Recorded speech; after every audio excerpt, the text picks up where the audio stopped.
HarperCollins presents The Silent Girls by Anne Troup, read by Jenny Bede.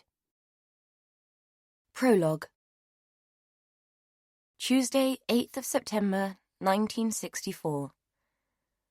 On Tuesday, the 8th of September, 1964, the state hanged John Bastin for the brutal murder of 5 women. While his wife and child stood outside the prison gates, waiting for the execution bell to toll, a distraught young woman took a coal shovel and beat a man to death. She brought it down again and again, slicing through cloth and flesh and hitting bone as her victim squirmed and cowered under the torrent of blows. Finally, his movement ceased, and all that remained was the battered pulp of his body and a glistening ooze of blood. The woman felt no sense of regret, even though she paused to feel for it. All she could locate was the heightened pulse of her adrenaline-fueled heart and the sound of quiet sobbing from the woman behind her. "Oh, Jesus, what have you done?" the other woman cried. Her words were loaded with fear and whistled out through her misery like the thin strain of a battered bugle.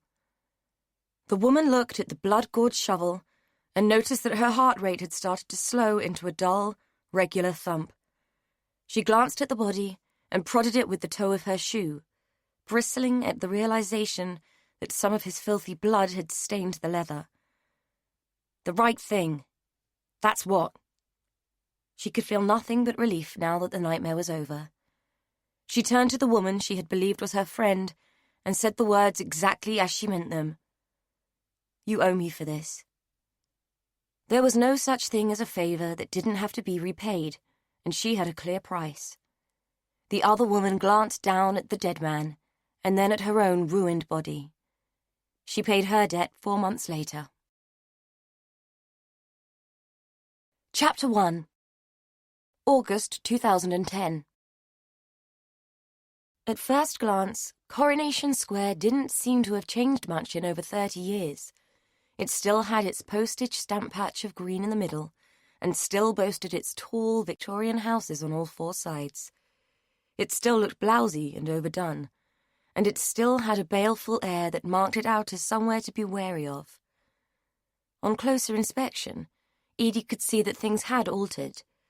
The square had faded like an old rose, and its previously respectable veneer had degenerated into a flimsy, fragile facade. As she walked past the buildings, she noticed the addition of new doorbells, up to 6 per house, each one bearing a flimsy, weather-faded label that left people none the wiser as to who might live there.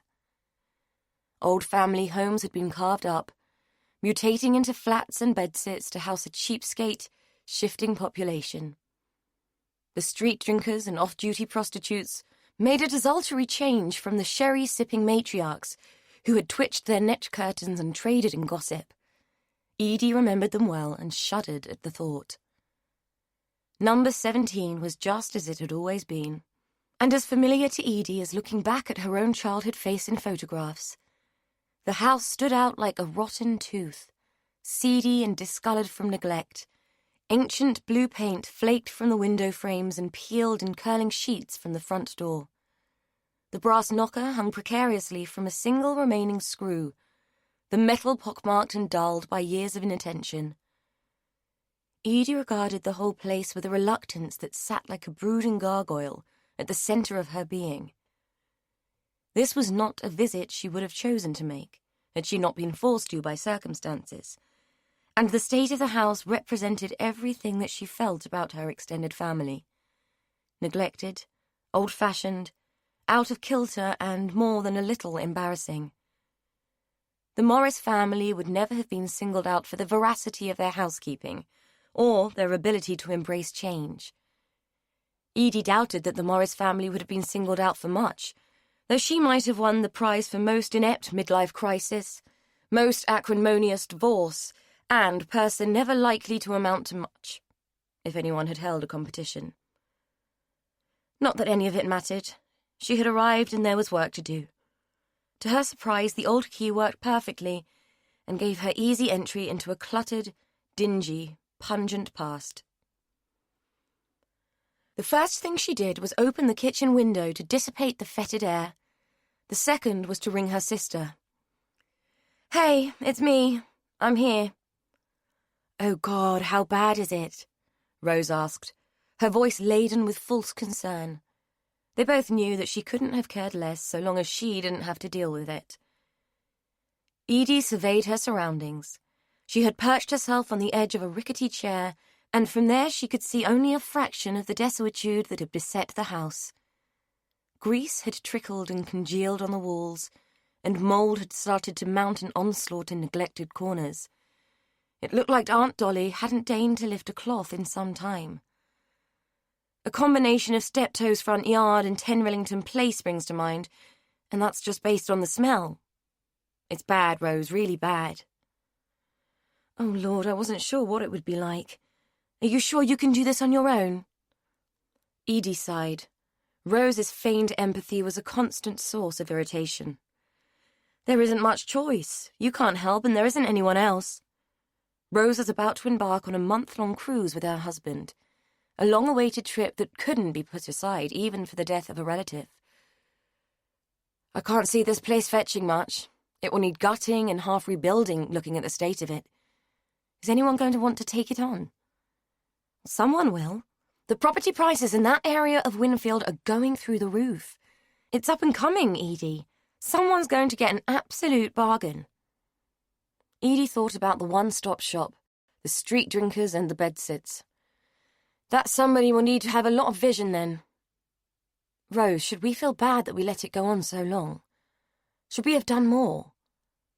Edie hadn't set foot in the house since 1980, when it had been untidy and in need of a clean, but not on the point of ruin. She had been a child then, and how people lived hadn't been her primary concern. At that age, she had been preoccupied by ponies that she would never own, and contemplating a career as an air hostess, not worrying about how her strange relatives chose to live their lives. It had been a nice age, a time to have fantasies, a time to be unaffected by the knowledge that ponies were expensive manure-producing machines and that air hostesses were just glorified waitresses. Reality always bit eventually. How could we have known? She never told us how bad things were. I used to phone her once a month and she never said a word. I suppose we could have done more, but how were we to know? Rose was being unusually generous in her use of the word we. Edie had never phoned or ever checked in on her elderly aunt to pass the time of day. She had been too busy having a life. Now she wasn't, and this hasty, unwanted task felt like too little done too late. Do you think there is much of any value in there? Rose asked. Edie looked around again. I have no idea. Most of it looks like junk at the moment, and filthy junk at that. But I'll sort through it and let you know. Rose wasn't being greedy. Dolly Morris had died with debts, and the money had to come from somewhere. Being executor of this particular will came with responsibilities, not benefits. Will you go to the funeral? I suppose I should. I'm taking apart her life and selling it for scrap. It would seem mercenary not to, Edie said, wondering if Simon felt the same obligation to her now that their house was in the process of being sold and their property was being divided. She doubted it. His only obligation seemed to be himself these days. I know one thing, though. We'll have shares in Lever by the time I'm finished. I might well make a dent in the European bleach mountain tackling this mess. Rose laughed. Edie asked her how she was feeling. There had been some complaining about a twisted ankle that Rose worried might ruin the cruise. Sore and bored. Evan is being good, though, helping out, and the girls are calling in every day. I might die of the boredom, though. I can't wait until we leave. Of course Evan was being good. He was the kind of husband who would be. Rose's daughters were pretty perfect, too. They had stayed close to home and close to their mother. Sometimes Edie envied her sister that perfect family. She thought of her own child, made in his father's image and doing his own thing 10,000 miles away, and of her home being sold, all her things and furniture packed up in crates and boxes, which were sitting in a storage unit. Gah! She needed to get over herself. At this rate, she would end up just like Dolly had, sick and lonely in a house that held the bones of the past like an ossuary for the forgotten. I doubt that, Rose. Give it a few weeks on that cruise and you'll be back better than before. Well, I'll try and enjoy myself, though it will be hard thinking of you tackling this great big mess. Good luck with the clear-out. Her tone was full of sympathy, which grated on Edie like sandpaper being dragged over her skin. It was pointless saying anything. Rose was going on her trip regardless. Edie had pulled the short straw and had to live with it. Thanks. I might need it. Edie ended the call with the usual niceties and turned to contemplate her task. Good sense dictated that she try and make the kitchen semi-hygienic first. She would be staying a while and she would need to eat. The prospect of food poisoning wasn't pleasant, and by the look of it, several new life forms were breeding in the kitchen. She didn't dwell on the thought too long, for fear of throwing up at the horrors that her imagination might conjure, let alone the ones that faced her in the filthy kitchen. A quick survey of the cupboards told her that Dolly hadn't been a fan of cleaning products. A tin of petrified vim and a dribble of disinfectant weren't going to cut it. Neither was the rock-hard blackened cloth that was welded to the waste pipe. It was time to go to the one-stop shop and stock up. If old Mrs. Vale, the terrifying matriarch that still loomed large in her memory, had still owned the shop, Edie's basket would have raised questions. The copious quantities of cleaning products and 3 rolls of black bags would have garnered curiosity, and in an hour the whole square would have known that Edie Byrne was clearing out the Morris house. On this occasion, the gun-chewing girl behind the till didn't show a flicker of interest, and barely looked up when Edie paid. Edie guessed that Dolly's fate was no one's business, and nobody's concern these days. There was something to be said for net curtain twitchers.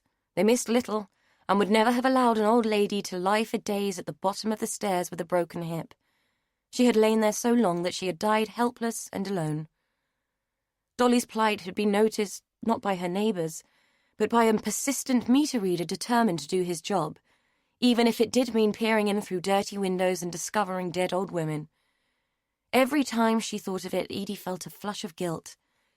Dolly's lonely death had been inevitable, simply because no one had cared, and she was one of the few who had been obliged to. She lugged her shopping bags back across the square, using the central garden as a shortcut. There had been a time when the garden had been a pleasant place where kids could play. It seemed to be the haunt of the druggies and drunks now, if the litter of cans and needles were evidence of anything. As she approached the gate opposite number 17, she spied a group of people congregating outside the house and listening rapt as a man lectured them. He was pointing at the main drain in the road at the front of the house. Sally Pollitt had been missing for 4 days when the residents of number 15 called in the water board to complain that the drain was blocked and that an awful smell was pervading the street. When the workmen arrived and pulled up the manhole cover, they discovered her remains wedged into the shaft and starting to decay. She had been strangled, her underwear forced into her throat, and her hair sheared off. Her female organs had been mutilated while she was still alive. It was the last in a string of murders which rocked the borough of Winfield. The man announced his tale with dramatic flair, his voice wringing every drop of shock and horror that it could from the story. The group blocked Edie's path. She edged up to them and lingered on the fringes, catching the attention of a man with a camera. "What's going on?" she asked. "Murder tour. We're visiting the sites where all of John Baston's victims were found," he said in a thick West Country accent. "Done 'em all now. Ripper tour in London, ghost tour in Edinburgh, and now Winfield. It's dead interesting." Edie's presence had caught the attention of the tour guide. "Excuse me, madam, would you mind stepping back? The tour is for paying customers only." Edie bristled. "Happy to, if you can move your paying customers away from the front of my house. Or do I get a cut of the profits from your tawdry tour?" The man looked indignant and chivied his entourage towards the gardens, where he explained that the naked body of Elizabeth Reese had been found, laid out on a park bench for all to see. Edie felt inordinately irked by the presence of the group and their macabre interest in the Winfield's darker history. She had little issue with ghost tours and ripper tours. They were based in a period that no one living could remember. But the Winfield murders had happened only 50 years before. Relatives of the victims were still living in the area, or at least had been when she was a child. Mrs. Campion, who lived at number 15, had been Dolly's neighbour, and both had been friends of Sally Pollitt.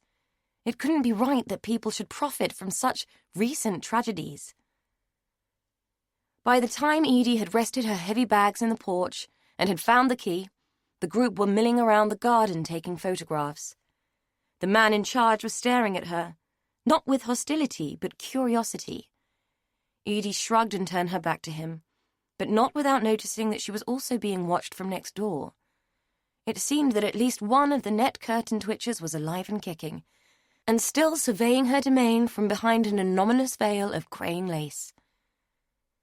It took 3 hours to clear the kitchen of its clutter, and a further 2 just to clean it. By the time she had finished, Edie had 2 black sacks full of out-of-date food, including tins of things that might be museum pieces if they hadn't been so rusty and rimed with age. Some of the items she had consigned to the rubbish were artifacts of social history, but too far gone to be of any value or interest. A silver tea service, black with tarnish, but complete with the original tray, might be worth something and had been consigned to a box for further consideration and cleaning. Alongside it lay a variety of storage tins, possibly of interest to collectors of vintage kitsch and tawdry paraphernalia. There had been a ton of them, but some still contained detritus of dubious origin, which had turned Edie's stomachs, and it had been too much trouble to attempt to salvage the tins. The huge metal teapot, beloved of Dolly and her mother before, had been consigned to the bin.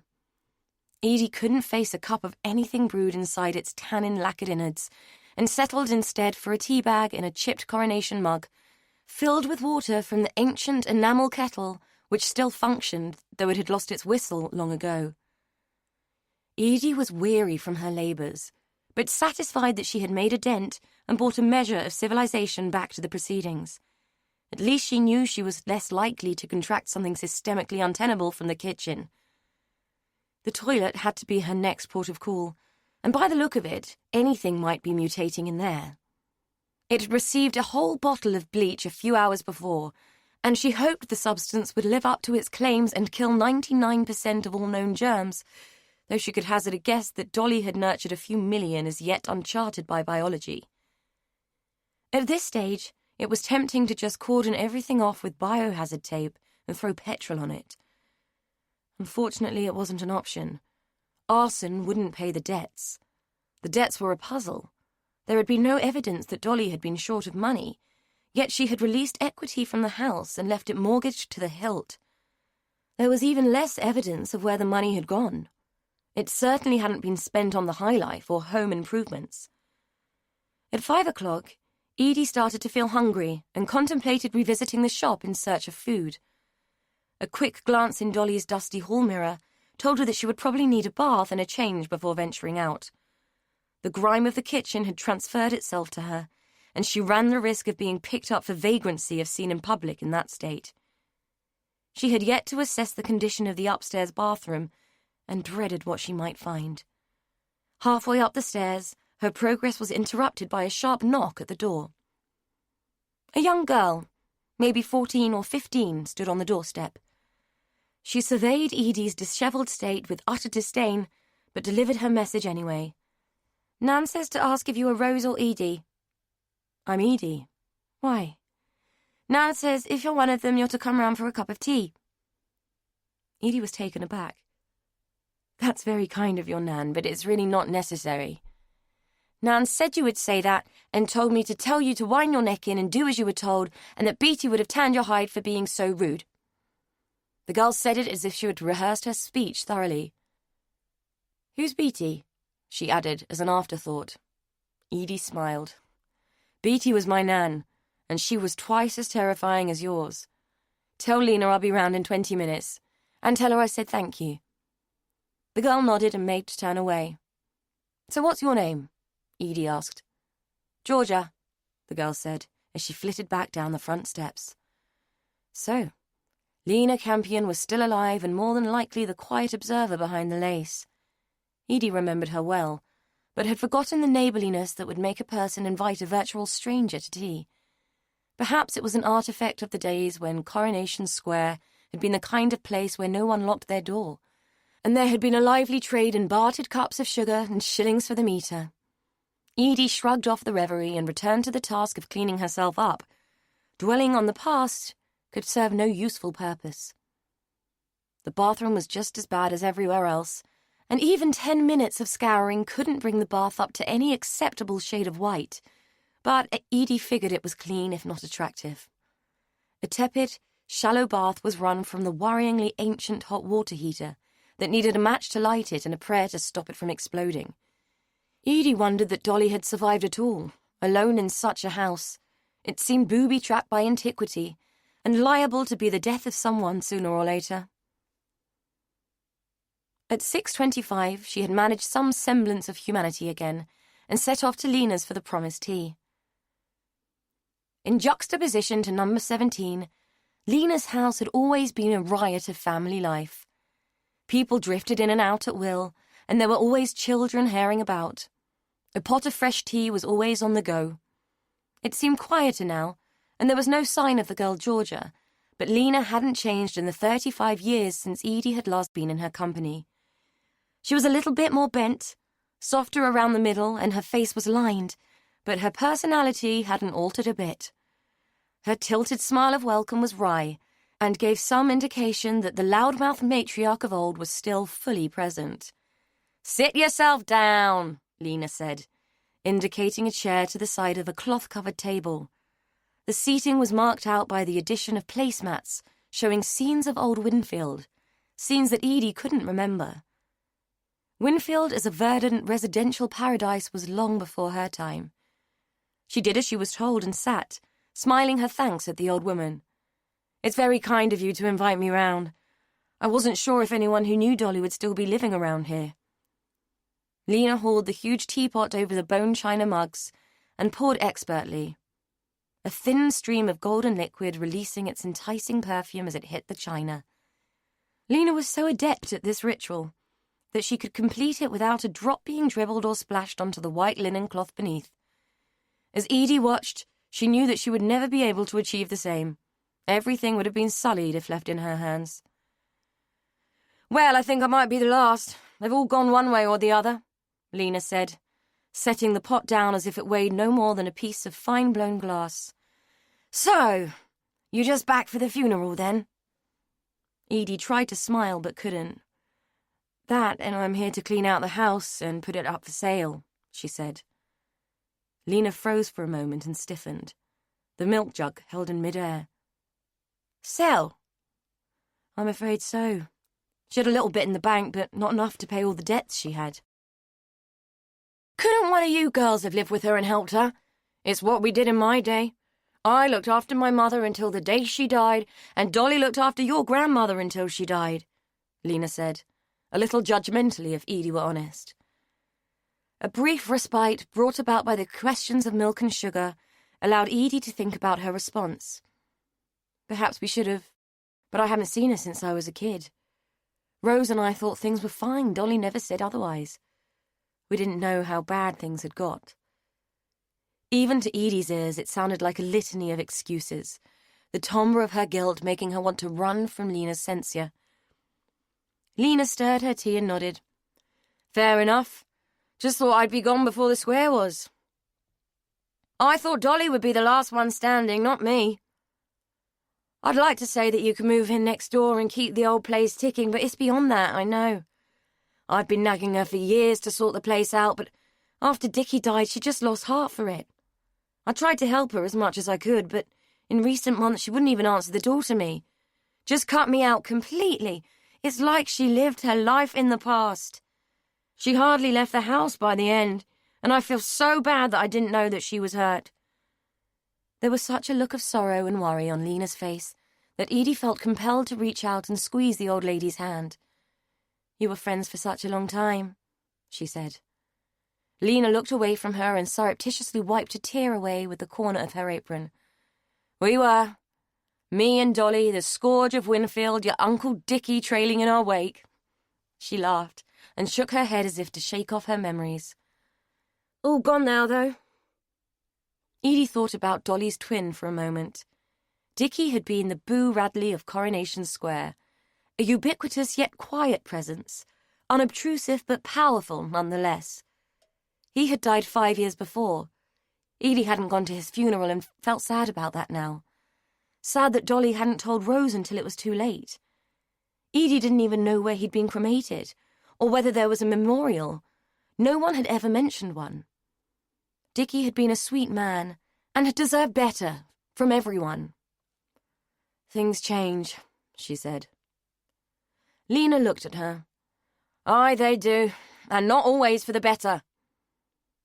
They were quiet for a moment, as both sipped their tea, though Edie was acutely aware that Lena was studying her intently. Eventually, Lena broke the silence. What was you shouting about, out in the street earlier? I was watching you through the curtains. I thought it might be you. I was having a go at that bloody man about running his murder tours on the doorstep. Won't do you any good. He's been running them for a few years now, and they're very popular. We can't stop him. It seems somewhat insensitive, given that you still live here and, well, you know. Lena pushed her cup away and sat back in her chair. It makes no difference. We've lived with the legacy of those murders for all these years. Him rubbing our faces in it won't make much difference. I find it pretty shocking that anybody would, Edie said. Well, I expect he has his reasons. Edie was about to argue about what those reasons might be when the front door slammed, making her jump. That'll be Sam, Lena said, hauling herself to her feet. I'd best get another cup. Edie watched her waddle into the kitchen and braced herself for the reacquaintance with Sam. She had forgotten about him until Lena had said his name. Somewhere in her mind were vivid memories of a boy prone to pulling hair and bullying little girls. A boy she'd had a huge crush on, if she remembered correctly. The Sam she could recall had managed to turn a simple game of hide-and-seek into a terrifying blood sport, calling it murder in the dark and scaring her witless. She was still smiling at the memory when he walked in. Bloody hell. Edie Morris? Hello, Sam. And it's Edie Byrne now. How are you? Still terrorising the neighbourhood? Not so much these days. Not so many annoying little girls following me around. Looking her up and down. You've changed. Well, it would be a bit of a medical oddity if I hadn't. It's been 30-odd years, she said, returning his scrutiny and appraising him. She wished the years had been as kind to her, and wondered why it was that men aged so much more appealingly than women. Where Sam had laughter lines, she had crow's feet. Back for the funeral, are you? Bit of a mess to face next door, I don't envy you. Last time I was in there, it was like the black hole of Calcutta. Something like that, Edie said, thinking about all the rooms she had yet to tackle. When did you last visit? Years ago, when Dickie was alive. He was a bit prone to falling over and Dolly couldn't lift him. I'd help out when I could. Edie felt another flush of guilt at the realization that this other family had borne the burdens of her own while she and Rose had blithely got on with their lives. We didn't know how bad things have got. Dolly never let on, she said. That's what happens when you live away, I suppose. So, Edie Byrne, what's with you these days? Married? Kids? Recently unmarried and one kid, though he's not much of a kid now. He's 26 and doing his own thing. I take it Georgia is yours, Edie said, still wondering where the young girl had disappeared to. She had been expecting to meet her again. Georgie? Not mine. I love her dearly, but won't lay claim to her. Nah, she's Shelley's kid. You remember Shelley? Edie didn't, or if she did, it was a vague flash. Even back then she had been hard-pressed to keep track of the Campion brood. Lena had come from a big family, and was always knee-deep in relatives. Vaguely. Is she Davy's daughter? Davy was Lena's brother, and a man who had given the younger Edie a severe dose of the creeps. That's her. She's on her own now, so Mum helps out, and so do I. Edie had forgotten how confusing Lena's family could be. She supposed the children called Lena Nan because it was simpler. I never could keep track of you lot. There were so many, she said. Sam laughed. It suited him. He had a face designed for laughter. That's true. How's Rose? I always had a bit of a thing for her when I was a kid. Edie was surprised at this. Rose must have been at least 8 years older than Sam. She's okay. She's laid up with a broken leg, but getting better. She's married with twin girls. Blimey. She never did do anything by halves, Sam said. Edie felt a little wistful that Sam remembered her as annoying and Rose as a paragon. Some things never changed. So, how long are you staying? As long as it takes to get the house sorted out. By the look of it, that could be some time. If you're planning on selling stuff, I've got a friend who's an auctioneer. I could get him to call round and take a look if you like. I'm not sure any of it would be worth much, but that would be helpful. Thanks. I might need a few days to sort through the junk, though. I'll give you my number. You can call me when you're ready, Sam said, pulling out his mobile phone. He reeled off the number, and Edie duly inserted it into her own phone's memory. Where's that tea, Mother? A man could die of thirst at this rate, he bawled. The sound of his voice was so deep and sudden that it ricocheted through Edie and made her want to wince. She held her breath for a moment and waited for her heart to steady, wondering how long it would take her to get over her fear of men who shouted. The interjection had unnerved her, and she felt the need to leave. She had stayed long enough for politeness' sake. Well, I should go. Lots to do next door. Lena had returned and stood in the doorway, holding a cup and looking pensive. Don't do too much on your own, you'll need some help. It's quite the mess in there. Stay and have another cup of tea, leave it until after the funeral, eh? We'll help, won't we, Sam? Sam smiled. Of course we will. What are friends for, eh? Edie gave them a weak smile. Friends were people you saw frequently, not old neighbours who you hadn't seen since you were a kid. But they were kind people, and kindness was not to be sniffed at. That's a lovely offer, thank you. I might well take you up on it if it's all more than I bargained for. She turned to Lena. I won't stay for more tea, but thank you. I'll see you at the funeral tomorrow. Lena nodded. Course we'll both be there. Have you organised a wake? Nothing much, just a few sandwiches in the hall at the Creme. I've no idea who's coming. Lena nodded again. You never know with a funeral. All sorts crawl out of the woodwork. I could have done it here, you know. Edie didn't know what to say. Rose had organised everything over the phone. She had just been nominated as the person who would show up and save what little face Dolly's family had retained. Oh, what a kind offer, but Rose arranged everything. I don't suppose she would have wanted to put you out. Before she left, Sam turned to her. It's been nice to see you again, Edie.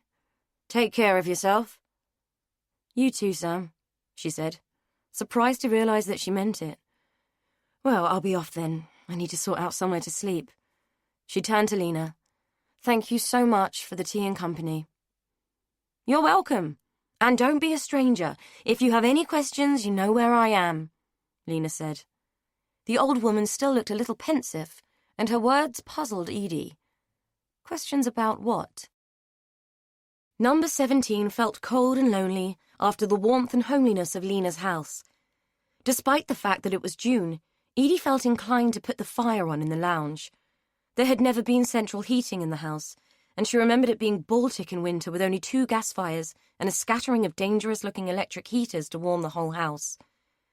As she lit the gas, she worried about carbon monoxide poisoning and checked the flames for colour. They looked all right, but she was probably no great judge. She hugged herself and huddled for a moment by the hearth, soaking in some warmth and wondering if the cold might actually be coming from the inside. It would take more than a few half-hearted flames to thaw her ice-defended core. Ignoring the oppressive clutter of the lounge, she made her way upstairs by dint of the feeble landing light, which swung in its shade and cast looming shadows across the stained and aged wallpaper. When she removed her hand from the banister at the top, she had noticed that she had gathered a number of long, fine, blonde hairs on her palm. She shook them off. Dolly's bedroom turned out to be a no-go zone. Not only was it filthy and squalid, but it was full. Every surface was laden with clutter, and clothes had been piled onto the bed. more of the hair littered the room, both in fine filaments and huge hanks. Several disembodied wooden heads had been scattered around the room, each at varying stages of baldness. It was a macabre sight, especially when lit by a bulb not much brighter than a candle. The fine details of the scene were hidden by inky cloaks of shadow, which intensified the grotesquerie and heightened Edie's instinctive reaction, which was to recoil and run. At one time, she had been fascinated by her aunt's occupation and had been mesmerized by the precise creativity that formed the wigs that Dolly made. Now the half-made hairpieces looked repulsive, like things that had been attacked, savaged and brutalized. The faceless wooden wig blocks made the whole scene even more disturbing, with the shadows painting gruesome features onto their flat faces. Edie shut the door and suppressed a shudder. Dolly's room was best faced in the cold and reasonable light of day. The spare room, where she and Rose had slept as children, was chock full of junk. Edie was barely able to open the door and step in. The smell of damp and mold assailed her nose, and she shut the door on that, too. Dickie's room had a Mary Celeste feel, as if he had just stepped out for a moment. If the whole room hadn't been covered in a thick film of dust, Edie might have believed that he had, and was due back at any moment to resume making the half-finished model that sat on his workbench. As a pastime, Dickie had made automata, miniature models of fantastic things that sprang to life and moved at the turn of a tiny handle. When Edie had last stayed in the house, he had given her one as a gift, a Pegasus who soared and moved his wings if you wound him up. It had been a simple yet beautiful thing, and Edie had treasured it, until Simon had smashed it to bits in a fit of temper. She had kept the parts in a shoebox, intending to ask Dickie to mend it one day, but he had died and so had the marriage, and Pegasus had been lost in the aftermath. She looked around the room at the shelves, all full of Dickie's creations. Animals, people, birds and beasts, all limited to perfect and precise arcs of movement that could only be brought about by a human hand. They were trapped on their wooden plinths, waiting for freedom, and Edie thought she knew something of how it felt. She shut the door softly on Dickie's domain and left the room in peace. Her final option upstairs was Beatty's room, which was as clear and tidy as the others were cluttered. It was the smallest bedroom, a box room really, and was reminiscent of a monk's cell. Sparse, white and ordered. A plain counterpane lay over the bed, which had been made years before with sheets stretched as tight as the skin of a drum. They were yellow with age and spotted with mould. Edie pressed a hand onto the bed and felt a sensation of damp. She would not be sleeping there. The last resort was the sofa in the sitting room downstairs. Somehow that felt better and less of an invasion of privacy than using one of the bedrooms. The trick would be finding usable bedding. Everything in the linen cupboard was damp and stank of old dust and decay. Edie had bought her own towels, but hadn't thought to bring bedding. She thought briefly about shipping out to a hotel, then wondered if Lena might lend her a few sheets and a quilt. If she went to a hotel now, she might never come back, and she couldn't do that. The thought of spending any more time in the house was becoming more and more depressing. Not only was her task daunting, but the place seemed to be sighing and breathing around her, as if it had a life of its own, one that it had sucked from its previous residents. Grandma Beatty, Dolly and Dickie were gone, but to Edie it felt like they were still there and watching her every move. For reasons that she couldn't explain, but that were based on raw instinct, she was uneasy about asking Lena for help. The old lady's censorious demeanour was liable to hook out more and more of Edie's guilt regarding the neglect of her extended family. The state of the house alone was accusation enough, and evidence that Dolly had lived and died alone and uncared for. Edie resigned herself to sleeping on the sofa in the clothes that she was wearing. An uncomfortable night seemed like a small penance to pay for the years that Dolly had cared for her and Rose in the absence of their mother. Years in solicitude that had been met unequally with rejection and indifference. As she lay on the lumpy sofa, watching the last of the evening light dwindle through the dirty window, she hoped that the funeral might offer some redemption, that laying Dolly to rest with some dignity and respect might undo the cloying sense of obligation and guilt. She would wear black as a mark of respect, and hope that it wouldn't reflect the flush of hypocrisy that was sure to creep into her skin and show her for the fraud she was. Rose had arranged for a car. It would arrive at 11 the next day to collect her. Then she would follow the hearse carrying Dolly's body, encased in its pine veneered coffin and covered up in flowers. Then it would be over, and she could do what she had to do and put it all behind her, as she had with so many other things. Sleep followed on the wings of this anticipated relief, and Edie relaxed into it, her inert form brushed by shadows, cast by the light of passing cars, and given form and life by the ghosts of the past that resided amidst the clutter and dirt of number 17, Coronation Square. Chapter 2. Edie sat in the first pew of the chapel, stiff and uncomfortable in her black suit, and aware that she was the centre of attention for the small congregation. Other than Sam and Lena, she knew nobody, and whilst they waited for the vicar, she battled with the hypocrisy of her thoughts. If all these people had known Dolly well enough to come and pay their respects, why had she died alone in squalor? The vicar arrived, and they all stood while he led the first prayer.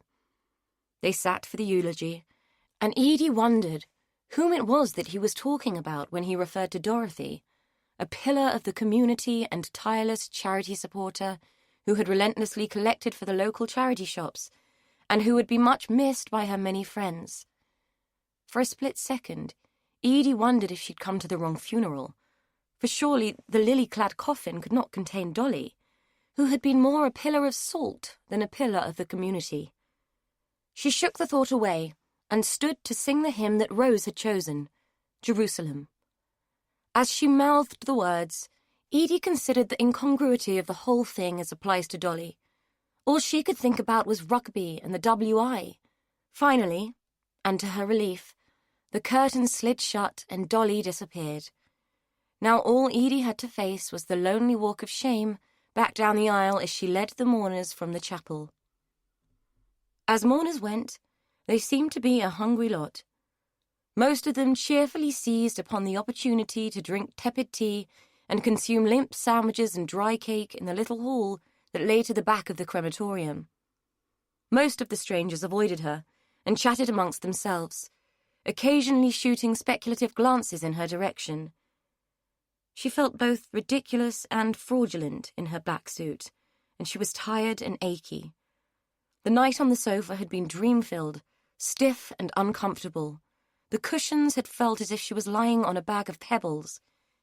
Edie was half concerned that Dolly had stuffed the cushions with bricks. She surreptitiously rubbed at the small of her back and returned a weak smile to Sam and Lena, who were making their way towards her. They had made a beeline, but had been hampered at every step by elderly women who caught at Lena's arm and engaged her for what seemed to Edie interminably long moments. To her relief, Sam left his mother and strode over. "You look like you need rescuing," he said, offering her a thimbleful of weak tea. "Thank you, and I do. Who are all these people?" She took the tea and sipped. It was vile, lukewarm, and made her wince. Sam looked around the room. "Bingo and jumble cell cronies, I think. A good funeral is the highlight of their week." I didn't know Dolly was a bingo fan. It was true, she didn't, but then she hadn't known Dolly well enough to know much about her habits and hobbies. "I think Mum used to drag her there from time to time. Not sure she was ever a fan, not like Mum. The woman is a bingo fiend." Edie wanted to laugh and indulge this charming man who was being so kind, but laughter at a wake seemed incongruous and rude, especially when your every move was being scrutinized. "Do you know who that is?" she said, nodding towards a tall, smartly dressed middle-aged man who stood alone, looking almost as out of place as Edie felt she was. Sam followed her gaze. "No idea. Doesn't look much like a bingo aficionado, though." It was true, he didn't. If Edie had been forced to categorize him, she would have said that he looked like a policeman or a soldier. Something about his stance, The impression that he was standing at ease, yet missing nothing, struck her as representing something official. Her attention was pulled away from him by the arrival of Lena. "Bloody ghouls! Not as if one of them cared about Dolly. Makes me sick. They only come for the free food and a cup of tea.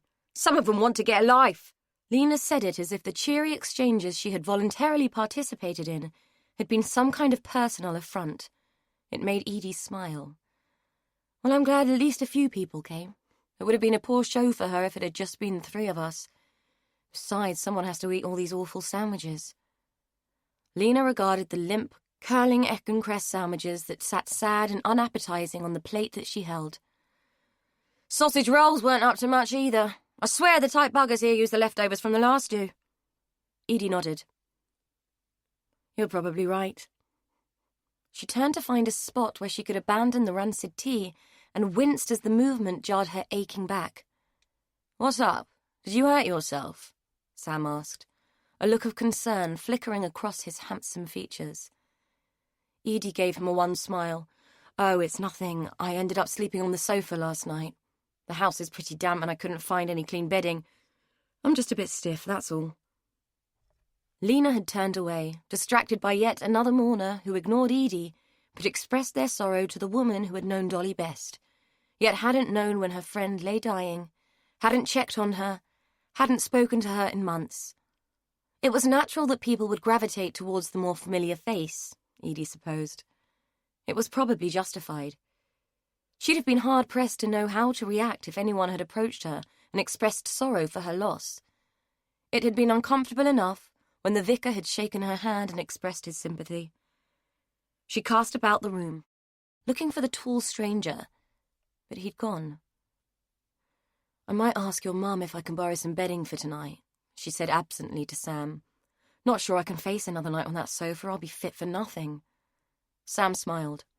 "I'm sure she'll be glad to help, and you look pretty fit to me, Edie Byrne." Blushing at a funeral felt as awkward and insensitive as laughing, but there were some things Edie couldn't control. She could feel the flush creep up her neck and flood her face in a total betrayal of the cool and collected demeanour she had been trying to cultivate. In any other circumstances, she would have made a self-deprecating quip in order to level the field again, but Sam had turned away from her and was whispering to his mother. To her further chagrin, an elderly man had braved the Great Divide and was heading for Edie with condolences tripping off his tongue. As he approached, she couldn't help but notice the scowl of disapproval that flickered across Lena's face. It seemed the man had seen it too, because he inserted himself between Edie and Lena and promptly turned his back on the old lady and her son. "I'm so sorry for your loss, my dear. Such a tragic end, so sad." Edie didn't know what to say, so she gave him a weak smile and thanked him. "I tried to call on poor Dolly a number of times, but she turned her back on all of us at the end," he said. "So Edie had gathered. Yes, it seems she shut everyone out. I wonder why." The old man shrugged his shoulders and spread his arms. He held a silver-topped cane in one hand, and with his neat cravat and perfectly pressed black suit, looked to Edie as if he might be about to perform a magic trick. Who knows what was going through her mind? She was never quite the same after Dickie. I always suspected that in losing him she lost her purpose. Fell out with almost everyone, so I believe. Became very suspicious of us all. It's a terrible thing when people push their friends away. Edie nodded, only half listening to him. Everything people said to her with regard to Dolly felt like an indictment. He placed a cool, thin hand on her shoulder and gave it a squeeze. She was surprised at the strength of it. He looked so frail. "Still, life must go on, mustn't it? And I must say you really are the image of your father." The mention of Frank, any mention of Frank, stunned Edie. No one ever spoke of him. If it wasn't for the fact that she knew someone had to have sired her, Edie might have thought that her father was a figment of everyone's imagination. Frank Morris, eldest and most unprodigal of Beattie's sons, had been a taboo subject for so long that this sudden mention had jarred her completely. Before she could muster a response, the man had turned on his heel and walked away. Lena nudged her with an elbow much sharper than the woman's fleshy figure belied. "What did he want?" she asked. "I don't know. Who is he?" Edie said, still reeling from the overt mention of her father. "You don't want to know. He's a vicious old gossip with a chip on his shoulder. Best to ignore him, everyone else does."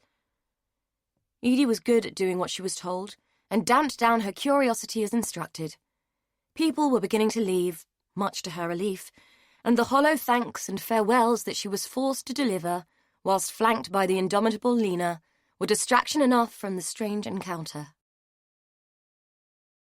Lena had gone further than just loaning some bedding, and had offered Edie a bed for the night, which she had accepted gratefully, and had appreciated fully when the bathroom had also offered a shower.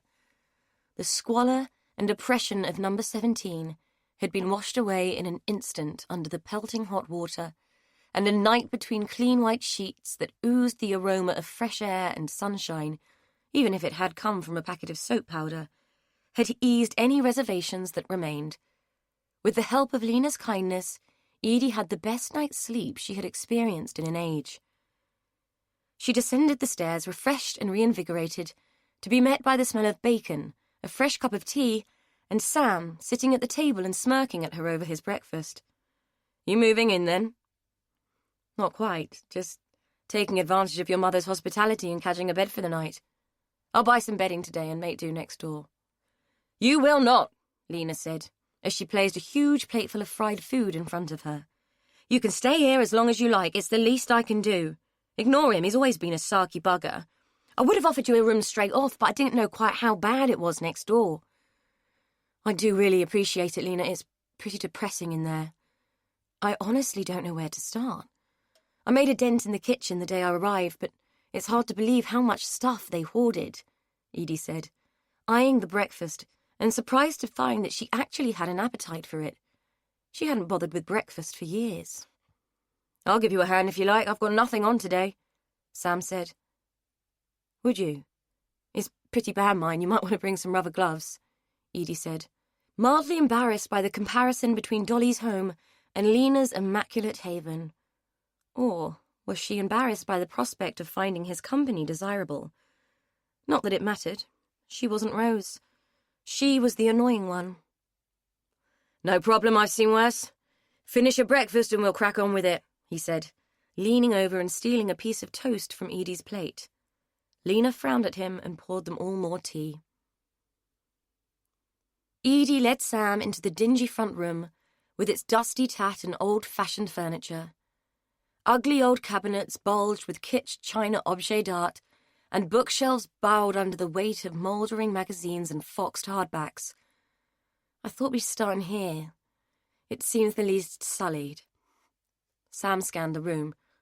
"Don't you want to get the worst over with first?" Edie shook her head. "I did that yesterday.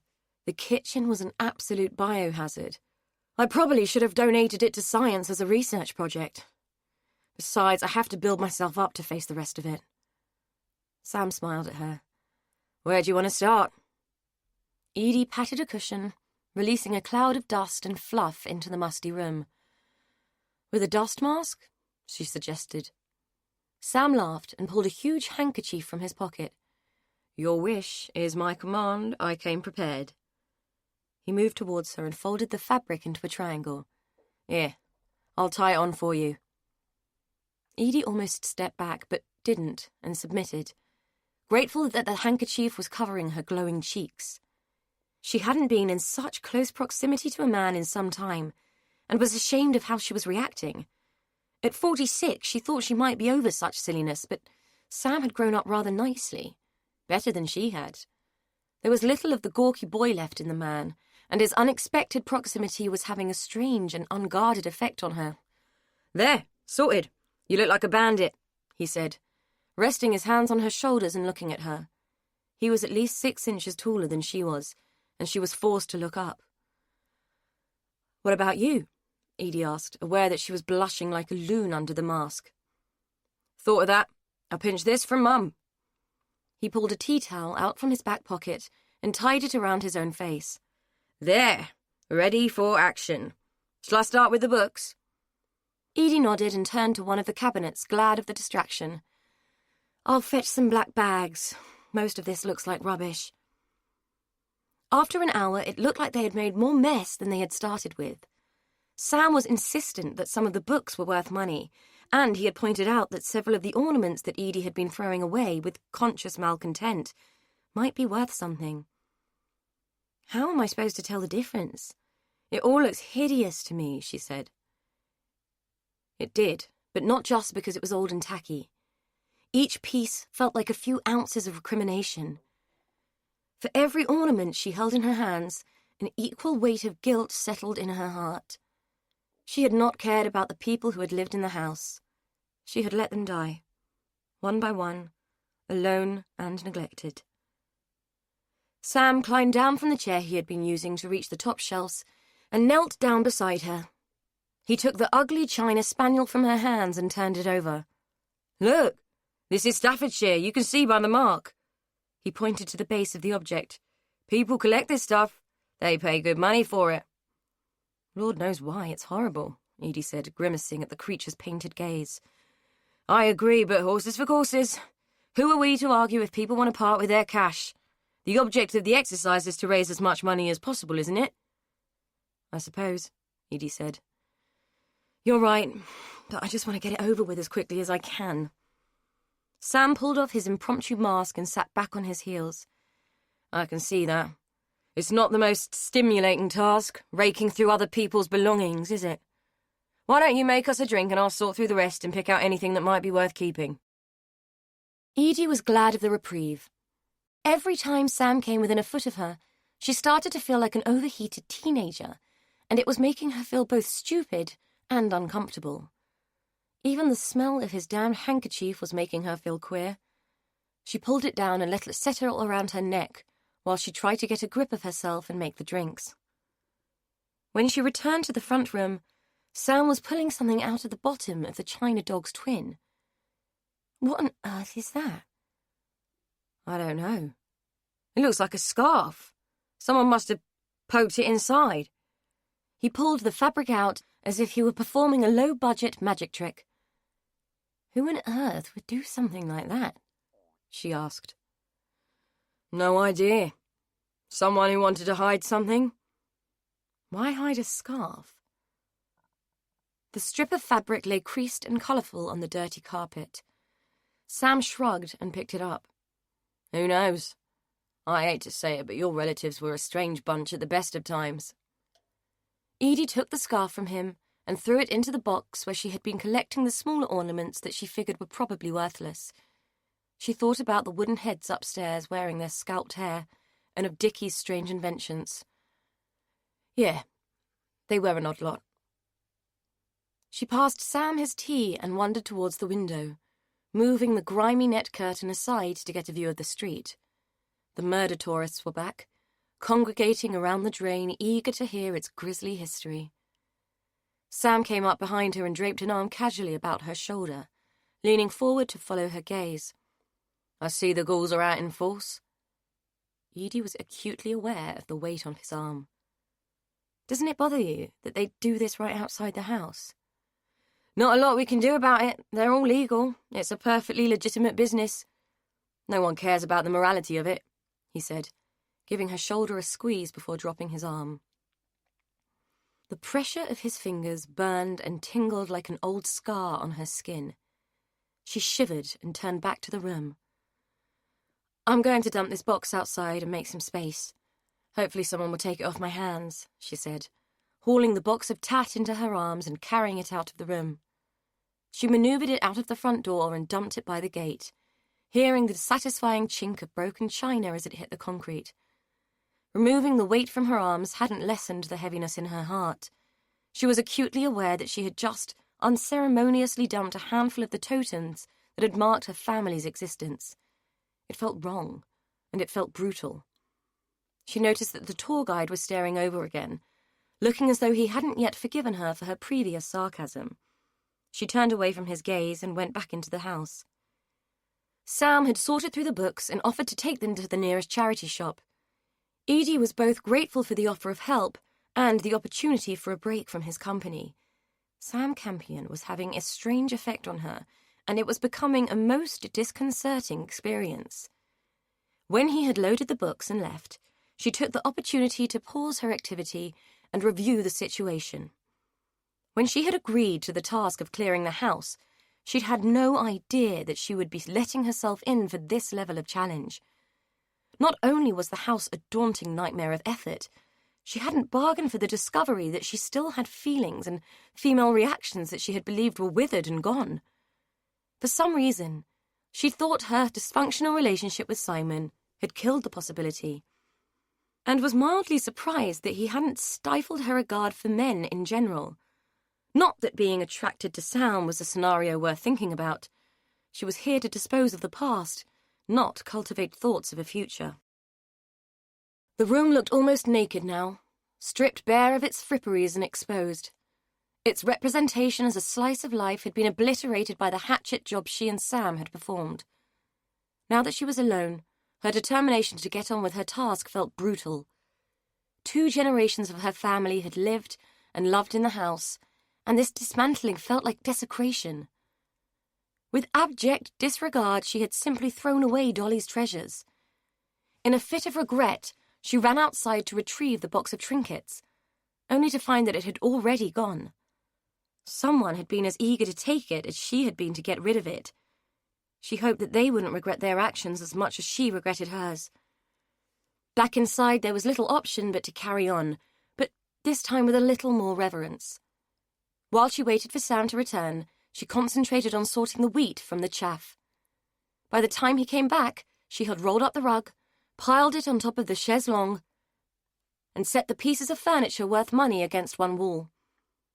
Across the divide of dusty floorboards, under the window, lay the rest of the junk. In the middle of the room was a single box containing letters and photographs that Rose might want.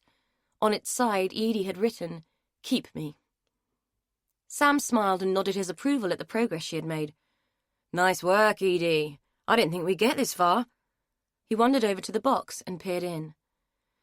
"Not bad progress, I suppose, but I've had enough for today.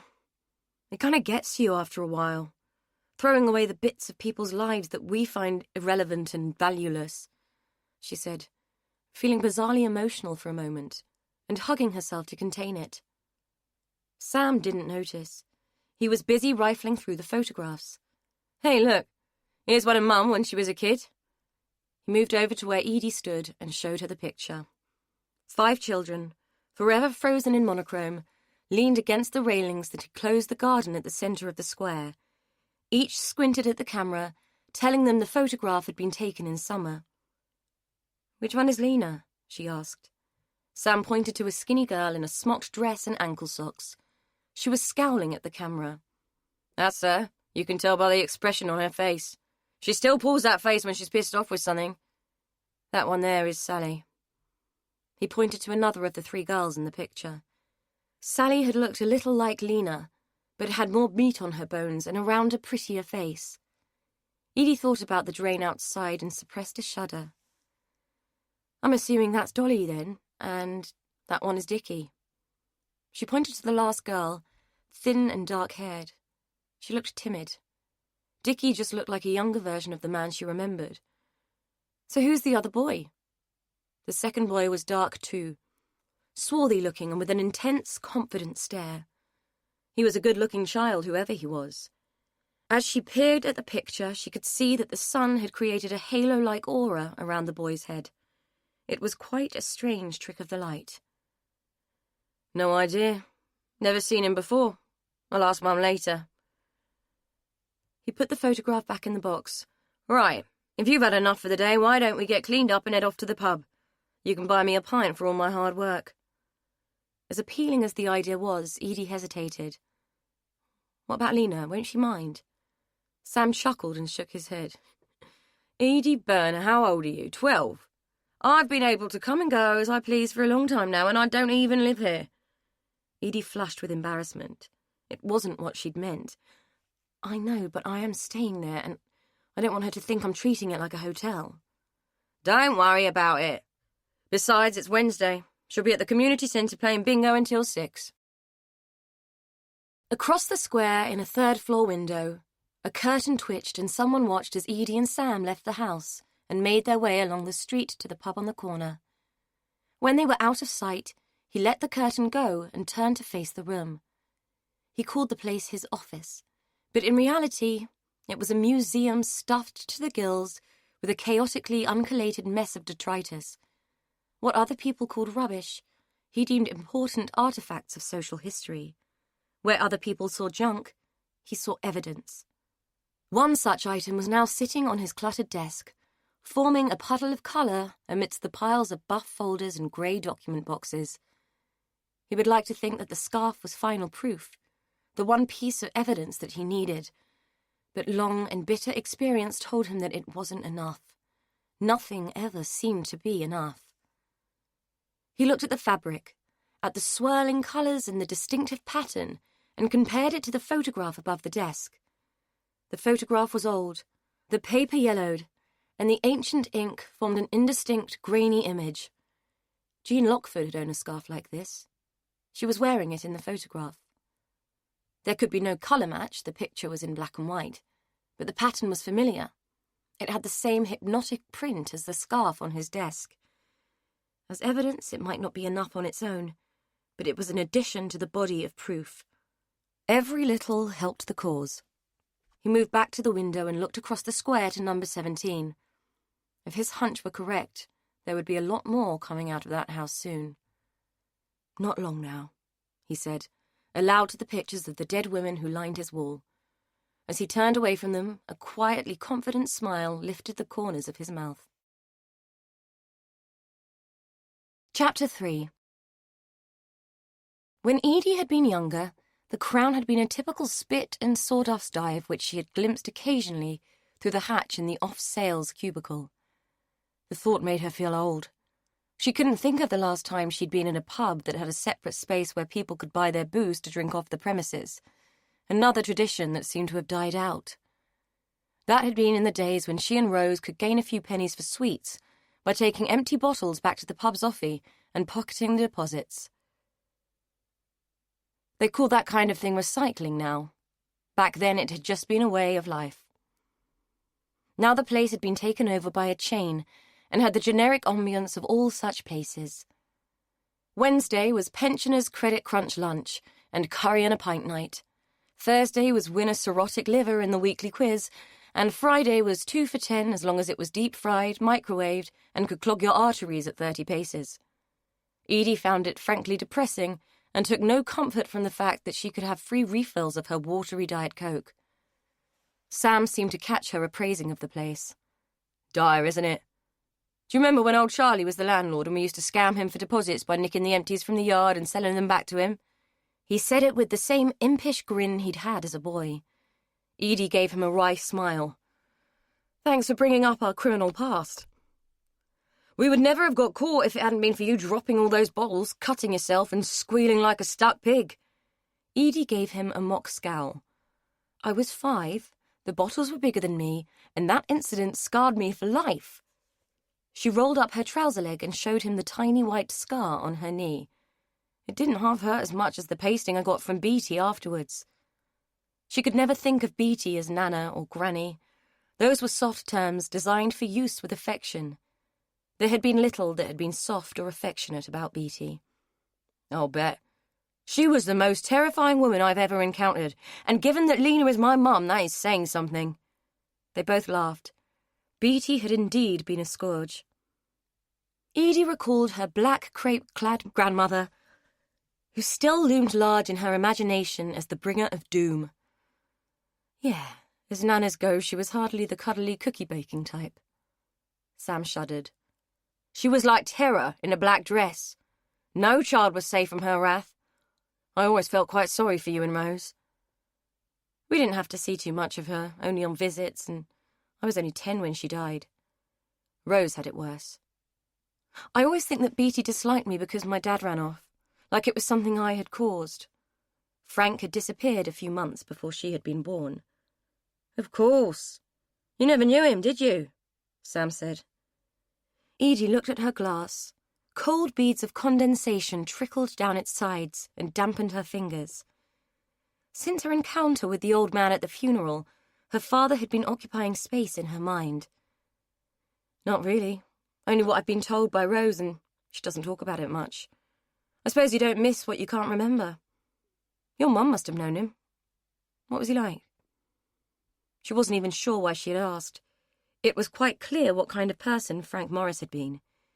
He was the kind of man who walked out on his pregnant wife and child. Having tolerated Simon for so many years just to prove that she hadn't inherited Frank's flakiness, Edie had more sympathy for her father than she wanted to admit to. Though she would never have abandoned her child, she sometimes wished she had taken Will and run for the hills. Sam screwed up his face, as if trying to recall a distant memory. Vaguely. I only heard her mention him once or twice. I know him and Mum clashed. I do remember a row once with Dolly when his name was mentioned. I couldn't tell you what it was about, but I know Dolly was one of the few people that ever got the better of Mum. I think that's why it stands out. It was the first time I ever saw Mum cry.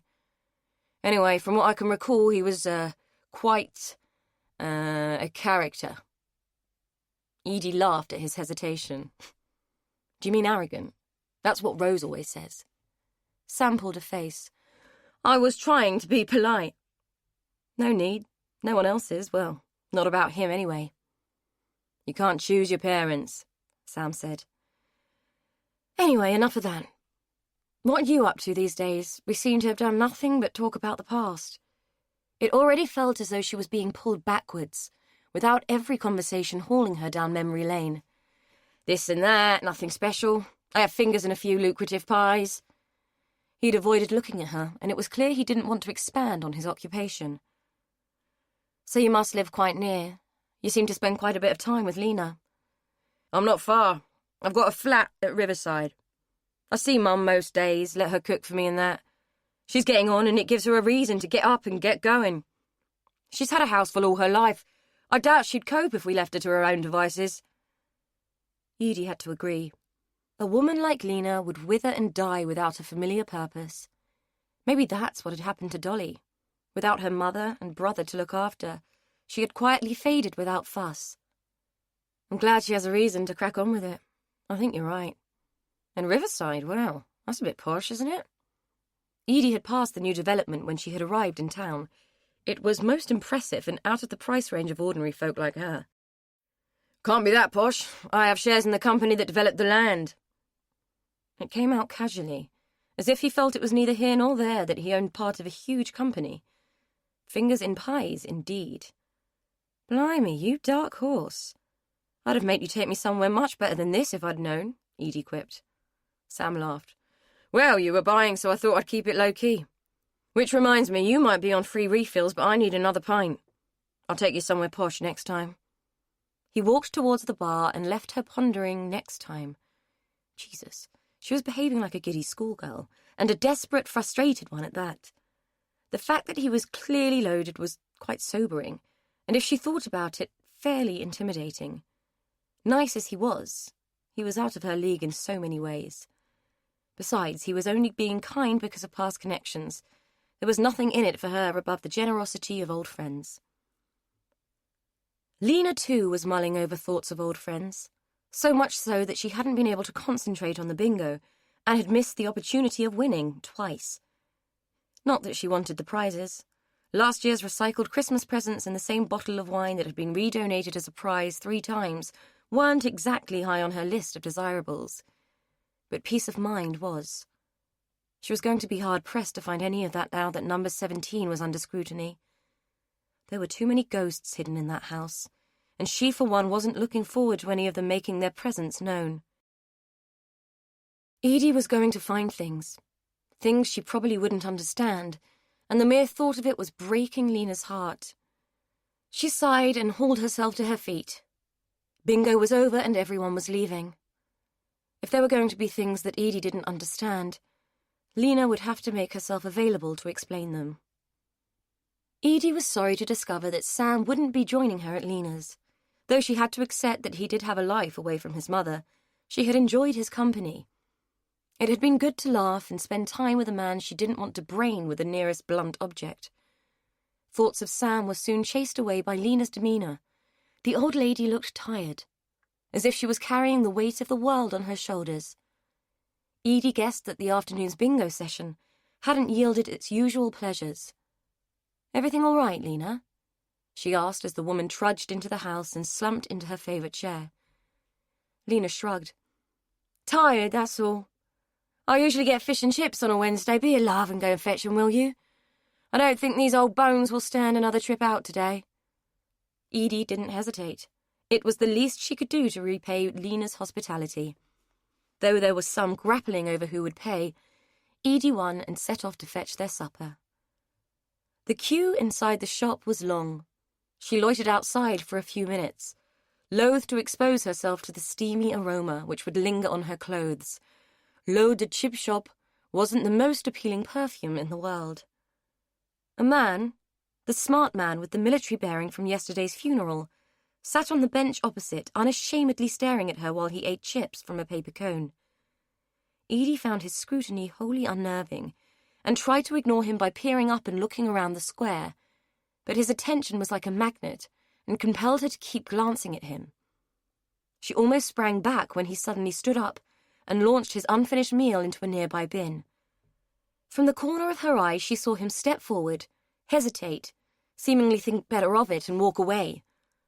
A bizarre sense of relief washed through her, and she had no idea why. It was hardly as if he'd been about to attack her in such a public place. Even so, she kept her wits about her as she made her way back with 2 steam-sodden parcels of the nation's favourite.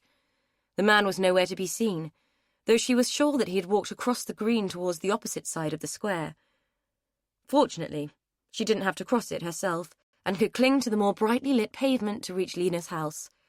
Nonetheless, she closed the front door behind her with a sigh of quiet relief.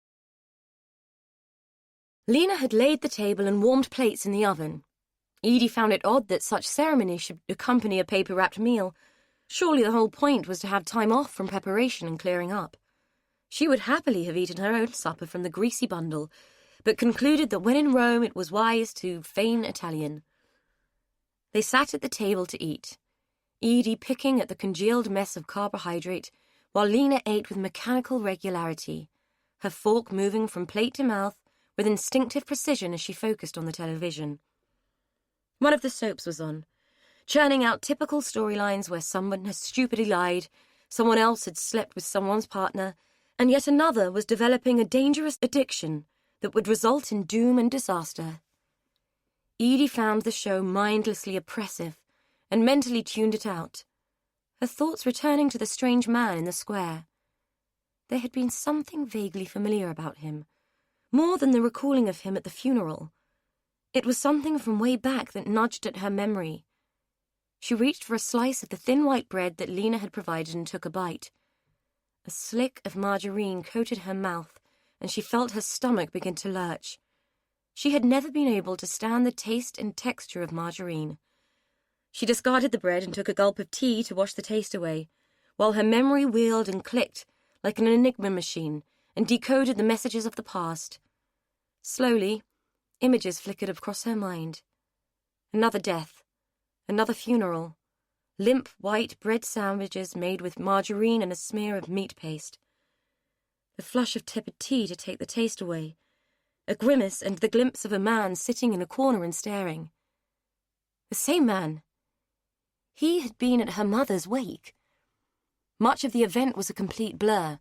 She couldn't look back at it without an overwhelming, confusing sense of loss and longing for the woman she had never felt able to love.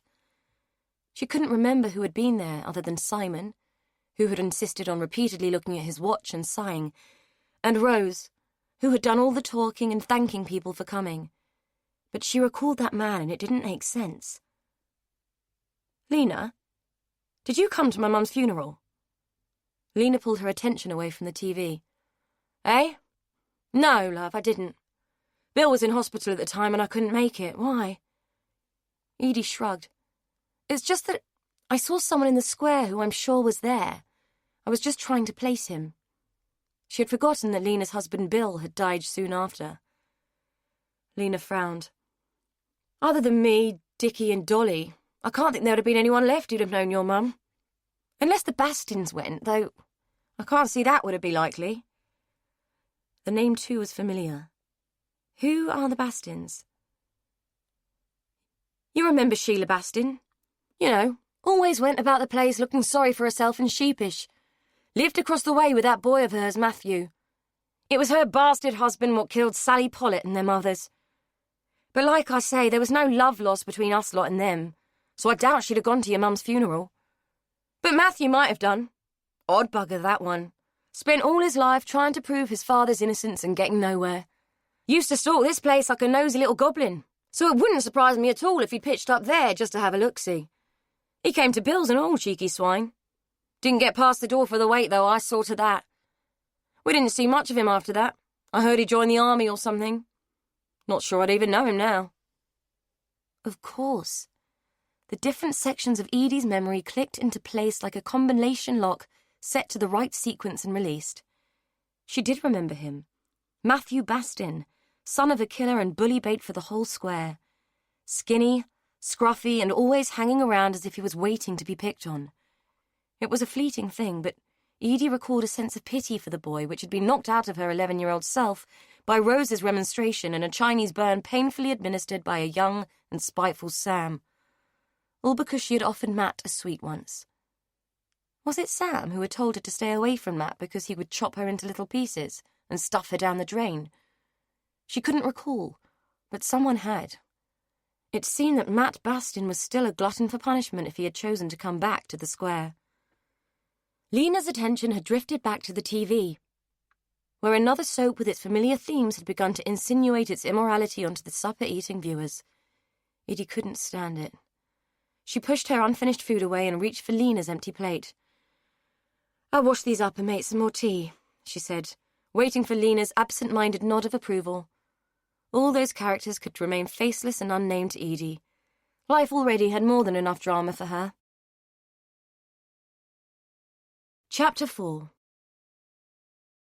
Lena's kitchen was cluttered but clean, full of the paraphernalia that marked out a busy and productive existence. Edie was surprised at the quality of some of the equipment and assumed that Sam was the culprit, treating his mother to labour-saving devices and goods that would make her life a little easier. It must be nice to have a son who dropped in frequently and who cared about your day. Edie thought of Will and felt a pang of longing as she considered the distance between herself and her son. It wasn't only the gulf of the Pacific that separated them, but his dogged loyalty to his father. She had always felt that Will thought of her as a loving fool, just a doting, laundry-doing, food-cooking mum who needed no nurture and who could survive on that role alone. Edie sighed. Whichever vantage point she chose to stand at and look at her life, the view always appeared to be half-baked and wanting. She plunged her hands into the scalding water and let the heat seep into her skin and creep into her bones in the faint hope that it would travel to her heart and start a thaw. When she returned to the sitting room, Lena was dozing in her chair, slack-jawed and snoring. Edie considered fetching a blanket to cover the old lady, but something told her not to, that the intervention would not be welcome. The way that Lena was clutching at the arms of the chair in her sleep was jarring, and it made Edie want to look away. She walked softly into the front room, and like many before her, peered out through the net curtains. This side of the square seemed quiet at night. All the activity took place in the communal garden and outside the pub where the smokers were gathered. Edie watched as they downed their drinks and laughed. Then she turned her attention to the garden, where a group of kids, or what looked like kids to Edie, were busy clambering on a bench with the apparent intent of dismantling it. Was this what had caused Dolly to shut the world out? The unexpected clatter of a skateboard on the paving slabs and the sudden appearance of a boy whizzing by sent her scurrying back into the dimly lit room, her heart pounding. The noise had shocked her, and had seemed to come from nowhere.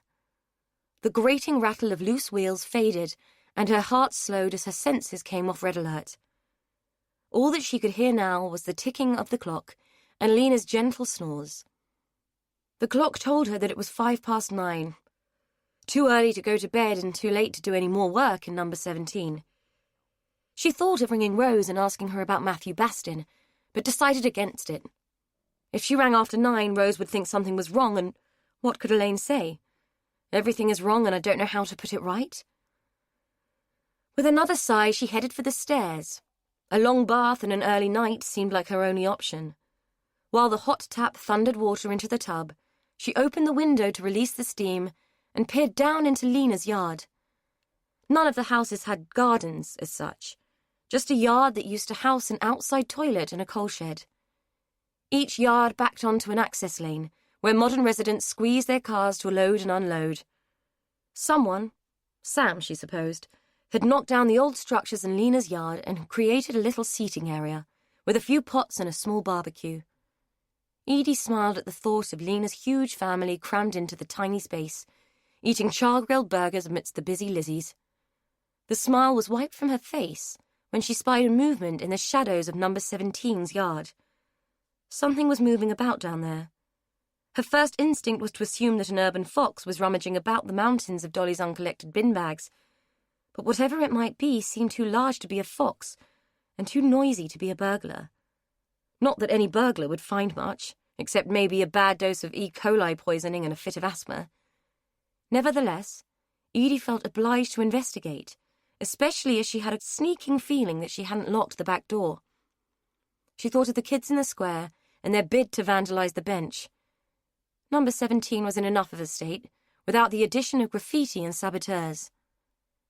Abandoning her half-run bath, she made her way quietly down the stairs, and was relieved to find Lena still sleeping.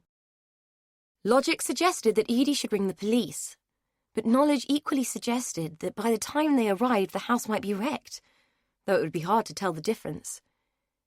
In Lena's kitchen, she cast about for a weapon in case she needed to indulge in a little self-defense. Knives were definitely out. Although brandishing a meat cleaver might look dramatic and terrifying, Edie felt she'd be more likely to damage herself with such a thing than menace anybody else. In the end, she settled for a hefty rolling pin and a weighty maglite that had been conveniently left on the windowsill. Armed and ready, she made her way through the back door and out into the alley at the back of the house. Her first shock was the discovery that Lena's house had been fitted with outside lights, which were triggered by motion. Having her progress suddenly illuminated for all to see was almost more unnerving than the fear of facing a roomful of teenagers hell-bent on wanton destruction. For a moment she froze. Unsure of the wisdom of her mission and feeling faintly ridiculous, armed as she was with baking equipment and a torch.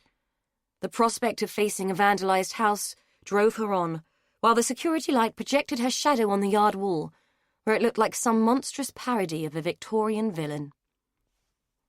The yard of number 17 was littered with junk and did not benefit from security lighting. Even in the weak beam of Lena's torch, Edie had to pick her way through the detritus and fight the smell of rotting rubbish. As she had suspected, the back door had been left open, and her heart sank and floundered like a landed fish. Whoever was inside hadn't turned on the lights, so she paused and strained her ears in a bid to pick up auditory evidence of a wrecking party. There was nothing, only the distant wail of a siren and the muffled hum of the square. Feeling increasingly apprehensive, she stole through the door and found the kitchen empty of vandals and the same as she had left it, except for the presence of a backpack that had been placed on the kitchen table. Edie shone the torch beam on it. The bag was old and worn and emitted a pungent smell of old dirt and rotting daffodils. Why the prospect of facing one of the great unwashed was less fear-provoking than a house full of rampant teenagers was beyond Edie, but for some reason she felt less tense about the anticipated encounter. Until a loud, house-shaking thud from upstairs caused her to drop the torch and cling onto the rolling pin with both hands in a primal stance of abject terror. The torch rolled on the floor, its thin beam making a kaleidoscope of shadows dance across the walls, to the extent that she felt surrounded and assailed by the ghosts of her own fears. Taking a deep breath, she moved into the hallway and crept towards the stairs. Her heart was beating so loudly that she became convinced that the intruder would hear it, consider it a war drum, and consequently see it as a call to arms. From the bottom of the stairs, she could hear no further noise. The house was menacingly quiet, as if waiting with bated breath along with her for someone to leap out and break the silence. For Edie, The absence of any sound was more terror-provoking than anything else.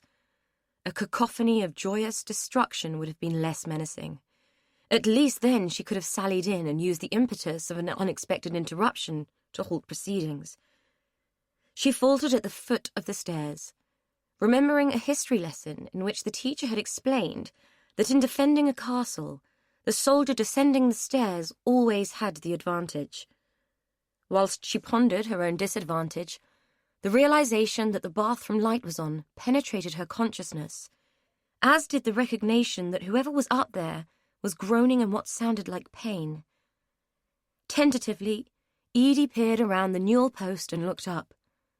A thin hand protruded over the highest tread. It twitched, the fingers jerking and clutching at the air. It didn't look like the hand of a man. Aware that unless the intruder had set a trap, she was safe enough, Edie took the stairs, still keeping a tight grip on the rolling pin, while the other hand slid up the banister, twitching against it almost as nervously as the one she could see at the top of the stairs. The groans had become weaker, and fear changed into concern as Edie's ascent revealed the presence of a girl. Her thin body was curled onto the landing floor in a state of collapse, and she was half conscious and bleeding. Edie's immediate response was to drop the rolling pin and lurch towards the girl, all fear and reservation having fled in the face of this unexpected situation. As she knelt beside her, the girl's eyelids fluttered, and she seemed to register Edie's presence, though she tried to roll away and use her free arm to bat Edie away. "No, leave me alone," she groaned. Blood had trickled from her nose and had congealed on her face below a pulped and bruised eye. "What happened? Can you sit up?" Edie said as the girl flailed. "It's okay. I'm not going to hurt you. What happened?" The girl groaned again and rolled onto her front. "Fainted. Don't like blood. Feel sick." Edie noticed a blood-stained towel on the floor. One of her own, and a thing that might have irked her under other circumstances. She grabbed it and rolled it into a rough pillow and pulled the girl onto her side in a rough approximation of the recovery position, or as much of it as she could recall from her Girl Guide first aid course. She put the towel under the girl's head. "Lie still. Wait for it to pass. I'm going to get something to clean you up." The bathroom was smeared with blood, and the smell of vomit rose from the toilet, forcing Edie to wrinkle her nose and recoil as she rummaged through Dolly's bathroom cabinet, looking for something suitable that she could use to clean the girl up. The search yielded nothing except an ancient flannel and a dribble of antiseptic in a bottle probably older than Edie. She used the antiseptic more to ensure that the flannel was clean than any hope that it would have any healing properties for the girl's face. An old crystal fruit dish purloined from a side table on the landing served as a suitable bowl for the concoction once it had been rinsed free of dust. She returned to the girl, who now lay less rigidly and who peered at her from her unswollen eye with increasing consciousness. Wringing out the flannel, first Edie began to dab the girl's face, unsure of which was the most unsightly, the blood, the bruising, or the grime that adhered to her skin. Once she had cleaned most of the mess away, the damage didn't seem too bad. A bloody nose and a small cut above the swollen eye. "Who did this?" she demanded, knowing that what had happened to the girl's face had been no accident. The girl winced as the flannel passed over a particularly tender spot. "I fell, it doesn't matter." Edie had heard it all before. She had walked into a fair few door frames herself whilst married to Simon. "What, you fell into someone's fist?" The girl pulled away. "Doesn't matter. Anyway, who the fuck are you and where's Dolly?" Edie sat back on her haunches as the girl hauled herself into a sitting position and leaned against the wall. "Shouldn't it be me asking you that question? Who are you and what are you doing here?" Edie said, less evenly than she would have liked to. The girl was clearly on her uppers, scruffy, dirty, and smelling of unwashed flesh, neglect, and sadness. Sadness had a smell all of its own, and was too familiar to Edie for her to mistake it for anything else. It had the scent of misery and the tang of salt. The girl attempted a scowl, but it clearly pained her. "Where's Dolly?" "She died 3 weeks ago." She was my aunt. The girl shook her head slowly and winced as the movement hit home. Shit! Poor doll, I didn't know she had family. It felt like an accusation, and Edie herself wanted to wince away from it. We weren't close, she muttered. How did you know her? The girl shrugged, her face crumpling in pain as a reaction to the movement. Just did. She used to help me out a bit, you know? Edie didn't, but could guess. The state of the girl told her everything she needed to know. At first, she had suspected drugs, but the thin arm showed no signs of needle marks, just the evidence of homelessness and malnutrition. Is that why you broke in? Because Dolly used to help you? I didn't break in, the door was open, the girl said, cringing again. Look, I'm going to go next door and get you some painkillers. Don't move, I won't be long.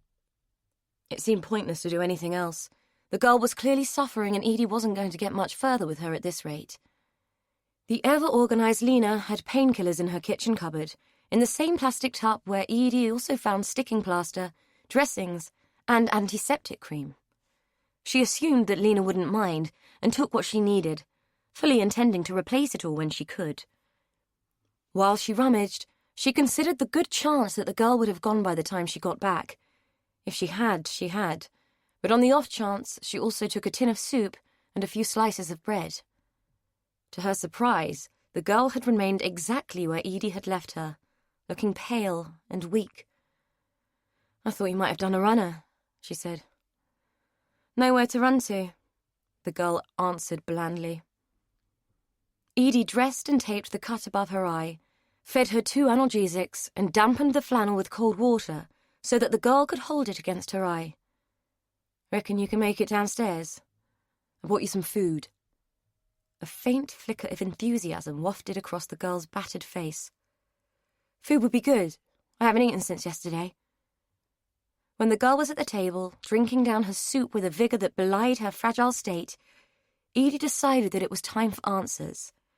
The girl's plight had brought out her sympathies, but she wanted to know who this young woman was and why she had walked into Dolly's house broken and bleeding. So, now you're patched up, fed and watered. Are you going to tell me what happened and why you came here? The girl mopped up the last trickle of soup with a crust of bread and swallowed it whole. Got kicked out of my gaff, had nowhere else to go. I figured Dolly would bail me out for the night. She sometimes would, depending on what mood she was in. Edie nodded. What happened to your face? The girl shrugged. Got smacked by that bastard Jono. Reckon I was losing him business. Edie didn't say a word, just looked at the girl in confusion. The girl sighed.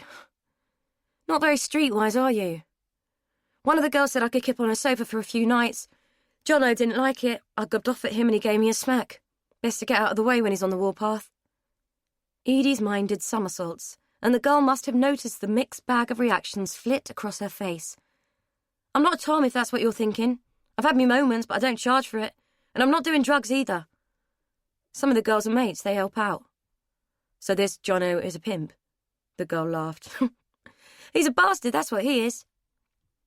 Edie thought about the girls across the square and what their lives must be driven by.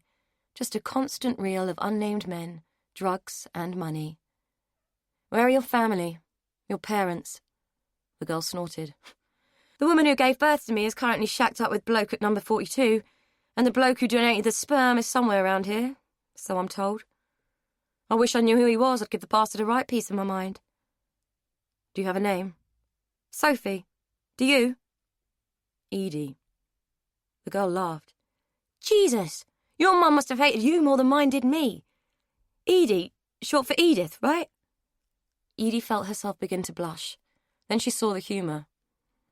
Something like that, yeah. So, Edie, what's the deal with this place? Sophie looked around the kitchen. I can see you've cleaned it up. You moving in? No, clearing it out before it's sold. Sophie nodded and hiccuped. Fair enough. I wouldn't want to live here either if I had the choice. Reckon it's worth much? Edie felt herself bristle. Being quizzed by this stranger with attitude didn't sit well. I've no idea. I'm sure I'll find out soon enough. Sophie held her hands up. Sorry, none of my business, eh? Edie folded her arms. Not really, no. Sophie looked down at her empty bowl, then gently touched the dressing on her forehead. Guess that's my cue to fuck off then. Cheers for the soup and stuff. She reached across the table to retrieve her pungent backpack. Where will you go? Sophie shrugged. Dunno, best get off the square, though. Jono sees me again, he's going to give me worse than a black eye. Edie looked at her. She was thin, grubby, pale, and devoid of anything that marked her out as a functional human being. On a whim, she said, You can stay here if you want. Just for tonight, anyway. Just don't steal anything and don't let anyone else in. Sophie's hand paused on the strap of her backpack. I don't nick. And besides, if you can find anything in this gaff worth my while, you're better than me. I'll stay for tonight. She said it as though she was doing Edie the favour. Got any more of those tablets? Me face is killing me. Edie found herself smiling as she tossed the rest of the paracetamol across the table. There was something about this tattered human that appealed to her on a fundamental level. Here, don't take too many, and for Christ's sake, have a bath, you stink. I'll be back in the morning. She stood to leave. The girl picked up the pills and turned the pack in her hands. You're a gobby cow, Edie, but you're all right, I reckon. I'll keep on the sofa, them rooms upstairs give me the right creeps. Funny fucker, your Aunt Dolly. Edie had to agree on both counts. It was only as she slipped into Lena's kitchen, in a vain attempt to be quiet, that she began to question the wisdom of leaving a complete stranger of dubious origin and even more dubious morals alone in a house that she was responsible for. What harm could it do? There was nothing worth stealing, and in her heart of hearts she felt sorry for the girl. Sophie couldn't be much more than 20 by the looks of her, and even if she did steal something, good luck to her. It would be one less piece of junk that Edie had to deal with. She put her hand against the teapot. It was hot and stung her fingers, which meant that Lena had woken up. With a feeling of trepidation that she couldn't really fathom, Edie stuck her head around the sitting-room door and spied Lena wearing her nightdress and dressing gown and perched on the edge of her chair. Hi, Lena. Would you like a cup of tea? Just made it. Let it brew. Where have you been?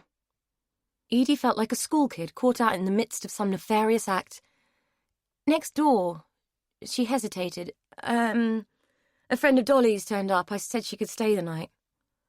Lena turned and gave her the full benefit of her scrutiny. Oh, aye? Who would this friend be, then? A young girl called Sophie? She looked to be homeless and had been in some sort of accident. Edie didn't feel like elaborating on the nature of Sophie's accident. Lena narrowed her eyes. That skanky kid? Always hanging around the square and cozying up with the prozzies? What do you think you're doing letting scum like that stay next door? Grateful as Edie was for Lena's hospitality and kindness, this critique of her decision rankled. She was in a mess and had nowhere else to go. I couldn't just throw her out on the street. Lena pulled her dressing gown across her chest and pulled her face. Ha! Street's the best place for the likes of her.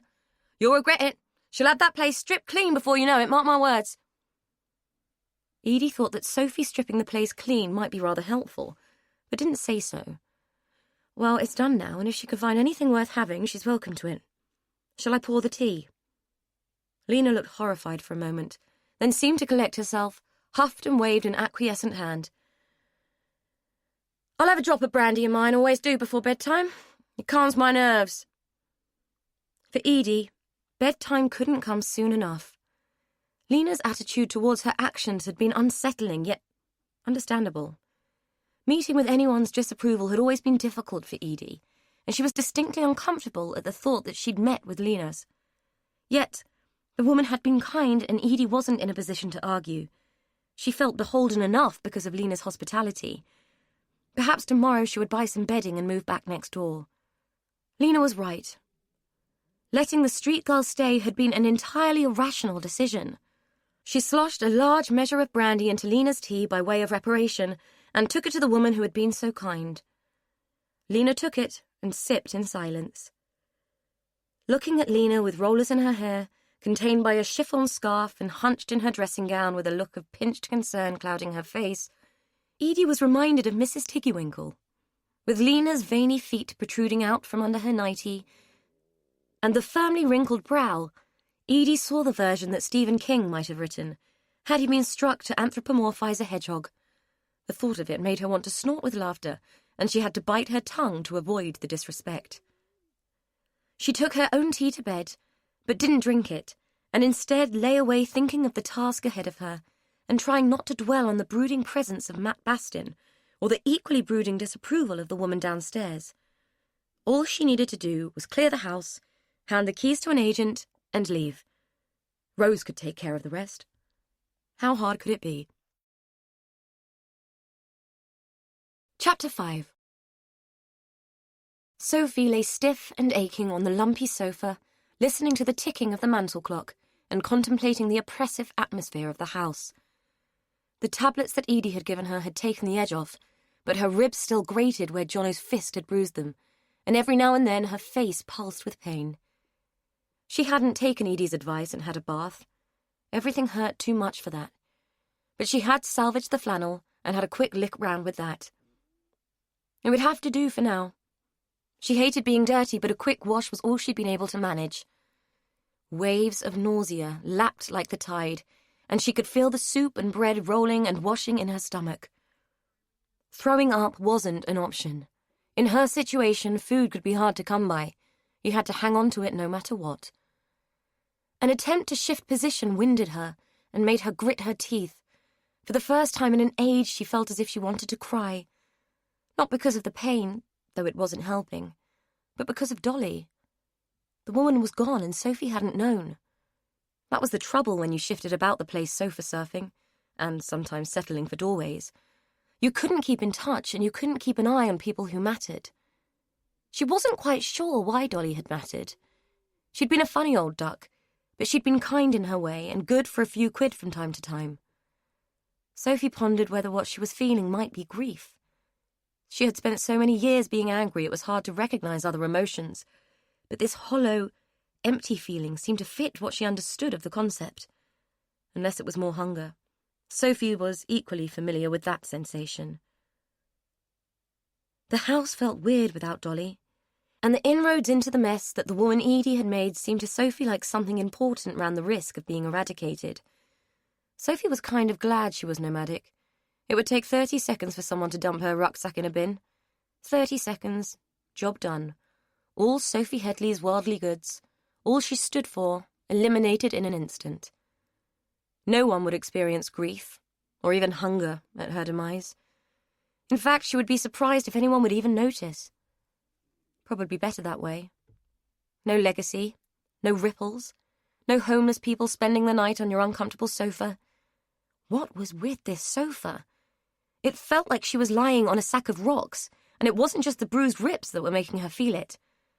She shoved a hand beneath her and felt around. Sure enough, there was a lump in the foam.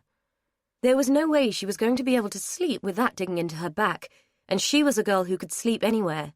Doorways, park benches, you name it. With some effort, she slid off, grunting as her ribs grated and sang with pain. A zip in the back of the cushion allowed access to the foam inside. The zip was stiff, had probably rarely been opened, and it took a moment of careful and gentle persuasion before the teeth parted and allowed her to slip in a hand and feel about for the object that had been causing so much discomfort. The foam was old, had started to disintegrate, and left a grainy and unpleasant residue on her hands. The texture of it made her grimace as she groped about, her fingers finally finding the item that she sought. It felt like a book that someone had wedged between the layers of ancient foam. Weird. She tugged at it, but it had been there a long time and resisted her efforts. The foam had become tacky and had adhered to the cover. Sophie tugged and worked her fingers under and around the book until finally it came free and she could pull it out. The light in the room was dim, the bulbs as old and weak as Dolly had been, and Sophie couldn't really make out much from the pages of the notebook that had faded, foxed, and stuck together in the passage of time. It seemed to be some kind of copybook. Lists, money, boring stuff. She wasn't much bothered about what the pages held, only that the bloody thing would no longer be preventing her from sleep. With irritation, she wiped the cover on the carpet and threw the book into her backpack. Then she wiped her hands down her jeans and reassembled the cushion. With mounting exhaustion, she put it back, climbed onto the sofa, and attempted to sleep. Edie found her there the next day, curled up, hair tousled, mouth slack, and with her t-shirt ridden up and revealing the ugly, mottled bruise that had bloomed on her torso overnight. As she observed the sleeping, broken girl, sorrow clutched at her heart. Lena's disapproval had inclined her to think that she should ask the girl to leave, but this sight changed everything. Edie knew what it was to feel lonely, vulnerable, and without hope. She had never been homeless, but had sold her soul to keep a roof over her head and food in her belly. If being married to Simon hadn't been a deal with the devil, she didn't know what was. For a moment, she contemplated taking the girl's bag and washing the clothes that were inside. The whole thing stank, and so did the girl. But who was she to intrude on the girl's possessions? Instead, she wandered through to the kitchen, filled the kettle, and began to cook the bacon and eggs she had brought with her. As she fiddled with the food, a plan began to form in her mind. The smell of cooking must have woken the girl as she came sidling into the kitchen, yawning and shuffling and rubbing the back of her neck. "I smell bacon. Is there coffee?" "I could murder coffee," she said blearily as she slumped into a chair next to the faded formica table.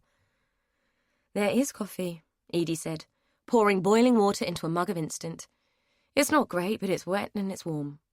Oh, and I've sorted you some clean clothes. Some are mine. I'll wash yours if you like."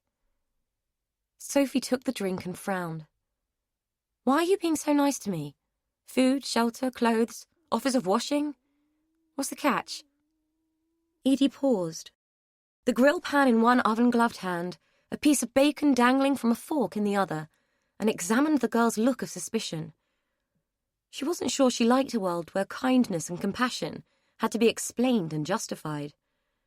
No catch, but an offer. You need a place to stay, I need some help. This place won't clear itself and I can't face it on my own. I don't know how long it will take, but you can stay here and help me until I hand over the keys. I'll feed you and sort out a bed for you to sleep in. I'll even buy you a bar of soap and some shampoo," she added, as she passed a plate of food across the table. Sophie scowled at the perceived insult and took the food, inhaling the aroma and letting the nectar of it relax her features. "Nice skin of my nose," she said, shrugging and dipping a folded slice of bread into her egg. "As long as you got rubber gloves, I'm not touching anything without gloves. This place is minging." Edie looked at the grim state of the girl and smiled as pots and kettles came to mind. She sat down in front of her own breakfast. "Okay, and yes, I have gloves. I figured you could start by clearing one of the bedrooms. I'm going out in a bit to buy some bedding, so at least we'll have something clean and dry to sleep on." Sophie paused. A chunk of sausage poised precariously on her fork stopped in midair, interrupted on its journey to her already full mouth. "You said we. I thought you were staying next door." "I was, but I don't want to outstay my welcome. You can clean and clear the little room and sleep in there. I'll take the sofa." Sophie shrugged and shoved the sausage into her mouth. She chewed twice and swallowed. To Edie, watching Sophie eat was much like watching a snake consume its prey whole. Inconceivable and uncomfortable. "It's your funeral. That bastard is like an instrument of torture. I've slept on more comfortable benches than that sofa. Why don't you have one of the other bedrooms?" It was a good question. "I'll show you in a minute, and you'll see why." Sophie looked around Dolly's bedroom in horror. The hanks of hair seemed to have become even more disturbed than Edie could remember. They hung around the room like cobwebs, and single strands hovered, wafting like fine tentacles as they floated in the draught from the hallway. "Christ! If Miss Havisham had made it to her wedding night, I reckon this is what the room would have looked like," Sophie said, making to step into the room more fully, then thinking better of it. "I didn't have you down as a literature lover." Sophie scowled at her. "I might be temporarily indisposed, but I'm not thick. I read." She prodded at a pile of abandoned clothing with her foot. "Bloody hell, where do you start?" "Here," Edie said, leading her across the landing and into Beatty's small, cell-like room. "It's not so messy, but it's damp and the wardrobe needs clearing, and there's a bit of junk that could do with sorting. It might be worth stripping that bed and giving the mattress a good airing. I'll buy a cover for it later. I'm not sure what state it's in.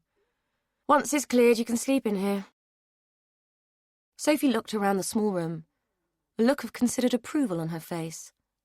Ta, was all she said, though she accompanied it with a nod of satisfaction.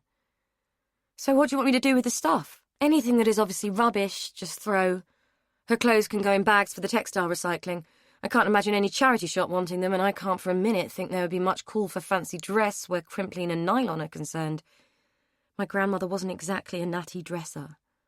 Anything you think might be important, photos, documents and the like, put in a box and I'll go through them later. Sophie nodded. Righto, boss. I don't suppose you've got any more of those painkillers, have you? I hurt my ribs and they're playing me up like a bastard. Edie fished in her pocket for the ibuprofen she had brought that morning with the breakfast goods. Here, I got these. You're really not going to be up to much, are you? Not in this state, anyway. Sophie flapped her hand at her. No worries, I'll be all right in a mo. I've had worse. Not saying I'm up for moving furniture like, but I can manage to chuck shite in bin bags. Edie passed her the medication, wondering at the wisdom of leaving someone who she hardly knew, who regarded other people's belongings as shite, and who, if profanity were removed from the language, would have very little to say, in charge of clearing out Beatty's room. She shook the thought off. It wasn't as if she could really afford to care what happened to the contents of the house. As long as they were cleared and she could leave, it didn't really matter what anyone did with her grandmother's belongings. Well, as long as you're sure, she said. Oh, stop fussing, will ya? Bugger off and go shopping. I'll have this place sorted in no time, Sophie said, gazing casually at the plain contents of the small room. Chapter 6. Edie cut across the park, skirting the now familiar murder tourists and their unhealthy obsession with Winfield's more murky past.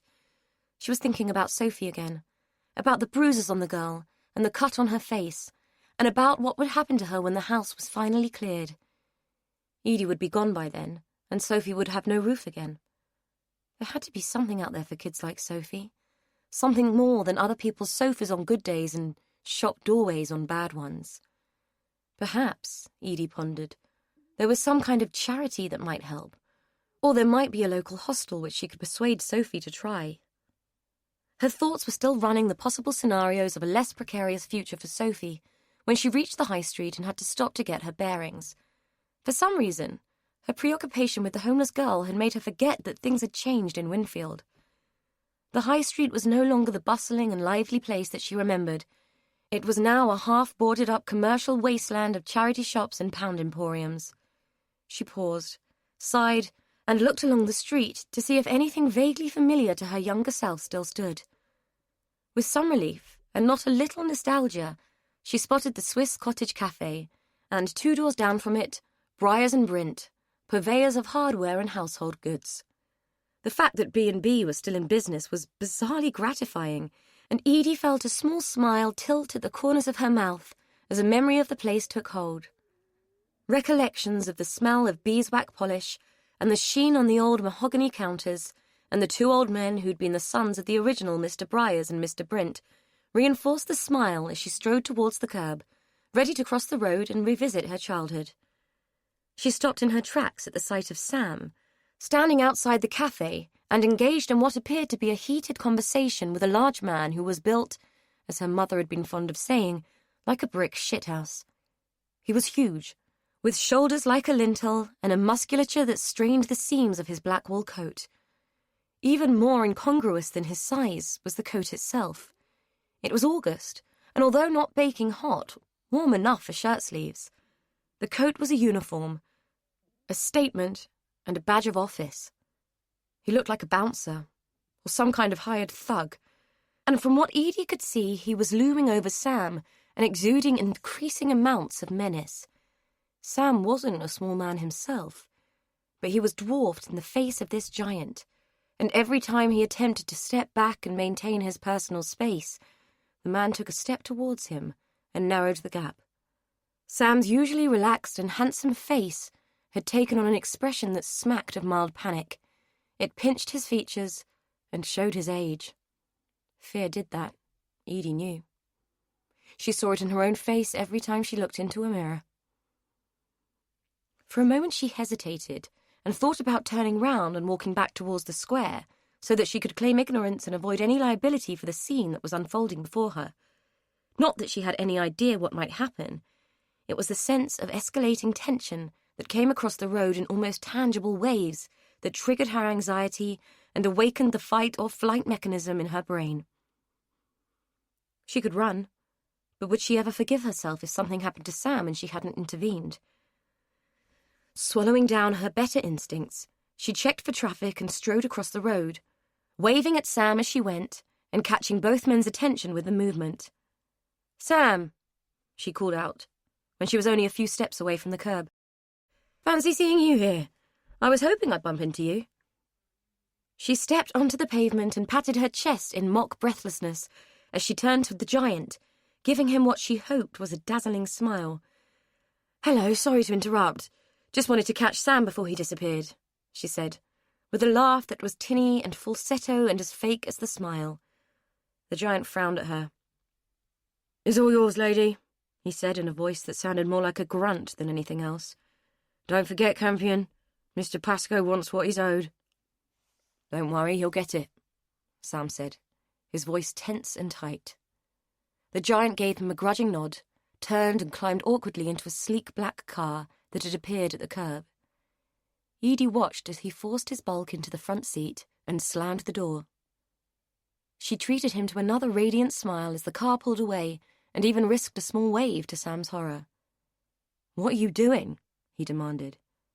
"Being polite," she said, dropping her hand and turning to Sam. "What was all that about?" Sam took her elbow and steered her towards the cafe. "Just business, nothing to worry about." Edie wasn't so sure. Though the pinched look has departed, his voice still sounded as if it had come from behind gritted teeth. A muscle, fired by tension, twitched in his jaw. "Are you okay?" she asked. Sam's eyes narrowed. Then in an instant the tension was gone, and the familiar smile broke across his features. "Of course. Why wouldn't I be?" He nodded towards the cafe. "Fancy a coffee, as we're here?" The sudden change in demeanour rattled Edie for a moment, but she was so relieved to see the familiar, relaxed and cheerful Sam that she shook off the feeling and returned his smile. "Why not?" The Swiss hadn't changed at all. In fact, as Edie looked at the yellow-stained walls and worn wooden tables, she wondered if the owners had even decorated in the 30-odd years since she had been there last. A memory of drinking hot chocolate and eating cake with Uncle Dickie rose like a bubble and popped on the surface of her consciousness. "Dickie used to bring me here for hot chocolate," she said, as Sam found them an empty table. "Yeah? He was a nice guy, as I recall," Sam said. "So, do you want hot chocolate now so you can relive your childhood? Or are you going to settle for a nice grown-up coffee?" There was a slight smirk hiding in Sam's smile, and the sight of it sent a frisson of embarrassment through Edie. She certainly had no desire to relive her childhood, and felt irritated at the suggestion that she might. "Coffee, please. I don't believe in going backwards," she said, with more grit than she'd intended. "Fair enough." Sam waved to the waitress and made their order. "So how's it going? Have you discovered the family jewels yet?" Edie laughed. "Some chance of that. No, it's going okay. The sooner I get it done, the better." "Have you started on Dickie's room yet?" "No, I haven't touched the bedrooms. I'm kind of building myself up to it. Dolly's is a nightmare. Every time I think about it, I feel like packing my bags and running away." She said it with a laugh, as if injecting humour into the prospect would somehow lessen the veracity of her desire to cut and run from the whole thing. "Oh, it won't be that bad once you get going. We managed the lounge easily enough, didn't we? Why don't I come round and give you a hand again? I could sort Dickie's room while you tackle Dolly's." It was a kind offer, but Edie felt that she'd already taken up too much of his time and Lena's kind help. "Oh, no, it's fine. I'll manage. You and your mum have already done enough. I'm very grateful." To her surprise, Sam reached across the table and took her hand, squeezing it warmly. "It's no problem. We like to help. I want to help." Edie was acutely conscious of the warmth of his touch on her skin. Fortunately, their coffee arrived, borne on a worn-out tray, which was wielded by an equally worn-out waitress by the look of her. Edie pulled her hand away from Sam's and reached for her cup. It really is kind of you, but I'm absolutely fine. I have a friend helping me now, so I won't need to impose on you or your mum. In fact, I'm off to buy some bedding in a minute so that I can move back in. Much as I love your mum's company, I'll get a lot more done if I'm in situ, rather than gossiping to her every evening. She added a smile and sipped at her coffee. It was piping hot, too milky, cheap, and burned her tongue. She winced at the pain and put the cup down as if it was the vessel's fault she'd scalded herself. Sam ignored his own drink and peered at her. Oh? Who's the friend? Edie avoided his eyes and glanced around the seedy cafe. Just a girl I met. She's helping me out a bit. I feel kind of sorry for her. She's sort of on her uppers and needs a bit of help. Sam frowned, as Edie expected he might. Are you saying you picked up a stray and let her loose in the house, Edie? Are you sure that's a wise move? Edie was rarely sure of anything these days, but she did know that it was her decision and that she didn't need to justify it. I'm happy with her there. I trust her. For instance, she wasn't sure that statement was true, but was equally unsure she wanted to debate it with Sam.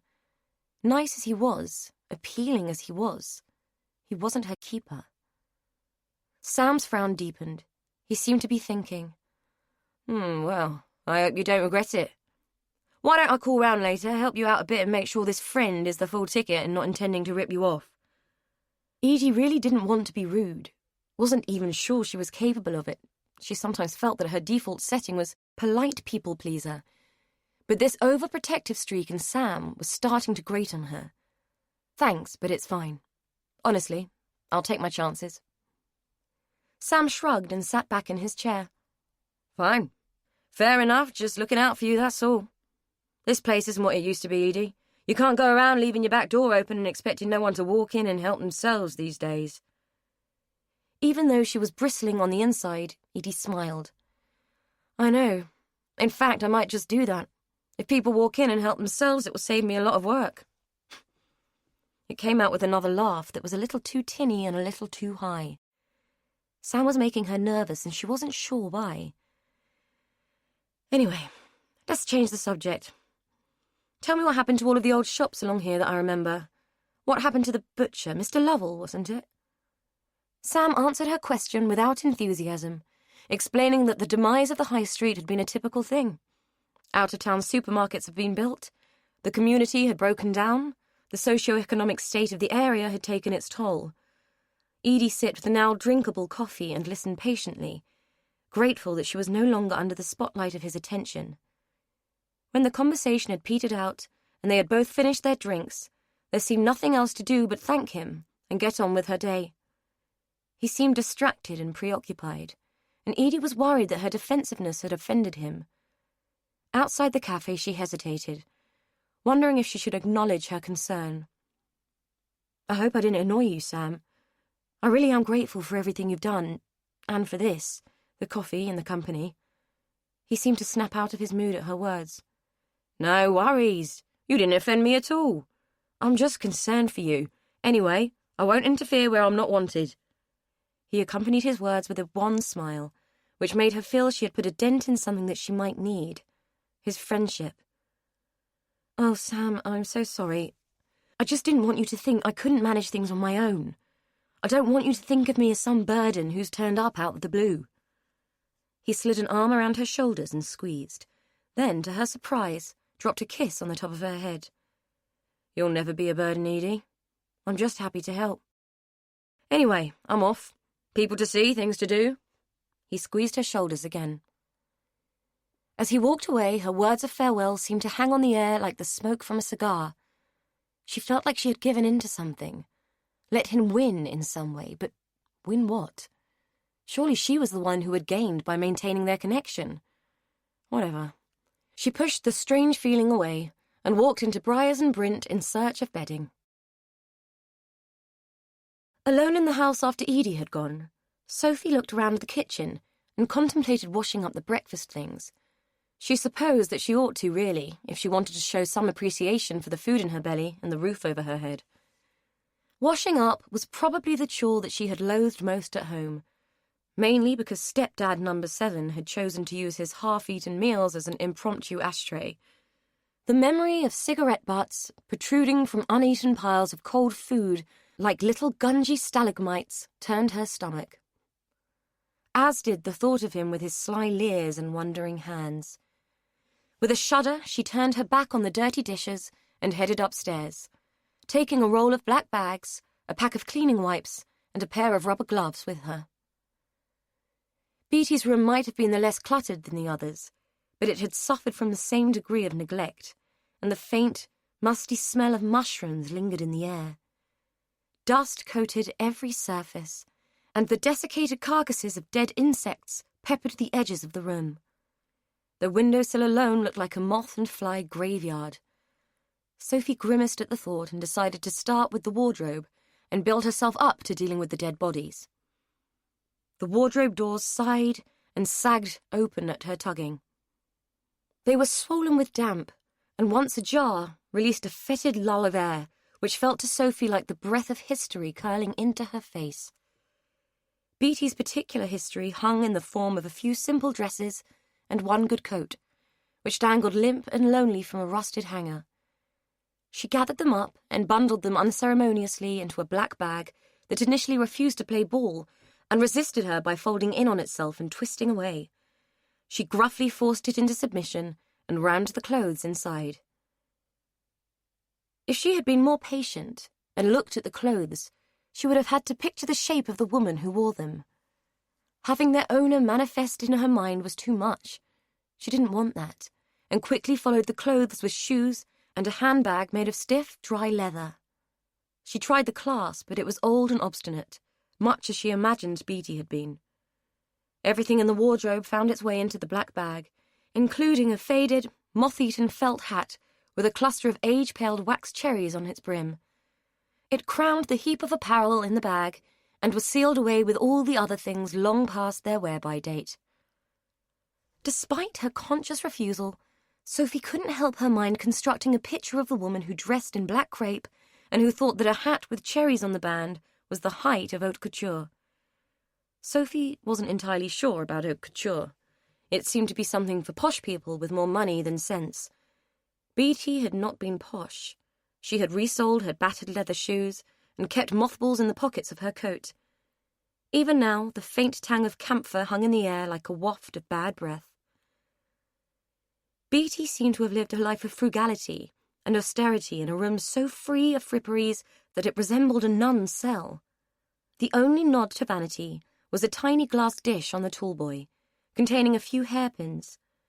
It was situated directly under a pockmarked mirror, which distorted even Sophie's fresh young face with its cuts and bruises. The room felt sad, lonely, and almost punitive to Sophie. It was hard to imagine the demeanour of a woman who would choose to live like this. Even through the barrier of the loose rubber gloves, she could feel the essence of the old woman's despair penetrate her skin and seep into her bones where it sat like a winter chill, brooding, ready to pounce and make her heart sick. It wouldn't take much. She was heartsick already. With the wardrobe clear and another bag already half full of hideous old knickers and vests retrieved from the drawers of the toolboy, there seemed little else to do. Sophie's ribs were getting sore again. The ibuprofen had worn off, so she necked 2 more, swallowing them without water as she contemplated stripping the bed. The feelings and ghosts that she had manifested since starting on the room made the prospect of sleeping in a shop doorway and grappling with the elements, and the drunks, suddenly more appealing. She tried to snap out of it. A bed was a bed, and anywhere had to be better than the street. The bed had last been made with absolute precision. The sheets and blankets were stretched tight as a drum, with hospital corners so spare they would have made even the hardest matron weep tears of joy. As she wrestled with the stiff fabrics, she thanked God for the invention of duvets. Life should be about 10-second flings, not faffing about with sheets and standing by your beds. No matter how hard she pulled, she couldn't release the bottom sheet from the corner of the bed, where it was wedged against the wall. Not that she could pull very hard, well, not without risking a punctured lung the way her ribs felt. With a sigh of abject frustration, she shuffled round the end of the bed and attempted to use her foot to move the divan out and away from the wall. It wouldn't give, despite an immense amount of effort and some serious grunting. She had no choice but to get down on her hands and knees amongst the insect corpses and inspect the problem. With a grunt of effort, she got down, gritting her teeth at the pain of the movement, and felt around the caster to see what was preventing it from moving. Sure enough, it had sunk into the rotten wood of the floorboard and was firmly wedged into a neat, soggy hole. There was a small fireplace in the room, unused for years, and plastered in a fall of dusty soot, but next to it was a set of fire irons, equally dusty and unused, but complete with a hefty-looking poker ideal for use as a lever. Sophie reached out and grabbed it, shoved it under the edge of the bed near to the caster, got to her knees and heaved. As she levered, with a searing pain shooting through her thorax, she shoved the poker to one side, moving the now raised bed a little away from the hole. For a frightening moment, she thought that the sickening crack that shuddered through her had come from her ribs, because it sounded like bone rending from bone. She froze and took a breath, expecting it to make her chest scream with pain. To her surprise, it was no more sore than usual. When she unscrewed her eyes and took a look, she realized that in removing the caster from the floor, she had also managed to pull free a large wedge of rotten floorboard. Dropping the poker, she pushed the bed away and surveyed the damage. Shit! Edie was not going to be happy. She was expecting a cleared-out room, not a wrecked one. Sophie picked up the shard of wood, wedged it back in the hope that no one would notice. Plausible deniability and all. Unfortunately, parts of the wood were so soft with rot that they just crumbled in her fingers, and the more she tried to force it, the worse it became. Shit! She gave up. All she'd done was make the problem worse. Sore, frustrated and fed up, she stared at the now huge hole in the floor and the small piles of splintered, crumbled wood that surrounded it. Down under the floorboards, resting across the lathe and plaster ceiling below, lay a tin. She reached her still-gloved hand inside the gap and pulled it out. A biscuit tin, with a grimy, semi-rusted seam on the lid. Brittle yellowed sticky tape held the lid in place, and it took some effort to remove it, and even then the lid wouldn't budge. Ever resourceful, Sophie reached for the poker again, and managed to work it under the rim and bend the lid enough with the end of it to be able to prise the lid off in one grinding, graunching, metal-popping move. The contents of the tin were singularly unexciting to her. An ancient sponge, so dry it crumbled like honeycomb when she poked it, a bar of carbolic soap, shrunken and cracked, a nail brush, a length of perished rubber tube with a bulb at the end, and 2 or 3 long metal hooks that looked like something that might be used to crochet fishing nets. It meant nothing, so she threw it in the bag along with the other detritus from the room. With the bed stripped and the wardrobe and toolboy empty, there was very little left to do. Only the bedside table remained untouched, and all that contained was an old Gideon Bible and a pair of glasses. Sophie threw those into the bag too, and only paused to pick up a sliver of newspaper that had fluttered from the pages of the Bible and floated to the floor. She was about to screw it up and toss it after the rest of the rubbish, but a name caught her eye. The name of the woman whose belongings she had been systematically disregarding. According to the yellow and fragile cutting, in 1959, Beatrice Morris had been sentenced to 7 years in prison for acts of feticide and actual bodily harm. Sophie paused, frowned, and looked around the clinical little room in its ordered frugality. It hardly seemed like the lair of a criminal, and what the heck was feticide when it was at home? It sounded chemical, like pesticide or incesticide or even cyanide. Had Beatty poisoned someone? Though the thought was entirely irrational, and she knew it, Sophie was extremely thankful for the rubber gloves. She had read something once about how poison could enter the body through the skin, and how in the 16th century, the Italians had been the past masters of the art of steeping leather gloves in toxins that could kill a person in minutes by poisoning them through their skin. She looked down at her gloved hands and for a second wondered if the same technique could be applied to rubber. Nah, she was being ridiculous. It occurred to her that Edie might not know that her dear old Nan had been a criminal and had served time. Or if she did know, she might not want anyone else to. Stiff and sore, but with her curiosity burgeoning, she lowered herself onto the bed, the bare mattress groaning and squeaking beneath her. This family was weird. Dolly had definitely been weird. Edie wasn't exactly the full ticket either. Not that Sophie was complaining. The woman had fed and watered her and given her a bed for the night, but it was odd. People you didn't know didn't do that kind of stuff. They might give you a few quid, buy you a sandwich even, but clothe you, feed you, and give you shelter. Not unless they wanted something. Okay, Edie had said she wanted help clearing the house, which had sounded fair enough before Sophie had clocked on that Nana Morris was a crim. Perhaps the whole family was terminally bonkers, and Sophie was being lined up as the next victim. Sophie wasn't entirely sure what she might become a victim of, but she was damned if she was going to fall for any shenanigans. Before she took another thing from Edie, she was going to find out exactly what this family was all about. With renewed determination and a sense of intrigue, Sophie felt energized. She grabbed up the black bags and towed them down to the backyard, where she bundled them on top of the mountain of others that writhed and crawled with God knew what. Her task complete, she went back into the house to retrieve her backpack. A mission had been set. She wanted to know all about the Morris family. The public library was only a few streets away, and that was the place she would start. They were used to her in there, as it was free and warm and a source of endless entertainment. It was only as she went to zip up her bag that she remembered the notebook she had thrown in there the night before. She flicked through the pages once again, looking at the dates, initials and numbers, all those unnamed entries.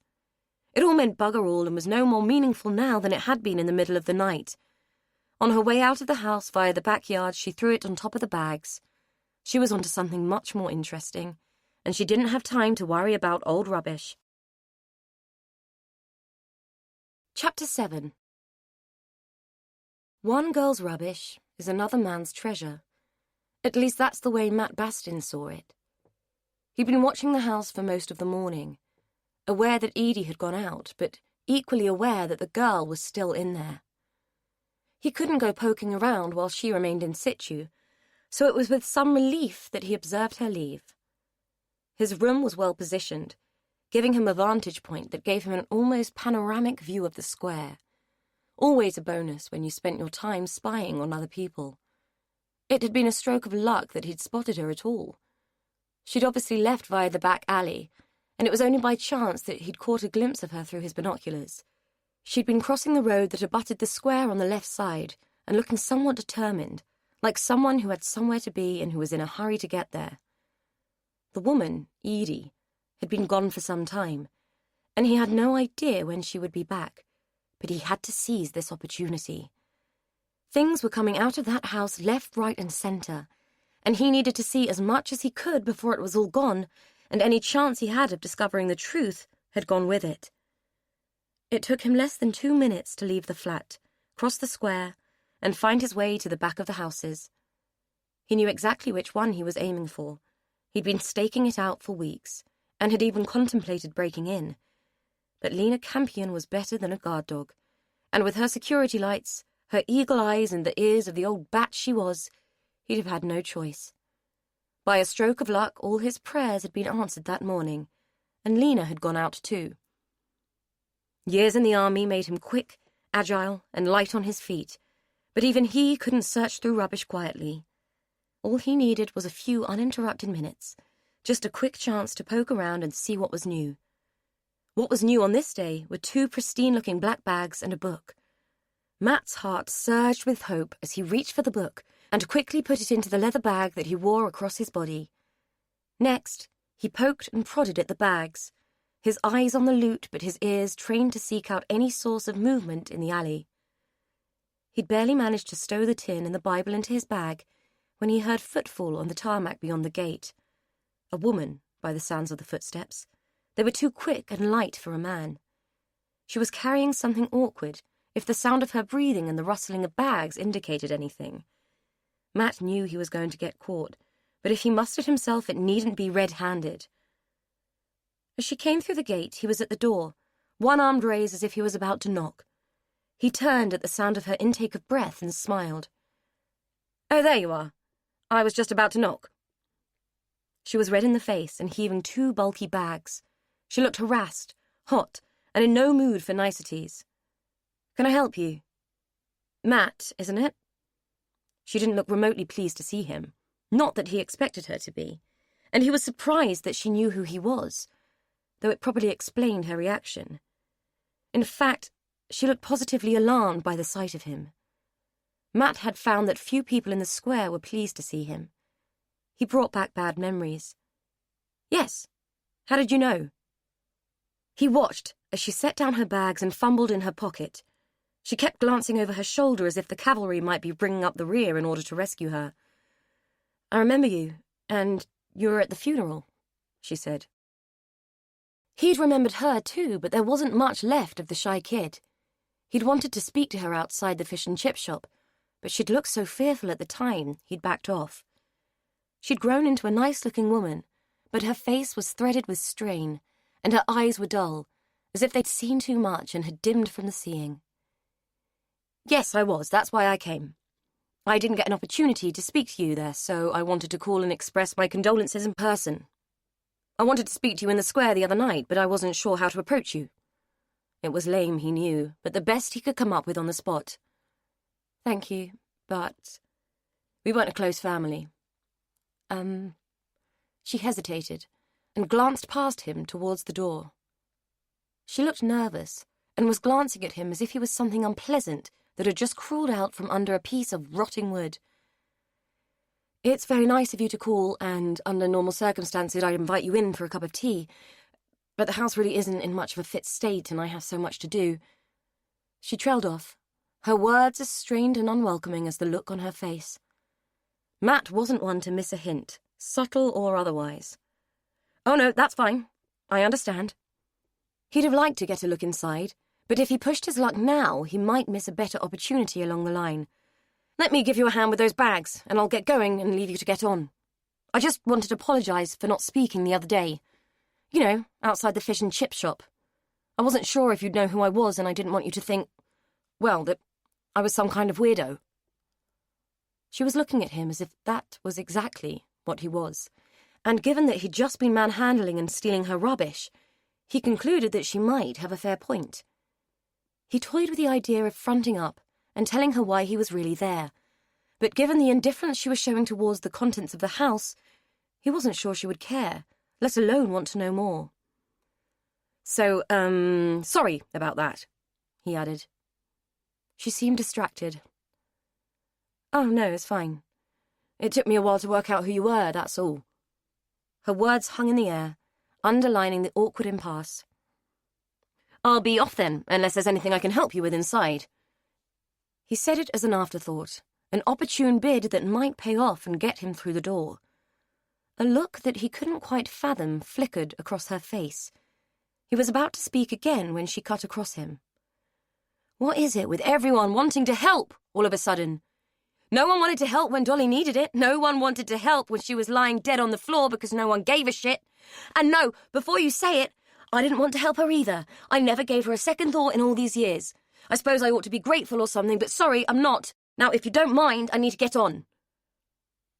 It felt like it had come out of nowhere. Matt certainly hadn't seen it coming, and by the look on her face, now that the words were out, neither had Edie. She gaped at him, a look of shock, horror, and what seemed to be fear mixing and mingling on her face. Both of them made to speak at the same time, Matt to apologise, Edie too by the evidence of her dismay, but they were interrupted by Lena, who sallied through the gate like a galleon in full sail. "What's all the bleeding shouting about, eh? Is he bothering you?" She turned to Edie, who shook her head and looked as if she wished that a hole would open up beneath her feet and consume her whole. "I think she's a bit upset," Matt said, as Lena glowered at him. "Upset? Upset? I'm not surprised she's upset with the likes of you harassing her. Now get out, you heard her. You're not wanted here, you never were. If you don't leave, I'll get my Sam to make you leave. It took me a while to place you, but I've got your number now, Matthew Bastin." If he hadn't already been on delicate ground, Matt might have laughed. It had been many years since he'd been afraid of anyone like Sam Campion. Bully boys with their bluff and bluster held no fear for him. Neither did vacuous old ladies, and Lena was certainly one of those. He treated her to a benign smile. "I was just leaving, Mrs. Campion." He turned to Edie.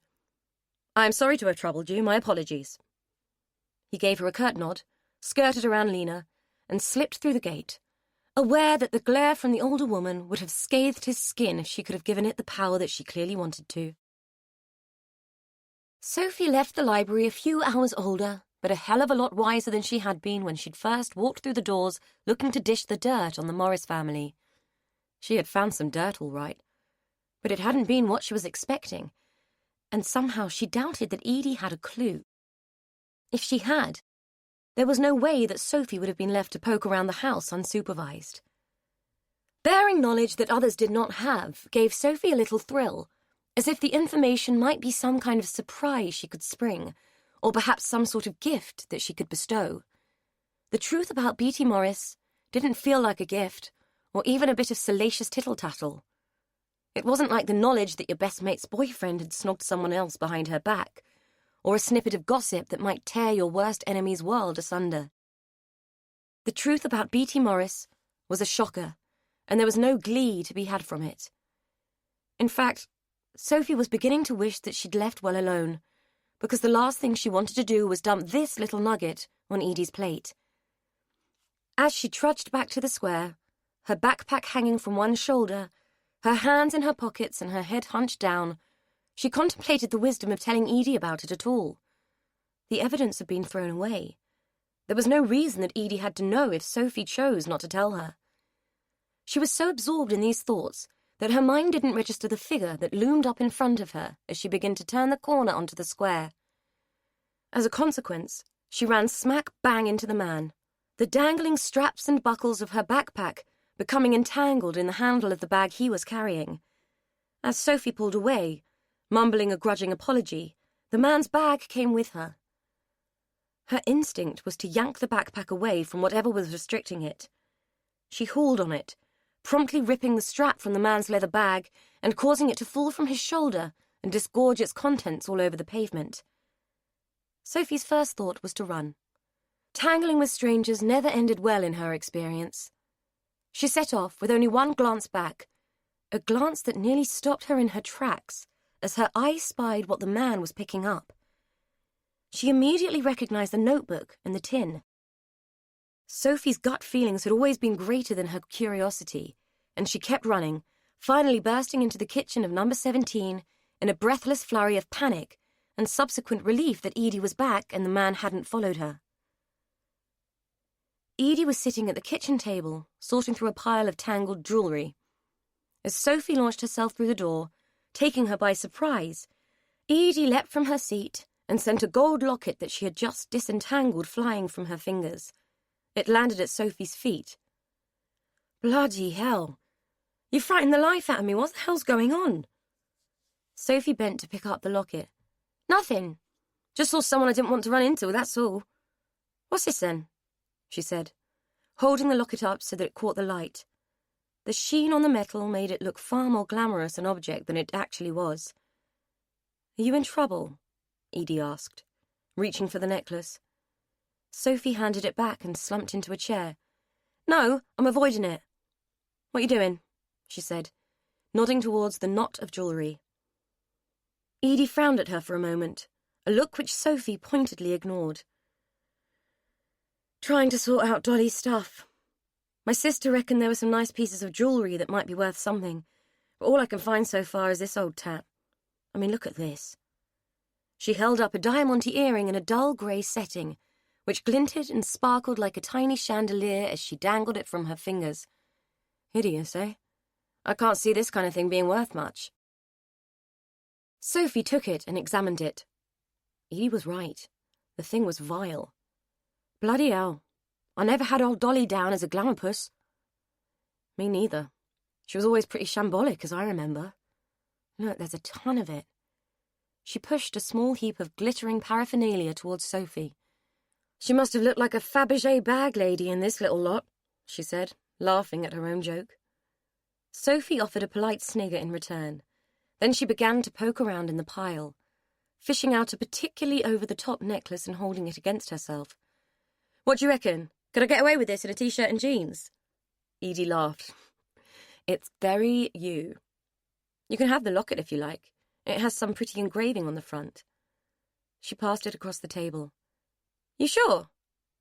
Cool. Cheers. The spontaneous gift made Sophie feel quite touched. The locket wasn't her taste. Not that she'd had much of an opportunity to develop a taste in jewellery, but the gesture was kind, and who knew when she might need a few quid. Someone would buy the thing for a tenner if she ever got desperate. She tried to open it, but it was stiff, and she had no nails to use as a lever. I couldn't get it open either, but it's yours if you want it. Might as well have something from the spoils. I mean, there isn't much. Sophie shrugged and hooked the long chain over her head, dropping the locket beneath her t-shirt where it nestled cold and hard against her skin. Tar? I've never had a necklace, unless you count daisy chains, and I was never any good at those. Edie smiled. Neither was I. Anyway, put the kettle on, will you, while I untangle this lot? I'm parched. I haven't had a cuppa since Lena called in earlier, full of high dudgeon. Sophie stood up and moved towards the sink. Oh, yeah? What was up there, then? Oh, I lost the plot with a neighbour. She heard it and came round. It's fine. I think she's just upset that the place is being sold. I suppose it's been a big part of her life and she doesn't like change, and she wasn't too keen on losing me as a house guest. She almost cried when I gave her the flowers I'd bought to say thank you. Edie grimaced in an attempt to illustrate the awkwardness of the interaction with Lena. Yeah? So she knew them all then? Beat you too? Sophie filled the kettle and set it on the gas to boil. Why someone couldn't have bought a decent electric one, she didn't know. Edie didn't look up but carried on picking at tangled chains. Oh, yes. She grew up with them, has known them all her life. I think her mum and Beatty were thick as thieves way back when. Speaking of Beatty, the room looks good. You did a great job clearing it out, by the way. Yeah, well, didn't take long. What was she like? Beatty, I mean. Sophie wanted to know how well Edie had known her grandmother before she even contemplated dropping any bombshells. Edie paused, screwed up her face and cocked her head to the side. Sophie thought it made her look like a naughty little kid. I don't remember her that well. She was mostly quite quiet and brooding. She never missed a trick, though, and had a filthy temper. Seemed to lose it with me on sight, she said with a weak giggle. Rose reckons that she never quite got over my dad leaving like he did. Apparently, he was the apple of her eye. The kettle was far from boiling, so Sophie sat back down. Your dad left you? I never knew mine. My mum said he came from round here, and I suppose that's why I came, to see if I could find him. I mean, he has to be a better bet than my mum. She's nothing but an old slapper. Edie put down the clump of jewellery she'd been fiddling with and looked directly at her. To Sophie's surprise, she didn't have the look of shock on her face, which most people had when she disrespected her mother. I was still a bump when he left, so I didn't know mine either. He just walked out on us one day, said he was going for cigarettes and never came back. My mum never got over it. She had what people would call a breakdown, I suppose. Being a mum isn't as easy a thing as people assume. She looked wistful, and it bothered Sophie more than she wanted to admit. Sophie had thought she was a rarity, that neglected kids only came from scruffy sink estates and from single-parent mothers with overactive sex drives and a propensity for recreational drugs. Edie seemed quite middle class and was the last person on earth that Sophie would have expected to report a tough childhood. Neither did she seem the kind of woman who might have struggled with being a mother. Have you got kids, then? Edie looked away again. A boy, Will. He's abroad now, so I don't see much of him. That kettle's boiling. As a diversion, it worked perfectly, and Sophie allowed herself to be distracted by making the drinks. There had been an edge to Edie's voice that had suggested that any discussion of her son was a no-go territory. She placed a mug of tea in front of Edie, just as the woman gave up on her task of unravelling the jewellery. I bloody give up on this. It's like the Gordian knot. Sophie had a vague idea what the Gordian knot might be, something to do with Greek myths and seemingly impossible tasks. Give it here, I'll have a go. Edie sighed and pushed the lump of tangled metal and stones across the table. Getting all that hair out of it was bad enough, and I doubt any of it is worth much. Just a load of old paste costume jewellery and a bit of market stall tap by the looks of it. Still, it might be worth something to someone, I suppose. If we can get it undone, I'll take it somewhere tomorrow and see if I can get it valued. But right now it feels like the least of my problems. The whole house is full of dry rot by the look of it. Sophie froze, a cameo brooch half untangled from its gilded bonds in her hand. Oh, you found the hole. I was going to mention that. She went on to explain what had happened with the bed, but didn't mention what she'd found under the floorboards. Edie rubbed her face, as if the action would erase the weariness that pinched her features. Don't worry about it. I have a feeling that this whole house is rotten to the core. Anyway, what shall we eat tonight? Sophie said that she didn't mind, and thought to herself that Edie didn't know the truth of her own words. With what she had found out about Beatty Morris that day, the house was indeed rotten to its core. Chapter 8. Lena straightened the net curtains with a sigh and turned around to face the empty room. The house wasn't the same without people in it, and not even Georgia had called round today. She was used to seeing a fair bit of Sam, too, but even he had been conspicuous by his absence. And now Edie had gone after much too brief a stay. Lena didn't enjoy being alone. The distraction of other people helped to keep the phantoms of the past at bay. Since Dolly's death, they seemed to be swarming thick and fast, coming out at her from the shadows with demonic glee and latching onto her with their cat-claw determination. Lena might be old, but she wasn't stupid. She had been sitting in the way of the past for too many years, and like King Canute, had to face the fact that the tide was coming in, whether she wanted it to or not. Matthew Bastin turning up like a bad penny wasn't helping.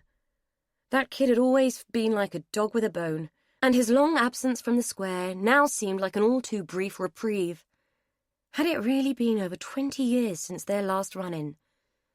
Lena remembered it as if it were yesterday. Him, on Dolly's doorstep, shouting the odds as if he knew it all, Dolly quaking in her boots, and she, Lena, having to wade in and sort it out. It had always been the same. Dolly screwed up, and Lena fixed it. The truth was that Matthew probably knew more than he realized. What he didn't know, and couldn't know, was why. Lena knew, and she'd carried the burden of it for a lot of years, too many to think about, and more than she cared to dwell on. It was all water under the bridge, and she'd always figured that the bloodstains had been washed away with the flow. How wrong she'd been to make that assumption, and equally wrong to believe that time was the healer everybody said it was. What you buried then was twice as bad when it got dug up. Past events were like wine and cheese. They just got stronger with age, more pungent, and probably harder to stomach. Not that there was anything she could do now. She was too old and too tired to want to worry about it. Edie was going to find out, for sure, and trying to pin her down and distract her was only going to delay the inevitable. Perhaps it was time, anyway. Time to just let it unfold and be done with it. Lena was 76 years old. She had varicose veins, a dicky ticker, a dodgy hip, and not that many more years left anyway. If she was forced to spend them in prison, so be it.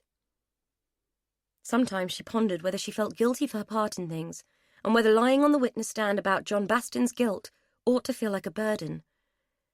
In her mind, she often balanced the scales by telling herself that a lot more innocent people would have died if she hadn't, and it had put a stop to things. It wasn't as if Bastin hadn't played his part. He'd been as guilty as any of them, cheating on his wife and playing the Lothario like he was God's gift. And she'd believed it at the time. Had got caught up with the baying mob and bought into the belief that someone had to be accountable. 5 girls had died.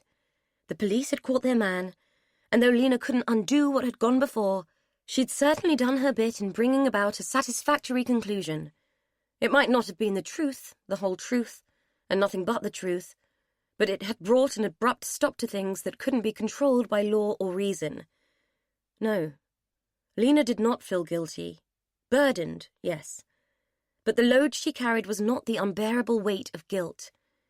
It was more the weight of secrets, secrets gone stale and mouldy from years of being kept in the dark. The room had grown gloomy since she had begun her reverie. It was time to put the lights on and chase the ghosts back to their corners. They had lived there a long while now. A bit more time would do them no harm. They would have their voice soon enough. With a heavy sigh, she leaned across and switched on the lamp, then drew the curtains. There was a drama starting on the TV in a minute. If she looked lively, she could get a cuppa on the go and be settled in her chair and ready by the time the credits had started to roll. Lena liked a good drama. They made her feel at home. Sam was pacing. It wasn't helping, but he had to do something. With his third glass of vodka in hand, he swept past the picture window once again.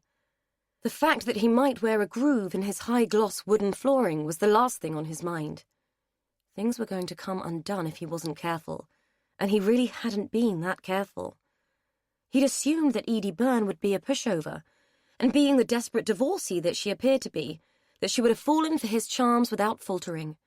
Sam had hoped to have her fully cooperative by now, and to have worked his way into her affections enough for her to let him have free rein on that house.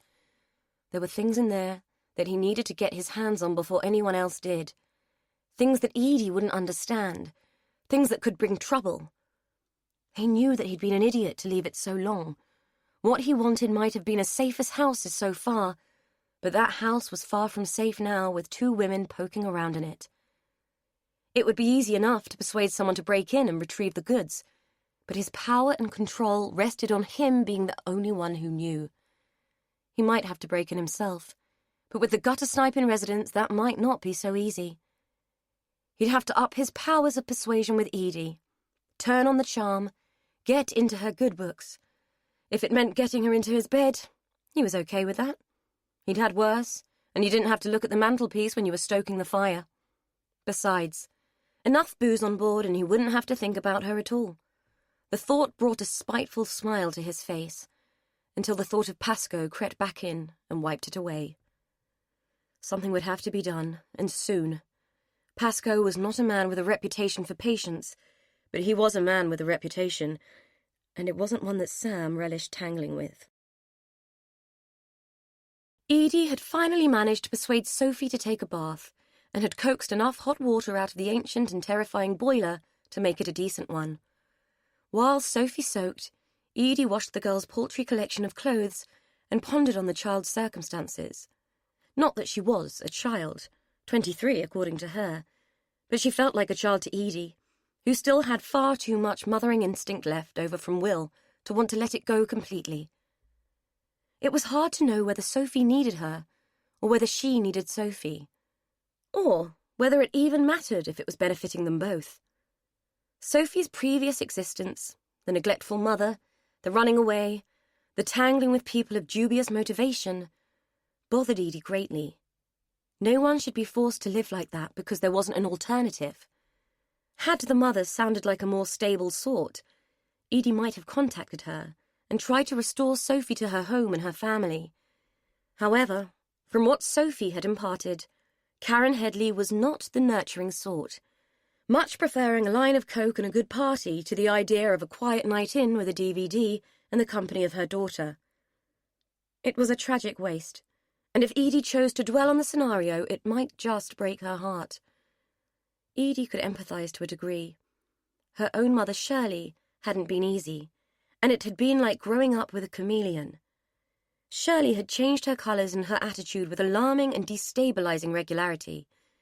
Edie often wondered what it was that broke such women so irredeemably. With Sophie's clothes draped and dripping over Dolly's rickety clothes horse, Edie turned her attention to the jewellery that Sophie had so patiently sorted out. A pile of junk, more than likely, but what did Edie know? She wrapped it carefully in some kitchen roll and stowed it in her bag with the intention of taking it to be valued the following day. She hoped the jeweller wouldn't laugh at her. She would have laughed at herself if the whole thing didn't feel so depressing. She had tried to maintain an indifference to the task of clearing the house, but it was hard. Trawling through other people's possessions gave you a sense of the person. A feeling of their intrinsic presence crept up on you whether you liked it or not. By handling Dolly's belongings, Edie had started to form a more complete picture of the woman, a more intact vision than she'd ever held when her aunt had been alive. In Edie's memory, Dolly had been a vapid sort of woman, someone who had existed but in a peripheral way, someone there, yet insubstantial, real, but not recognized as significant. Edie had never considered her to be a person with thoughts, feelings, wants, and needs. Dolly had seemed to exist purely to serve others. Beatty and Dickie, then Rose and Edie, and their mother, the emotionally unstable Shirley. All except Rose were long gone, and Edie wondered why they loomed so large in her mind, now that it was too late for her to say or do anything that might have led to a different outcome. You could only validate the dead with a gravestone and flowers, which felt to Edie like much too little, much too late. It was a shame that sadness and sorrow could not transcend the veil between life and death. Dolly would never know that Edie was sorry, and desperately curious to know where all the money had gone, and why her aunt had lived such a squalid, cluttered life. Sophie lay in the bath, her thoughts meandering along a similar path to Edie's, but reaching a fork in the road and taking an entirely different direction. She was thinking about the guy she bumped into and why he'd been stealing Edie's rubbish.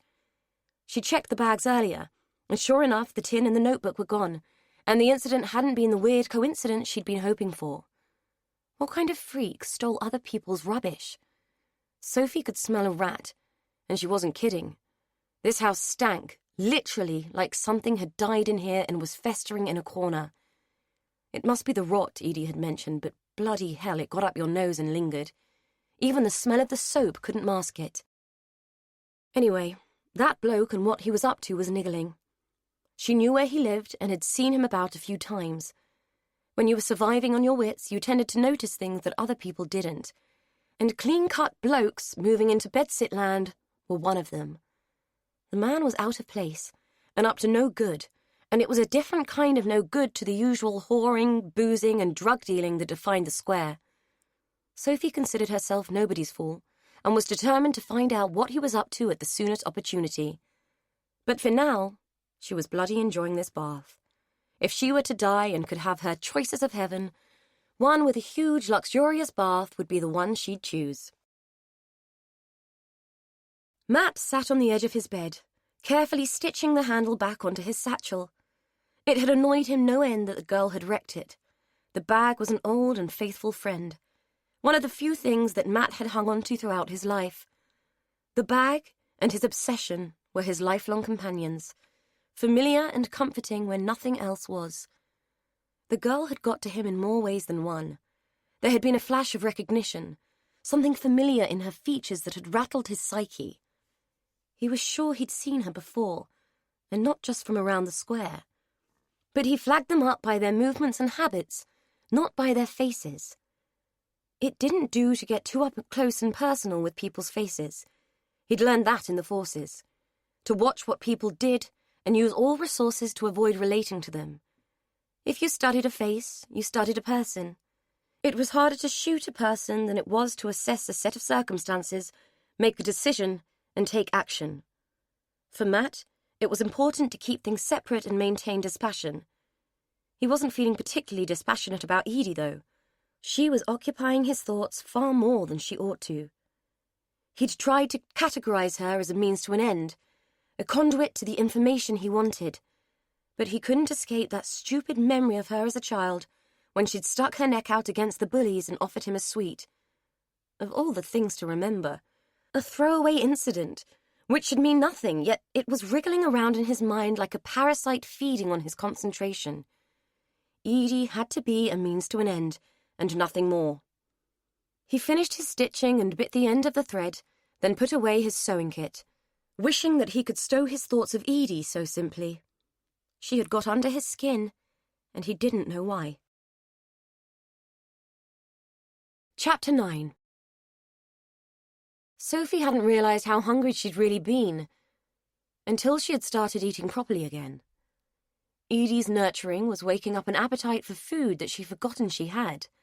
That, combined with the freshly laundered smell of her clothes, a decent night's sleep, and clean skin for a change, were all amalgamating to make her feel almost happy. if that was the appropriate name for the benign feeling that started in her belly and spread out from there. She figured it must be, because when it hit her on the outside, it triggered a smile, which made her face ache, the necessary muscles being wholly unfamiliar with the movement. Edie took her dirty plate and matched her smile. "You look happy this morning. What's occurred?" "Nothing. Just thinking, that's all." Edie placed the plate into the sink and turned towards Sophie. "Yeah? What are you thinking about? I'll give you a penny for them." Personally, Sophie would have preferred a tenner, but her thoughts weren't worth that. "I was thinking about how much I like bacon and eggs, and how nice it is to be clean and sleep in a bed." Edie laughed. "Maybe we should all think about the little things from time to time." "They might be little to you, missus, but believe me, they're not little to me." Edie paused and looked a little crestfallen, as if it hadn't occurred to her that such simple things might be big. "That's a fair point. Sorry. Anyhow, what are your plans today? I'm going out for a bit as I have a few things to do, then I thought we could tackle the rest of Dolly's room, if you're up to it." Sophie sipped her now tepid coffee. "What, clean up Miss Havisham's lair?" "Sure, why not?" She grimaced to show her relish for the prospect. "I'm going to go out first, though, but I'll help when I get back." "Yeah? Where are you off to, anywhere nice?" Sophie tried to be nonchalant and hoped it would transfer to her voice. "Not really, just got a few things to do, that's all." Fortunately, Edie had her back to her and couldn't see the lie that was written all over her face. "Okay, meet you back here then. Take a key, won't you? I need to start locking this place up." "What for? To keep people out or to keep things in?" Sophie quipped. She wasn't quite sure where the flippant comment had come from, but the slight stiffening of Edie's spine told her she must have hit a nerve. "Sorry, I'm just being a dick. It's just that this place is a bit creepy, eh?" Edie turned and sighed, bubbles from the washing-up bowl dripping from her fingers. "Well, it certainly isn't the coziest place on earth. But there aren't any ghosts here, and even if they were, they wouldn't do us any harm. My family might have been a bit odd, but I don't think they were dangerous." Sophie nearly snorted her coffee and narrowly stopped herself from choking. Edie had no idea. No idea at all. "Sorry," she spluttered. "Went down the wrong way." Sophie was sure that the slats of the bench she was sitting on had made permanent indentations in her skinny backside. She'd been perched there so long waiting for the guy to go out that she was convinced she would have disfiguring ridges in her ass for life. Finally, after an hour and a half of waiting, she spied him coming out of his front door and walking off out of the square. Thank bloody God for that. Rising stiffly, and still acutely aware of the ache in her ribs, she scuttled across the grass of the central garden and made her way across the street and around to the back of the building where the guy lived. These houses backed straight onto a rear alley. There were no fences or gates, just dustbins, flat roofs, and easy access. Sophie had spent too many years being the latchkey kid without a key not to have mastered the rudimentary basics of housebreaking. By the time she was 16, she could have written the idiot's guide to getting in without getting caught. People were so unaware of how vulnerable their properties were. They thought if you shut the windows and locked the door, you were safe. You were only as safe as the next opportunistic housebreaker wanted you to be. To Sophie, whoever this bloke might think he was, his domestic security was open season. It took the simple moving of a wheeled bin, a quick clamber onto the flat roof, and the use of one of Dolly's bone-handled knives as a jemmy to get her into the building. Once she was on the first-floor landing, it was an even simpler task to find which bedsit was his. He was no dope smoker, so his room wasn't going to be the one which emanated a fug of marijuana. Neither was it going to be the one with the empty special brew cans piled outside the door. The only good thing about slum landlords, from Sophie's point of view, was that they used cheap materials and cheap locks. With a bit of fiddling, pretty much any old bent bit of wire would open a basic 3-lever mortise lock. You just had to get a feel for it, stroke the levers, and listen for the sweet point where they would give. She had tumbled the lock in less than 30 seconds and was in the room with the door quietly closed behind her in 45. She knew she had the right room when she spied the leather bag on the floor by his neatly made bed, and was even more sure when she spotted Beatty's old tin and the notebook sitting on the desk. However, it wasn't those items that surprised her. All made her take a step back before curiosity got the better of her, and she ventured to take a closer look. The whole place had been set up like an incident room. Not that Sophie had ever been in an incident room, but she'd seen enough of them on the telly to know what one looked like. A huge map of Winfield took up most of the wall above the desk. Surrounding it were the old newspaper pictures of the women who had been killed in the square. It seemed bizarre to Sophie that anyone would still be interested. It had all happened so many years ago that God's dog must have been a puppy at the time. Piles of folders were heaped on the desk, and she was tempted to take a peek, but knew that she wouldn't be able to put them back properly and that he would guess someone had been inside rummaging. Red strings spanned the map, connecting various locations to the pictures of the women, and he had post-it notes scattered everywhere. This guy was some kind of obsessive weirdo. Peering intently at the map and staring at the pin that pierced the red-marked heart of number 17, she heard a click behind her and froze. "Are you robbing me or stalking me?" For some reason, like a little kid, and just for a moment, she figured that if she didn't turn around and face him, time would stand still, and she'd be able to think of a way out. Like, if she couldn't see him, he couldn't see her. Christ, she could be pathetic sometimes. "I asked you a question. Are you going to answer, or shall I call the police?" He didn't sound that angry, just wary. She had to say something. "You know they won't come. This is Coronation Square, they never come. Besides, with this little lot in here, they'd be more interested in you than they would in me, mister." God knows where her bravado came from, because it sure as hell didn't come from her conscious mind. "You're probably right, but that cuts both ways, doesn't it? It also means that they won't come if I deal with this myself. Now, are you going to tell me what you're doing, or do I need to deal with you?" Sophie didn't have a clue what he might mean by that, but the tone of his voice had altered. He was getting angry, and she had no choice but to turn around and face what was coming. He stood there, feet planted firmly apart, a carrier bag at his side. He'd only been out to buy milk and bread, and she'd been an idiot not to realize it. "I bumped into you and broke your bag. You'd taken stuff from Edie's house, stuff we'd thrown away. I wanted to know what kind of person did that shit." The words came tumbling out like vomit. He said nothing, just stood there staring at her, with a muscle twitching in his jaw worryingly. Her stomach began to gurgle as adrenaline started to take hold. "What are you going to do?" she rasped, fear mounting. He took a step forward and she winced, squashing herself against the desk and squeezing her eyes shut, despite the fact that it still hurt like hell from the last beating. "Oh, for God's sake, I'm not going to hit you, though I probably should." She opened one eye just to check. He was holding the tin and wrenching the lid off. "Do you know what this is?" She nodded. "I do now, but I didn't when I found it." "Where did you find it, and tell me what you think it is?" "I found it in the house, under a floorboard. It's what she used to do the abortions." "What who used, and how did you find out?" His voice was staccato and demanding. Sophie felt like she had no choice but to answer him. "I was in Beatty's room. I found a bit of newspaper which said she'd gone to prison. I went to the library and looked it up." He leaned forward and loomed over her. He hadn't seemed that tall before, and she could feel his breath on her face. "What kind of person does that shit?" he said. She winced again and shied away from him. The movement seemed to have some kind of weird effect on him, and in a heartbeat the animosity had gone. He was rubbing his face with his hand and shaking his head as if he were laughing at her. "The kind of people who do this shit are people like you and me. Nosy people, people who want answers, people who want to know the truth.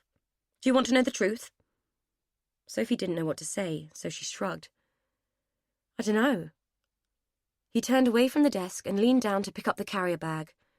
"I want to know the truth, and I think I'm close to finding it." He took out the milk and bread and put them on the tiny square of worktop that, along with a small sink, made up the bulk of what might be called a kitchen. "Do you know who those women are, the ones in the pictures?" Sophie turned and glanced back at the black and white faces that peppered the wall around the map. "They're the women who were killed round here years ago." He was filling the kettle and switching it on. "Yes, they are. Anne Townsend, Jean Lockwood, Mary McGowan, Elizabeth Reese, and Sally Pollitt. Do you know the story?" Sophie shrugged again, not entirely ready to relax, though she figured psychos didn't make coffee before beating up intruders. Vaguely. Can't avoid it around here, not with those tours every day. Yes, the tours. Anyway, what's your name and do you take sugar? Sophie noticed that her hands were still clamped to the desk, the knuckles white like bone. Sophie, and no thanks. Good, because I haven't got any. Well, Sophie, let's have a coffee and I'll make it a bit less vague for you. You can let go of the desk now, it's safe to sit down. She did as she was told and hunched herself into the desk chair, transferring her grip from the edge of the desk to the arms of the chair. She couldn't quite make this guy out. He didn't seem dangerous, but he was definitely weird. Either that, or he thought her housebreaking efforts were a joke. He placed a mug of coffee on the desk, and she gave him a stilted smile, more from instinct than anything else.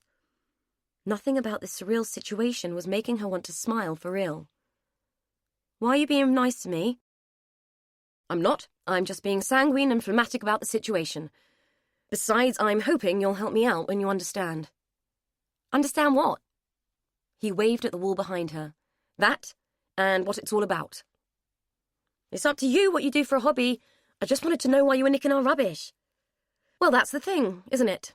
It's not rubbish to me, it's evidence. Sophie's curiosity was getting the better of her wariness. Evidence of what? I found out about old Ma Morris just from going to the library. It was hardly Britain's best-kept secret. Cocky, aren't you? For someone who breaks into other people's homes, that is. She shrugged and watched him take a sip of his coffee, the smug bastard. You said you wanted me to help. What's that, some kind of bribery? I help you and you don't do me for breaking in. Something like that. Tell me what you know about the murders. Not much. Some women got killed a long time ago, some bloke got hanged for it, job's a good un. Simple as that, eh?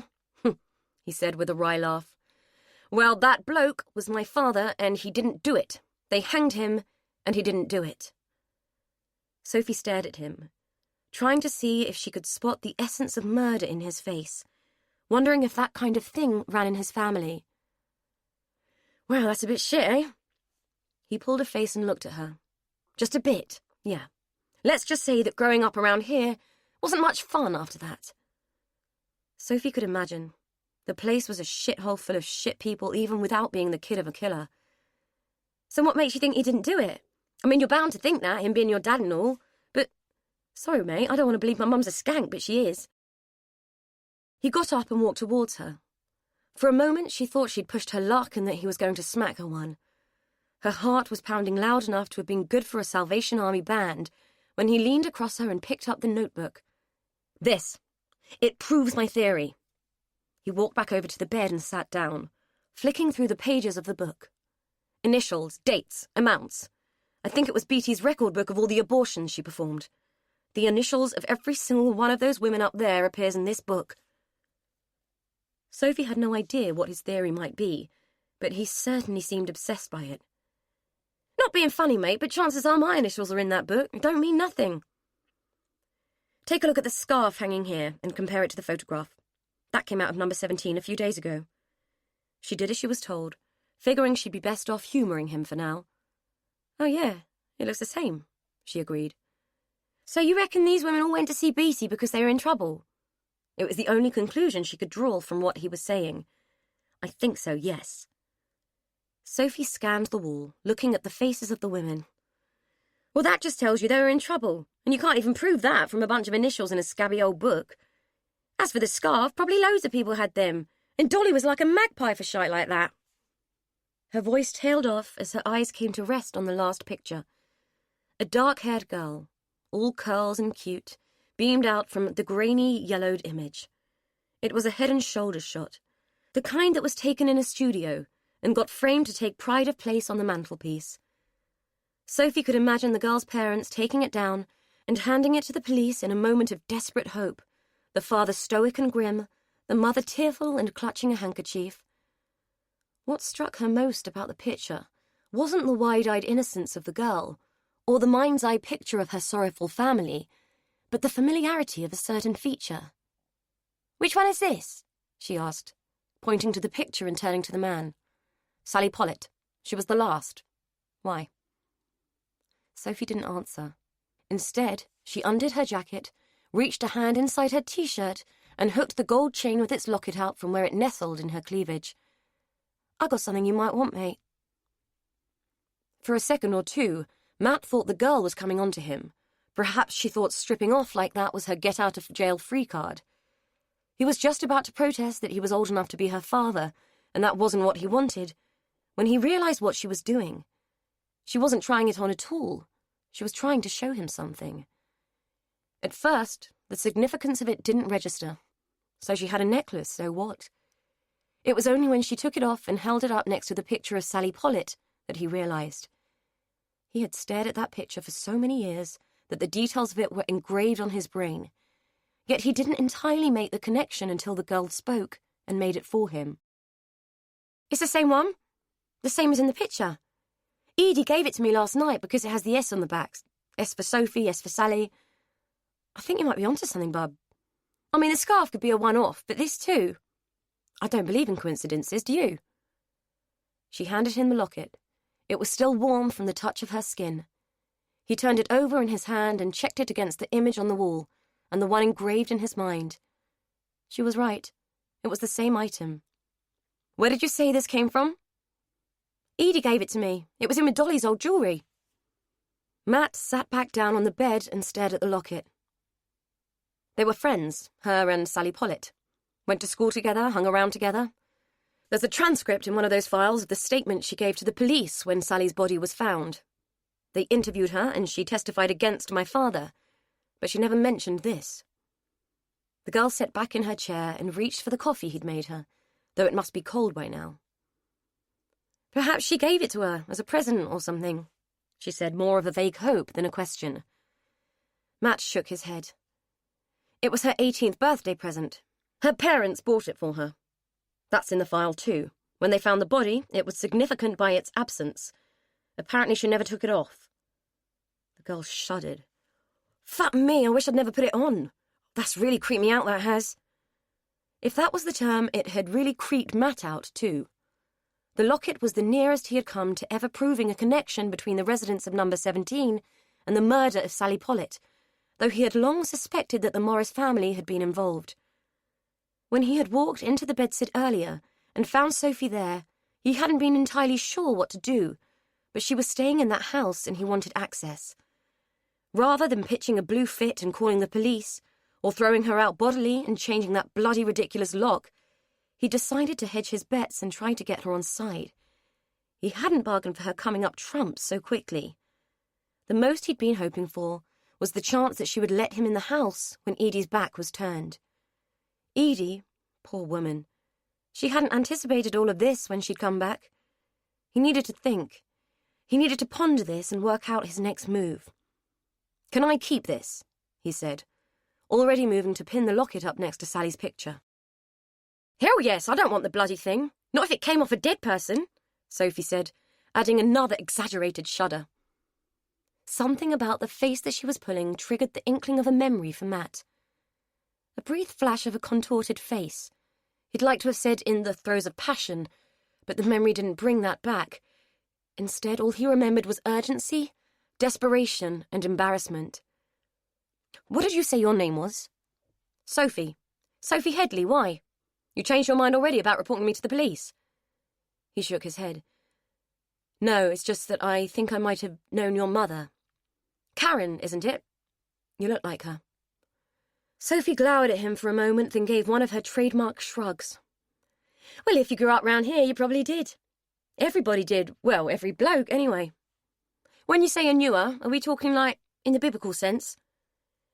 Matt felt himself begin to blush, and he turned away, not wanting to admit to this child that, yes, he knew her mother. He was loath to go into details about a dim and distant knee-trembler down a back alley near a quarter of a century ago. "You bloody did, didn't you?" The girl was smirking. He could sense it, and it was fueling the flush of shame that he could feel seeping into his face. "I wouldn't worry about it, mate. You and every other bloke in a mile radius of this square." She had started to swing in his office chair, clearly thinking that she got one up on him by insulting her mother, and therefore him. "Hey, we should do a DNA test. You could be my dad." He bristled at the suggestion. No doubt some poor sucker had spawned this gutter snipe, but he doubted it was him. What the girl said was true. Karen had been the town bike. Who had fathered her progeny was anyone's guess, not least of all Karen's, if what he remembered about her was correct. "You're not serious, are you?" "It's hardly likely," he said, with more indignation than he had intended. At 48, he had to be pretty careful not to leave any little time bombs in his past. One popping up now was the last thing he needed. Sophie flapped her hand at him. "Nah, don't worry, I'm only winding you up. I'm pretty sure she would have remembered you, being the son of a murderer and all." He shot her a look of what he hoped was stern and mature censure, though she clearly interpreted it as contempt. "Sorry, mate, I know you think he was innocent and all, it just kind of slipped out," she said, not looking remotely sorry. It didn't matter. He was used to it. "Please stop calling me mate. We're hardly mates, given that you broke in. My name is Matt." Christ, he sounded like a right idiot. This kid was a piss-taker, and he was beginning to regret having been so easygoing with her. Had he got so desperate to find out the truth that he was willing to put up with shirty kids taking the mickey out of him to get it? Maybe. He'd probably put up with anything to end this torturous obsession. Comfort and familiarity were beginning to breed a brooding contempt. "Right, Sophie, now that you've tried your damnedest to emasculate me with your rapier wit, are you going to help me or what?" "What do you want me to do?"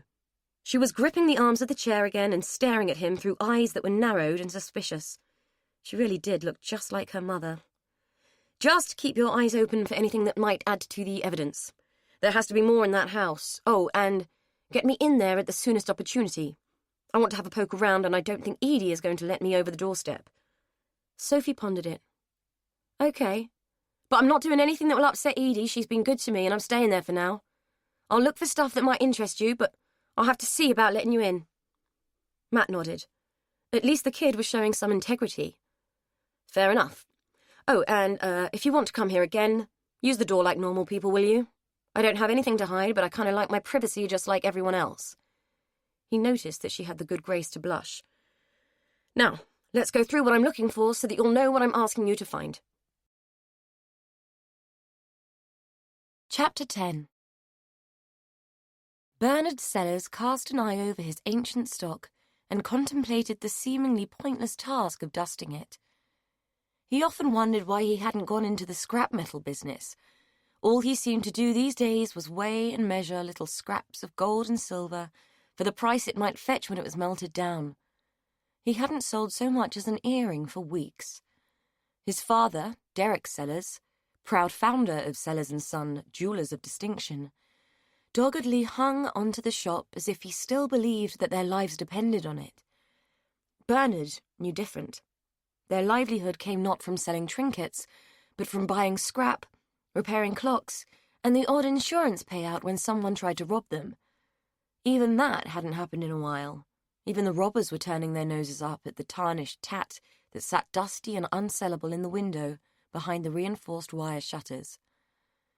Bernard didn't blame them. Even he wouldn't have given house room to the gaudy baubles that his father had chosen. Still, it wasn't his shop. He just worked there.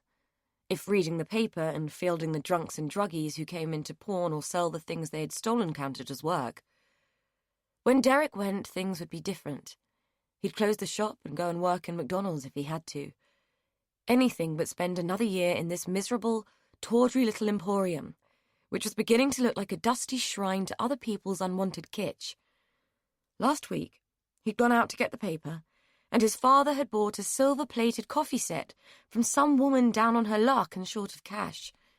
It was sitting there now, in the cabinet, £125 worth of waste of time. Nobody wanted that kind of crap now, despite the workmanship that his father had raved over. Bernard would stake another £100 that the coffee set would sit in that cupboard and never sell. It would outlive him, let alone his father.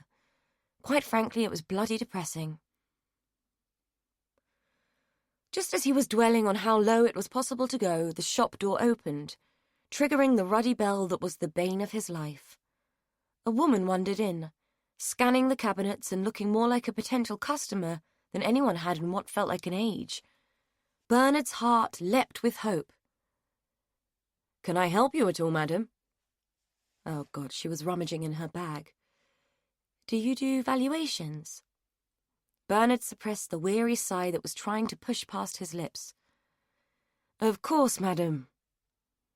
She brought out a wad of what looked like kitchen roll. Nothing exciting there, then, Bernard assumed.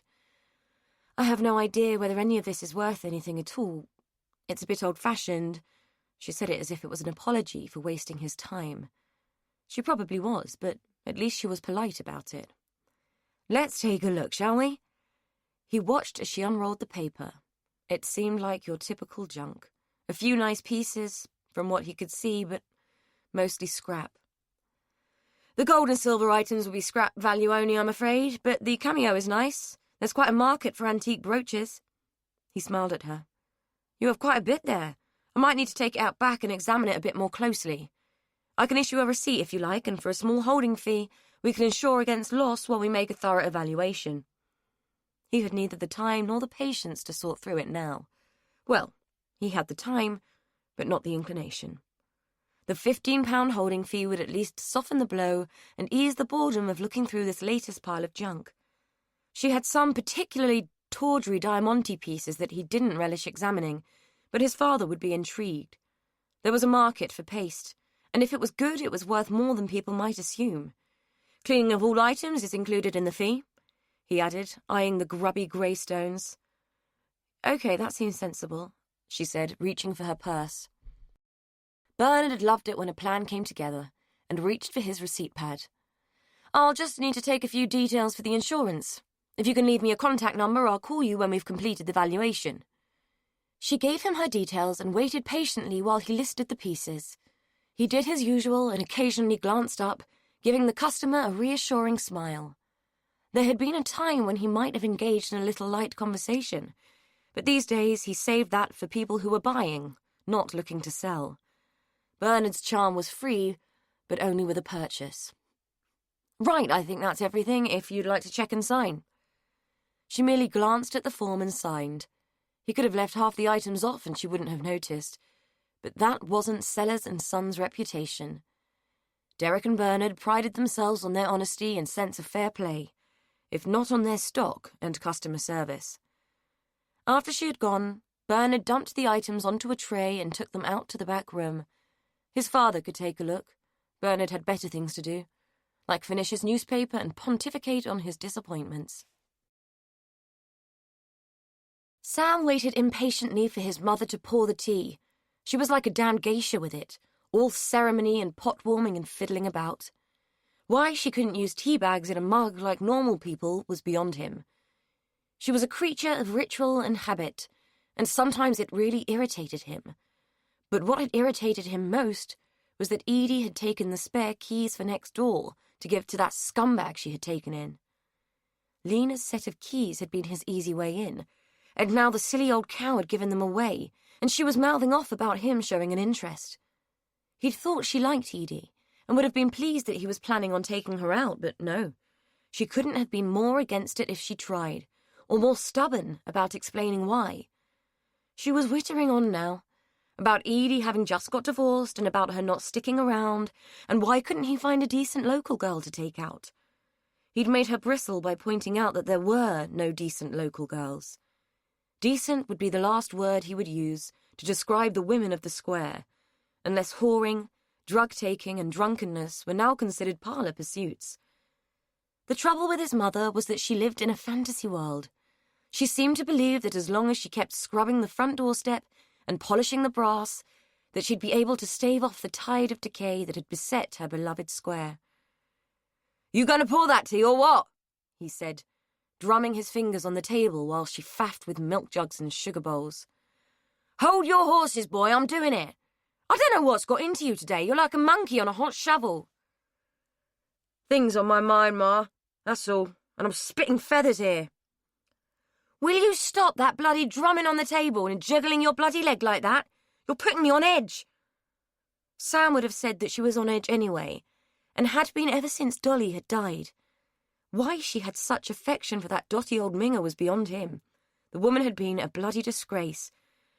But Dickie had had his uses. Shame the old sod had died. Sam's life would have been so much easier now if Dickie was still alive. Now, because of his own stupidity, he was stuffed. He'd scared Dickie and Dolly into being security conscious for his own ends, and now the window locks and security bolts were working against him. If he'd not been away when the old bird had died, he wouldn't be facing this problem now. He had to get into that house, and the only way he was going to do it was with Edie's blessing. If his mother didn't like it, well, he just wouldn't tell her. Edie arrived back to discover Sophie in the kitchen drinking tea and regarding an enormous bouquet of flowers that almost swamped the small table. Where on earth did those come from? Don't know who bought them. They were on the back doorstep, but they're from him next door. Wants to take you out to dinner, apparently, Sophie said with a dismissive sniff. You read the card? Of course she had read the card. Edie would have liked to think that she wouldn't have done exactly the same, but she knew she would have. Sophie shrugged. Just making sure they were for here. Not the kind of place that posh florists deliver to, is it? Edie looked at the flowers. They were indeed expensive, and the arrangement lavish. I suppose not. So, you going to go? Edie sighed. She really didn't know. Dinner with a man seemed so far out of her sphere at the moment. You should. It would do you good to get a break out of this place. Besides, by the look of those, it would be a right good nosh-out. I'd go.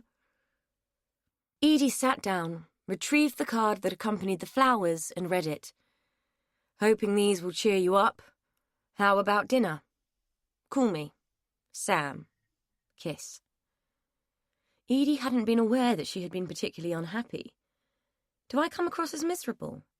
She asked. Sophie sighed. Well, let's just say that you're not exactly Little Miss Sunshine, shall we? Edie thought she had just been being her normal self. Perhaps that was her normal self. Miserable, unhappy, and shut down. And Sam found that attractive. So, you're going to call him or what? Edie eyed Sophie with suspicion. Are you trying to get rid of me? What's the plan, a wild party? It would be what Will would have done if she'd have ever given him the chance. Of course not. I just figured if you get the chance to do something nice, you should. I'd go, but he didn't invite me or send me flowers. Come to think of it, no one's ever bought me flowers. Edie plucked a rose out of the arrangement and passed it over the table. All women should get flowers once in a while. But never when it was an excuse or an apology, which had been Simon's habit. For every affair there had been lilies. For every beating, carnations. Edie couldn't abide carnations. Just the smell of them made her bones ache. Maybe she would go out to dinner with Sam. It had been such a long time since someone had been nice. I'll ring him in a minute, she said, noting Sophie's triumphant smile. But for now, we need to tackle the hellhole that was Dolly's room. Sophie's smile quickly mutated into a grimace. If we must. Yes, we must. The biggest issue in Dolly's room was the hair. It floated on the air with the slightest movement and clung to the skin like gossamer, tickling and making the flesh crawl. Sophie was becoming more and more irritated by it, spitting, rubbing, wiping, and finally shouting, Ow! This bloody stuff is driving me mad! Can't we hoover it up or something? Have you seen the hoover? It's older than I am. Take a break, go and make us a drink or something, Edie had said, her own irritation only a notch or two below Sophie's. She had been scooping up whole hanks of the stuff for half an hour, and felt that the task would never end. She had gathered half a bin bag full, but the stuff seemed to be breeding all over the room. It was as if someone had torn through the place like a tornado, scattering the strands of hair and letting them settle like a moving blanket over everything. God knows what Dolly had been thinking. As Edie recalled, she had always been extremely precious about her collection, keeping it pristine and separated in the huge cabinet that stood next to the wardrobes. No one had been allowed to touch the cabinet or the wigs. There was a child Edie had coveted the stage pieces, elaborately coiffed with tightly coiled ringlets, making her own thin, home-cut bob a joke. She had longed to try them on and parade about and live for a while in the world of her imagination. Those days were long gone, and the wigs and hair had just become yet another thing to dispose of. Intact, the hair would have had value. The wigs still did, but Edie didn't want money for them, and instead had contacted the Winfield Amateur Dramatic Society and offered them for nothing. A woman was coming to collect them the next day. While she waited for Sophie to make tea, Edie gathered up the wooden blocks, which were remarkably less terrifying in daylight, and placed them into boxes complete with full heads of hair. She wasn't sure whether to be amused or repulsed by the fact that Dolly had drawn crude faces onto some of them, and had scrawled names under the hairlines and across the foreheads. She recalled that there had been some film with Tom Hanks where he'd become lost on a desert island and had made a friend from a volleyball. Edie wondered if Dolly had become so lonely that she had done something similar with the wig blocks and had personified them to keep her company. The thought of such loneliness and desperation triggered the now familiar flush of guilt that was threatening to saturate Edie's psyche. How cruel had she been to ignore her family for all these years? "Who are your friends?" Sophie asked, nodding towards the wooden heads as she manoeuvred into the room carrying the tea. Edie smiled, glad of the distraction. "Funny you should ask. This one is Jean, this one Anne. The redhead is Elizabeth, very fitting if you consider her resemblance to old Gloriana herself. That one is Sal, maybe for Aunt Sally, and that one is Mary, though the wig looks more like Harpo to me." Sophie didn't laugh, and instead looked horrified, which made Edie feel slightly foolish for having made a joke of it. "Yeah, you're right, not particularly funny, is it?" Sophie, still frowning, sat on the bed and shuddered. It occurred to Edie that the girl was attaching far more meaning to an old woman's oddness than she needed to. "What did you go and give them those names for? It's fucking freaky, Edie," Sophie said, hugging herself and looking positively upset. "I didn't name them, Dolly did. Poor old soul must have been more far gone than we originally thought.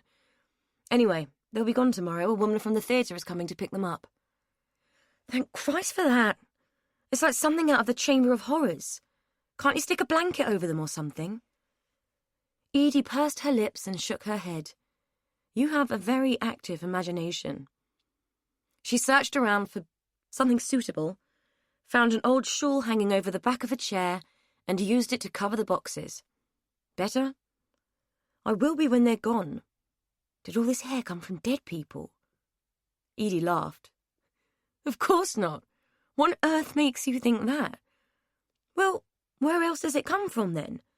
Sophie's indignation was mild, but tangible all the same. "People sell it. Mostly women from the Eastern Bloc, that's the good quality stuff. The cheaper stuff is from China, but Asian hair is more coarse, so it's not used for the quality wigs." Sophie fingered her own hair. It was long, messy, and limp from her poor diet and long-term neglect. "Can't see me getting much for mine." Edie raised her eyebrows as if to indicate her own short locks.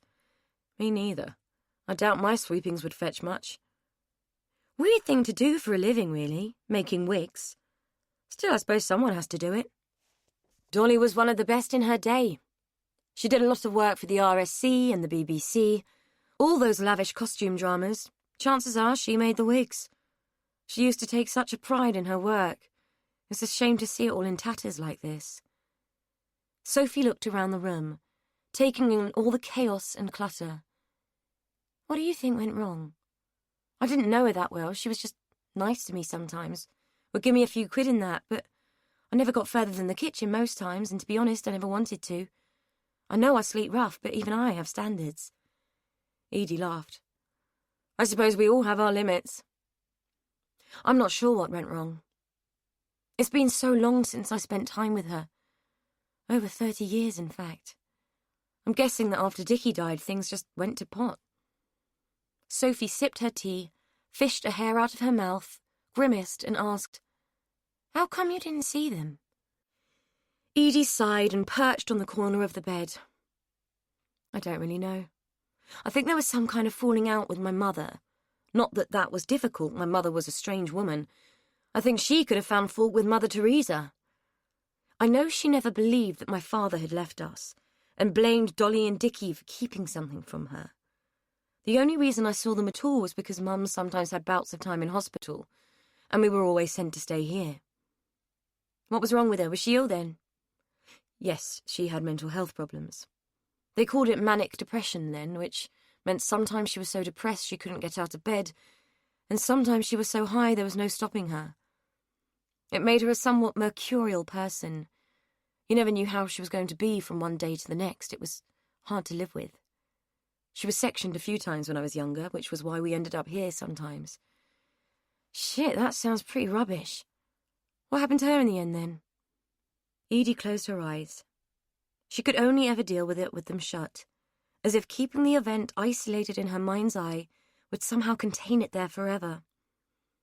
She cried wolf. We had heard her say that she was going to kill herself so many times over the years that we'd got into the habit of ignoring it, assuming that it was just a cry for help or her seeking attention again. She threw herself off a railway bridge and broke her neck. Shit. Sophie looked shocked. Yes, quite. But it was a long time ago. Want to give me a hand with the wardrobes? Suppose. Edie had needed to change the subject. Her mother's suicide was yet another source of guilt. Guilt felt as if it ran through her like a seam of coal, ready to be tapped into and mined at the drop of a name. There were times when she wondered if all she was capable of feeling was remorse. Love could have leapt up and bit her in the backside, and she wouldn't have known what it was. She even felt guilty about Simon, despite his abusiveness. Maybe she had deserved it.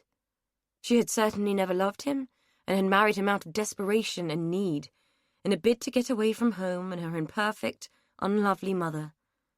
Unlovely, unloved, broken and gone. Yet Edie missed her. She shook her head in that habitual way she had, as if the action could dismiss the pang of regret and longing for the woman she had never understood.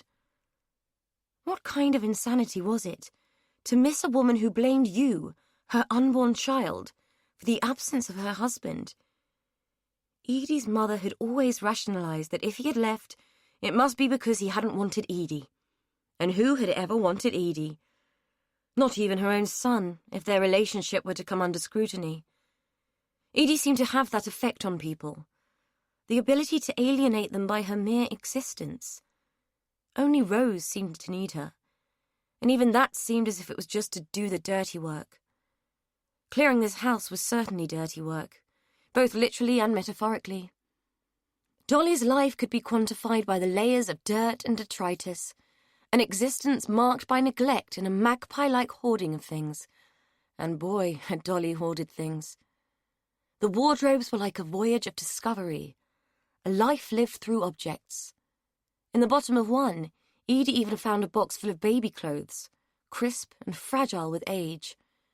A knitted shawl, so fine it looked as if it had been spun from single fibres, and a nightdress, tiny and delicate, the yoke-hand smocked and exquisite. How sad they looked, lovingly made yet clearly never worn. I wonder who these were made for, she said, holding up the tiny nightdress for Sophie to see. Dunno. You?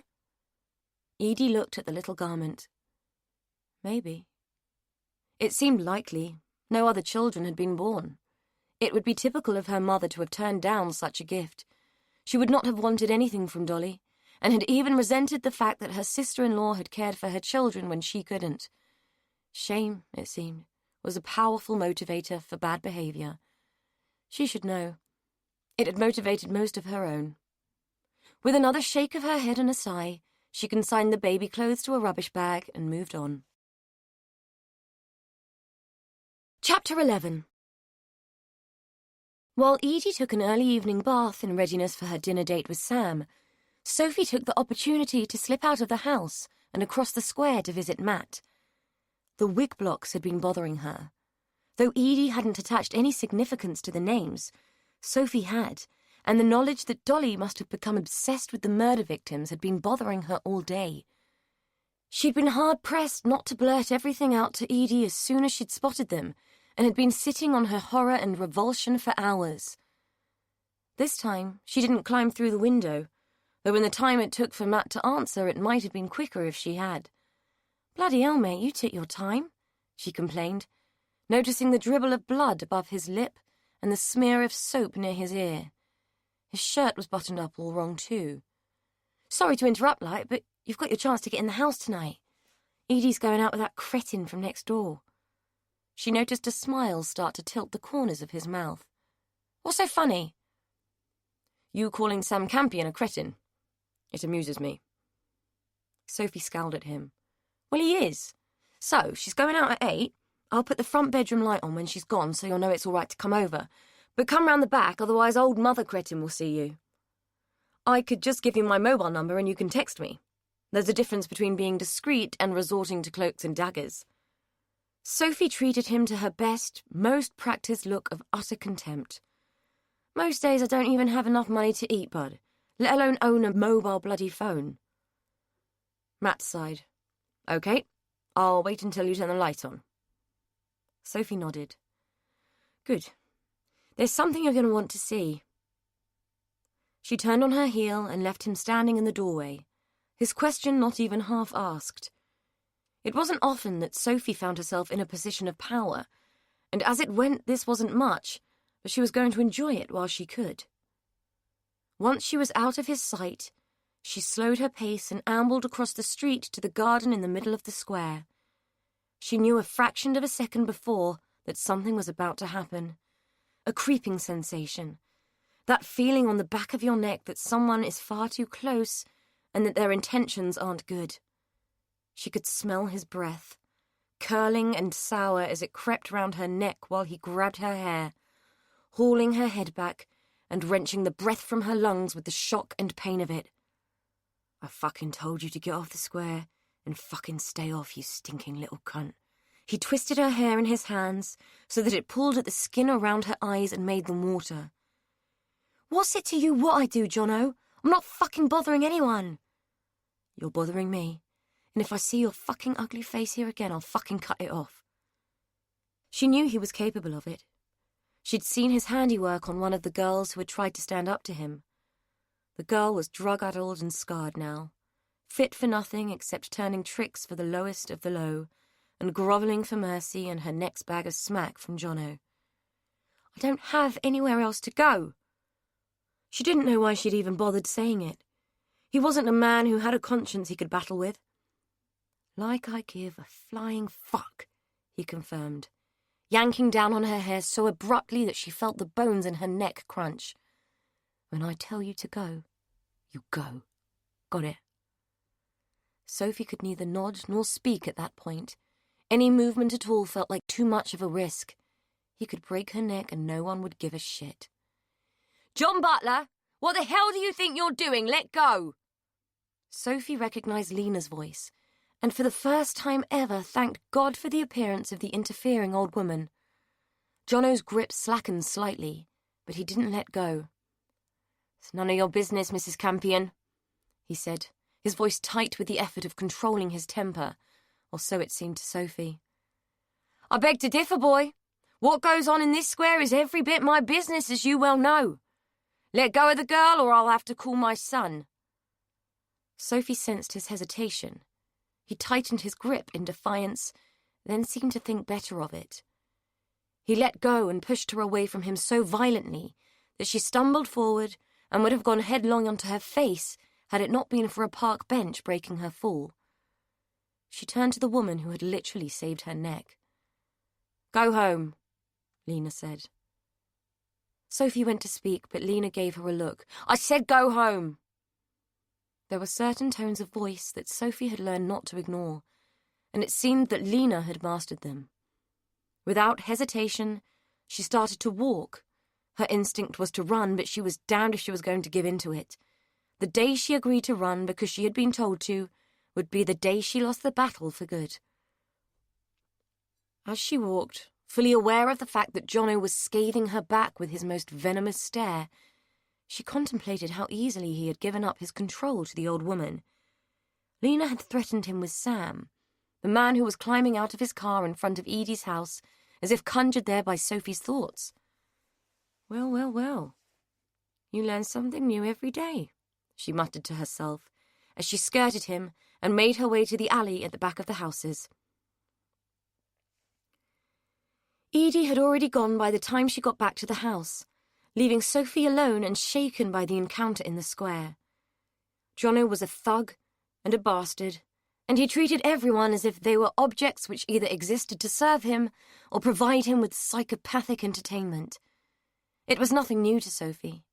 She had grown up with people like him who were all about the power and control that they believed they could wield. It was amusing and gratifying to discover that Jono was a puppet too, but of some concern that it might be to Sam Campion. Until this point, Sophie had just considered Sam to be a bit of a sleazebag. She had no idea that he might be well up on the local gangland food chain. It put a whole new light on her enthusiasm about Edie going out with him, though even before this it had become more about getting her out of the house and Matt in than it had been a genuine concern for Edie's social life. Calmer now, she walked upstairs and into Dickie's room, where she turned on the light as she had promised Matt that she would. She needed to show him the wig blocks and the baby clothes that she had surreptitiously removed from the rubbish when Edie's back was turned. She knew that she was betraying Edie's trust in doing all of this and repaying her generosity in the worst way possible. But Matt was right. It looked like the Morris family were involved with these murders up to their necks, and it would be better if Edie found out from her rather than anyone else. Matt must have been waiting for her signal, because he tapped gently on the back door almost as soon as she reached the bottom of the stairs. She let him in, thankful that Lena was out and about and wouldn't have spotted his arrival. "No one saw you, did they?" she asked for good measure. "I'm pretty sure they didn't. What happened in the square? I was watching you. What did you do to upset that thug?" Sophie didn't want to dwell on it. "My mere existence seems to offend him." Matt nodded. "I know that one. I grew up with my presence causing offence. I always assumed that I must be some kind of uncomfortable reminder for people, and that maybe my existence made them feel bad about something. I assume it was because they knew that hanging my father was a mistake." Fair play to him, Sophie thought. He made no bones about his beliefs. "Yeah, well, I don't know about Jono. I suppose to him if I'm not earning him money by buying his drugs or whoring for him, then I have no place here." No one owned an area, but once the rot had set in, patterns formed. As she led Matt up the stairs to Dolly's room, she wondered if the canker had set in with the murders. Dolly had always told her what a nice place the square had been in the old days. It was difficult to see that now. There were too many layers of filth and decay to rake through to find any decency. Even this wasn't decent. Allowing a stranger to rifle through someone else's house was hardly the mark of good behaviour and respect. Sophie dismissed the thought. She had always found the moral high ground to be an exceptionally lonely place. Lena waited until Jono had sloped off to whichever dive he might be planning to menace that night. She might have saved the girl from a beating, but someone would cop it, and she had no doubt that the animal would be picturing her face when he did it. She might be old, but she wasn't stupid. She knew that in a place like this, shit floats to the top. Given that Sam was higher up than Jono in the local criminal hierarchy, she had to consider her own part in things. After all, she had brought him up and taught him the basics of life, like how to fight for what you believed in, how to hold your head high above the rest, and how to do what needed to be done, no matter what. Only it had all gone a bit wrong in Sam. Maybe the error had occurred in his nature rather than her nurture. It wouldn't surprise her. He had come from bad blood. She reached the front door and fumbled for the key, remembering a time when no one had locked their doors because no one had needed to. Communities operated on trust back then. They operated on the same thing now, only what you could trust had changed. You could trust that someone would want what you had. You could be sure that they would try and take it, and you damn well knew that given half a chance, they would get one over on you as quick as blinking. The only advantage of Sam's local status, as far as Lena could see, was the fact that she was relatively protected from such proclivities. If you disrespected Mrs. Campion, you were signing your own death warrant. As she hung up her coat, she thought about his dinner date with Edie and wondered at exactly which point in his life he had ceased to take notice of his mother. She had been adamant with him about Edie Byrne, but he'd ignored her. Lena's control over things seemed to be slipping in so many ways, and she wasn't sure whether to keep fighting and keep a grip on it, or just let it slide. Hanging on to things was such hard work. Maybe it didn't matter. What they didn't know couldn't bother them, despite how much it bothered her. That was the problem when you had sold your soul to the devil.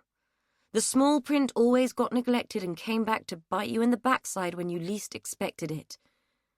Looking at him now, Sam Campion, all full of himself, all-knowing, fingers in pies that should never have been baked, friends with people who could barely be categorized as human in Nina's eyes, she wondered if the bargain she had made had ever been worth it. Edie scanned the menu, translating as she went. Confit of pig's belly served on a bed of crushed potato with baby vegetables and a red wine jus could be interpreted as cheap, fatty belly pork, mash, peas, and gravy. She often wondered if these restaurants traded on their pretensions more strenuously than they traded on their reputations. Eventually, she chose a simple Caesar salad and thanked the heavens that she wasn't the one paying £15 for a bit of lettuce and a few shavings of parmesan. She had dressed in one of Dolly's old dresses found hanging in the wardrobe, a pretty 50s-style vintage thing, teamed with a pair of authentic Mary Janes. She could hardly have shown up in her jeans and a t-shirt, and hadn't thought to bring anything else with her. You didn't clear out a house wearing a cocktail dress. Dolly's dress held the faint, acrid taint of mothballs, and despite having doused it with fabric freshener, the smell still tingled and tickled at the back of her throat. "You look lovely, by the way," Sam had said when she'd climbed into his car. She'd thanked him and opened the window lest the whiff of camphor put him off. He'd chosen this elegant gastropub on the outskirts of Winfield, assumedly to impress her with his taste and wallet. Looking around at all the slate, bare brick, and brass neck of the place, she wondered what kind of impression he had formed about her. Simon had been one for what he considered good taste and showing what he was worth, but Edie had spent far too long keeping up appearances. Pretension wasn't part of her makeup, but politeness was. "Nice place. Have they done it up recently?" She vaguely remembered the pub as being a run-down biker's haunt. "A couple of years ago. My company did the renovation." That figured, Edie thought, evilly wishing she'd ordered the fillet steak Rossini now that it was clear that Sam's bill would likely never find its way to the table. "It's very nice, you did a good job," she said, before taking a sip of the wine he had insisted on ordering. Edie wasn't a wine fan, and felt that most of it would taste better sprinkled on a bag of chips than it did from a glass. Sam smirked. "It's been a long time since I needed to wield a hammer, Edie." To her annoyance, she felt herself blush. "I didn't mean that." He treated her to a radiant smile. "I know. I'm only joking with you. But there is something I wanted to talk to you about." Edie's curiosity was interrupted by the arrival of their food, her salad sparse and elegant, served in a flared dish bigger than a fruit bowl, his a blue steak, seeping blood and practically still mooing. She watched him slice into it and take a bite, a tiny trickle of blood dribbling from the corner of his mouth. It made him look like a character from an Anne Rice novel. "Good steak?" she asked, suppressing the giggle that threatened to ruin the mood should she have to explain it. "Excellent. How's your salad?" "Lovely. Or as lovely as a mouthful of lettuce, some toasted stale bread and cheese could be. The wine, sour and acrid, helped to wash it down." When he seemed to be nearing the end of his meal, she pressed him. "So what was it you wanted to talk to me about?" He chased the last smear of blood around the plate with a hand-cut chip. "I have a solution for you. I know how much of an ordeal clearing the house is for you, so I want to buy it. Cash on the table, and you can pack up and walk away tomorrow. Leave everything as it is, and trust me to keep anything that might be of sentimental value, or of any importance, of course." He leaned across the table and took her hand. Dealing with it all just isn't fair on you. This way you get a simple, straightforward sale, and I get a property I can develop and sell on. It's a win-win, Edie." He squeezed her fingers and smiled at her as if it was a done deal. Acutely conscious of the warmth of his skin and the pressure of his fingers, Edie tried to return the smile, but hers was hesitant and apologetic. If things had been different, had Dolly not muddied his waters with her strange financial shenanigans, Edie would have bitten Sam's hand off, taken his money and run. "Oh, Sam, that's massively kind and generous of you, but I can't accept. Not only does it seem that the house is riddled with dry rot and God knows what else, but we can't sell it because it doesn't belong to us. According to the solicitor, Dolly took out some kind of secured loan, like an equity release deal, and the house belongs to the finance company. Rose and I had no idea, and neither did the solicitor until he requested the deeds and saw that there was a charge against the property. All I'm required to do is clear it out as soon as possible so they can take possession. I really do appreciate the offer, though, Sam. Thank you." She had been expecting a quiet shrug of resignation, an "oh well, it was just a thought" comment, so it came as quite a shock when he abruptly let go of her hand, flopped back in his chair, and scrubbed his brow with a hand that she could swear was trembling. He was visibly trying to suppress his anger. To anyone else, he might look like a man who had simply eaten too much, and who was leaning back to ease his full belly. Edie had spent too many years around a volatile, angry man not to recognize the signs for what they were. Sam was desperately trying to contain his temper. "I'm really sorry, Sam. Like I said, I didn't know." It came out as if her mouth and brain were on some kind of autopilot, with the default setting of pacify at all costs. "You're kidding me, right? There has to be some way around this. I want the house, Edie." He said it as though she might have some control over the situation and could change it on a whim.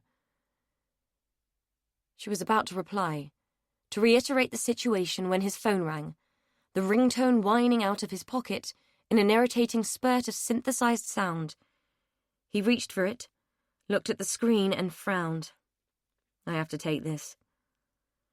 Edie nodded, relieved at the interruption and that he had chosen to walk outside to take the call. A waitress came over to the table and started to clear the plates. "Was everything all right for you, madam?" "Lovely, thank you," Edie lied. "Would you like to see the dessert menu?" A glance outside revealed Sam pacing and gesturing as he talked into the phone. "I don't think so, thank you. It looks as though we won't have time," she said with a smile to the girl. "Perhaps you could bring the bill." "Oh, there's no charge for Mr. Campion and his guests, madam. You can have whatever you like with the manager's compliments." Edie didn't doubt it for a minute, though she did doubt that the generosity came with any compliments, possibly a grudging sense of obligation at most. As for whatever she'd like, a waiting taxi might have been helpful. The thought of sharing the journey home with an angry and upset Sam was about as unpleasant and sour as the wine that she had continued to sip to keep up appearances. When Sam returned, his demeanour had completely altered, and he was back to the affable and charming man that she had arrived with. "Sorry about that, but something has come up. Do you mind if we cut short the rest of the evening and do it again another time?" Edie was convinced that her relief must be tangible, and fought to hide it while she bent down to retrieve her bag. "Of course not," she said, while slipping her way into the jacket that Sam was holding up for her in the most gentlemanly manner. "It's been a lovely evening," she added, deliberately stifling the instinctive apology that wanted to burst from her mouth. Old habits died hard. Matt had been fascinated by the wig blocks with their names and faces, yet more evidence that the Morris woman had known more about the murders than she had ever let on. But it wasn't proof. Matt had enough clues, artifacts, ideas, theories and thoughts to argue a jury into next Thursday week, but he didn't have proof. Had the murders been current, he was sure that the police would have responded to Sophie's discovery, and they might even have investigated. This many years after the event, and given that they fully believed that the right man had been caught and had paid the ultimate price, It was unlikely they would do any more than indulge the story and, with stifled politeness, only laugh at him when he was out of earshot. There had to be something more in this damned house, something that would prove beyond doubt that his father had been innocent of murder. There just had to be. Sophie was showing him the baby clothes, but they didn't fit into any hypothesis or scenario that he'd formed, so he dismissed them as unimportant. Probably made for Rose or Edie. Might as well put them back in the rubbish if Edie doesn't want them. Sophie sighed. I don't think Edie wants much from here. She goes through the place like a dose of salts, I swear. If she had a flamethrower, she'd blast the lot and be done with it. Looking at the piles of junk, Matt was inclined to agree that it might be a relevant solution. Looking for proof in here was an experience akin to trying to find the proverbial needle in a haystack. He sighed and perched himself on the corner of the bed. So they hid things. They don't prove much, is it? Sophie said. Nothing new, no. Sophie lowered herself down onto the opposite corner of the bed, the orange squash light making her skin look sallow and unhealthy. Why keep on with it? Why keep looking after all these years? Even if your dad didn't do it, no one's coming back, and chances are whoever did this is long gone. The kid made a fair point, and it was one that Matt had pondered many times. Principle, I suppose. Payback. Loyalty. A promise I made to my mother. I don't know, I just can't let it go. I want some kind of apology, I suppose, an acknowledgement that all those years of humiliation and persecution were wrong, and that someone is prepared to admit it. Sophie looked pensive. I get that. I suppose we all want to rewrite the past. I know I sure as hell do. But if you do prove it, say something does turn up that proves you right, what will you gain, really? Won't you just be passing the misery on to Edie, and she'll be the one that has to carry the burden of it? This cocky child had a wisdom beyond her years, and a way of cutting through things and piercing the heart of them, somewhat painfully, if Matt were honest. Isn't the truth supposed to set you free? He said tritely. It sounded pathetic even to his own ears. Sophie snorted. Yeah, it sets you free, but cages someone else. Where's the fairness in that? And where is the fairness in betraying my trust, Sophie? Edie's voice cut across the room like the blade of a guillotine, severing the safety of the clandestine nature of Matt's presence and causing Sophie's face to drop its mask of bravado. Matt stood as Edie walked into the room, her features showing hurt, confusion, and betrayal. Sophie sat slumped, her face turned away from the door, though when Matt glanced at her, he could see that she was biting her lip. Edie. Yes, Edie. Would anyone mind explaining what you're doing here? Sophie? Edie said, lips pursed, tone racketing up to angry. I called over to apologize for upsetting you. Sophie invited me in. It's not her fault, she wasn't aware that we'd argued, Matt said, knowing that it was as lame as an excuse as they came. Edie raised her eyebrows. Oh, really? She invited you into Dolly's bedroom. Is there something I should know, Sophie? Matt stood silent for a moment. He had only just noticed the dress that Edie was wearing. Could it be the same one? Where did you get that dress from? Edie looked at him, frustrated, impatient, getting more annoyed by the second. What? You push your way into this house, take advantage of a young girl, and you ask about my bloody dress? Bloody dress was more appropriate than she might have realized, though it was obvious that any blood had been washed away long ago. Only it's not your dress, he said. Edie stiffened. Gah! For God's sake, what does the dress matter? I want to know what you're doing here, and why you, Sophie, saw fit to let someone into the house without my permission. We were looking for something, Sophie mumbled. Looking for what? And what in this God-forsaken house could possibly interest you, Mr. Bastin? Matt sighed. I'll go. Women scorned were not his forte, and though Edie hadn't entirely lost control, she did look pretty pissed off. Yes, I think that would be a very good idea. Edie's response was stiff, and made Matt feel as though he had seriously burned the last of his bridges with her. For some reason, the thought of him leaving seemed to galvanize Sophie, who stood up and turned to Edie. "No. Let him stay. There's stuff you need to know." "And what precisely might that be, Sophie? That I trusted you and you let me down at the first opportunity?" It was Sophie's turn to stiffen and battle with her temper. Matt needed to intervene. He needed to try and explain. If she threw him out afterwards, then so be it. "You need to know that the dress you're wearing belonged to Elizabeth Reese. She was murdered. You've probably heard of her. She was found naked, raped, and mutilated on a park bench in the square. Her clothes were never found, but I have a photograph of her wearing her best dress, the one she was wearing when she disappeared, and it's identical to that one." Edie peered at him through narrowed eyelids, her brow furrowed in confusion. "And that locket you gave to Sophie, it belonged to Sally Pollitt. She was wearing it on the day she disappeared. Then there's the scarf that you threw away. It all fits, Edie. Someone in the house was responsible for the deaths of those girls." Sophie was hovering, pensive and worried. "There's stuff you don't know about, Edie. We were just trying to help." A series of expressions flickered across Edie's face as she did battle with her thoughts and feelings. For Matt, it was like watching a pinball machine, the ball bearing of reason coming to rest at the only logical conclusion, then pinging off because the reality was too inconceivable for comfort. She stood like that for a long moment, then she looked down at the dress. Without a word, she turned and fled to the bathroom. Matt heard the bolt slide across the door and turned to Sophie. "I think you'd better go and put the kettle on. I don't suppose there's any brandy lying around, is there?" Sophie shrugged. "Dunno. Is she going to be all right?" Matt returned the shrug and pointed towards the stairs. "Shall we?" Edie sat on the lid of the toilet wearing just her bra and knickers. The dress lay in a colourful puddle on the grimy floor. She looked at it with a mixture of dismay and loathing.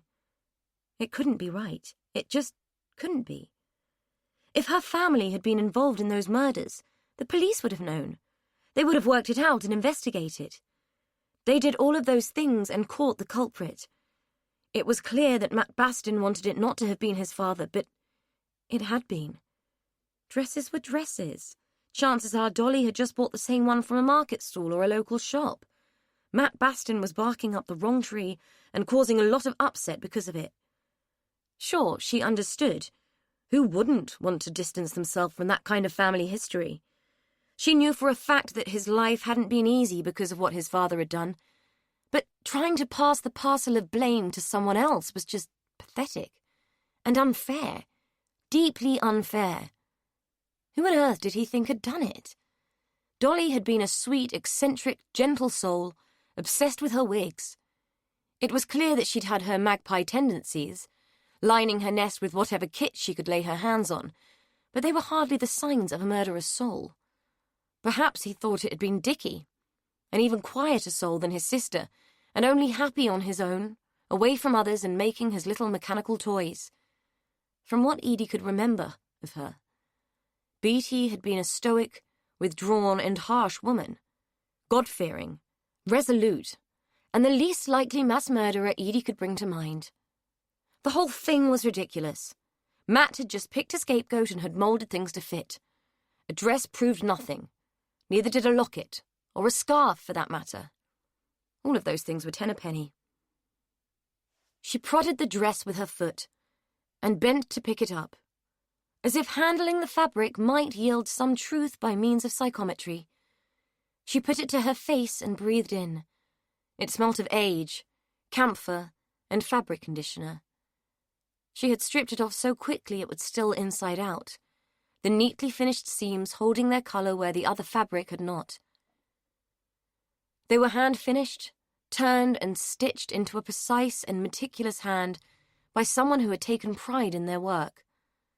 This dress had not been bought. It had been made.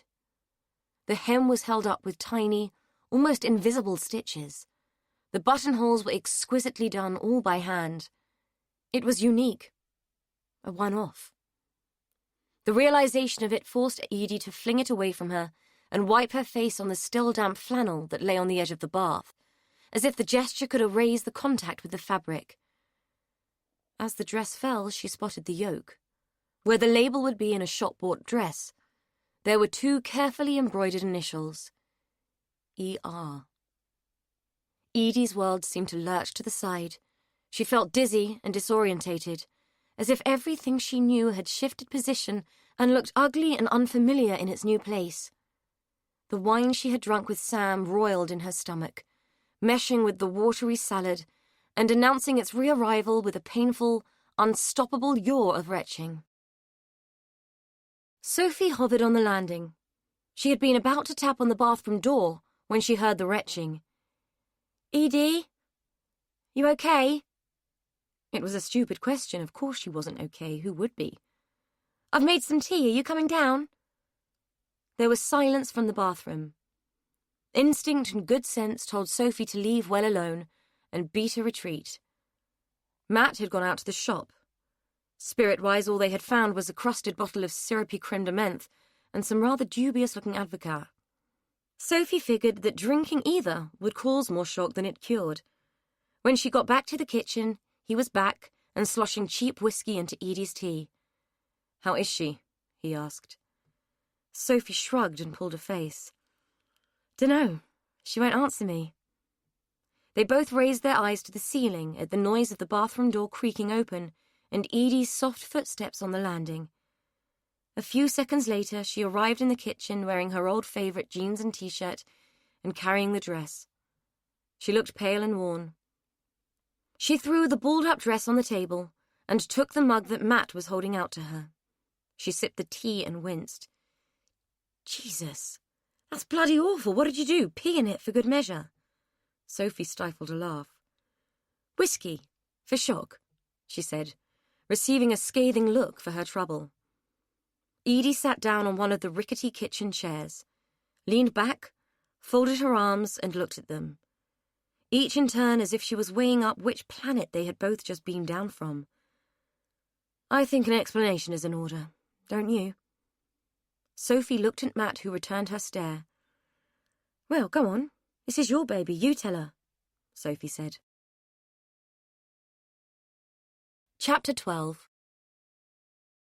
Sam was angry.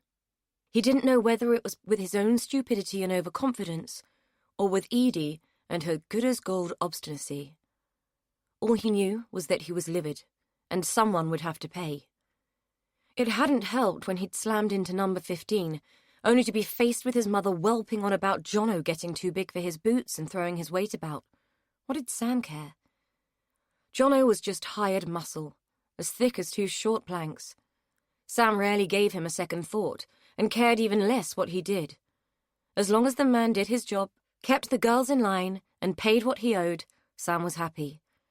Whether the idiot was harassing young girls and upsetting Lena was none of his concern. Not today, anyway. It bothered him that his mother was upset, of course it did. Mainly because he had to listen to her litany of complaints and make sympathetic noises at her so that she would wind it in quicker. "All right, Mum. Point taken, I'll have a word, okay?" he said finally, hoping that it would bring an end to the incessant tirade. "Jono's an idiot. We already knew that. He just needs reining in from time to time. Anyway, what's it to you? Since when have you cared about the scumbags that littered the square? I thought you'd be happy that he was seeing off the rubbish." That seemed to shut her up. She just glared at him, lips set firm into a hard line. "I've just had enough, that's all." He could swear it had come through gritted teeth. Sam watched her as she shuffled over to her chair, her gait stiff and proud, inserted herself between the soft cushions and reached for the remote control. She looked upset, as near to tears as he had ever seen her. Lena Campion rarely cried, so the look on her face came as a shock. When he thought about it, which he didn't often, he had to admit, she hadn't been right since that old bat next door had popped her clogs. She hadn't even been this rattled when his father had died, had seemed to consider it a blessed release, if anything. Sam couldn't blame her. His old man had been an arsehole of epic proportions, a drinker and a bully, all mouth and trousers. Not many had warned him. Sam least of all. His mother was now flicking through the channels of the TV, stabbing at the buttons of the remote control impatiently, as if pushing them harder would produce something on the screen more worthy of her affection. He'd never had time for TV himself. His mind went too fast for it, and the soaps just pissed him off. She loved them, though. He didn't know why, unless watching other people manufacture drama made her own life more interesting. It wasn't as if she'd ever done anything with her life. Just put up with things, made endless pots of tea, and sat watching the world go on around her. His mother was like one of the ravens at the Tower of London. Her dogged attachment to the square felt like she had her wings clipped to stop her flying away. Just like the ravens, if Lena Campion ever left the square, everything it had ever been would sink without trace. To Sam, she was like the last bastion of respectability and old-fashioned values, and he'd exploited that and used her as a human shield for a very long time. "What are you staring at, the cat's mother?" she said, not even looking round at him but proving yet again that she had eyes in the back of her head. "Nothing. Just thinking." Lena had settled on a film, some weepy old black and white thing that would drive Sam nuts if he had to sit and watch it. "Well, think more quietly. You're putting me on edge with your moods." She hadn't even looked at him. "My moods? Take a look at yourself, Mother. You've been like a box of frogs lately. Ever since Edie turned up, you've been all over the place. What is wrong with you?" Lena shrugged and turned up the volume. Edie was reeling, her mind doing somersaults. The information that Matt was feeding her flipped and turned as it bounced off the trampoline of reason up into the clouds of surrealism. Much as everything he was telling her all came to roost on number 17's doorstep, she just couldn't accept that the police would have missed it all, and that when they had connected the dots, they had come up with the wrong picture. "I just don't get it.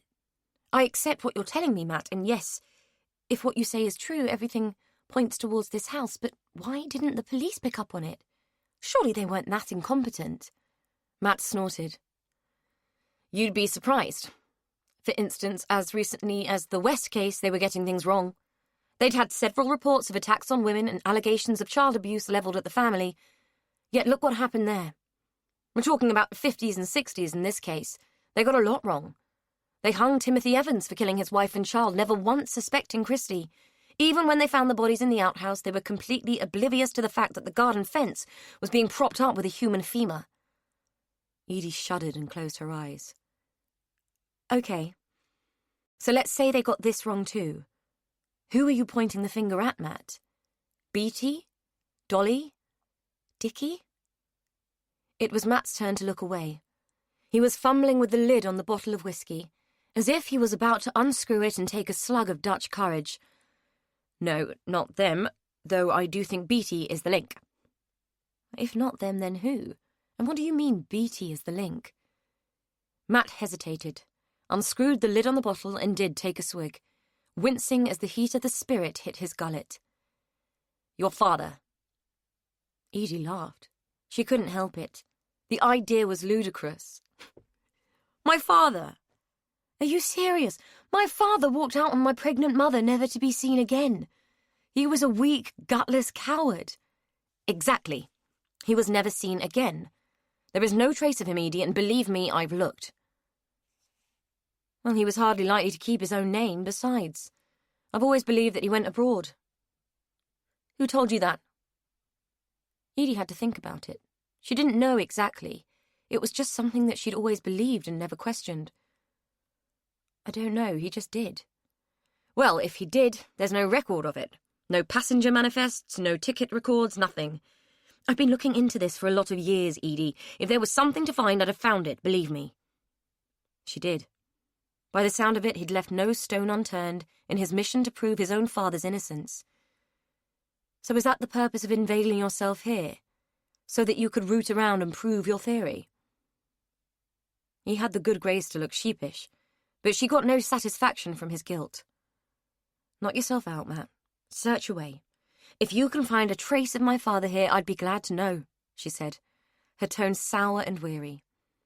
"So other than lockets and dresses, what else did you two find that was so compelling?" She addressed this to Sophie, who had been sitting quietly, taking it all in whilst nursing a cold mug of tea. Sophie glanced at Matt as if seeking his permission to speak, a gesture which Edie found irritating, as if the whole thing had become the Matthew Bastin show. Well, there was the stuff in Beatty's room, hidden under the floorboards. I threw it out at first, I didn't know what it was, but I did some digging about her at the library and it turns out she went to prison for doing illegal abortions. Edie stared at the girl, mouth open. Sophie looked like a young deer, her eyes wide with apprehension, as if she had just realised she was caught in the sight of a marksman's rifle. Edie had no idea what the girl was so scared of. This whole thing was a massive joke. It had to be. She laughed. It bubbled up like a little spring, but erupted like a waterfall, causing both Matt and Sophie to startle and shift back a little in their respective chairs. Edie was laughing so much she found herself choking for breath and flapping a hand at them while she fought for control. Eventually, tears staining her now flushed cheeks, she spoke. So long-lost Papa is a latter-day Ripper, and Grandmama turns out to be Winfield's very own Vera Drake. The incongruity of it made her bellow with laughter once again, and she stood up, flapped her hand again and walked out of the room. She needed space from those two for a minute, and a few moments to gather her thoughts and figure out what to make of all this. She wandered into the front room, the one she and Sam had cleared on the first day, and perched herself on the end of the faded couch. From the kitchen, she could hear Sophie's bemused voice ask, "Who the fuck is Vera Drake?" Edie needed answers, and from people who weren't so invested in conspiracy theories and whodunits that they couldn't think straight. She walked into the hallway, grabbed her jacket from the coat stand, and called out, "I'm going out. Feel free to poke around, Sherlock. If you find Lord Lucan hiding in the cupboard, be sure to let me know."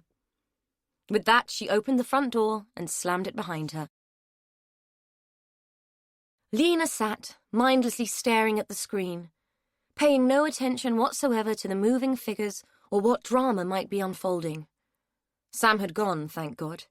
She had no time for the boy when he was in that kind of mood. Lord knows what was wrong with him. He hadn't been right since Edie had arrived, and that could spell nothing but trouble. She was going to have to do something, and fast, before things got out of hand there. Since Dolly had gone, it was all getting out of hand. People needn't think she hadn't noticed Matthew Bastin hanging around. She'd had her eye on him since he'd arrived back in the square. Not that she'd realised who he was then, but she always kept her eye on strangers.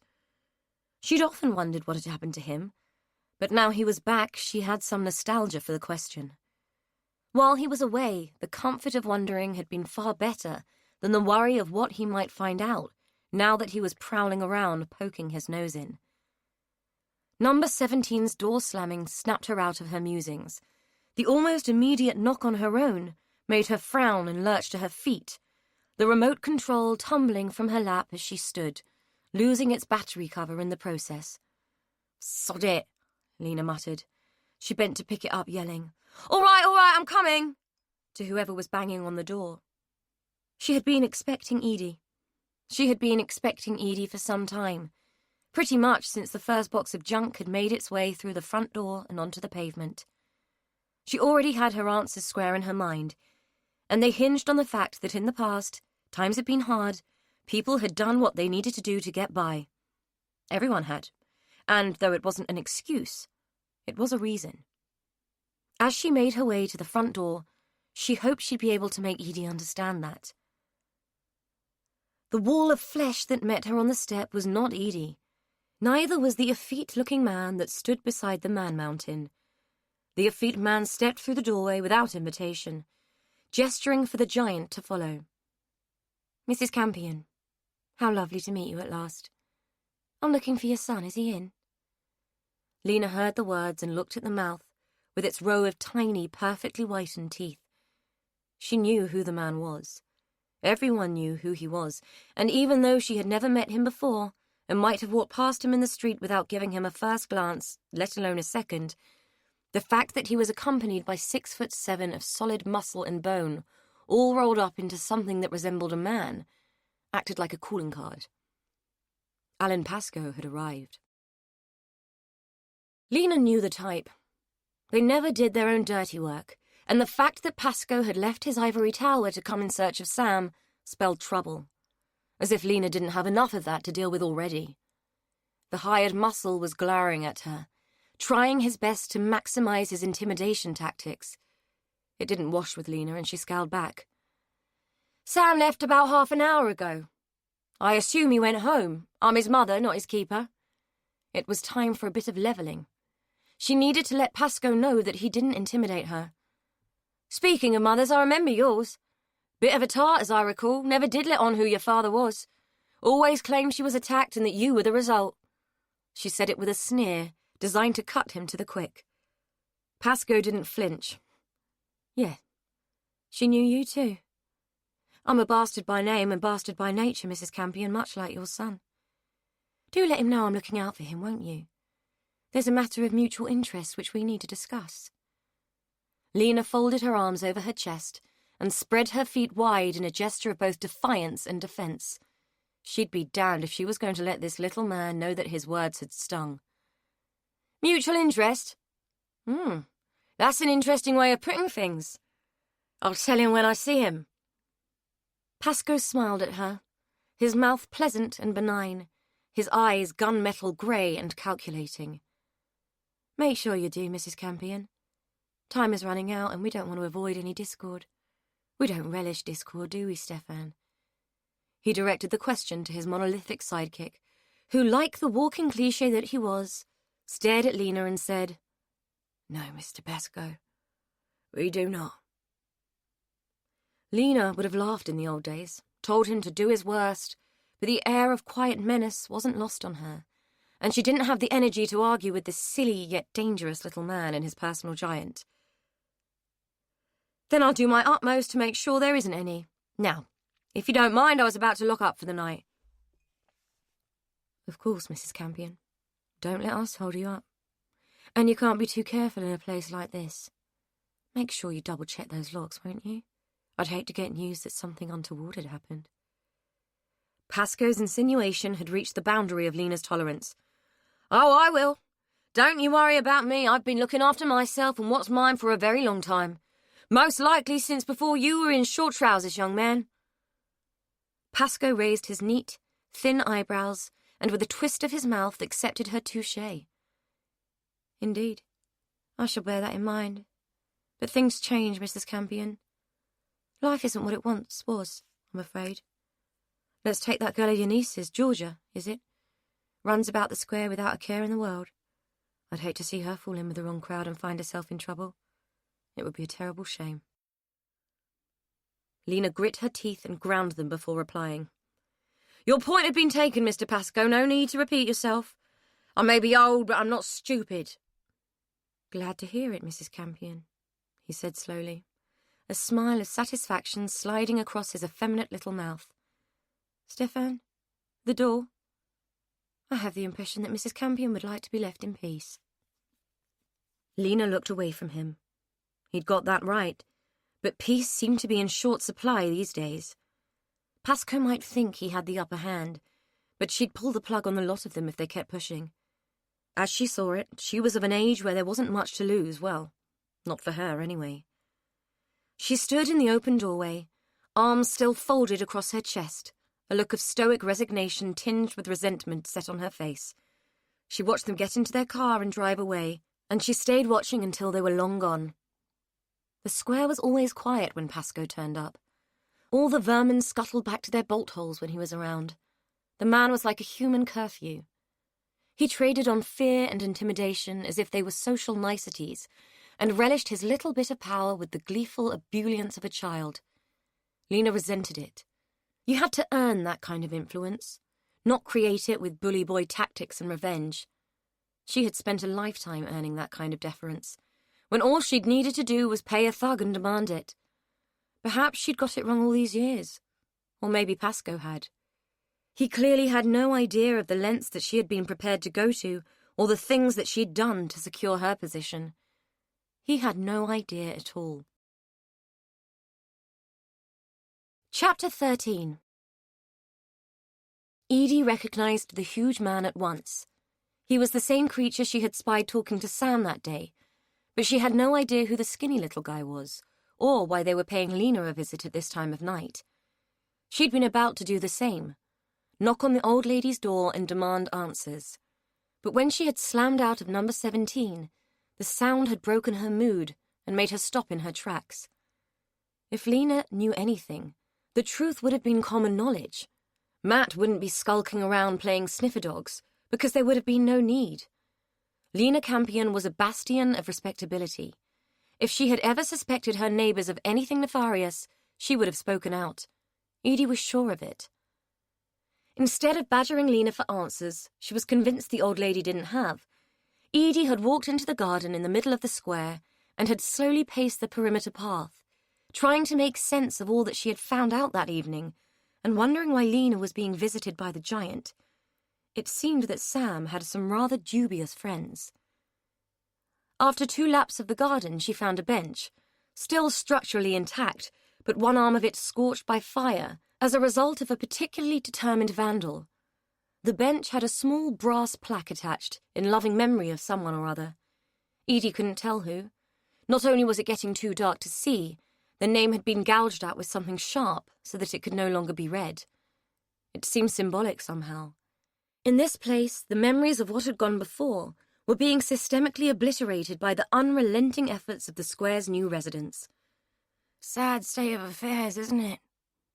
The voice surprised but didn't startle Edie. "Do you mind if I join you for a moment? I think this is the only intact bench left in the garden. All the rest are in a terminal state thanks to the efforts of our local youth." Edie nodded at the elderly, statuesque man and watched as he folded his length onto the bench. She recognized him as the man from Dolly's funeral, the one who Lena had labelled a gossip. At this juncture, Edie considered that a little local gossip might prove useful. "I'm Lionel White. Pleased to make your acquaintance, Edie." He extended a thin hand, which out of instinctive politeness Edie took. The handshake was brief, warm, and showed an unexpected grip for a man so old. "You know my name? I know we met briefly at the funeral, but we didn't exchange names." He nodded, and using both hands leaned his upper body weight on the bamboo walking stick that he carried. "I do. You are the subject of the local gossips, I'm afraid.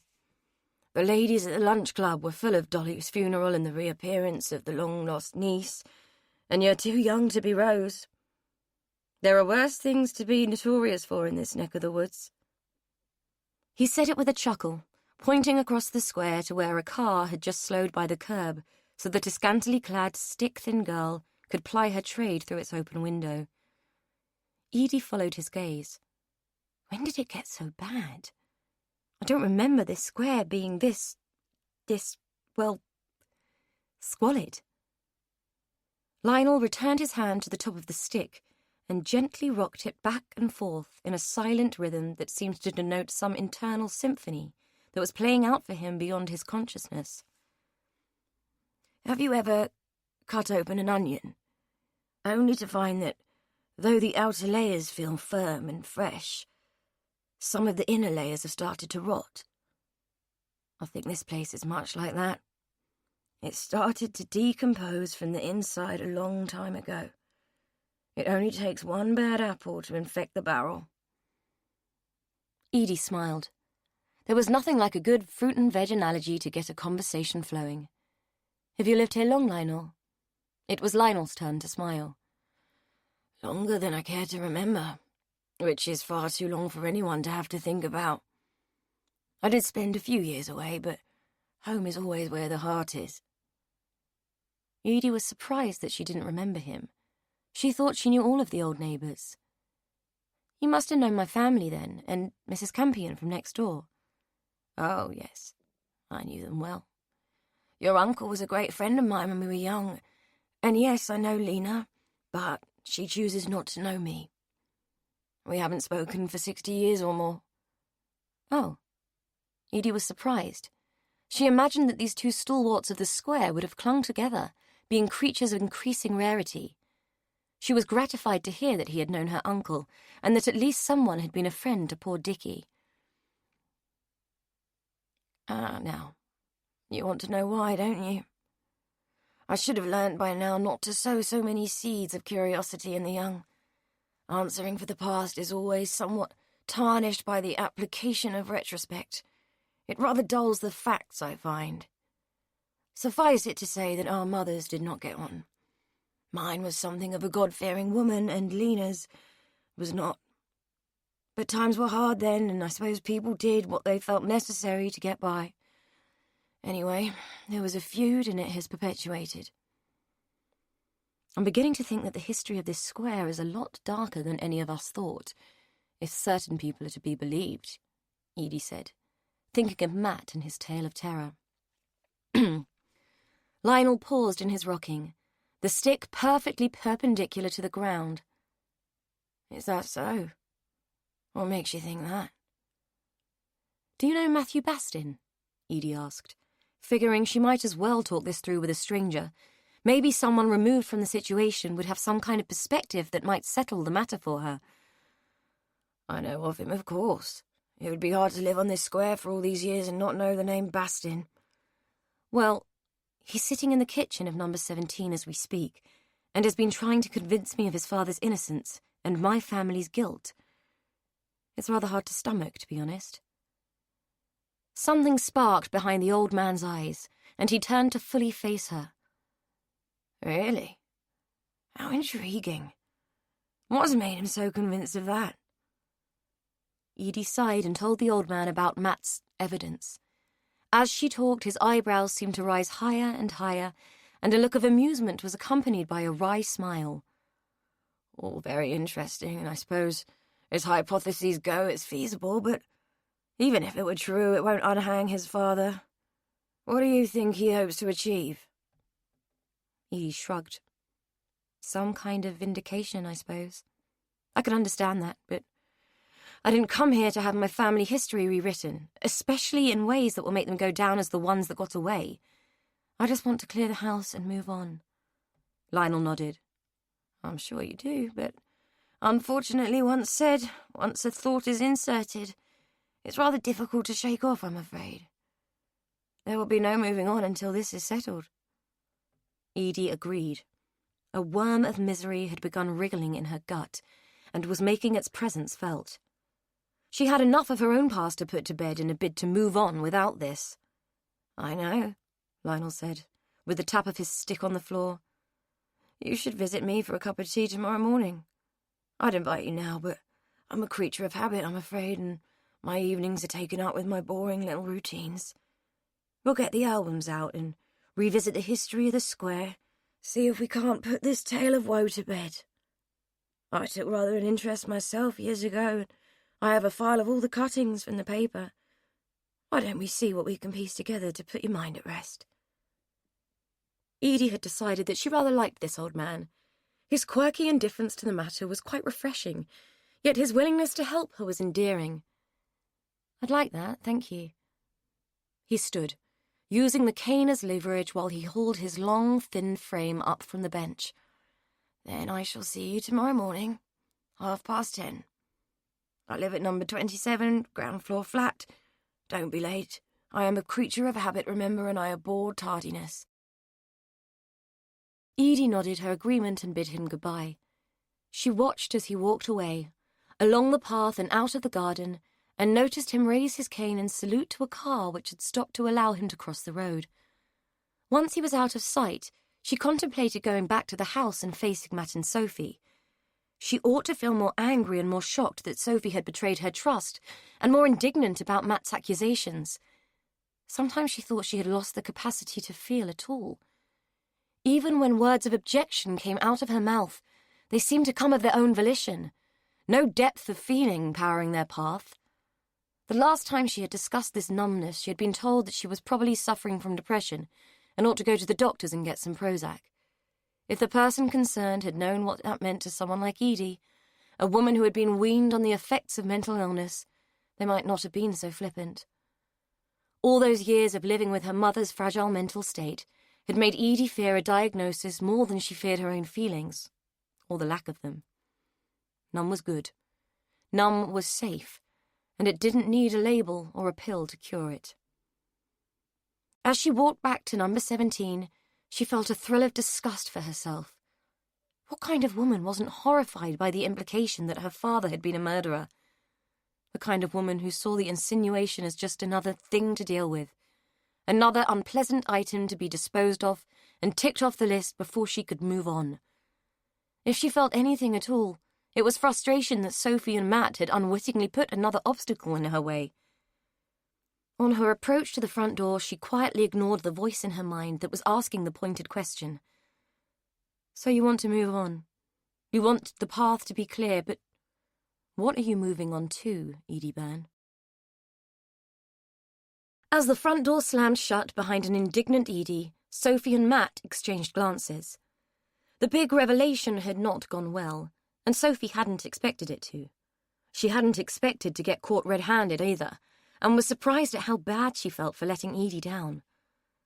The part of her that some people might label as pride was dictating that she should pack her bag and ship out of the square, in fact ship out of Winfield altogether and put the whole sorry place behind her.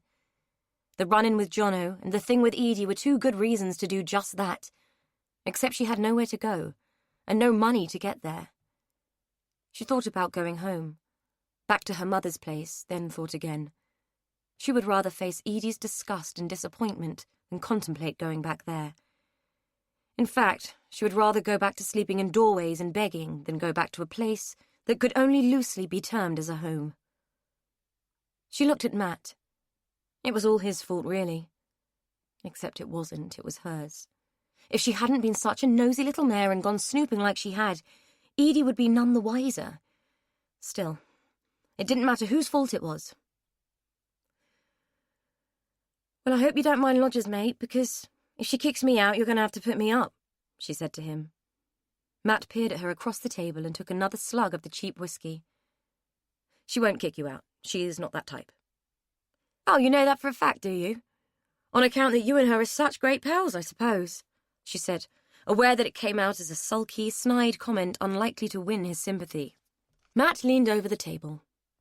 She won't kick you out because she needs you here. Not just to help clear it out, but because she needs company. Especially now. She isn't going to want to deal with this on her own, Sophie. Sophie wasn't so sure. Edie struck her as a woman who was used to dealing with things on her own, mainly because she'd always had to. Yeah, well, we'll see, but don't be surprised if I turn up on your doorstep. Matt raised his eyebrows.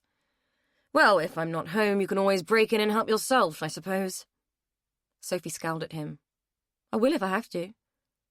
Anyway, why do you think she came back so early? Matt shrugged. Date didn't turn out so well. I don't know, does it matter? Sophie had to admit that it didn't.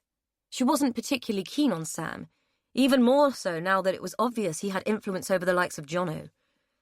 Edie was better off as far away as she could get. It was a shame they couldn't both walk away from Winfield and never look back. The sound of Edie's key in the lock made them both start and exchange worried glances. There was no telling what mood she would be in when she reached the kitchen. Sophie felt her heart begin to pound in anticipation of where she might be staying the night if Edie hadn't calmed down. Matt stood as she came in. Sophie was almost convinced that he was going to stand to attention. That thought and the jumble of nervous tension writhing about in her gut almost made her giggle, but one look at Edie's somber face halted the reaction. You all right? She asked, unable to bear the tension any longer. Edie didn't answer, but walked across the room and filled the kettle before placing it on the old stove and lighting the gas under it with a pop that bounded across the room and made Sophie jump, despite the fact that she'd been expecting it. Matt just stood there, watching Edie like he'd been dumbstruck. Eventually, after rinsing out the teapot and washing the cups, Edie turned to them. So, Holmes, Watson, did you unearth any more skeletons in the family closet while I was out, or are we done here? She looked first at Matt, who had the grace to blush, and then at Sophie, who was too mortified to react at all. I'm sorry, Edie, it was never my intention to upset you with all of this, Matt said. His mouth opened to go on as Edie's next words cut across him. It may not have been your intention, but you surely knew that it would upset me. Yet you went ahead and sucked Sophie into it too. I have no idea whether you're right or wrong, Matt, but you can't possibly expect me to relish the prospect of finding out. Don't you think it was difficult enough for me to come here and deal with this mess without being presented with the prospect of my family being involved in some ancient murder case? If you're such a great detective, tell me why Dolly remortgaged the house. Tell me where the money went, and tell me what's so fascinating about this damned hovel now that they've all gone. Clearly no one took any interest when they were alive, so why now? Believe me, I've tried. Dolly wouldn't even open the door to me. The most I ever got was a quick glimpse of her through the net curtains, Matt said. Well, how surprising. I'd have thought she'd have lain out the red carpet and baked scones in anticipation of being accused of murder. The look of indignation and defiance on Edie's face was almost as funny as the look of incredulity on Matt's. To Sophie, they looked like an old married couple having a spat. I think I'd better go. My apologies for having upset you, Matt said, his tone terse and defensive. I think that would be a very good idea, Edie replied, her tone equally terse. Sophie felt a sense of panic begin to rise. For some reason, with Matt still there, she felt protected from the consequences of her actions. What about me? Do you want me to go too? Edie rolled her eyes. Oh, for God's sake, Sophie, don't you think there's been enough drama for one day? Of course I don't. You don't have a home to go to. He does. She turned to Matt. I'll show you out. I know the way, he said, ignoring Sophie completely and making for the hallway. Edie followed him down towards the front door and bolted it behind him. When she came back to the kitchen, she locked and bolted the back door too. To Sophie, it seemed like a symbolic gesture, as if by locking the doors, Edie thought she could protect herself and the house from more than just physical intruders. Edie moved around the kitchen, clearing things away, wiping down surfaces so ingrained with the dirt of neglect that they were impossible to clean. But she didn't speak. Sophie had never felt so lonely or so bereft. She'd thought herself a tough nut and able to cope with anything, but Edie's silence was unbearable. Edie, I'm really sorry. The words came out as a pitiful squeak. Edie paused what she was doing and sighed. Let's not dwell on it. I know you didn't mean any harm, and I'm sure all this skullduggery is very exciting to you, and I might have felt the same at your age. Just remember, these people were my family, and though I might have to accept that they weren't quite who I thought they were, it doesn't mean that we can't treat the whole thing with some respect. That includes not doing the dirty on each other, okay? Sophie nodded. She supposed that she was so used to having rotten family it hadn't occurred to her what it might be to have one sprung on you. Anyway, I've had enough for today. I'm going to bed. I made you some hot chocolate. I'll see you in the morning. After Edie had gone to her makeshift bed, Sophie took the hot chocolate and wandered up the stairs to her own bed in the little white room with the rotting floorboards and the ghosts of the past. Lena fumbled for the mobile phone that Sam had bought for her. She didn't like the blessed thing. It seemed to do everything except make phone calls, and she would never get used to this texting lark. She could have used the landline, but could never for the life of her remember his number, and though she had written it down somewhere, she wasn't in the mood for hunting around. Of course he wouldn't pick up. He never did. No doubt he was doing something far too important to take a call from his mother. She left a message, terse and uncomfortable at the prospect of speaking to a machine. Sam, it's your mother. Pasco's been here looking for you. Whatever you've done, you better sort it quick. She ended the call, slipped the phone into her pocket, and went to secure the house, wondering whether what she was locking out was worse than what she was locking in. These days her own thoughts seemed far more menacing than what lay beyond the front door. Chapter 14. At precisely 10:25 a.m., Lionel White laid out a tea tray using his mother's best china, a starched and ironed tray cloth, and the silver sugar tongs that had proved to be such handy little things over the years. It had been some time since he'd had a visitor, and it was nice to make an effort for someone other than himself. The night before, after his serendipitous meeting in the communal garden, he'd spent a happy few hours gathering together his photograph albums and his cuttings file. It had been a while since he relished looking at those. Now that he had someone to share them with, an air of excitement had coloured his morning, and he found himself feeling happy. Life brought few pleasures these days, but company was one of them, so when the doorbell rang at precisely 10:30, he felt a huge sense of satisfaction. He liked punctuality and was immensely pleased that he had not lost his ability to judge character. Edie Byrne was as predictable as they came, and it gratified him greatly. He kept her waiting for just a minute while he checked that his cravat was straight and that his hair was smooth. He'd gone to a great deal of trouble to impress her, and didn't want to be let down by any imprecision.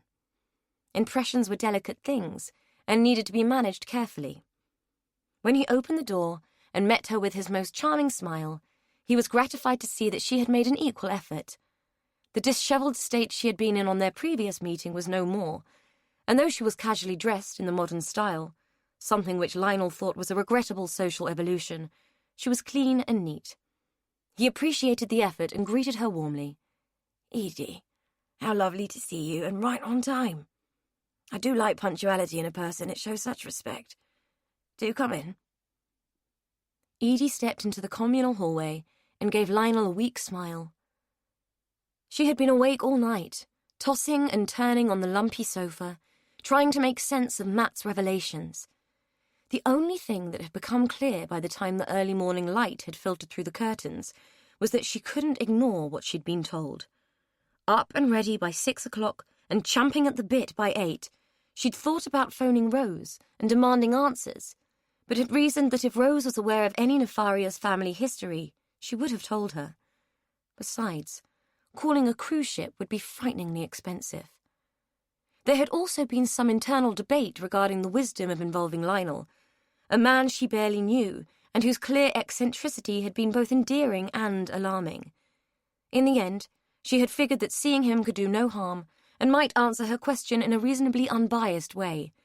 Matt was so convinced of her family's guilt, it would be pointless involving him, and something about Lena's demeanour towards her, a sense of possessiveness that seemed to have spread to Sam, had put her off seeking answers from the Campions.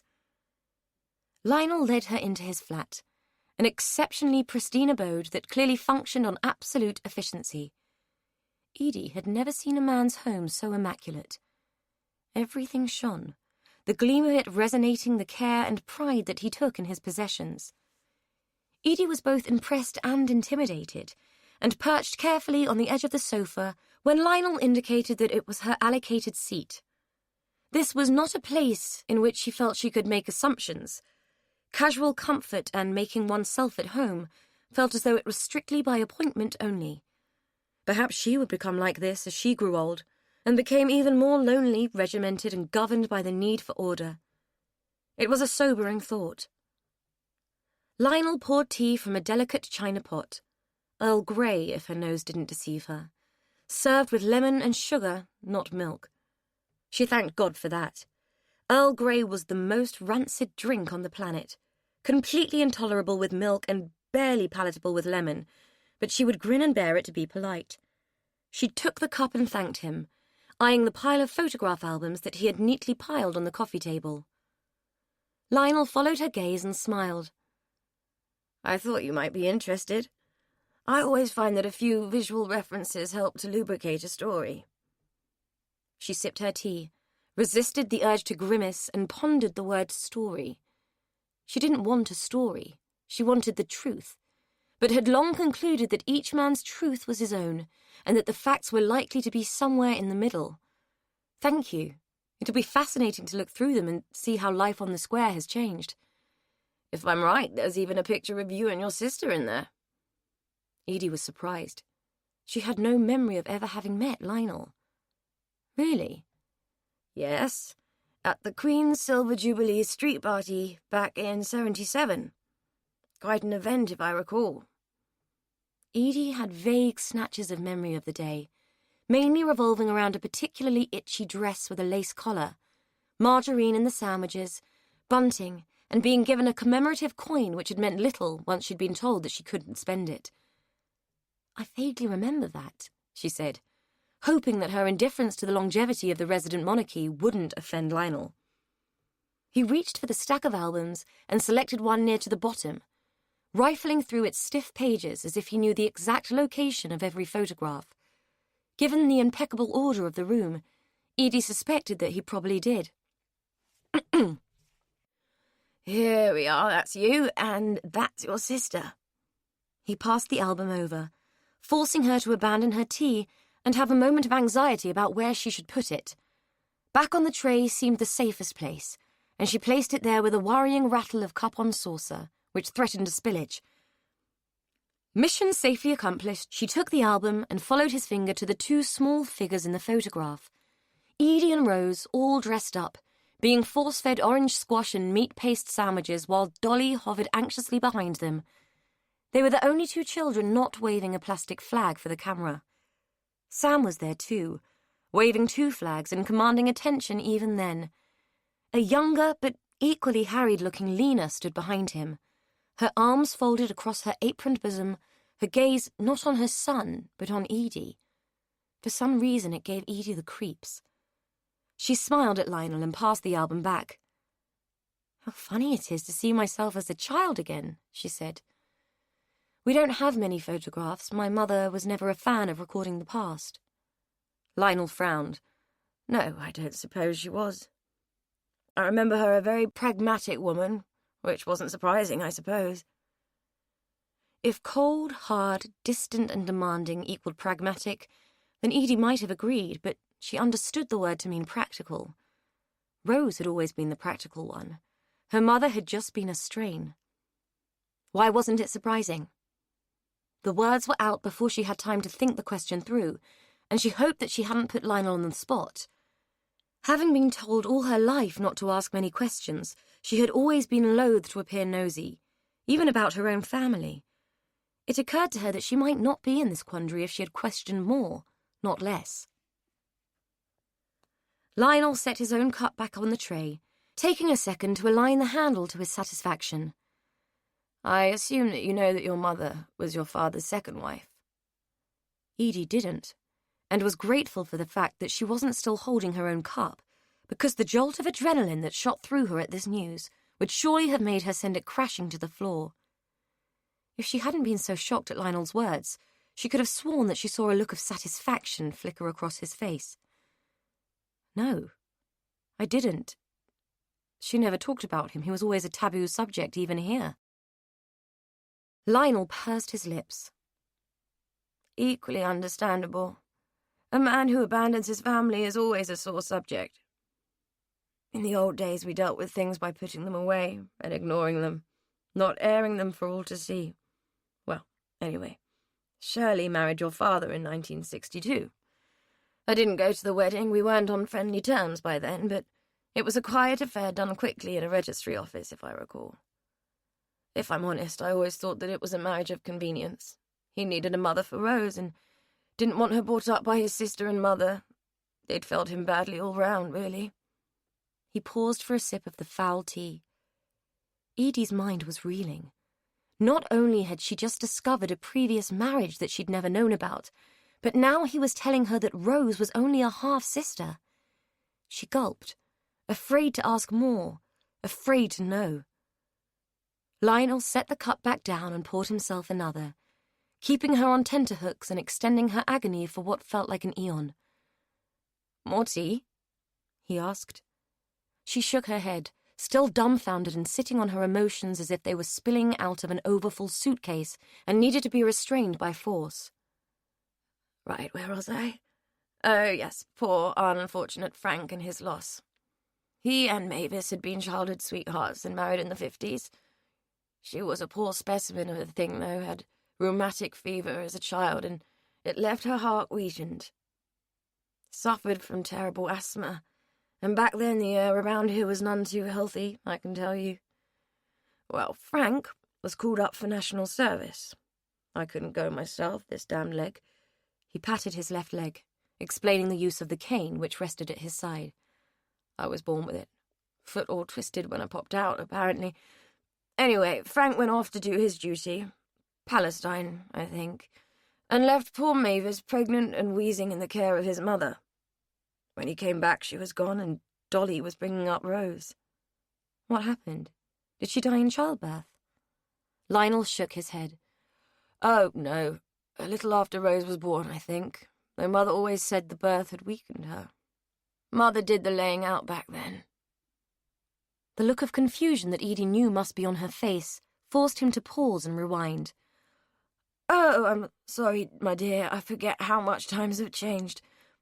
When people died back then, there was usually someone local who would come and lay the body out ready for the undertakers.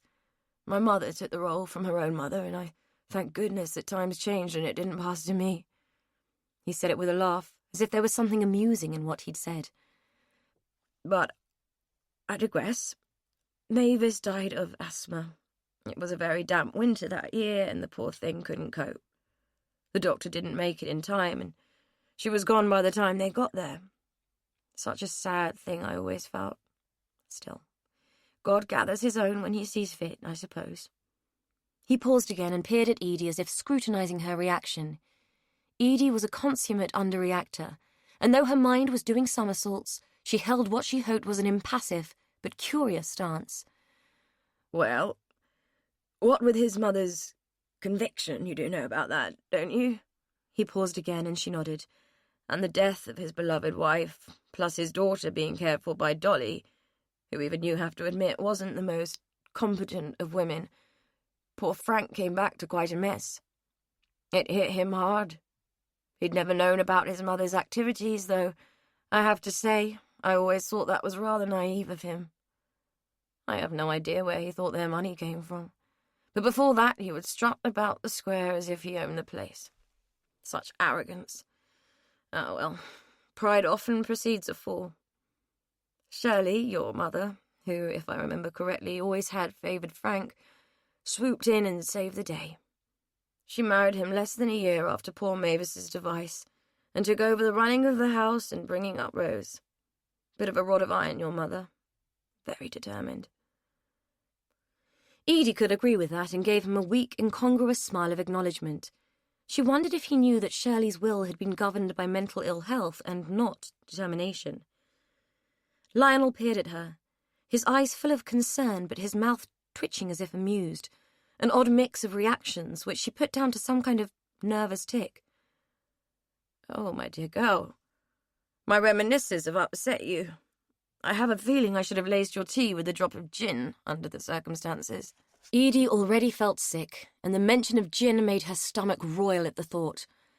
No, I'm fine, honestly. It's all just a bit of a surprise, I suppose, she said, laughing it off, as if dismissing it all verbally would reduce it to manageable proportions in her mind. Did Rose know? Rose must know, surely. If she did, why had she never shared it? Edie had always felt that she and Rose had no secrets, that they had been a united force against the relentless onslaught of their mother. No, wait. Not Rose's mother, just Edie's. Somehow that knowledge was the most painful of all. The fact that she had always, though unknowingly, been alone. Now that she came to think about it, there was nothing unfamiliar about it. She had always felt alone, not quite part of things and one step removed. Not that her mother and Rose had been close, but there was a mutual reliance in their relationship that Edie had always felt was impossible to penetrate. Their interdependence had been explained by Lionel's story, but it left her feeling more adrift from the family than she ever had before. She pushed the thoughts away. She hadn't come to try and understand her place in her mother's world. She'd come here to find out more about her father. You said last night that you used to be a friend of the family, but that changed. How come? Beatty, he said, reaching for the cane and leaning on it like he had in the communal garden the night before. I wouldn't say that what she had done to make a living was open knowledge, but it was certainly something everyone suspected. I think I mentioned that my mother was a God-fearing woman, very upright, very moral. She'd done some nursing during the war, and because of all that, often called upon not just for laying out, but for seeing to minor ailments and aches and pains. She made up a few lotions and potions that people found helpful and such. Well, one night she was called out to see a young girl. The mother hadn't called the doctor for fear of the police getting involved. She'd taken her doctor to see Beatty because the girl had got herself into trouble. Well, things had gone wrong, and the girl was very ill. Mother had no choice but to call an ambulance. Of course, the police were involved then, and Mother had to give evidence in court against Beatty. I'm sure I don't need to explain the rift that it caused. He didn't. Edie could quite imagine the shockwaves that would have reverberated around the small community. Knowing that something went on was one thing. Having it unavoidably put in front of your face was another. But you say she laid out Mavis's body. Surely that wouldn't have happened if the family had turned against her. Lionel nodded, as if he saw her reasoning.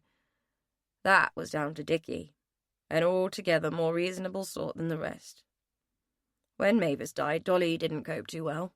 She felt very guilty, I think, bearing in mind that since Beattie's conviction she'd also become the main breadwinner for the family. Dickie was much like your mother, a pragmatic sort and not one to hold grudges. I can remember him now coming to the door and asking for her help. Of course she went. She was never a woman to shirk her Christian duty. More tea was sipped, lubricating both his voice and his story, or so it seemed to Edie. Frank blamed us entirely for the shame of his mother's conviction, for the loss of his wife, and for the fact that he came home to find his life in ruins. He never spoke to me or my mother again. In fact, he barely spoke to his own when she finally came home. It was a very succinct explanation for a situation that must have spawned a million reactions and motivations. Edie mulled it over for a moment, trying to imagine what it must have been like for her father to come back to that, everything he'd ever held dear either gone or shattered. She could understand his grudge against the Whites, although she couldn't agree with it, but had any of it been enough to drive a man to murder, as Matt claimed? Even if it had, which she supposed might not be entirely impossible, why would his victims have been random young women? Why would he have not taken his rage out on the people who he blamed, Lionel and his mother? It seemed that Lionel had presented her with yet more questions, rather than the answers and reassurance she had hoped for. The photograph album lay open on top of the others, unexamined since he had shown her the picture of her and Rose at the Jubilee. This meeting had not been the cosy history lesson she'd been anticipating. She pointed to it. May I have a look through? She wanted to put faces to the names, see these people that Lionel had talked about in the hope that their pictures would help her make sense of what she'd been told. Lionel passed it across to her. Of course. Let me sit beside you and I can point out who is who. She shifted along the sofa to make room for him. Do you know that I've never seen a photograph of my father as an adult? I suppose they got rid of them all when he left us. Lionel gave her that sly grin of his, the one that looked like a tick. I suppose they must have. He flipped through the album. There he is. That's just before he got his call up. Edie looked closely at the young man. In the picture, he was lounging against the front wall of number 17, with his shirt sleeve rolled up and his face squinting to block out the sun. It was strange to look at a man she'd never met and contemplate an affinity with him, yet more strange to search his features and look for murderous intent. It was a picture just like a million others, one in every family album, and there was nothing special that marked him out. I have one of your mother, too. He flicked through the pages and pointed to another street party scene. The coronation, he said, though the square was named for Edwards, not the current Queen's. Her mother was there, younger and slimmer than Edie remembered, but with the same pensive frown pinching her features that Edie recognized of old. Her father was there too, one arm around Lena's shoulders, both of them laughing, heads thrown back, mouths open. Is Mavis on here? Edie asked, curious about the dead wife, Rose's birth mother, and the woman who Edie was still trying to make real in her mind. There. Lionel pointed to the page, his fingertip resting beneath the tiny image of a beautiful, ethereal-looking woman. That's her. Quite the beauty, eh? She was, and Rose certainly had the look of her, though she had inherited Frank's frame and lacked the thinness of her mother. Edie suddenly felt incredibly sad, not just for the woman on the page who had lost her life so tragically, but for Rose and herself and even her mother. No wonder her own mother had been such a bitter pill. Living up to Mavis, perhaps even living with the ghost of Mavis, must have been quite a chore. But could a loss like that and a second bitter wife turn a man to murder? Edie didn't know, But something had driven him away, and Edie had always believed it must have been her unwanted self and her mother's personality. It seemed that no matter how deep she delved, there were consistently more questions than answers. She turned the page to another picture of the coronation. This one a group of happy-looking women, each bearing platefuls of cake and sandwiches. "Who are these, Lionel?" she asked. That look again. "My mother." He pointed to the only woman not laughing, a prim-looking type sporting nothing more on her face than a tight-lipped smile for the camera. The other women had life and humour written all over their faces. "That one is June Leonard, Lena's mother. Next to her is Edna Pollitt, and that lady there I'm surprised you don't recognise. Is Beatty, your grandmother." Edie stared at the faces. Lena's mother she could see clearly, like mother, like daughter. They had the same fox-like eyes that seemed to miss nothing. Edna Pollitt must have been the mother of the girl who was killed. But Beatty was the biggest surprise. The Beatty that Edie remembered had been a silent, sombre and brooding woman who shuffled about the place, leaving an air of quiet menace in her wake. She had not been the happy, laughing, lipstick-wearing woman in the picture. "She didn't look much like that when I was little." Lionel took the album from her and closed it. "I imagine 7 years in prison changed her quite a lot. It can't have been easy, especially coming back to a place where people would cross the road to avoid you. It must have taken its toll. And Frank had gone by then. He was always her favourite. She ruined that boy, and in the end he ruined her." Edie had to wonder at just how many people he'd ruined. Everything seemed to fit. Loss, grief, rage, humiliation. And he'd clearly known Sally Pollitt, given that Beatty had been friendly with her mother. The other girls had been local too. Had Frank resented their youth and vitality when his own wife had been robbed of hers? Perhaps. But was it a motive for murder? Damn Matt Bastin and his accusations. Edie wondered what on earth her mother had seen in such a broken, damaged man. She turned to Lionel. "Why do you think he married my mother?"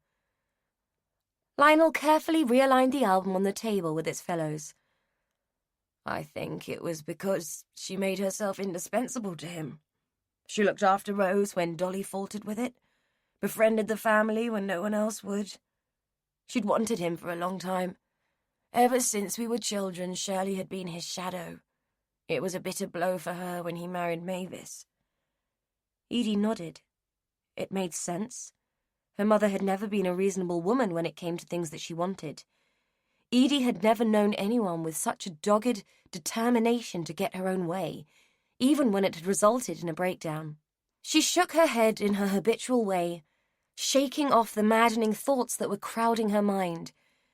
Ignoring Lionel's puzzled look, she got to her feet. "You've been very kind and very informative, Mr. White. Thank you. But I won't take up any more of your time." A look of crushing disappointment suffused his features, making him look suddenly very old, much older than he first appeared. "Oh, but I had so much more to tell you." Edie felt for him. He was clearly lonely and loved an audience, but she had heard enough for one day. She wasn't sure she could take in any more. "I'm so sorry. I'd love to hear more, but I'm afraid I have to get on with clearing the house. Perhaps I could call over again." This seemed to mollify him, and he smiled again. "Oh, yes. I'd enjoy that. But please, telephone me first. I am a creature of habit, you know. I don't enjoy surprises." He walked over to a bureau in the corner, opened it, and took out a card with his name and number printed on it. Edie took it, puzzled as to why an elderly man would have business cards. But as he had said so many times, he was a creature of habit, and Edie suspected that some of those habits might be quite strange. Sam watched Edie leave number 17 from his mother's bedroom. If she came back to the house now, his window of opportunity for that morning would have gone. He was relying on the fact that she would have taken the girl with her, but he had the sneaking feeling that he was rapidly running out of luck. The girl was still in there, and that caused him a problem. His mother's answer phone message had created an urgency that he couldn't ignore. If Pascoe was making house calls, things were getting serious. He needed to retrieve Pascoe's property, and he needed to do it fast. The first lot had been easy. The bearer bonds were still exactly where he'd left them all those years before. Pascoe had wanted them kept safe, and where safer than between the pages of a book in the house next door? He doubted Dolly Dimple had ever read a book in her life, mad old bint.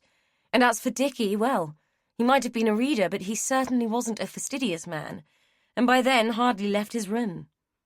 Hiding the bonds amidst the neglected books had seemed like the safest place of all. The dust had been so thick it was clear they hadn't been touched in years. It was even thicker when he had retrieved them, under the guise of helping Edie. Had he hidden them in his mother's house, she'd have rooted them out within a week. In number 17, they'd lain undisturbed for 15 years. Pascoe had been pleased enough to have them back, but in his mind half a debt was still a debt unpaid. The rest was due, and Sam's time was running out. If he didn't deliver the rest of the goods, everything he had built would be pulled out from underneath him, and if Pascoe's reputation was to be believed, and Sam had seen enough over the years to be convinced that it was, there was a decent likelihood that he wouldn't survive to complain about it. He'd often wondered whether the whole thing had been some kind of test, an investment on Pascoe's part to measure Sam's long-term loyalty. Sam didn't consider himself to be a stupid man. He knew well enough what Pascoe was capable of, and had never once put a foot wrong. The window of opportunity for him to prove both his worth and his loyalty was closing fast, and if it fell, he'd lose more than his fingers. If the girl was still in the house, so be it. She was dealt with easily enough. Jono had wanted her off the square for an age, but Sam had been too disinterested to get involved. He never thought about the girls unless they were earning him money. If they weren't earning, they were none of his concern. He couldn't care less that she was Jono's spawn. She sure as hell couldn't be the only one, and it was beyond him why Johnny found the kid so abhorrent. It was hardly as if he was a man who might feel guilty about what he'd fathered. Still, it wasn't worth thinking about the annals of Jono's mind. The man was a Neanderthal, and whether he had a mind at all was a debatable fact. He watched until Edie had crossed the square and was hidden by the trees in the garden. Then he watched for a few minutes more just to make sure that she hadn't just gone to the shop. Knowing his luck, that silly cow would come wandering back at any minute carrying a pint of milk. After 10 minutes, she hadn't. It was now or never, and the girl would just have to be counted as collateral damage. Fortunately, his mother was out the picture too. She'd taken herself off out an hour ago, whittering on about something or other. She hadn't even plied him with tea, which was worrying, but he didn't have time to think about it. If he was quick, he could be in and out in no time. Sophie never saw it coming. The banging on the front door had dragged her from her bed, bleary-eyed, dopey, and resentful of the intrusion into her lie-in. She'd stomped down the stairs, heavy-footed with joints stiff from sleep, and fumbled with the lock, vaguely realizing that Edie must have gone out. She'd barely had time to speak when Sam pushed his way in, forcing her backwards and slamming the door behind him. The what the fuck that she'd been intending to say never made it past her lips. It was silenced by the fist with its brass-clad knuckles that slammed into her face, then totally obliterated by an inky black darkness which descended like a proscenium curtain and shut the world out. Chapter 15. Sam nudged the prone form with his foot. She looked as if she was out cold, but you never knew. The broken nose wasn't going to do her any favors, and unless he wanted to kill her now, which would be inconvenient, he wasn't going to be able to tape her mouth shut. He fished in his pocket for a couple of cable ties. Like a good Boy Scout, he always came prepared. Having secured her arms and feet, he reached inside his jacket and pulled out a small plastic bag with 2 pills inside. Removing them, he squeezed her cheeks with the other hand and forced her mouth open, pushing the pills into her throat, hoping that with a bit of luck she wouldn't choke to death. He clamped his hand over her mouth, knowing that as she couldn't breathe through her nose, the semi-conscious state she was beginning to regain would force her to swallow. To his relief, she did. Then he hit her again, sending her back into oblivion. It was an unsavory business, and one he normally left to one of his acolytes, but this was one job he had to complete on his own. Sure that she was out again, he heaved her onto his shoulder and carried her through to the kitchen, out of the back door, through the yard, and into the alley at the back, having checked that no one was about. The house opposite, almost derelict, but one that he had owned for a while and planned to turn into bedsits, would be the perfect place to leave her while he made his mind up what to do with her. She was too feisty to work on the square, but there were other options where she could make herself useful. Options where the punters wouldn't care about the state of her face or what she was on. Still carrying her like a sack of coal, he rummaged for the keys and let himself in through the boarded-up back door. The advantage of this house was that it had a cellar, and the advantage of that was that if she woke up and started yelling, no one would hear her. The drugs would take care of that for a while anyway. With the girl safely deposited in the filth and grime of the derelict house, he made his way back to number 17, knocking first just to check that Edie hadn't come back in his absence. She hadn't. Without further hesitation, he climbed the stairs and made his way into Dickie's old room, the only one Edie hadn't messed with, thank God. The old man's junk was still everywhere, his whole sorry life summed up by the stupid little machines that he used to make. What kind of man did that? Sam had never stopped to study them, but had always laughed at Dickie and his hobby. Today, his interest in the artifacts in Dickie's room was less than it ever had been. But his interest in the built-in cupboard in the corner was intense and frenzied.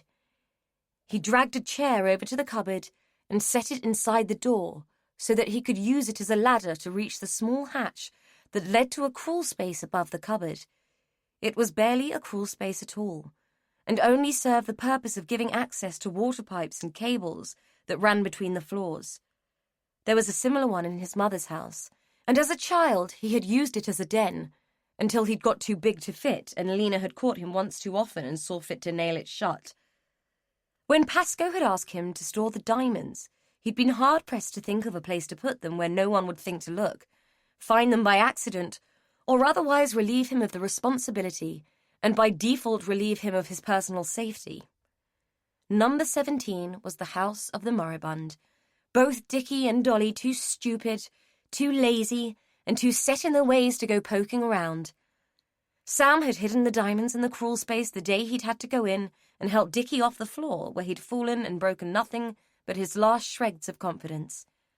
The old man had never climbed the stairs again, and Sam figured that the crawl space was as safe as houses, until he reached into the space, groped around, and found nothing. Shit. He felt in his jacket for his mobile phone, using the screen light as a torch. The space was empty, barring a few rat droppings and the stench of the dry rot that seemed to riddle the house. He checked again, sure that his eyes must be deceiving him. There was nothing. His first instinct was to tear the place apart, use the chair, and smash the place to smithereens and sort through the wreckage until he found what he wanted. But that would bring trouble. Though the girl had been easy enough to dispose of, Edie wouldn't be. Rage coursed through him. Making his hands shake and his jaw clench, he needed to think. There wasn't time to search the house. There wasn't time to do anything but give Pasco what he wanted and have the whole thing over with. Shit. Taking a huge breath, he forced himself to put everything back as he found it. He'd disturbed some dust, but hoped that Edie would put it down to the girl poking round. The girl. She might be the answer. She'd stayed in the house. She'd been helping with the clear-out. She might know something. And if she didn't, she might be useful in other ways. Hadn't his mother said that Edie had become excessively fond of the kid? Sam wasn't sure how far he'd need to take this yet. Edie was a sap. It wouldn't take much to push her where he needed her to go. The girl might need to play a part in that. And when it was done, when he got what he came for, well, a tragic fire wouldn't be out of the way. It would serve her right. She should have agreed to let him take the place off her hands and left everything the way it was. He'd given her an easy option, and she'd turned it down. He thought about the girl again, her value as his trump card. He needed to think it through first, work out how best to play it. And for that, he needed Edie to think the girl had left of her own accord. It didn't take long to find her backpack and the few bits of clothing she'd left lying on the bedroom floor. He took it all and let himself out of the back door. There was no way he was going to lug the girl's junk around with him, and the car was parked 2 streets away, well out of the sight of any of Pascoe's cronies. His intention was to throw the bag in the nearest dustbin, but unfortunately someone else was having the same idea and heaving a black sack into their bin when Sam emerged into the alley. Rather than be spotted doing something unusual, he simply nodded at the man, walked through the gate of the empty house, and dumped the bag in the garden. He waited 5 minutes, checked that the coast was clear, and walked back to collect his car. Edie made her way back from Lionel's, skirting the now familiar sight of the murder tourists as she crossed the communal garden. She paused for a moment, listening to the guide's spiel, wondering if it was really possible that they had got it all wrong, and that her father had been responsible for the terrible things the man was describing. The insipid dishwater and perfumed tea washed around her stomach and threatened to make a reappearance as he described in graphic detail what had happened to Jean Lockwood, the girl who had been found strangled, assaulted, and mutilated on a park bench. Edie turned away. She didn't want to hear any more. Not from this man with his salacious spin on past events. Reaching the end of the short path that led up the door to number 17, she hesitated. Raking through the detritus of Dolly's neglect seemed about as appealing in that moment as the thought of another cup of the foul tea. The last place she wanted to be was inside number 17. There seemed to be more skeletons lurking inside the closet than she could throw a stick at, and she felt as if she was all out of sticks anyway. For a moment she contemplated visiting Lena, but something about number 15 told her that the house was empty. Besides, Lena wasn't the person she really wanted to see. That person was Matt, and she was loath to admit it, even to herself. There was only one problem. She had no idea where he lived. It had to be on or near the square. Sophie knew, but asking her would mean going back into the house, and she wasn't ready to do that, not yet, anyway. If she was going to go back in there and face her demons, she wanted to get the measure of them first. Someone in the square would know, but who to ask? It occurred to her that, being a single man of a certain age, it was possible that one of the street girls might know, that he might have had dealings with them. The thought was easily shaken off. Her yardstick for judging men was Simon, and just because he was the sort to take it where he could get it, it didn't mean that every man was the same. Besides, Matt might be full of accusations and aspersions, but he'd never given her the impression that he had contempt for women. In fact, he was the type more likely to give the girls money for a hot meal than cross their palms for sex. They would probably laugh at him for it, but take his money anyway and spend it on their next bag of smack. She sighed. The square was getting to her. Its inherent toxicity was seeping into her bones and making her as mean-spirited and feral as the rest of its inhabitants. She turned away from the house and this time walked around the edge of the gardens, eyeing the tourists as if they were zoo animals, separated from her by the bars of the metal fence. She was so focused on the flickering, intermittent image of the tightly clustered group that she didn't notice the man coming towards her, and in her second serendipitous meeting that week, bumped smack bang into Matt. He'd put his arm out to stop her, and the physical contact shot through her like a bolt. "Sorry, I was miles away. I wasn't looking where I was going," she mumbled, stupidly unable to meet his eyes, and feeling as though her thoughts had conjured him out of the ether as some kind of mockery. He gave that frown, the one that made him look like he was carrying the weight of the world on his shoulders. "Are you all right?" She laughed. It felt more like hysteria than humour. "Honestly, I don't know. I've been brushing up on my family history this morning, and it's been quite a revelation. Funnily enough, I was looking for you. We need to talk." He looked surprised. "We do?" Edie knew that she had treated him as if he were public enemy number 1, and he had no reason to want to comply with her after the way she had behaved the night before. Yet she also knew that he needed her to believe him, no matter what it might cost her.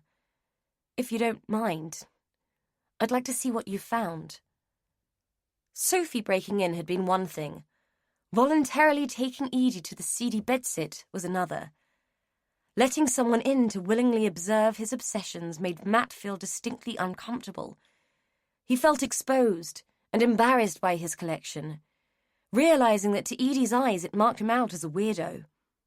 She took it all in good part, quietly ignoring his unmade bed, the clothes piled on the back of the chair, and the remains of his last takeaway which still languished on the draining board, congealed and attracting flies. Her attention was taken by the desk, its contents, and what lay above pinned to the wall and looking like a bad mock-up of something from CSI, though he'd never thought of it like that before. A flush of embarrassment threatened to ravage the last of his dignity as he recognized how it all must look to someone else. She looked at it all for a long time, reading the sticky notes, following the red strings from the faces of the women to the locations of their deaths on the map that formed the center of his web of evidence. He pottered around behind her, surreptitiously tidying up while she perused his life's work. She turned and caught him red-handed with a pair of dirty boxer shorts in his hand. She was holding a file. "May I?"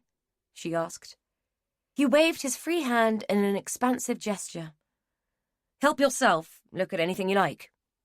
Just don't comment on my poor housekeeping, he thought, annoyed that her good opinion of him should matter so much. He could understand her reluctance to believe his theory, and could empathize with her reaction. He hadn't wanted to be the child of a killer either, and he had to agree that passing the buck was unlikely to really achieve anything. The need for vindication was ingrained in him. He couldn't shake it off even if he tried, and he hoped after her previous reaction that she had seen that and had understood it. She lowered herself into his desk chair and began to flick through the file. "Any chance of a cup of something? I don't mind what, as long as it's not Earl Grey." He gave her an embarrassed half-laugh, wondering what she took him for. Did he look like a man who would drink Ponzi tea? "I can do bog-standard tea or coffee." She didn't look up, but leaned forward, peering at the file, a concerned frown knitting her brow. "Either, I don't mind," she said absently. He filled the kettle, desperate to know what she was thinking. He wanted to grab the files, show her all of the important bits, and guide her thoughts on what had happened all those years ago, but he dare not. It was achievement enough that she was sitting in his room taking any notice at all. He made her a cup of coffee and sat on the chair drinking his own, while hers sat on the desk and went cold as she got more and more absorbed by the contents of his files. Eventually she spoke. He had become so used to the silence, only punctuated by the rustling of paper as she flicked through the pages, that he felt as though he had been hypnotized in some way and had lost a chunk of time. "So, my father disappeared on the same day that yours was executed. Why? Why would he leave then? Another man had taken the blame. He was free to get on with it." Matt nodded. "I know. It doesn't really make sense. I've often assumed that he must have felt guilty, but would a man capable of such brutal murders have the capacity to feel guilt?" Edie shrugged. "I wouldn't know. I'm not sure that I know anything anymore. You're not the only one who seems to know more about my family than I do." She sighed and put the file that she'd been reading back on the desk. "I can see that you tried to trace him, but that there were no leads. No one saw him, no one heard from him. Why do you think that the police didn't take more notice of him leaving? Dickie made the report, but your mother and aunt were adamant that he'd just walked out. So I suppose that they weren't that concerned about a grown man abandoning his family." She rubbed her face with her hands. She looked tired. "Tell me again why you're so sure that your father was innocent?" Matt gave her a wry smile. "Because he said so. Sounds obvious, doesn't it? He wrote my mother a letter from prison, swearing on my life that he was innocent, and yes, of course she believed it. The thing was, he admitted to the affair with Sally Pollitt. He'd admitted it to her before Sally was killed. He had no motive. She couldn't do him any harm. The prosecution said that he'd killed her because she had threatened to expose their affair, but he'd already fronted up." Edie nodded. Okay. But that doesn't explain the others. She waved her hand at the wall, indicating the small sea of faces that Matt had pinned there. No, it doesn't, but he wasn't tried or convicted for killing them, just Sally. Because the way she was found mimicked what had gone before, it was just assumed that he had. There was only enough evidence to try him for her. Edie's eyebrows rose. That's almost inconceivable. Now, yes, but back then, it's just like the Christie case. Edie leaned forward and put her elbows on her knees. When I first arrived and went to the house, I told Rose that it was just like 10 Rillington Place. Seems somewhat ironic now. She rested her chin on her clasped hands for a moment. I've read your files, looked at what you found, but I still can't work out what my father's motive would have been. I talked to someone this morning who told me a little about what kind of man he was, but I still can't get my head around it. It's always been the bugbear for me too, until Sophie found what she did under the floorboards. I think it was revenge for your grandmother. Edie looked confused. What do you mean? Matt sighed and stood up, then walked across the room to put his empty cup on the draining board. As I understand it, they were very close. Frank was Beatty's favourite. When he got called up, she was devastated. I've been told that's what tripped her up, where her conviction was involved. She made a mistake and injured a girl, which was what led to her arrest. Edie nodded. It fitted with what Lionel had told her earlier. I think Frank took it out on the girls that had been to his mother for an abortion. I think he blamed them for bringing the family to its knees, and I think that was his motive. He pointed to the pictures on the wall behind her head. I couldn't prove it until now, and I'm still not sure that I can, but the notebook that Sophie found has dates, amounts, and initials. Some correspond to those women's initials. I know it may still be a coincidence, but I do know for a fact that at least 3 of them visited your grandmother and paid her for an abortion. I was able to interview their families, what's left of them, anyway. Edie frowned. What about the other 2? Matt shook his head. Sally Pollitt had no family left, and Elizabeth Reeses refused to talk to me. So, if these people knew that their daughter, sister, whatever she was, had had an illegal abortion, why didn't they make the connection and point the finger? Matt sat down again and rubbed his hand over his face. Because it was years before the killings started. Out of curiosity, how did you get these people to talk to you? Matt looked away, his face flushing red. I lied. I told them I was a criminologist doing research for a book about the murders. Edie nodded slowly. I see. They sat in silence for a moment or two, Matt unable to look at Edie and actively avoiding her stare. He'd just played his hand and told her that he would lie to get his way. It was hardly something that would endear him to her. Finally, she spoke. Okay, we go back to the house. I have plenty more to do, and the sooner it's done, the better. You can help if you find anything that adds... She waved a hand at his collection. To this, you're welcome to it. But I have to be honest and tell you that it all feels like it's a bit too late. You may be right, but I have to finish this. She stood up. Come on, then. Let's get on with it. Sophie will be wondering where I am.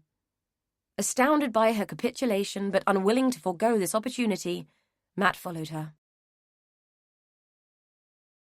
Chapter 16. Derek Sellers pulled the tray of jewellery towards him, picked up his loupe and focused on the first item. A cameo. Probably a fake, and not much of a popular item these days. He assumed that it must be a fake. A front-facing Medusa would be a pretty rare find, and one made from shell in an 18-carat setting even rarer. He had to admit that whoever had reproduced it had done exquisite work. Such a shame that talent like that was wasted on a con. The thing was filthy, obviously uncared for, and he had no choice but to use a mild solvent on the back to see the assay marks, if there were any. There were none, but there was a signature. Aniello Panisse. Derek put the piece down, stared at it for a moment, then picked it back up and re-examined it. There was no doubt now that he was looking at something rare, not a fake, and an item of exceptional quality. He found himself entirely shocked. Nothing this good had come through the door in years, and it gave him quite a buzz. Eagerly, he rooted through the rest of the tray. Most of it looked like typical junk. A gold charm bracelet only good for scrap. A few rings, nothing special. Cheap stone chips in unfashionable settings that wouldn't fetch much even on eBay. The paste caught his eye, and he disentangled an earring, gave it a quick clean, and examined it using the loupe. His eyesight was so bad now he almost needed the loupe to be a permanent attachment. He felt as though he needed binoculars to find his own desk these days. Once cleaned, the earring caught the light and refracted it beautifully, casting rainbows on the walls of Derek's cluttered workspace and illuminating the room with more colour and excitement than it had in years. This was not paste. It wasn't cheap tat, and was possibly one of the finest, largest diamonds that Derek had ever seen. It was practically flawless. With mounting excitement, he separated the rest of the set from its tawdry companions. Once examined, he laid them out on his desk and called for his son. "Bernie, shut the shop and get in here. You need to look at this." Bernie laid down his paper and sighed. What was it now? "Can't it wait? I'm busy," he called, annoyed that his focus on the day's racing lineup had been interrupted. He was surprised to see his father emerge from the cavern at the back of the shop and bustle to the door, where he swiftly locked it and pulled down the shade. Bernard couldn't remember the last time his father had ventured out of the back room, let alone looked animated. In fact, he couldn't remember the last time he'd seen him move that fast. "What's up? Are you ill?" Derek turned a frustrated yet excited face to his son. "Don't be daft, boy. Go out back and take a look at what's on my desk. Tell me what you think." Bernard rolled his eyes and slid off his stool. It was clear that his father was all wound up about something, and that he would get no peace until he indulged the old man. "Oh, for God's sake, what is it now?" Derek ushered him through, and hovered like an impatient imp while Bernard looked at the jewels. Bernard examined each piece carefully and laid them back on the desk with unusual reverence. "Bloody hell." Derek nodded, his head bobbing up and down like a demented meerkat's. "I'm right, aren't I?" Bernard was confused. "Right about what?" "They're the Van Pelke diamonds." Derek's gleeful enthusiasm did little to answer Bernard's question. "The what? All I know is that they're diamonds, and good ones at that." He thought back to the unassuming woman who had brought them in, his mind trying to equate her and her humble appearance with the possession of something so valuable. It wasn't adding up. He turned to his father, who was rifling through a filing cabinet and muttering, "I know it's in here somewhere. I always keep them because you never know." Aha! He pulled out a sheet of paper and waved it at Bernard. "Police bulletin 15 years ago. Those diamonds. Stolen." Bernard snatched the papers and looked through them, comparing the grainy photocopied image with the necklace and earrings spread out before him on the desk. His father was right. They were the same. No wonder the old boy was hyperventilating. The Van Pelke diamonds had been part of a private collection and had been stolen from a country house 15 years previously, along with some other items of jewellery and a large quantity of bearer bonds. Bernard often wondered why people bothered stealing diamonds. They were almost as unique as fingerprints and impossible to sell on any market, let alone the open market. If he'd been the thief, he'd have stuck with the bonds and dumped the jewels. Anyone could cash a bond, no questions asked. He was aware of his father dancing around like a hyperactive pixie behind him. "Go and put the kettle on, Dad, and for God's sake, calm down. I'll call it in." Whenever Lena had contemplated the prospect of her life flashing before her eyes, she had always imagined that it would be a rapid thing, a series of flashbacks whipping past her at breakneck speed. This slow, torturous reliving of things she had long tried to forget was not what she'd envisaged. This wasn't retrospection. It was punishment, and it had to stop. When she'd left the house that morning, she'd had no idea where she was going to end up. It was a toss-up between the church and the police station. Either one would provide someone to hear her story, but neither was likely to bring much in the way of redemption. She wasn't even sure she deserved redemption. so it became a choice of which place was better for getting it off her chest. The church was cold, draughty, and she had never been a frequent flyer there. Funerals, weddings, and christenings had been her limit, though she understood that God would always embrace the truly penitent. The police station was warmer, marginally more comfortable, and at least she wouldn't have to endure any attempts at empathy. Not even the most hardened man of God would willingly attempt to put himself in her shoes, and she could live without any bumbling attempts to do so. No, if she was going to unburden herself, it had to be to the law. They could deal with her as they saw fit. With a degree of stoicism she hadn't previously believed that she was capable of, she made her way to the police station and presented herself at the desk.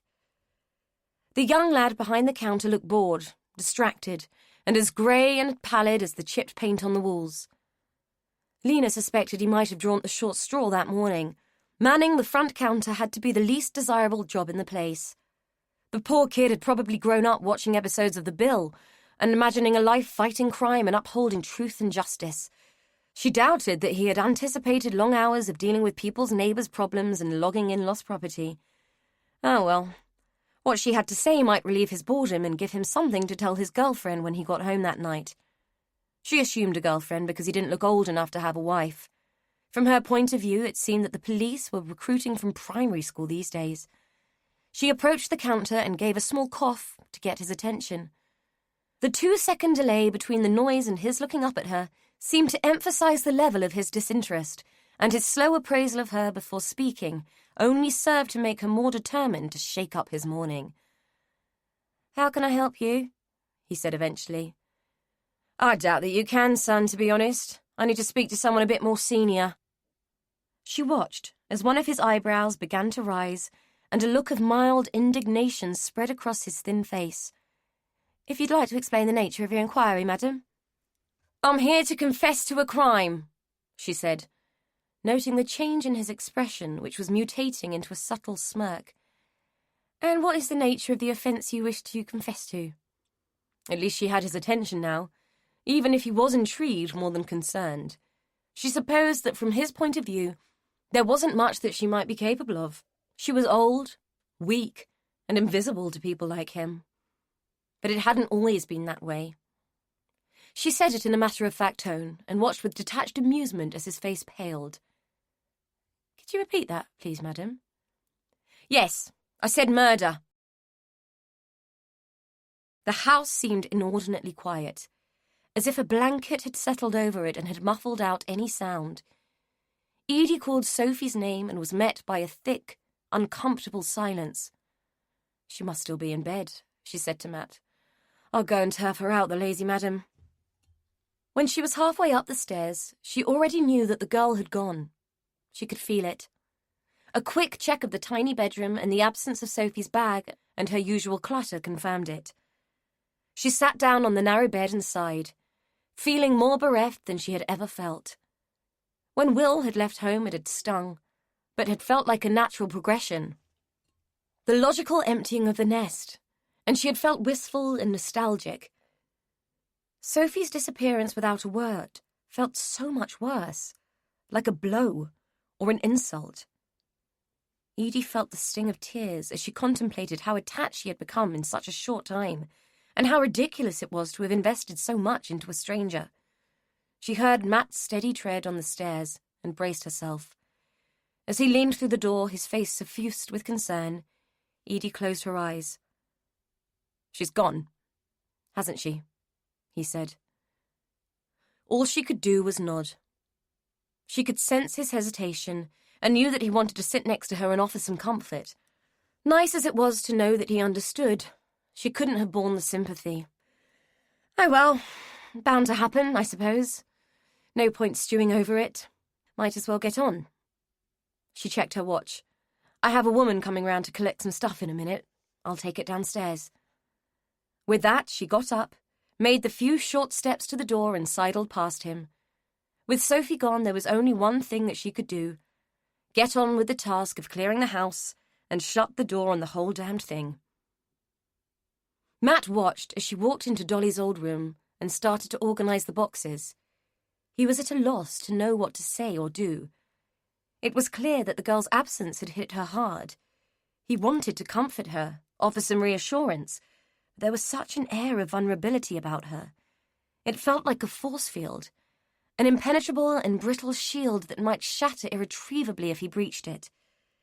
Guessing that she wanted to be alone, he wandered into Dickie's room and stood in the middle, surveying the chaos and wondering what kind of man had inhabited this space. He remembered Dickie, of course. A quiet, solitary sort of man who had been shy and avoidant. The kind of man who would cross the road rather than come face to face with a neighbour and have to look them in the eye. Matt wondered if living in Frank's shadow had made him that way. Like plants that struggle to grow in the shade, Dickie and Dolly had seemed like thin weeds that had given up trying to reach the light. The automata were fascinating. Rows and rows of them on the shelves gathering dust. Some were basic, some more intricate. All were delicate, miniature representations of activity and movement. It was clear to Matt that Dickie had been a consummate observer of life, replicating what he saw in these little mechanical sculptures. Matt reached up and pulled one down. He blew the dust off and set it on the desk, then turned the bent wire handle. It was a hare, cut from flat metal, its hindquarters attached with tiny cotter pins. When Matt wound the handle, it sprang to life, replicating the power of the real animal as it strove to spring free of its fixed wooden plinth. Was that what it had all been about? Control? Had Dickie, in his innocence, made these things because he could contain and restrict them in a way that couldn't happen in real life? It was an interesting thought. He left the hare where it was and perused the shelves, eventually spying one small model that stood out. It was delicate, more complex than the others, and was unusual in that it represented a person. Not many of them did. He moved some clutter out of the way and retrieved it. The thing was thick with dust. A tiny cobweb stretched from the raised arms of the female form and spanned down in delicate strands to a prone figure that had been pinned to the plinth. The female figure held what looked like a shovel or a spade. Matt wound the handle to see what would happen and watched in fascination as the arm of the figure on the plinth rose to fend off the blows of the shovel. He stopped, leaving the tiny figures mid-movement, then wound the handle again, fast, then slow.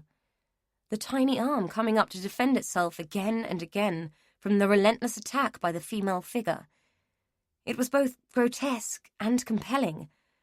A moment of sheer aggression, confined and contained in what was little more than a toy. What in hell had Dickie witnessed that had motivated him to make such a thing? His thoughts were interrupted by the sound of a sharp rapping on the door. Edie's voice cut across the landing. "That must be the woman come to fetch the wigs. Would you get the door while I bring them down?" Two figures hovered on the doorstep, their outlines distorted by the pattern on the dirty glass. As he opened the door, he could hear Edie on the stairs behind him, her breath coming in short gasps as she manoeuvred the heavy box. He should have helped her and not left her to struggle on her own. He should have done a lot of things. The last thing he had expected on opening the door was to be confronted with an outstretched arm and a warrant card being waved in his face. "Good morning, sir. I'm here to see Edith Byrne. Is she in?" Bemused, Matt turned to look at Edie, who was now at the bottom of the stairs, balancing the heavy box on the newel post. "I'm Edie. What's happened? Is it Sophie?" Her first thought always seemed to be the girl. Two officers pushed past Matt, ignoring his presence completely. Another two followed. "Mrs. Byrne, we'd like to ask you some questions relating to the jewellery that you left in the care of Sellers and Son. May we come in?" As they were already through the door, Matt had no choice but to close it behind them. Edie looked confused and worried. "Of course, but what's the problem?" The one who had presented the warrant card frowned and introduced himself and his colleagues. "Some of the items have been identified as items from a robbery. It might be better if we discuss this at the station. Do you have any objection to accompanying us?" She looked at Matt as if he could offer some alternative for her. He shrugged. Other than the locket, he had no knowledge of any jewellery. She heaved the box to the floor. "Of course, but I can tell you now that I have no idea what you're talking about. That jewellery belonged to my aunt. Perhaps we'd better discuss that at the station, where we need to interview you under caution. He proceeded to reel off what her rights were and were not. She looked at Matt again, her face creased with concern. Could you stay and deal with the woman from the theatre? Sure. Is there anything else you want me to do? He wasn't sure what. Maybe phone a solicitor, or perhaps Rose? She shook her head. Just look after things. I'm sure I won't be long. Is that okay? He nodded and glanced at the two more senior-looking officers in case they should have any objection. You may stay, sir, but should not remove anything from the house until my team have searched it. I take there is no objection to us searching the premises? Matt raised his eyebrows and turned back to Edie. She was fumbling about for her bag amongst the coats hanging from the pegs at the bottom of the stairs. Not at all, but I'm expecting someone to come and collect the box. Is that going to be a problem? Nothing should be removed for the time being, Mrs. Byrne. She sighed, threw her bag over her shoulder and turned to Matt. If she turns up, will you explain? I'm so sorry, I have no idea what this is about. He nodded and gave her what he hoped was a reassuring smile. Don't worry, I'll wait. To his surprise, she stretched across the gap between them and reached for his hand, giving it a tight, brief squeeze. Thank you. Her face was as pinched as the gesture had been. After they had gone, he stood in the hallway, realizing that he had got the opportunity he'd been looking for, the chance to poke around the house at will. The circumstances of it weren't what he would have chosen, but it seemed silly to complain even if he did feel for Edie. A den of murderers he'd anticipated, but jewel thieves he had not. He shook his head in a gesture of mild amusement. There was quite clearly more to the Morris family than anyone would have anticipated. The two officers who'd remained had started their search on the lounge. Realizing that he would have only a short time to explore before the police moved through the house, he turned to the stairs and tried to decide where to look first. They weren't going to like him poking around, so time was of the essence. In turning, he had knocked something off the hall table and sent it clattering onto the tiled floor. It was Edie's phone. He stooped down to pick it up, hoping that he hadn't damaged it. It was only then that he noticed the smear. In fairness, the floor was so filthy it would have been hard to notice it at all from a distance, but up close he could see it clearly. A distinct, relatively fresh smear of blood, recently disturbed by the heavy shoe of a flat-footed policeman. As he suspected, it was still wet, a point that he proved by sticking his finger in it and testing it against his skin. Mingled with the dirt from the floor, it provided little information other than the fact that, to the best of his knowledge, neither he, Edie, or any of the police officers had been bleeding. Sophie sprang to mind. Had she hurt herself in a rush to leave? Curious, he stood up and looked down the length of the hall towards the kitchen. Sure enough, there were several small spots of blood leading right up to the back door. He was surprised that he hadn't noticed them before, but then again he hadn't been looking. The kid must have cut herself on something or had a nosebleed. Given that she hadn't even bothered to leave Edie a note, Matt could only assume that she'd been in a hurry to leave. She must have been more upset by Edie's disapproval the night before than either of them had realized. Poor kid. He felt guilty. It was his fault she'd felt like that. He was the one who had pushed her to let him into the house behind Edie's back. He wondered where she had gone, and whether she would be all right, and whether chance would let them bump into each other again, so that he could tell her how sorry he was for wrecking her chances with Edie. The thought of Edie made him walk up the stairs and into Dickie's bedroom, where he could peer out from behind the curtains and stare down at the square. Sure enough, a police car was parked outside.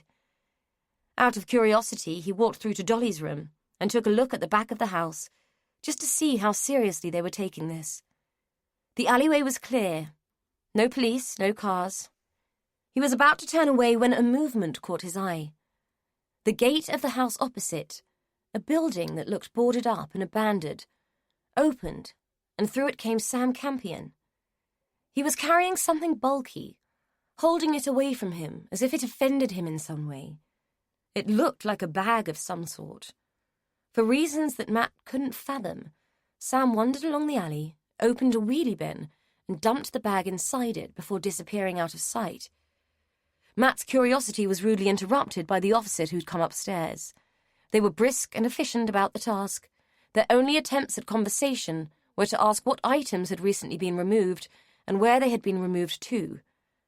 Matt wasn't entirely sure, and wasn't about to admit that some of them were currently residing in his bedsit. Not that he believed that anything he'd retrieved would be of interest to them. Old murders, considered sold, were not what they were here for. It took them a couple of hours to ascertain that the only thing that Dolly's belongings were evidence of were her terminal bad taste and addiction to kitsch. Matt had to suppress a sly smile as they finished up, frustrated and empty-handed. When they were gone, it looked as if the house had been ram-raided by a whirlwind. All Edie's neatly packed bags and boxes had been gone through and left in disarray. Drawers, and it seemed as though every fixture and fitting had been turned inside out. If they were looking for more jewellery, then they'd had no luck, unless the single plastic earring found down the back of the sofa and the cheap cufflinks that had emerged from Dickie's room had been relevant. They hadn't, as both items now lay on the kitchen table, making the whole situation look even more irredeemably sad than it had before. Now that he was alone, Matt was unsure of what he should do. Having followed the police around the house, looking over their shoulders, he was well aware that nothing that might be pertinent to his needs had shown up. The Morris house had given up all its secrets as far as the Bastons were concerned. Should he just sit tight and wait for Edie?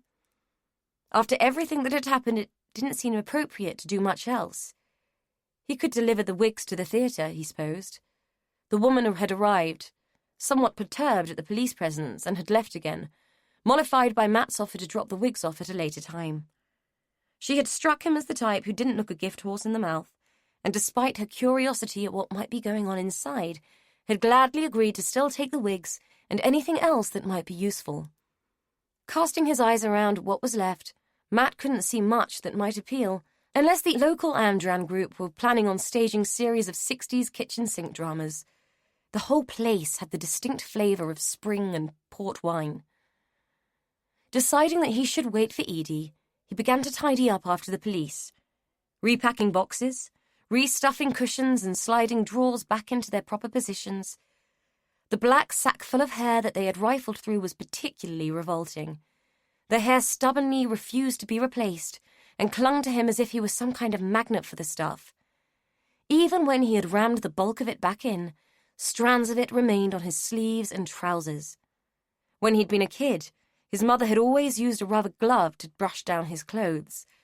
Remembering this, he headed towards the bathroom in search of such a thing, nose wrinkled in distaste at the thought of what had attached itself to his person.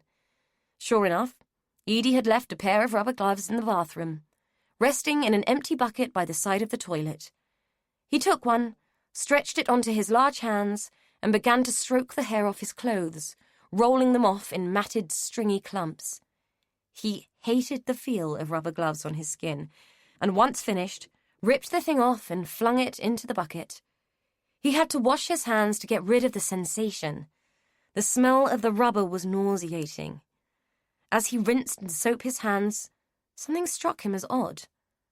There were still 2 toothbrushes in the glass on the shelf above the sink. Sophie had been so thorough in taking everything else that she owned, which hadn't been much. Surely she would have taken her toothbrush too. Matt had an instinctive feeling that not everything was adding up quite right. Though he didn't know Edie or Sophie that well, he'd had the impression that the two of them had been drawn together in some meaningful way. It seemed unlikely that Sophie would have cut and run just over the previous night's upset. She was the kind that would have stormed out immediately, or not at all. He thought about the drops of blood, the toothbrush and the keys. Sophie had a set of keys, but she hadn't left them. If she was intending to come back, it seemed unlikely that she would have taken all of her other belongings with her. Something was badly wrong with everything connected to this house, and he wanted to work it out, but didn't have a clue where to start. Most of the mess that the police had created had been put to rights.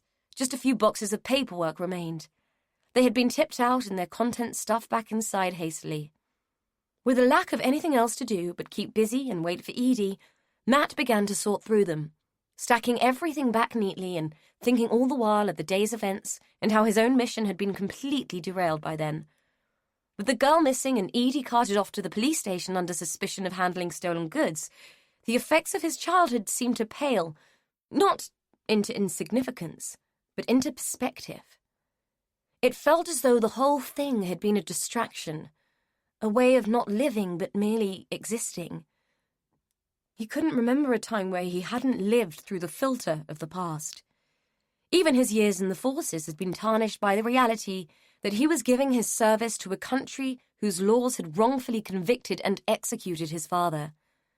Life had been lived with the acrid taste of a bitter pill, and in that moment he profoundly regretted having allowed it to go on for so long.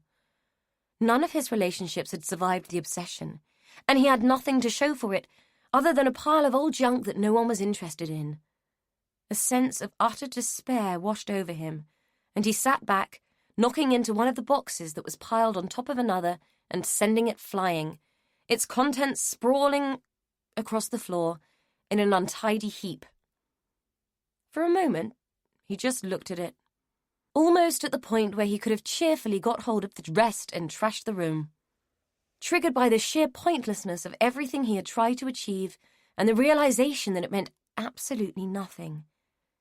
Had he really spent his whole life trying to prove a point that only mattered to him? The senselessness of it caused the rage to rise, and he lashed out with his foot, sending the heap of papers flying out further into the room. To add insult to injury and to his absolute frustration, a letter had stuck to the bottom of his shoe, no doubt adhering there due to the filth and grime that clung to every surface of this fucking house. In sheer temper, he tore at it, ripped it away, and was about to fling it across the room in disgust when a name caught his eye. Richard Morris. It would have meant nothing but for the date next to it. The letter was dated 3 months previously, but Dickie had been dead for 5 years. Confusion replaced temper, and Matt stared at the letter, taking in the words as a new realization dawned and the gears of his mind began to grind into place and make connections. He had never questioned Dickie's death. It had been the one funeral he hadn't gone to, having heard on the grapevine that the man had died of a stroke and had been cremated in a quietly family service. According to local gossip, only Dolly had attended and had told no one of her brother's death until after the event. That was the point when the community gave up on her, feeling that she had finally lost her marbles. It was surprising how people could turn on you when you denied them in what they perceived as your hour of need. Dolly had shunned the community, and they in turn had shunned her. What no one had done, including Matt, who prided himself on powers of observation, was ask any questions. According to the letter, which had been shoved in a box unread, still in its envelope until Matt's temper had dislodged it, Dickie was alive and in a residential care home, a home which had invoiced Dolly for its fees just 3 months ago. Quickly, he rifled through the box, finding several more invoices. His heart was beating with anticipation. It occurred to him that Edie didn't know, and must have just piled the papers in there to look at after the house was cleared. She had mentioned passing everything to her sister, so finding out that Dickie might still be alive would change everything. Matt had no idea what the legalities might mean, or even whether the house would need to be sold at all. It seemed that every time a stone was turned in number 17, a new set of confusing circumstances crawled out from underneath. It was decision time. He could either break the news to Edie himself, or go and find Dickie and try to ascertain what the hell had been going on. He decided to go and find Dickie rather than waste time waiting for Edie to come back and face yet more difficult news. Chapter 17. Lena had been left sitting in the interview room for a long time. It was a featureless place, but not quite as barren and utilitarian as she'd been expecting. Quite plush, in fact, with comfortable chairs and a coffee table. But she wasn't under arrest and had come to talk, so maybe it was different for others. Perhaps they were hoping that if they left her for long enough, she would change her mind and save them the hassle of having to listen to their story. If they thought that, then they didn't know Lena Campion. Once she had made her mind up to do something, A 10-ton truck couldn't stop her. She set her face into the stony look that Sam always said made her look like the Giles granny in the paper. Lena was not a fan of newspapers and saw them as only useful for fish and chip wrappings, so she had no idea what he was on about, but assumed it was some slight against her. It seemed that life was full of slights these days. Edie throwing her over for some homeless kid had stung, but it was nice to see that Edie had a heart. Sam had no heart. Not unless it served him anyway. Out of the two of them, it was nice to see that one of them had grown up on the right side of the line. She wasn't sure who to blame where Sam was concerned. Herself, she supposed. She'd spoiled him, let him think he was a little god, and now he acted like one. If she were honest, she had to admit that sometimes it worked in her favour.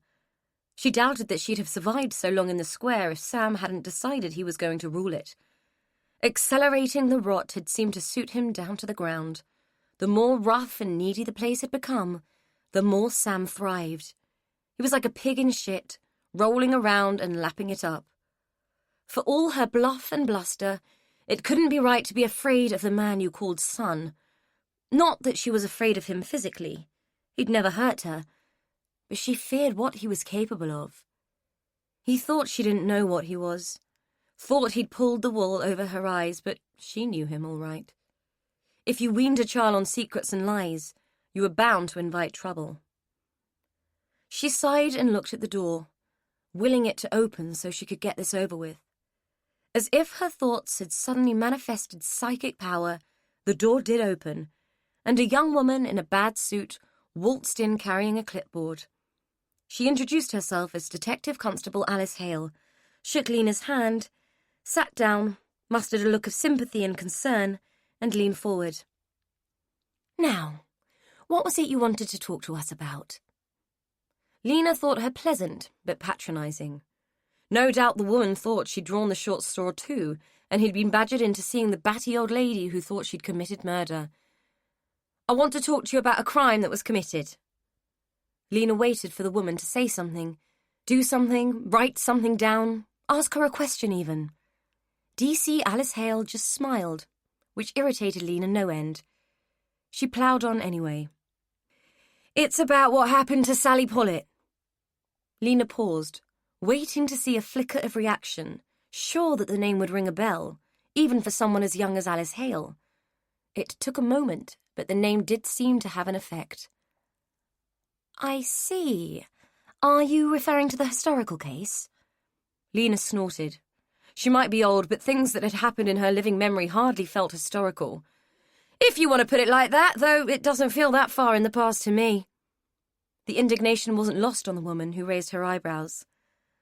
"Why don't you tell me what it is that's worrying you, Mrs. Campion, and we'll take it from there." Worrying her? This child had no idea. What happened to Sally hadn't worried her. It had haunted her for her entire adult life. Decisions made in an instant that affected everything and everyone, the after-effects acting like a ricochet and rattling down the years. "Sally was my best friend," she said, surprised to find that tears were prickling her eyelids. "Known each other since we were knee-high." She waved a hand about a foot or so off the floor, as if to indicate the longevity of her connection. "Always a bit of a tearaway was Sally, a wild child and a pretty thing. Had an eye for the boys and they had an eye for her.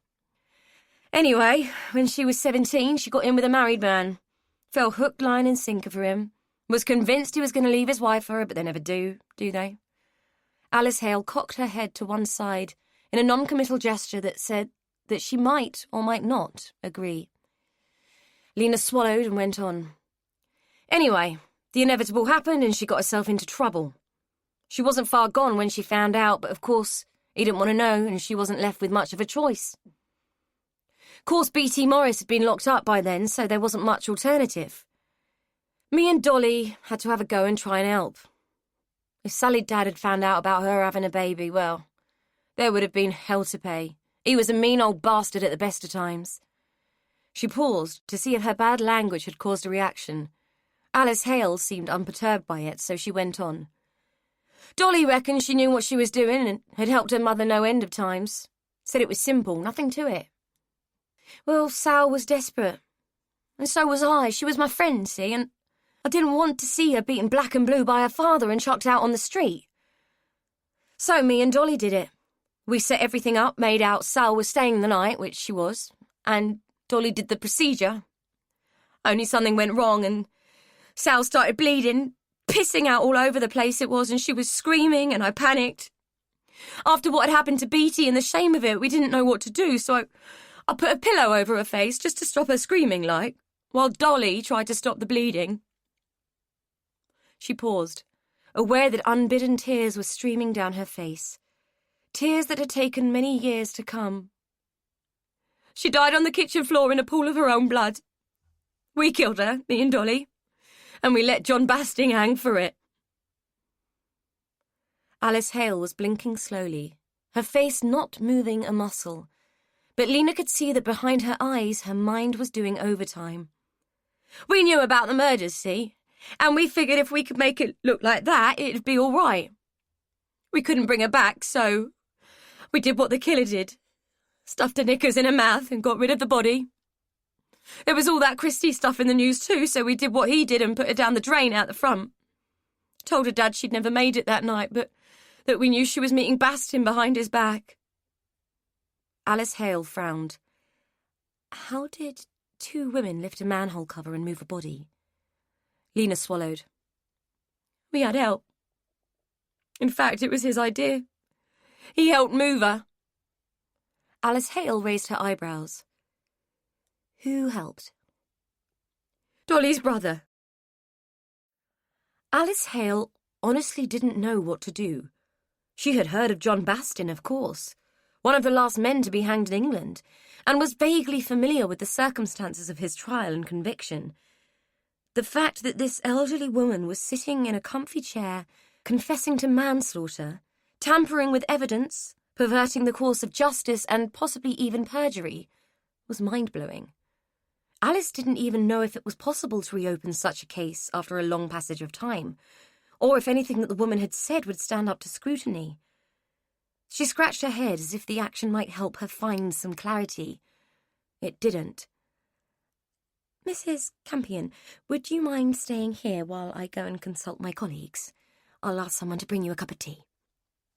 She didn't hang around for an answer, but left the old lady bemused and tearful while she went in search of advice. Lena hadn't cried like that in years.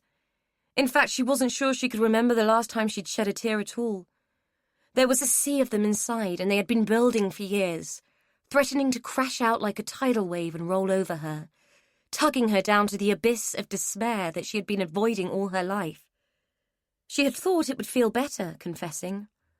Like a pressure cooker letting off steam so that it didn't explode. It didn't. It had just made room for more guilt, more misery, more ghosts crowding in from the past with their hangdog faces and blame. Lena wasn't sure she could take any more. Talking about what had happened to Sal was supposed to have made it tolerable. It was supposed to have been a gesture to her conscience, a white flag of surrender. Yet it felt as though a floodgate had been opened. She couldn't wait around for tea and questions. She had said what she had come to say, and they were dithering. Lena had no time for dithering, or for people who couldn't be bothered to take her seriously. Angry at the tears and ashamed of her stupidity in trying to appease karma with such a sorry show of truth, she picked up her bag, buttoned up her coat, and walked out. With no idea of where she was going to go, she just kept walking to wherever her feet chose to take her. The first thing that Sophie became aware of was the sound, or the lack of it. Just the muffled hum of something far beyond where she was. The second thing was the taste, acrid, dank and rotten. The third was the cold, seeping into her bones and settling there for the duration. The fourth was the pain in her face, which pulsated like a slow, vicious jackhammer. The fifth was the realization that she couldn't move, and the sixth was that she wanted her mum.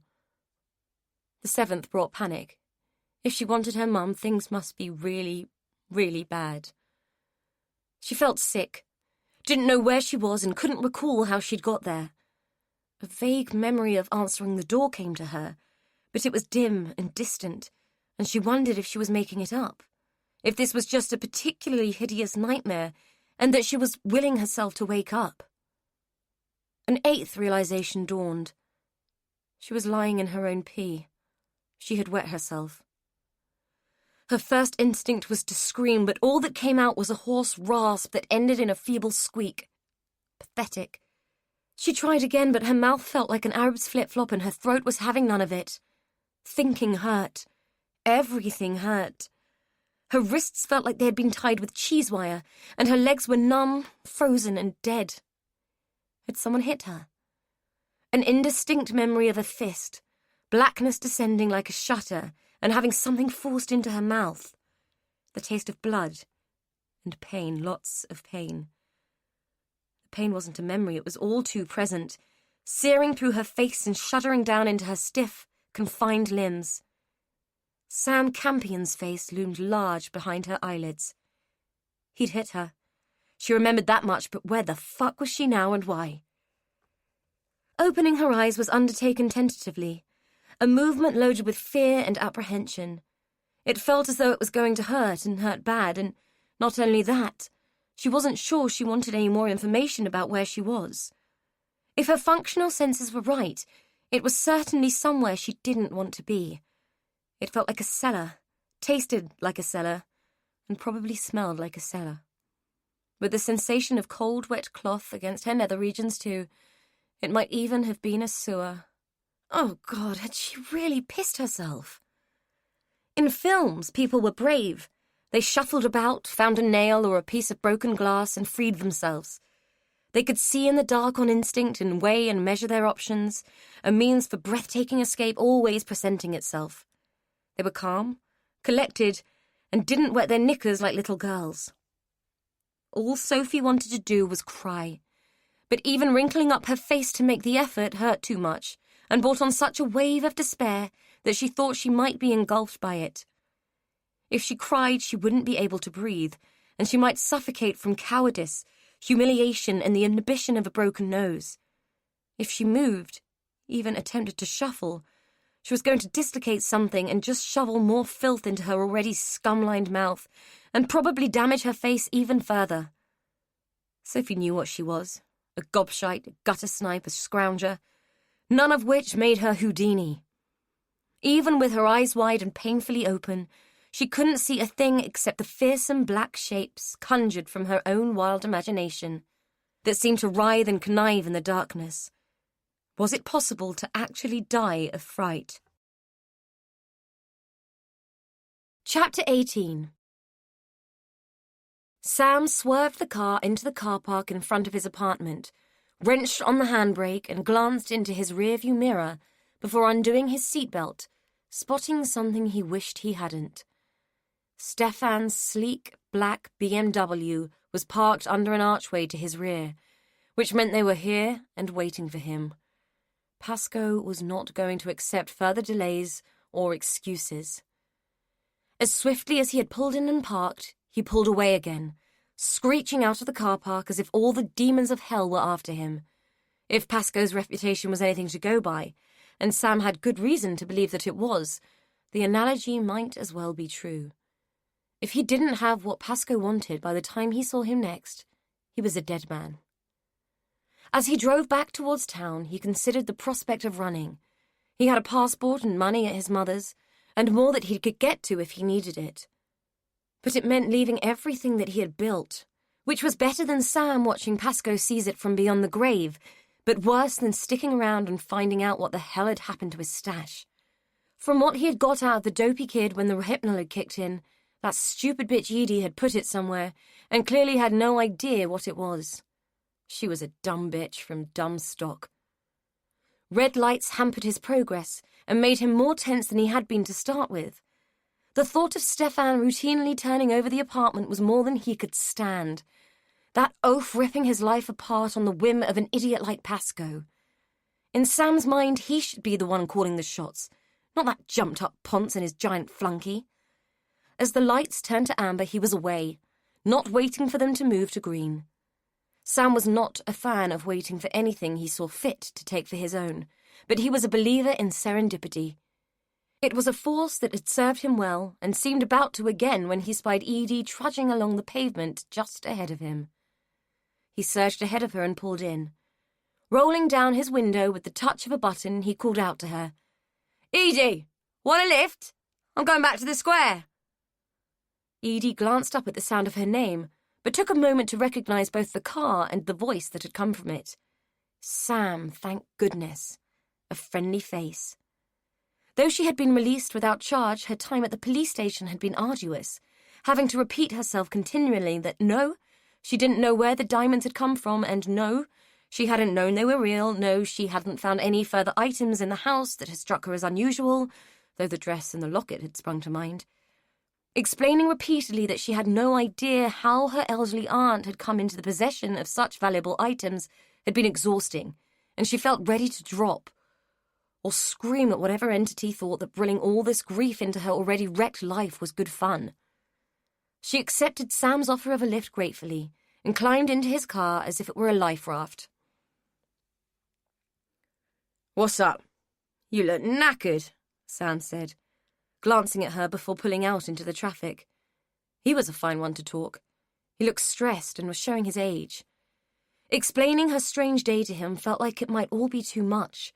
She had answered enough questions that afternoon and really didn't want to go there with anyone. Just tired, not been getting much sleep. Dolly's old sofa isn't exactly the Ritz. He laughed. "You should have stuck it out at Mum's. Being forced to watch EastEnders every night is a small price to pay for a comfy bed." "Maybe I should have," she said, adding a wan smile. But there had been Sophie to consider, even though Sophie hadn't considered her. "So, what have you been up to today, then? Anything nice?" Edie gave out a soft snort. Even a masochist couldn't have perceived her day as nice. "Not really, just sorting out more family business. I'll be glad when it's all over and I can just get on with my life."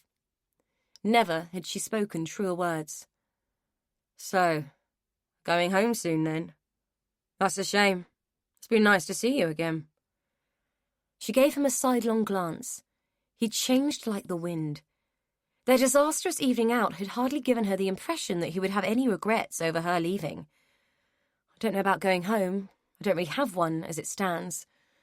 The marital home, as it were, has been sold, so it's more of a case of moving on and finding a new home." He didn't say anything but gave a tiny nod, a smile of satisfaction tilting the corners of his mouth in an expression that completely baffled Edie. She was tired, ground down, and couldn't be bothered to consider what he might be thinking. All she wanted to do was get back to the house, finish what she needed to do, and get the hell away from Winfield and all that had come with it. She had no answers for anyone, not Matt or the police, regarding the history and proclivities of her family. But the more she was finding out, the more she wanted to put distance between herself and any connection. For some reason, Sam didn't pull onto the square, but parked the car along a quiet side street. "Easier to park here, and less chance of vandals," he explained. "Have you got a minute? I want to show you something." Having accepted the lift, she felt it would have been rude to refuse, though the last thing she wanted to do was have to fake enthusiasm for anyone. Simon had always said she was a people pleaser, and she was the first to admit that her instinct was always to comply with what other people wanted, even if it was to accuse her family of murder, theft, and feticide. In answer to Sam's question, she shrugged. "Sure, what is it?" Sam grinned at her. "A surprise." Hadn't she had enough of those recently? With a surreptitious sigh, she followed him through the narrow alley that connected the side street to the back lane behind number 17. At the end of the alley, he stopped her. "Right, you need to close your eyes and not open them until I say so, okay?" Edie really didn't want to play games, but hardly felt that she could bristle, decline, and spoil his fun. Okay." She shut her eyes, sensed him moving behind her, and tried not to jump when he slipped his hands over her eyes. "Right. Walk forwards and don't peek. I'll guide you." With stoic resignation, she did as he said, stepping where he told her to step and turning where he told her to turn. For the life of her, she couldn't imagine what kind of surprise might be lurking in the lane behind the houses, but with her sight occluded, her other senses were sharp, and she could detect an excitement and anticipation in Sam that she didn't have the heart or the energy to dampen. She heard the creaking of a gate, pushed open with the elbow that she felt him extend when he put a little too much pressure on her face, which was sore from exhaustion. She didn't object. In her experience, objecting led to the extension of such shenanigans, not the cessation of them. Finally, he stopped urging her forward and told her to step up, which she did. Okay, walk forward and sit down. She stretched out her arms, searching for the chair that should be in front of her. Where are we? She asked. She could smell damp and dirt and rot, and for a moment thought he was playing some kind of trick and had led her to the kitchen of number 17.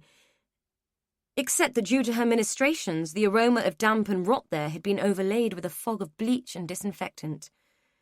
You'll see in a minute. Keep your eyes shut, the chair's right in front of you.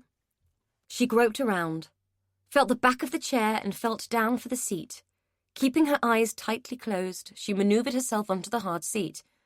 Sam, can I open my eyes now? This is getting silly.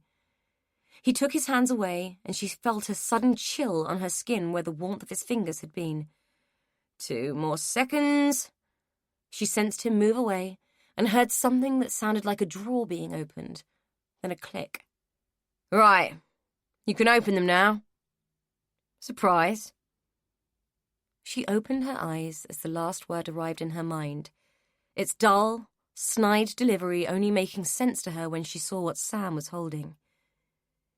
She had looked down the barrel of a gun once before, a stupid incident when she and Simon had been staying with friends of the hunting, shooting, fishing variety. His friends, of course, and odious people to Edie's mind. Simon had thought it funny to point a shotgun at her and make her kneel before him just because he could. He'd fired it at a tree behind her head, shattering the bark and sending shards of it flying. A piece of it had hit her, and in panic, for the merest fraction of a moment, she thought he'd shot her. There were longer moments afterwards when she wished he had. She should have known that Sam was of that ilk, and the affinity she felt for him wasn't attraction, but familiarity in the guise of some warped, domestic Stockholm syndrome. Where are they, Edie? I know you found them, Sophie told me. Her first thought was of Sophie, her second the bloody diamonds. Where is she? Safe. For now, he said. Edie's mind reeled, her thoughts tumbling over themselves, vying for traction. If she told him that what he wanted lay in an evidence room, there was a good chance she and Sophie were both done for. A man with a gun in her face had to be desperate. There was no coming back from this. The outcome seemed inevitable, and all she could bargain for was time. Well? She had thought him a handsome man before. But in the half-light of the stinking house, his features were not attractive. Chiselled by more than a handful of the deadly sins. I'll show you if you prove to me that Sophie is okay. God knows where this bravado had sprung from. Edie considered herself to have a streak of yellow so wide it could be mistaken for a river in China. Sam laughed. You're in no position to bargain, Edie. Just give me what I want. I can't. I don't have them. She should have lied, told him that she didn't know what he was talking about. Retrospect was a less than wonderful thing when it felt like you were dancing with the devil. Her mind scrabbled for something, anything feasible to tell him. If she told him the truth, she was done for. If she didn't give him what he wanted, she was done for. And even if she could give it, she was still done for. This wasn't a bastard husband's stupid power play. This was a desperate man with a means to end her. Something utterly ridiculous occurred to her, so stupid, so ill thought out, but all she had. The only thing left to consider was whether she had the backbone to pull it off. I panicked when I realised what they were. I wasn't sure what to do, and I didn't want to leave them in my house, so I posted them to home. Sam rolled his head back in a gesture of disbelief and dismay. You stupid, moronic fucking bitch! You put them in the post! I didn't know what else to do. I knew they couldn't be legal. The words were coming out in a desperate babble, and she wasn't faking it. You can get them. They'll be at my house. There's no one there. The keys are in my pocket. Here. She fumbled in the pocket of her jeans, seizing on the house key that she no longer knew why she carried. The house was empty. sold to the highest bidder and waiting for its new owners. It'll take you an hour and a half to drive there. It's Oxford, not that far. He looked at her as if she was insane. Then his eyes narrowed. Tell me where. She gave him her address, then obeyed with shaking hands as he gave her a long cable tie and told her to make a large loop and put her hands through it. Once done, the gun still in his hand, he pulled the loop tight so that it bit into the flesh of her wrists. He made her stand and marched her towards the door that led to the cellar, forcing her to unlock and open it with her hampered hands. Once through the door, she was literally in the dark, and he pushed her, sending her down the stone steps like a sack of potatoes, unable to break her fall. The world disappeared in a tumbling, painful blackness for a few moments. Edie had learnt well. Though the gun was a relatively unfamiliar threat, being thrown downstairs was not. It had been a favourite of Simon's, and she could deal with it like a pro, falling loose like a stuntman to minimise the possibility of injury. She knew it was going to hurt. Unlike a stunt, there would be no cushion at the bottom, but if she kept her limbs in and rolled, she'd be able to get away with only a few bruises. The door at the top clicked shut just as she hit the floor at the bottom, breathless, terrified, and mercifully unbroken, though she knew that she was going to hurt later, if there was a later. The bound hands were a pain, both literally and metaphorically, making it hard for her to get to her feet and suss out her surroundings. The cellar stank of old dirt, rot, and the tang of ammonia lingered on the stale air, as if it had been used as a urinal. Light was at a minimum, only the tiniest amount filtering through a blocked grating, and barely enough for her to even see the edges of the room. Something was there. She could hear small movements and laboured breathing. There was only one logical conclusion. Sophie? A stifled grunt came back across the room, and she could just about make out a shape lying on the floor in the heavy shade. Jesus! She hissed, shuffling across the floor tentatively, lest some object trip her up and render both of them completely helpless. Sophie lay against the wall, her hands bound behind her back, her feet tied together. The smell of ammonia was intense here, and with a feeling of mounting dismay, Edie realised that Sophie had been left to lie in her own urine. There was still too much fear and panic to allow for anger, but she knew it would come. Whatever Sam had in store for them, and she knew it wasn't going to involve letting them walk away, Edie determined that she wasn't going down without a fight. Whatever was to come, she knew that first she needed to get them free. "Sophie, can you speak?" She wondered if he had gagged the girl and felt for her face with her joined hands. Her attention elicited a moan of pain. It felt as if Sophie's nose had slipped to the side of her face, and if what she felt was what she thought it was, the girl's face was covered in dried, crusted blood. "Give me a minute, I'm going to try to cut you free." Hooking the keys to number 17 out of her pocket was no easy task with her own hands bound in front of her, and her muscles getting sore from the tumble down the steps. But it would have been impossible if Sam had bound them behind her back. As she stretched and grimaced at the efforts, she wondered whether Sam had been distracted and desperate, or just plain stupid in not checking her pockets. If he had, he would have found the keys, and the tiny pair of nail clippers that were attached to them as a keyring. The clippers were the kind of thing that came in a Christmas cracker, the kind of thing that Dolly the magpie would have liked, and to Edie's fortune had kept. All Edie could hope now was that they were strong enough to nibble through the thick plastic that bound their limbs. By the time she had retrieved the keys, her already restricted hands were shaking, and to add urgency to her task, Sophie had started to sob and tremble. "Not long now, love, I'm on it," Edie said, feeling down Sophie's legs to where the cable tie was biting into her flesh. Picking at the plastic with a miniature implement designed more for novelty than practicality, and with hands that felt as though they had all the substance of jellyfish, Edie felt like she would never manage it. Her head was wedged against the wet stone wall, and everything she did was by imprecise touch and instinct. By the time Sophie's feet were free, she was exhausted, her arms shaking from the effort of struggling in an awkward position. Now she had to do it all again with Sophie's hands. "I know it's hard, Soph, but you're going to have to help me. Now that your feet are free, can you shuffle round and let me get to your hands? With a muffled, pained sob, Sophie tried, pushing against the wall with her feet and crying out as her fetid arms grated on the rough floor. Edie tried to help by pushing her onto her front, which proved impossible with the girl's battered face. In the end, she straddled the prone girl and with extreme effort forced her joined hands and numbed fingers to do what she had to do, nipping at the cable tie in a manner that felt like a bird pecking at a crumb. It seemed to take forever, but finally the plastic gave and Sophie's tense body sagged, accompanied by a moan of relief combined with agony as her limbs relaxed and began to reawaken. Edie estimated that the whole thing had taken the best part of an hour. She wore a watch but couldn't see it in the half-light. "Sophie, you're going to have to try and cut this one," Edie said, noting that Sophie had barely moved from her curled-up fetal position. God knows how long she'd been tied like that, but even an hour would have been too much, with muscle and sinew constantly protesting at the unnatural strain. Edie didn't want to push her, but she couldn't get free by herself, and there was no way either of them were getting out unless she had the use of her hands. "Soph, you have to try, please."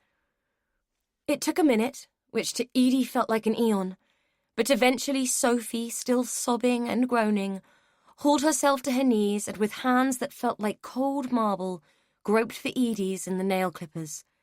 Sophie's progress with the tiny, now blunt and almost ineffectual tool was even slower than Edie's, but she'd managed to weaken the bond enough for Edie to be able to stretch and snap the plastic. Once free, she flung the tie away from her and reached out for the trembling girl who collapsed into her arms in a fretful, miserable heap. "We've got to try and get out, Soph. He's not going to let us get away, you understand, yeah?" Sophie managed a weak, half-hearted nod. "He poked my nose and I weed myself," she croaked. Edie squeezed her shoulders. "I know, love. I know. When we get out of here, we're going to laugh about this, I promise." She doubted it. She doubted they would ever laugh about it, but she had to say something. "When we get out, I'm going to kill that bastard." "Do you know what, Soph? I'm going to let you. Right, I'm going to go and have a look at the door, see if there's anything we can do." She felt her way across the dim cellar, easier now with both hands free, and groped for the steps, using her hands to guide her up. It was darker on the steps. The blackness felt inky and suffocating, but a strip of dim light showed under the cellar door. Edie saw that as a good thing. It meant there was a gap, and if Sam was as desperate and thoughtless as she hoped he'd been, he would have left the key in the lock too. When she crouched on the step and peered through the keyhole, she saw that he had, but the key wasn't in line. A thin sliver of light showed through as a tiny triangle of hope mingled with despair. She would have to try and tilt the key back so that it was in line with the keyhole. First, she took off her jacket. The fabric was fairly stiff, and with her hands still shaking from the adrenaline that felt as though it was being squelched through every fibre of her being, she tried to feed it under the door. It took 3 attempts before she could slip it through enough to catch the key. If she could niggle it into position and push it out, and it fell on the fabric, and if she could then guide it along the edge of the door and towards the bigger gap on the hinged side, there were a lot of ifs and no other options. She had considered trying to release the grating, but even if she could have reached it, the thing was so old and rusty it would have taken her a week just to loosen it, let alone try and lift it. The door was their only option. She needed something to try and guide the key, something thin and long. All she had were the keys for number 17, too thick and too short for what she wanted. The tiny handle of the nail clippers was too short, too thick and too clumsy. Her mind cast about for something that she could use, and remembered the cable ties. Why the hell had she thrown them across the room? Her temper, disgust, and downright fury at the situation had got in the way, and now she was angry at herself. "Sophie, we have to find the cable ties. Help me look." She heard Sophie begin to shuffle around below her. "I'll come down, but we have to find them." The prospect of feeling around the filthy floor amongst the unidentifiable lumps and debris that could be God knows what was more than revolting. As she slid her hand through the filth, she could hear Sophie's stifled grunts of revulsion and the odd panicked retch. Good one, Sophie creaked triumphantly. Edie scooted over to where the voice had come from. She could barely see Sophie's outline in the fading light. Night was approaching fast, and if they lost the last of the light, she wouldn't be able to see the key. Sophie groped for her hand and pressed the cable tie into it. As quickly as she could, Edie found the step again and climbed. Once kneeling in front of the door, her back bent so that her eye was aligned with the keyhole, she slipped the thin end of the tie into the lock and tried to feed it behind the tilted key. It was a delicate and awkward process, made more difficult by her shaking hand and the decreasing light. There were several times when she was convinced that she'd got it, only to realize that the flimsy plastic had just caught on one of the wards. She pulled it out, sat back on her haunches, and put it in her mouth, trying not to think about the fact that it had been in contact with the filthy floor. Once she had coated it in saliva, something that her panicked body had seen fit to produce in short supply, she took a breath and tried again. Hoping that the spit would lubricate its passage, she slid the sliver of plastic in with the precision of a neurosurgeon. The intense focus seemed to have calmed her nerves, and this time the cable tie slid behind and the key dropped back to its home position. She checked that the jacket was still under the door and that her shuffling and shifting hadn't pulled it out. Then she used one of the house keys to quickly push the cellar key out on the other side. To her immense relief, she heard it thud down, its fall broken by the fabric. Sam Campion was an arsehole. She had foiled him, and she allowed herself a little smile of satisfaction before attempting to maneuver the fabric with its precious load. The light had almost completely gone, and she was relying more on instinct and what she could see in her mind's eye than reality. She almost willed the fabric to move and carry the key towards the gap. Finally, and hoping against hope that her gut was right, she began to tug the fabric as gently as she could. The nerves were back, and she felt like her heart had leapt into her throat when she sensed the key snag on the bottom of the door. She eased the jacket 1/4 inch further, but it had started to bunch against the door frame and wouldn't move anymore. She had no choice but to pull and hope that the gap under the door was wide enough. To her inordinate relief, it was, and she seized the key with a gratitude that made her wish that she was religious, so that she could thank the deity responsible. "I've got it, Soph," she called. "Thank God for that. Could we get the fuck out of here then?" Sophie rasped through her dry mouth, unable to give clarity to her words, hampered as she was by a broken nose and swollen face. Edie fumbled the key into the lock and turned, her heart leaping with relief at the sound of the tumblers releasing. Something terrifying was prodding at her senses. She had thought she could smell it before, the odd whiff clinging to the stale air of the cellar in thin ribbons. The smell of petrol became a stench when she pushed the door open. A wall of fumes that hit her in the face like a balled-up fist. Sophie was behind her on the steps, holding on to the waistband of Edie's jeans for guidance in the dark. Somewhere in the bowels of the house, Edie could hear someone moving, their footsteps causing the old boards to creak and moan. Not only that, she could hear the glugging sound of a large vessel being emptied. A petrol can. Logic dictated that they make a bid for the back door, but that gigantic man-shaped shadow that fell across the window made that means of escape more frightening than the prospect of coming face to face with whoever was in the house. She turned to Sophie and put her fingers to her lips, then pointed, whispering, "We have to go up. Be quiet, take your shoes off, and stick to the edges." Like a couple of naughty children, they slipped through the door and made for the kitchen staircase, a narrow affair which led up to the first landing. They paused there, hardly daring to breathe as the intruder made his presence known in the room below. The back door was wrenched open and voices floated up. "All done, boss?" "Good. Torch it." The click of a lighter, the leap of flames, the smell of dirt and heat and the acrid taste of burning, and Sophie's whisper as she clutched Edie's arm. "Jono, oh fuck." Chapter 19. Sam knew the law as well as anyone, but since when had it applied to him? Besides, who gave a shit if someone used their mobile phone in a car? Sam knew what he was doing, even if Jono was gritting his shit by being his usual idiot self. Don't fucking argue with me and don't ask questions. Just fucking do it, he yelled. The traffic was intense. Everyone seemed to be milling around all over the place.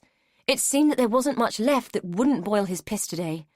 With the phone wedged under his chin, he swung the car into the right-hand lane, swiftly pulling past a battered van and ignoring the indignant sound of its horn. Jono's voice babbled at him over the airways. Tell Stefan to go fuck himself. Pasco will have his goods by midnight. Now go and do what I've told you to do, or it won't be Pasco you're worried about. It'll be me. Satisfied that he'd made himself clear, he threw the phone onto the passenger seat and put his foot down, blithely ignoring the battered van that had undertaken him on the left and was now attempting to pull out, its feeble indicator obscured by the duct tape that held it together. The graunch and grind of collapsing metal reached his ears just as the airbag exploded into his face. Chapter 20. Matt didn't make it to the residential care home. Instead, he spent the remainder of his day sitting in a chair by a hospital bed that contained the pale, shocked form of Lena Campion. She hadn't spoken to him since he'd found her in a crumpled heap on one of the quiet side streets that led to the square, hadn't even glanced at him when the paramedics invited him to go with her in the ambulance, and hadn't met his eyes since they'd been confined to a cubicle at the hospital.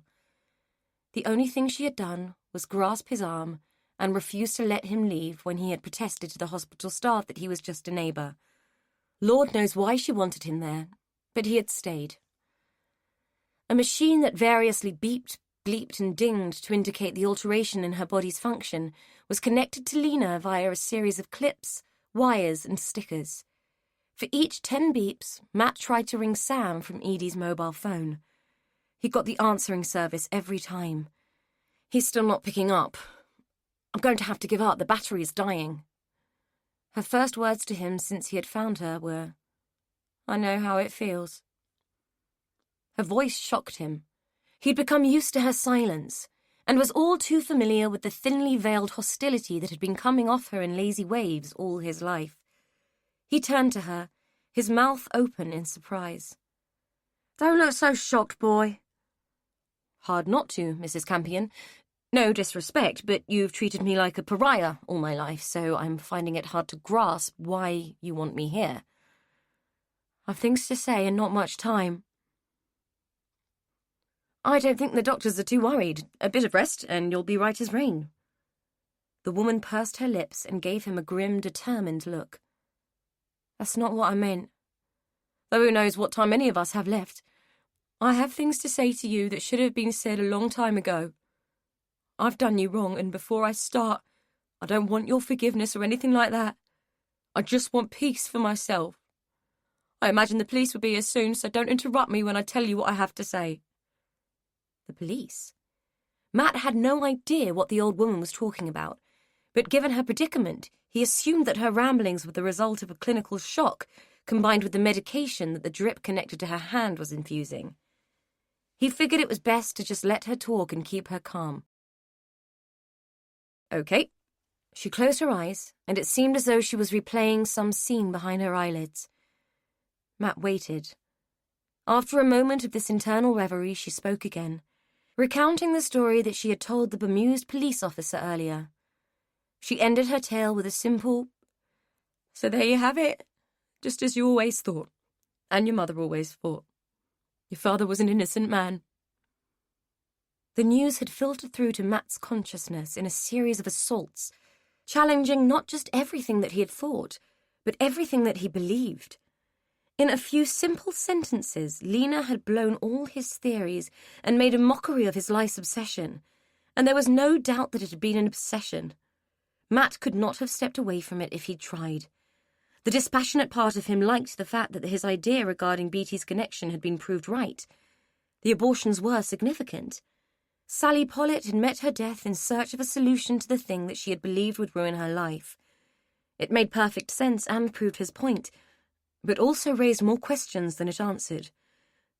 "So," he said cautiously, "if you and Dolly were responsible for Sally Pollitt, who killed the others?" "No idea, boy. Never did. We just copycatted him to cover it up," she stated baldly, but didn't look him in the eyes. Matt sat back in his chair and looked at the woman who could confess to manslaughter with such detachment. Didn't you care about what you'd done? Did you not regret her death in sending an innocent man to his? Lena laughed, but there was no humour in it. The sound was a hollow, cynical thing. Regret? What do you want me to do, boy? Give you my Edith Piaf impression? You have no idea what I've learned to live with, so don't you go giving me your regret. It was what it was. We did what we did. Matt leaned forward, both fascinated and repelled by the woman. So why tell me? Why tell anyone? Lena tapped the side of her head. This. Does funny things to you, conjures up your worst nightmares and makes them real. Don't matter whether you buried the bodies or not, they still come back to haunt you. Much as he hated to admit it, Matt was glad that she was haunted. He hoped all the ghosts of all the dead would hound her to hell. This woman, for all her frailty now, had robbed him of not just his father, but his mother too. Sheila Bastin had been reduced to a hollowed-out shell of a woman by what Lena and the Morrises had done. Lena Campion had stolen Matt's life by maintaining her lies. I figure you owe me, Mrs. Campion, you owe me a lot, but I will settle for a few more answers. Lena shrugged and looked away from him, as if she was familiar with her own ghosts, yet apparently unwilling to meet Matt's eyes and confront his. I found this today, in Edie's place. He pulled out the invoice from the care home and offered it to her. She didn't take it or even acknowledge it. It's an invoice from a care home. It strongly suggests that Dickie Morris is still alive. Did you know? This seemed to catch her attention, and she turned her head towards him, eyes narrowed. Dickie is alive. It looks that way. Did you know? He knew that his dislike of her was leaking out in his tone, but had gone past caring how he came across. He had spent years sitting on his feelings for the sake of gathering evidence. No, I bloody didn't. You're the one who likes to go to all the funerals, didn't you know? I was in Afghanistan, Mrs. Campion, so I missed that one, he said, teeth gritted, jaw twitching. Well, so did I. I was laid up. All I knew was that Dickie got carted off in an ambulance. When I was on my feet again and went to Dolly to ask him what was wrong, she told me he'd gone and that I was too late. Shut the door in my face and never spoke to me from that day on. And you never questioned that he died? Why would I? Did you? Matt had to concede that he hadn't, and had just accepted the general consensus that the man had passed on. He'd been more concerned with his own discharge from the army back then, and the fact that his mother had been ill at the time.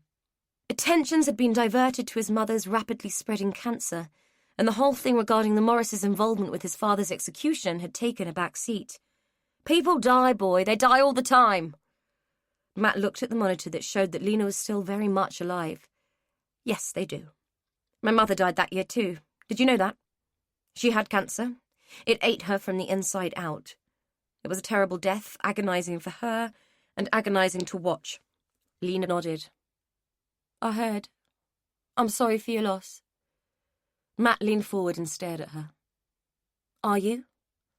She had the good grace not to answer. They sat like that for a few minutes, Lena staring at the blank wall to her right, Matt sitting in the chair staring at the monitor and hating himself for wanting the numbers to dip and the green blip to flatline. I'm tired, Lena said, breaking the moment. I'd like you to go now. I've said what I had to say. Matt stood up, happy to be released from his unpleasant vigil. You haven't said that you're sorry. Lena peered at him.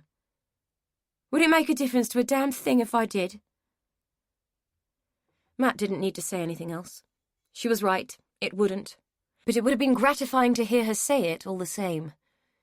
As he walked away down the corridor, past the nurse's station and out into the cool evening air, he wondered at his own lack of reaction to what he'd been told. Surely he should be railing against the injustice, running to the police station to spill the beans and point the finger, or at least quietly raging. He was surprised to find that he felt nothing. He was numb. The energy to even care anymore seemed to have ebbed away, as the strangeness of the day turned into twilight and slipped into a bleak and empty night. As he neared the square, it was the smell that reached him first. Smoke on the air, wafting along the quiet streets in nonchalant puffs that intensified as he drew closer. It was only when he looked up past the rooftops that he saw the glow, a concentrated pool of orange seeding the darkened sky with sparks. There were sirens in the distance, and within seconds he saw a fire tender whip past the end of the street. Something was happening in the vicinity of the square, and from the look of the sky it seemed that the Great Fire of London was happening all over again. He didn't know why he started running. It wasn't as if he wanted to save the contents of his paltry bedsit. Since his conversation with Lena, everything in it could burn for all he cared.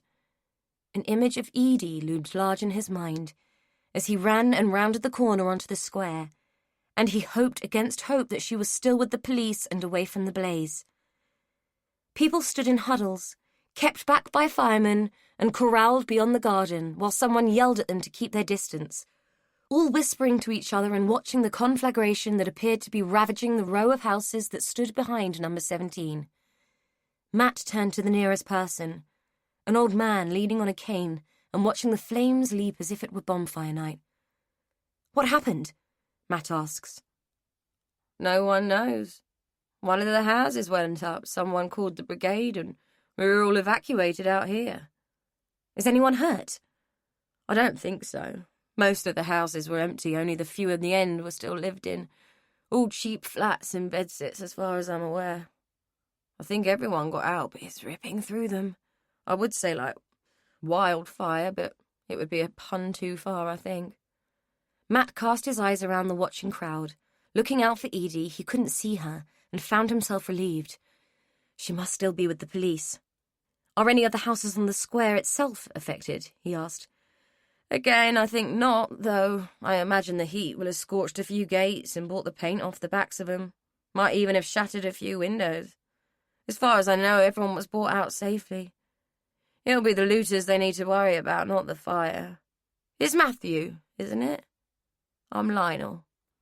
Matt took the dry, bony hand that he had been offered and was surprised at the strength of the old man's grip. "Yes, but how did you know?" The old man smiled, his eyes twinkling and reflecting some of the light from the fire. "Oh, I know all the comings and goings on the square. I make it my business to. May I offer you a cup of tea? I only came out to be nosy, and I'm afraid there's not much to see from here. No doubt we shall find out more when it's all under control." Matt considered the offer for a moment. "Why not? Thank you." Lionel smiled again. "Might as well, eh? This way, Matthew Bastin." Though Sophie couldn't smell the fire, she could taste the smoke as it collected in an acrid sting at the back of her throat. Fear and panic weren't making it easy to be rational, but Edie's insistence that they go up seemed like a short path to suicide. She hoped that the intention was to leap out of a window and put up with the prospect of broken limbs, rather than risk burning to death trapped and huddled in a smoke-filled room. As they groped their way through the dark and unfamiliar building, it appeared that Edie had no such intention, despite Sophie's protests. "Just trust me, this way is our best option," Edie insisted, towing Sophie along in her wake. There was no danger of anyone hearing them now. The arsonists were long gone. There was a landing after the staircase, dark, gloomy, and rapidly filling with smoke. Sophie didn't know whether to choke, cough, or pass out and let the fire do its worst. Edie was dragging her along with a stoic determination and leading her up again, another staircase, more sinister empty rooms, but less smoke, which was a blessing, but it could only last so long. They reached a final landing, and to Sophie's surprise, Edie clambered onto the banister and pushed at the loft hatch. "What are you doing?" "We're going up here. If I'm right, the lofts will connect. We can crawl through to the next house and get out that way." "Are you fucking kidding me? What do you mean, if?" As the garbled words emerged, Edie's legs were already disappearing into the loft space. Smoke was starting to billow up the stairs, and Sophie could already feel the heat from the fire starting to lap at her skin. There wasn't time to argue, but she didn't know if she had the strength to climb up as Edie had. Her limbs were still screaming in protest at having been bound and confined for so long. "Evie, I can't. Edie's face peered down at her through the hatch, a pale moon in the darkness, starting to reflect an orange glow from the climbing flames. "Yes, you can, you have to. I'll pull you up." Fear spurred her on, and she reached up, grasping Edie's extended hand and forcing her shaking legs and numb feet onto the banister. She would either fall and break her neck, or make it into the loft. The pain in her arms as Edie hauled on them almost made her not care which it was. A quick death from a broken neck seemed almost preferable to the sense that her bones were going to break and her sinews tear. Edie half dragged her torso into the loft, then hauled the rest of her in by her clothes. Sophie felt like a whale that had been harpooned and landed in a mess of stubborn blubber. Her body just didn't want to move. "We have to be careful. Feel for the joists and stay behind me. Go as quick as you can." Sophie would have laughed if she hadn't been so fearful at the prospect of their survival. If movement came at all, it was going to be slow, despite the adrenaline that was surging through her and spurring her on. She was equally stultified when Edie put the loft hatch back in place and plunged them into almost complete darkness. "What'd you do that for?" she said, her voice laden with panic. "I can't see a bloody thing." "It'll slow down the spread of the fire, but not for long. Now move." Sophie did as she was told, too afraid not to as the taste of scorched wood tingled on her tongue and the heat of the blaze below made the joists hot to the touch. The wood bit into her knees as she moved from beam to beam, too afraid to stand as Edie had and feel with her feet lest she should lose her footing and go through the lathe and plaster. Edie was talking, but Sophie wasn't really taking it in. "These old houses connect via the lofts, or at least this type does. It's where they built the chimney breasts as supporting walls. There should be a small gap either side that we can squeeze through." Sophie glanced behind her, noticing that small flames had begun to creep through the loft hatch. Within minutes, the whole place was going to be a bonfire. Having a gap to crawl through was all very well, and the relief of feeling cool air from it and knowing it was there was immense. But fire thrived on air, and when the flames broke through, the fire would tear through the roof spaces in an all-consuming rage. Edie reached the gap. "Thank God!" she cried.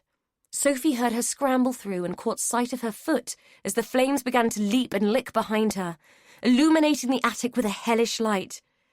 "It's bolted through here, Soph, much easier. Come on!" With a surge of energy that seemed to come from nowhere, but was fueled by sheer terror, Sophie propelled herself forward, ignoring the searing pain in her thin legs from the joists as they ground into her flesh. She could see the gap clearly in the orange glow and went for it like a rat out of a trap, scrambling through, ignoring the rough brick though it tore at her clothes and scraped her skin, and ignoring the jagged wood of the roof frame which clutched at her and left spiteful splinters. If whatever higher power which might exist granted them a tomorrow, Sophie's was going to hurt like hell. Aware that the flames behind her were going to hit critical mass at any moment, she searched for Edie and found her in the centre of the loft, attacking the hatch with broken nails and torn fingers. Hatches were designed to be accessed from below, not above, and this one sat neatly in its recess, resisting any effort to prise it up. Light was in short supply, and that which was available came from the most menacing of sources. Sophie cast about for something, anything that might aid them, hoping that serendipity would have left a crowbar lying around. It hadn't. Sophie was never that lucky, but it had, in the most incongruous way possible, left a fish slice protruding from a long abandoned box of junk. Had time not been so much of the essence, the appearance of a fish slice in an otherwise relatively empty space might have had a funny side. In this instance, Sophie had never been so grateful to come face to face with an item of kitchen equipment, and seized upon it like a stray dog seizing a sausage roll, scooting across the attic and wedging it into the gap. It was a flimsy thing of the cheap and cheerful but wholly useless variety, and bent at the slightest pressure, but it raised the hatch enough for Edie's fingers to slip underneath and haul it out of the way. "You first," she said to Sophie, who slid to the edge. "I'll lower you down so you don't fall. Turn round and go belly down and it'll be easier," Edie said. Sophie once again did as she was told, slithering through the gap and allowing Edie to hang onto her arms and break her fall. Once safely on the landing below, Sophie looked up, waiting to take her turn helping Edie down. but the fire had other plans. Edie more or less got blown out of the hatch as the fire found the air gap and exploded into it. To Sophie, it looked as though Edie had been forcibly expelled from a dragon's mouth on a tongue of raw, pure flame. Edie's head bounced off the banister with a sickening crack as she fell, and she hit the floor with all the grace of a sack of flour. Sophie tried to rouse her, but it was impossible. Her own weakened limbs felt useless, and the most she managed was to drag Edie's limp form to the top of the stairs. She screamed for help, but her voice was still shot both with thirst and the ever-increasing dryness from the heat and smoke. In blind panic, she stumbled down the stairs like a clown, feeling as though at any minute she would get tangled in her own limbs and go head first, destroying any chance of her own survival and ruling out any rescue for Edie. Everything seemed to have slowed to nothing, every movement feeling as though it was taking place at the same speed as thick, black treacle dropping from a spoon. She felt as though she was trying to wade through an ocean of it as she moved through the house. Reaching the back door was like running a marathon wearing diving boots, but she made it, and once there wrenched it open, throwing herself into the small garden and launching herself out of the gate, straight into a fireman who was focused on the fire and never saw her coming. A terrified and gibbering Sophie knocked him off his feet, and they both went down like bowling pins. As he fought his way to his feet, trying to make sense of Sophie's garbled, panicked pleas, she saw him look up just as the windows on the upper floor of the house, where she had left Edie, exploded outwards, sending shards of glass knifing through the air in a lethal rain. Instinct made the fireman shy away and curve his body around Sophie, protecting them both from the flying debris. When it was over, he let her go, and she slipped from his grasp in dead faint. Chapter 21. DC Alice Hale slipped under the crime scene tape and picked her way through the debris of wet, blackened rubble, some of it still steaming, and approached the fire investigator, holding out her warrant card to tell him that she was there on official business. It had taken 7 hours to finally get the fire under control, and by the looks of it, the flames had wiped out the best part of 4 houses and had seriously damaged another 2, one of which lay opposite. "What happened there?" she asked, curious as to how it had been the only one damaged. "When the windows blew out of this one, some burning debris must have gone into the garden. From what we can tell, it was chock full of rubbish which acted as fuel. It's not as bad as it looks. Most of the inside is still intact, but the kitchen is gone and it isn't pleasant in there." Alice nodded. "Any casualties?" The investigator looked pensive. They always did when faced with the question of who they hadn't saved. "We pulled out 3 bodies, 2 from that building." He pointed to one of the houses in the ravaged row. "And 1 from the kitchen of that one. Looks like the poor sod hid in a cupboard." He shook his head in an attitude of sorrow. "There were a couple of other miners. They were shipped off to St. Mary's." "So, what are we looking at? Accident or deliberate?" "I'm 99% sure this is arson. That house was the first to go, and by the looks of it, an accelerant was used. I'm saying petrol, as we found a partially burned can in the garden. You know the deal. I can't give you any certainties until we make our report." Alice nodded. "Has anyone come forward offering any information on who might have started it?" The investigator snorted. "This is Coronation Square, love. It's the Winfield breeding ground for pyromaniacs and idiots. What do you think?" Alice shrugged. "Have to ask." The investigator shrugged. "I suppose you do. Right, I'm going to need your guys to make sure the scene is kept clear while my guys rake through this mess and we piece together what happened. If you can give me the names of owners and any plans showing alterations to the buildings, what they were used for, etc. You know the deal." Alice nodded. She did indeed know the deal. Somewhere in amongst all the paperwork, deeds, planning permissions, listings, rental agreements and other paraphernalia would be a clue as to who might want a fire set and why. Equally, someone in the square would have something to say, or would have a bit of footage on their phone, or would have taken a photo of the blaze. It wasn't uncommon for arsonists to want to witness their handiwork. The 3 victims bothered her. A brief conversation with the lead officer who had attended the fire had established that they had made every effort to evacuate the surrounding houses, so 3 bodies was a worry, but also a puzzle, as none of them had been in the house where the fire had started. It looked like the next port of call would be the hospital, to talk to the casualties and see what they might know. She thanked the fire officer and made her way back towards the cordon where a man was arguing with one of the uniformed officers who was still standing sentinel there. He seemed to be waving a bag and pointing towards the carnage of the houses. Her colleague had his hand up and seemed to be struggling to calm the man down. The warrant card held aloft again, she strolled over to them. "What seems to be the problem?" Her colleague turned and gave her there's always one look. "This gentleman believes that a friend of his might have been caught in the fire. Apparently he found her bag in that dustbin over there and has put two and two together and determined that she must have been in one of the houses." Alice looked at the bag, a scruffy, worn and dirty object, then followed her colleague's pointing finger towards an overturned wheelie bin that lay beyond the cordon. It had disgorged its contents into the street and appeared to have been hastily shoved out of the way during the previous night's activities. "What makes you think your friend was in one of the houses, sir?" "Because she disappeared unexpectedly. We thought she'd just left, but then I saw someone dump her bag yesterday, only I didn't realise what it was at the time. It was only when I saw it this morning that I recognised it. Her name is Sophie Headley." Alice sighed. "It's just a bag, sir. It doesn't mean anything. It's pretty tatty. Maybe she just threw it away." The man screwed up his face in frustration and looked as if he might be about to lose his temper. "That's just it. It wasn't her that threw it away. It was a man, and he came out of that house." He said it through gritted teeth and pointed towards the building that had been the seat of the fire. Alice looked at him for a moment. He was clearly stressed. "What's your name, sir?" "Bastin, Matthew Bastin." Alice tried to stop her eyebrows from rising in surprise. It was the second time she'd heard the name Bastin in 2 days. "And the name of the man you saw, if you know it?" "Yes, I know it. His name is Campion. Sam Campion." This time Alice couldn't suppress her reaction. Since meeting Lena Campion and hearing her strange tale the day before, she had done a bit of digging and had found out a fair bit about the Campions. Sam Campion in particular.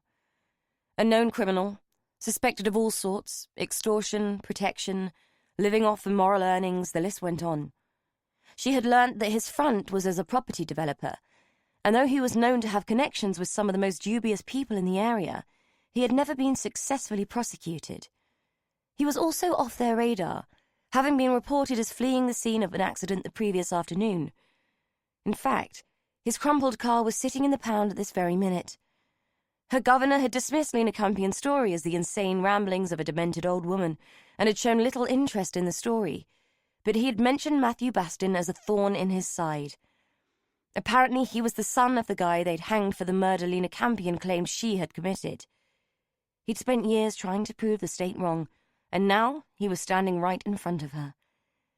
Alice appraised him again. He seemed pretty respectable, decently dressed, upright, a military bearing, probably good-looking as a younger man. He didn't look like your typical obsessive type, but looks could be deceptive. She hadn't expected a sweet little old lady to confess to murder either. There were days when Alice seriously regretted not living out her childhood dream of becoming a ballet dancer, but 2 flat feet seemed to have dictated her career path, and she was stuck with consternation instead of contusions. Matthew Bastin was waiting for a response, and it looked as though he wasn't going to shift until he got one. She turned to her colleague. "Would you radio through and get me the names of the casualties who were admitted to St. Mary's?" He nodded and walked away.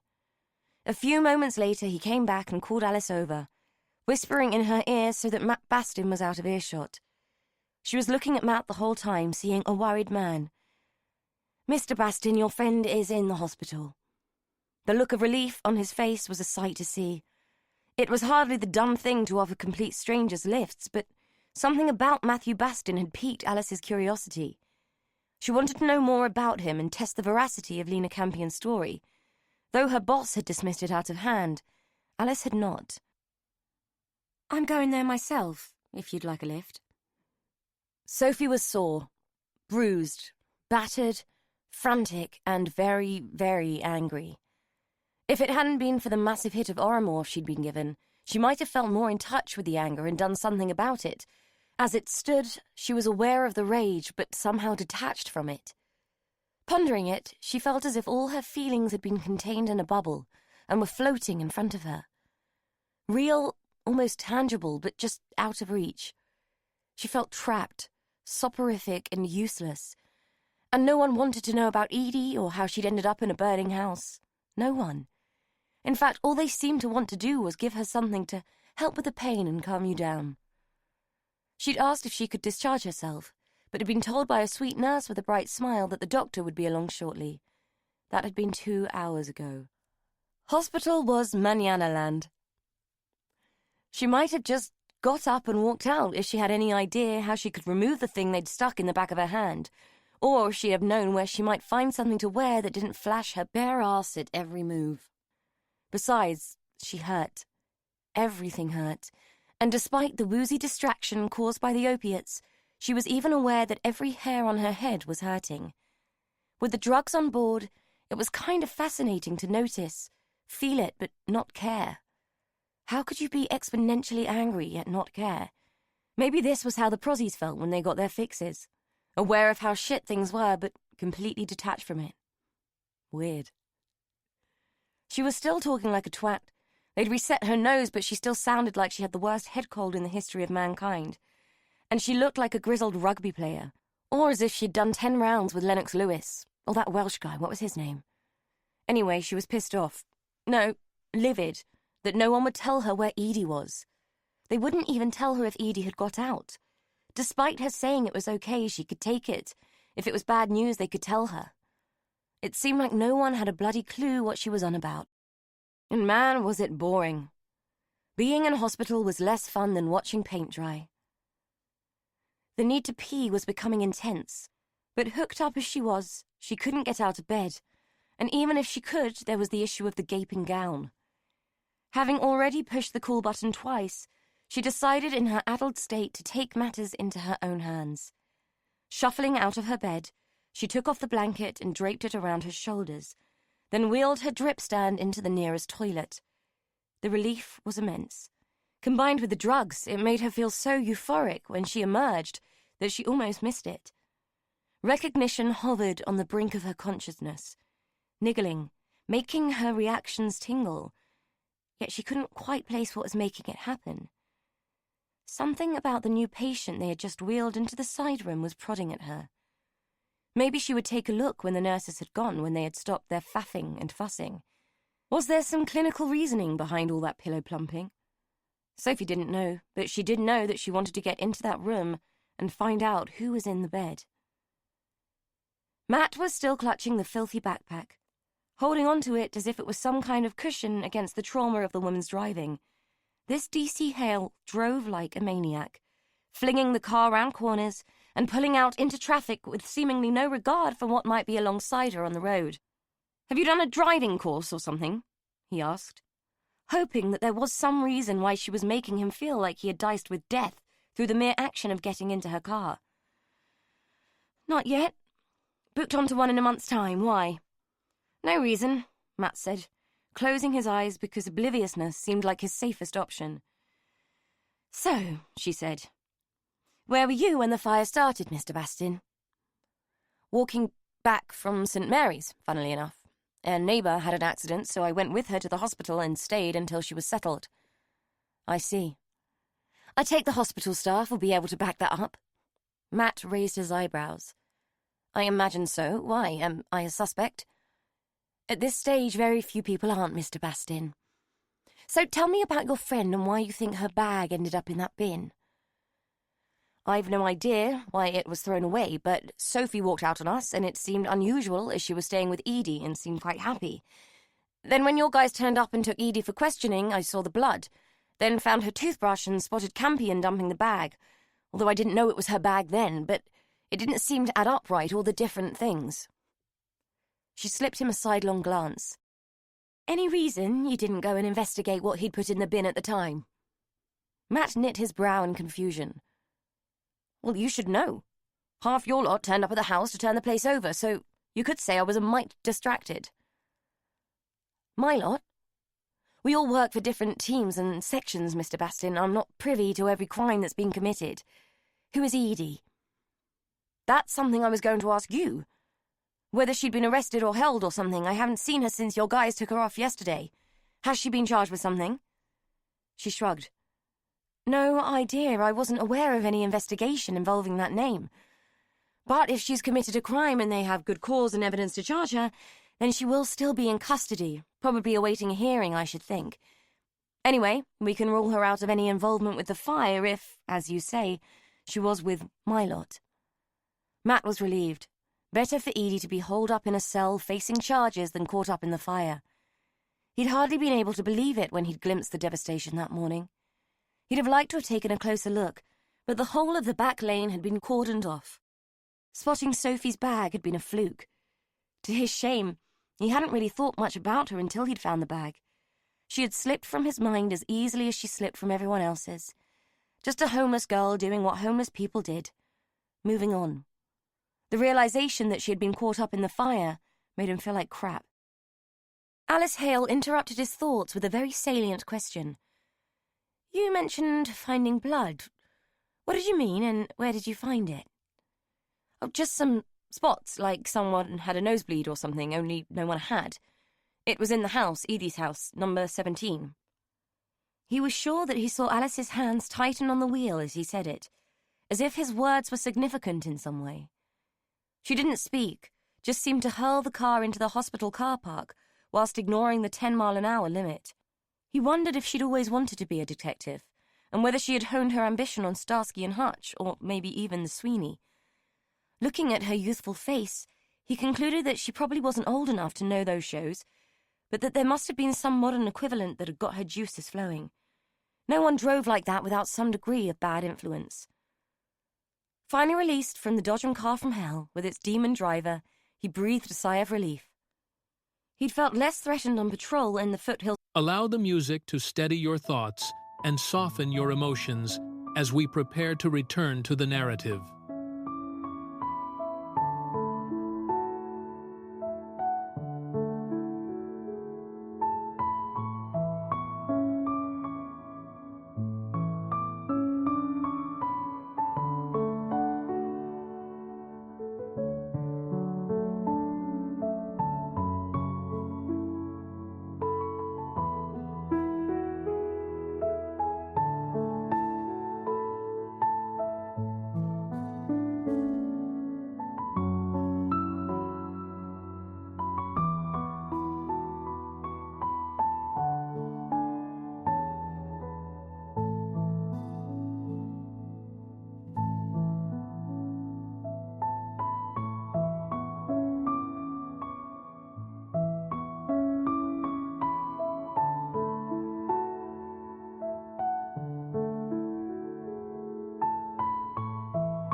of Afghanistan than he had in that car. Alice Hale turned to him, a slight frown on her face. "Okay, Mr. Bastin, let's go and find your friend, but I'm going to need to chat to her first." They found Sophie loitering in the corridor, hanging onto her drip stand, and looking like a refugee from a bar fight with her pulped face and grazed hands. Matt called out to her, but she barely glanced at him. Her attention was entirely focused on one of the side rooms. "Sophie, it's me. Matt." She looked as if she was waking up from a dream as she turned to them. Her eyes seemed glazed, and she looked like she was measuring nearly a 10 on the Richter scale of shock. Matt caught her just before she hit the floor. The staff were quite satisfied that Sophie was suffering from shock as a result of her ordeal, and that she would make a full recovery if she just stayed in bed and didn't go wandering about the place. They insisted on giving her oxygen through a mask that she had to hold near her face, a fact that seriously hampered Alice Hale's attempts to ask her questions. Matt didn't need a doctor to tell him that Sophie was so out of her face on painkillers that coherent communication was going to be a short-term impossibility. In the end, he turned to Alice. "Look, she's absolutely out of it. I'll stay with her if she comes to and I can get any sense out of her. I'll call you." Alice Hale frowned at him, as if he might be trying to pull a fast one or push a compromise a step too far. But even she had to see that she was on a hiding-to-nothing with the girl. Eventually, she fished in her pocket and gave him a card with her details printed on it. "Okay, but the minute she can string a sensible sentence together, I want to know." Matt took the card and gave her a wry smile. Since the minute he'd met Sophie, he hadn't heard her utter a sensible sentence yet. "The very minute," he said. The young DC nodded, a pensive frown creasing her brow. It looked as if she was about to say something, but seemed to think better of it before turning on her low heels and striding off. For the second time in 2 days, Matt had ended up sitting vigil at someone's hospital bedside. Even incoherent, half asleep and rambling, Sophie was more pleasant company than Lena had been. Wherever Sophie had been for the last 2 days, at least she wasn't going to dump some horrendous revelation on him like Lena had. Even at that moment, Matt wasn't sure he had fully taken in what Lena had told him. They had dangled his father from the end of a rope because 2 silly girls had made a mistake and caused the death of their friend, and in their panic they had framed it as a murder. He talked to Lionel White about it the night before, in an attempt to make sense of it, despite finding it odd that the kindness of a stranger had made it so much easier to talk about. The old man had been fascinated, and had admitted himself that he'd always thought John Bastin an unlikely killer, something which Matt had been gratified to hear from at least one of his father's contemporaries. White had told Matt that he had lived on the square all his life, and Matt had found it odd that he didn't remember him. Most of the people from his childhood had been larger than life and twice as mouthy, but a man like Lionel had a quietness and a refinement that made him a peripheral sort of character. Lionel White was the pile of stuff on the stairs that you ceased to see after a while because you had walked past it so often. The fact that he didn't have a place in Matt's memory made sense when he thought of it that way. Lionel had been an interesting source of information, though, filling in lots of gaps in Matt's research that had been nigh on impossible before. So much of what Matt had needed to know had to be of an anecdotal source. When you were the son of a convicted killer, people weren't always keen to share their memories with you, for fear you had inherited the murder gene and would turn on them at any moment. Lionel had no such qualms, and had gossiped away quite happily whilst consuming copious quantities of pungent Earl Grey tea. Matt had been interested to learn that years before there had been some suspicion that Lena Campion had been having an affair with Frank Morris. Her own husband had been paying his debt to society at the time, having been detained at Her Majesty's pleasure. Lionel had even speculated that Sam might be the product of that affair, though he didn't assert it as a fact. It made Matt squirm to think that Edie didn't know, and could easily have slipped into a relationship with an unknown half-brother. In fact, it made him more than squirm, and if he chose to dwell on it, could have made him extremely angry. The outcomes of all these secrets and lies were already painful enough to bear. It had been an interesting evening indeed, especially when they had jointly concluded that if Lena and Dolly had been responsible for Sally Pollitt's death, and the consensus was that Matt's father was innocent, someone was still responsible for the other 4 deaths. Between them, they had reviewed the known evidence, and Matt had been flattered by Lionel's assertion that he was impressed by Matt's knowledge of the murders. It had been nice to have his efforts acknowledged, though he was embarrassed to admit it even to himself. By the end of the evening, they had both concluded that Frank Morris was still the most likely candidate. Sadly, despite his extensive knowledge of the square and its recent social history, Lionel had been unable to shed any light on what might have happened to Frank. They had parted on good terms, with Lionel expressing a wish to see Matt's collection, and Matt extending the offer of showing him any time. The only frisson of discomfort had occurred as Lionel was showing him out, and Matt had casually mentioned that he believed Dickie Morris was still alive. Lionel had looked genuinely shocked at this, and had explained that he and Dickie had once been bosom friends in the dim and distant past. In a moment of pity for the old guy, Matt had told him where Dickie was staying. The only problem was, he regretted saying it, and for the life of him couldn't work out why. Sitting here now by Sophie's bed, watching her doze, the semantics of the past felt so unimportant. He'd heard that 3 people had died in that fire, and this kid could have been a 4th. Why it should matter to him so much he didn't know, except he'd had a rotten, lonely childhood too, and had felt just as much adrift as she did. The army had saved him, but it wasn't an option for Sophie, and maybe he and Edie were all she had. 2 disjointed, fucked-up, middle-aged people weren't much of a port in Sophie's particular storm, but they were better than nothing. It seemed that fate had brought them all together, and it wasn't the done thing to argue with fate if it had decided you had a family after all. Alice was perturbed. As expected, her 2 coherent witnesses had told her nothing. They had been released from the hospital after being patched up for minor scratches, and been shitting themselves in her presence because the reason they had been so tardy during the evacuation was due to the fact that they had been too bloody stoned to react. So far, all inquiries into unusual behaviour before the fire from any residents of the square had yielded nothing. Anyone that might know something was unlikely to talk, and anyone else was just going to make it up on the spot.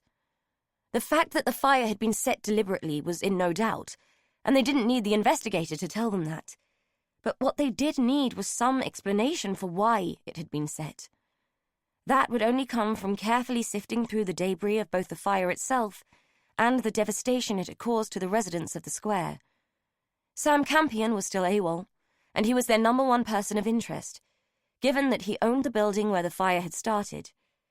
If they could find him, they might have somewhere to start, but all Alice had so far were the grainy images of the CCTV that had filmed him walking away from a road traffic accident.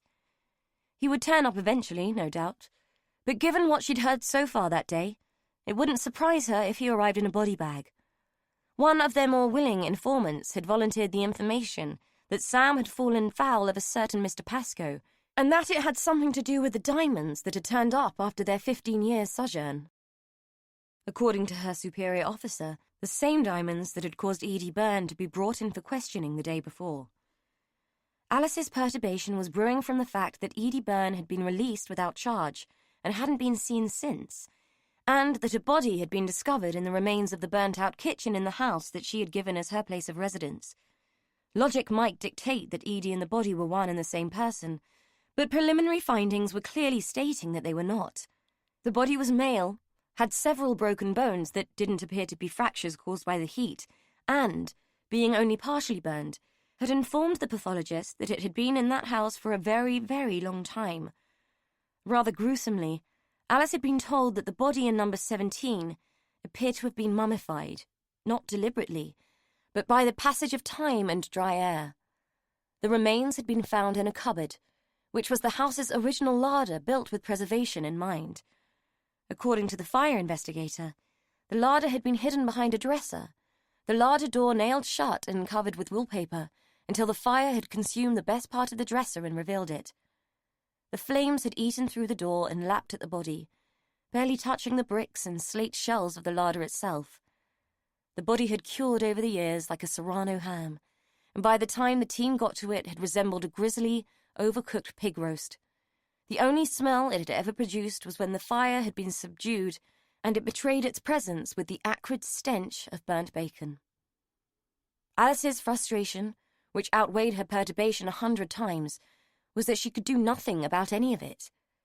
The task she had been set in the investigation was to gather witness statements and shift through the paperwork to find out who owned, rented, lived, worked, resided, or otherwise had a vested interest in the damaged properties. It was a shame that a fine-toothed comb and a short-handled broom weren't part of standard police issue. She might have found them both extremely useful. Chapter 22. What the fuck did you think you were playing at? Didn't it cross your mind that they'd be crawling all over a house with 2 dead bodies trapped in a basement and the whole place stinking of petrol? Jono was referring to the police, and he was shouting. Sam unscrewed the cap on the bottle of cheap whiskey and poured himself a generous measure. Less a few fingers and more a fist. He took a gulp before answering, wondering if he had underestimated Jono's intelligence. It doesn't really matter what they find as long as it doesn't point back to me. You own the bloody building! Sam looked at his glass, regarding the pale glow of the liquid and the way that it clung to the glass, almost like oil. He took another gulp and grimaced, baring his teeth for a second as the heat of it hit his gut. True, but you poured the petrol. So you reckon you could have kept your cool, do you, when they were asking you why 2 women were tied up in a house that you own? But they wouldn't have been tied up by then, would they? The heat would have melted the cable ties, and they'd have just been your typical crispy critters all gnarled up. Accidental death, mate. Jono rolled his eyes. Oh, yeah. Simple as that, because the police are fobbed off that easily. Shit, Sam, you have fucked us over. I've always done your dirty work, no questions asked, but you've never forced me to murder innocent people. Fuck's sake, Sam, no one cares if a scumbag gets turned over, but women and kids. Jono shook his head in disbelief, as if accusing Sam of breaking some mutated code of honor amongst thieves. Sam laughed. It's all semantics now anyway. I'm fucked. Whatever I do, that bitch lied about the diamonds, and Pasco will have my head on a spike either way. Both our heads, Jono said with a grunt. So this our gaff, is it? Nice place. Sam cast his eyes around the empty kitchen with its bespoke units and central island. If you like this sort of middle-class schlock. She must be in for a fair bit of cash, it being sold and all. Where's her husband, then? Sam slid a letter across the worktop. Living it up down under, by the looks of it. Her kid lives out there. Nice bloke, wants her gone out of his life by the time he gets back. Apparently his solicitor will be in touch about dividing up the spoils. So who owns this place now? Sam shrugged and drained his glass. No fucking idea. But according to this, the sale doesn't complete for another week, so unless the estate agents decides to call in for a sneaky piss, we should be all right, he said, stabbing at another letter. You do know that tampering with mail is an offence, Jono said, his tongue literally in his cheek. Sam ignored him and poured another drink. Did you get everything I asked for? Course I fucking did. I wouldn't have been dicking around in that house if I hadn't, would I? And you're sure you dealt with our mutual friend? The police can't do fuck all without a witness. Jono sniggered. The only way he'll be talking to the police is via a fucking medium. Shame about Suze, though. She was a good earner, she was. Well, maybe you should have thought about that before you smashed her face in and left her in a burning house. Not like it matters, we won't be going back. Besides, what's the difference about who died? A minute ago you were bleating about it. Who do you think you are, bud? God? Sam sneered. Fuck off, Sam, you know he's different. We owned Suze, and that twat Garvey owned us. Anyway, it weren't like I had a lot of choice, mate. Fucking firebobbies were banging on the door, getting everyone out, and Suze started screaming. If I'd have let her go, you wouldn't have got your gear, would you? It was true enough, and right now Sam's emergency rations were more important than a whore's life. He had to laugh, really. If Suze had known that she was sitting on £250,000 in cash every time she fucked a man, well, it was funny if you thought about it. Got to love a divan bed. All that storage, he said, an indifferent smirk lifting the corners of his mouth. So you left it like the two of them were in a clinch, yeah? Yeah. Lumped him on the bed with her. Not sure the filth would buy it, though. Andy was small-time scum, do anything for 50 quid, even torch a house for you. They ain't going to believe that he paid a ton to fuck a whore. Whatever, Sam said. He didn't care what they thought. Guesswork wasn't evidence. Bodies were evidence. Makes no fucking difference to us what they think, we'll be long gone. So, what are you going to do about our other little problem? Jono said, raising his eyes towards the ceiling. We wouldn't have one if you weren't such a dick, Sam said, his voice laden with weariness. If Jono had a brain, he'd be dangerous. It was a bit fucking pressured, Sam. I can't say I'd exactly thought it through. She was just fucking lying there on the stairs, half out of it. I just threw her over my shoulder and scooted out the front door. At least I remembered to tie her fucking hands at the back. In any other circumstances, Sam would have taken umbrage at the criticism, but Jono was right. It seemed he'd underestimated Edie too. You sure the girl didn't get out too? Fucking certain. He said it with a certain edge to his voice, as if he wished he wasn't. Don't sweat it, Bard. She might not even be yours. Never fucking know now, will I? Anyway, what's the plan? That was it. Jono's moment of regret was as fleeting as Sam's moment of conscience. Whatever a conscience was, he'd never stopped to worry about whether he had one or not. We fake her suicide? Leave her here, poor grieving divorcee tops herself. How? Sam thought about it for a moment. About everything Edie had put him through by interfering in his business, by turning up at all. If it weren't for her, he'd be living his life as always, having a cuppa at his mum's and being Pasco's best pal again. The whiskey tasted worse with every mouthful, but it was serving its purpose and soothing his thoughts. Well? Jono demanded. Sam looked around the kitchen once more, then wandered through to the hallway. After a moment, he pointed up towards a banister that ran along the large landing. Get a rope and I'll hang the bitch. Chapter 23. Matt's hand was shaking as he stared at Alice Hale's card and tried to punch her number into his phone, stabbing at the buttons with fingers fat with fear. Sophie had woken up and spilled her guts, and not just into the cardboard bowl a nurse had provided. All Matt could think about was that 3 bodies had been found and that one of them was Edie's. The call went straight to voicemail, and a tinny voice advised him to call 999 if he was experiencing an emergency. He was, but not the kind that the police would recognize. He left a message telling DC Hale what Sophie had told him, hung up, and wondered who he should try next. Would a 999 call send anyone searching for Sam Campion? He doubted it. The crime had already been committed, and the perpetrator would be long gone. Alice Hale would call him back, she was bound to, and in the meantime he had thought of a way he might be able to help her out.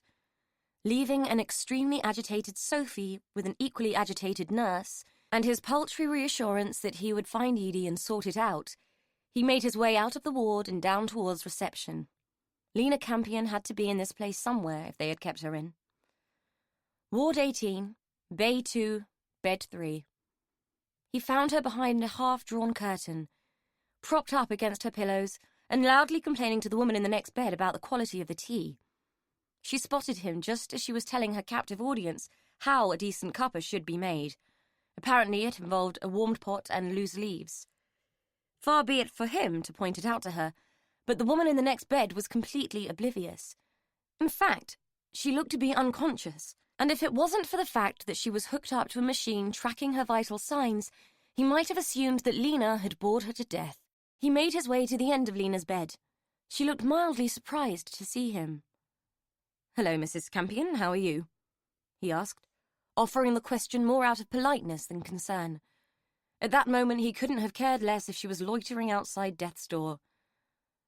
"I could say better for seeing you, but I'd be lying. What do you want, boy?" Her use of that word had become intensely annoying.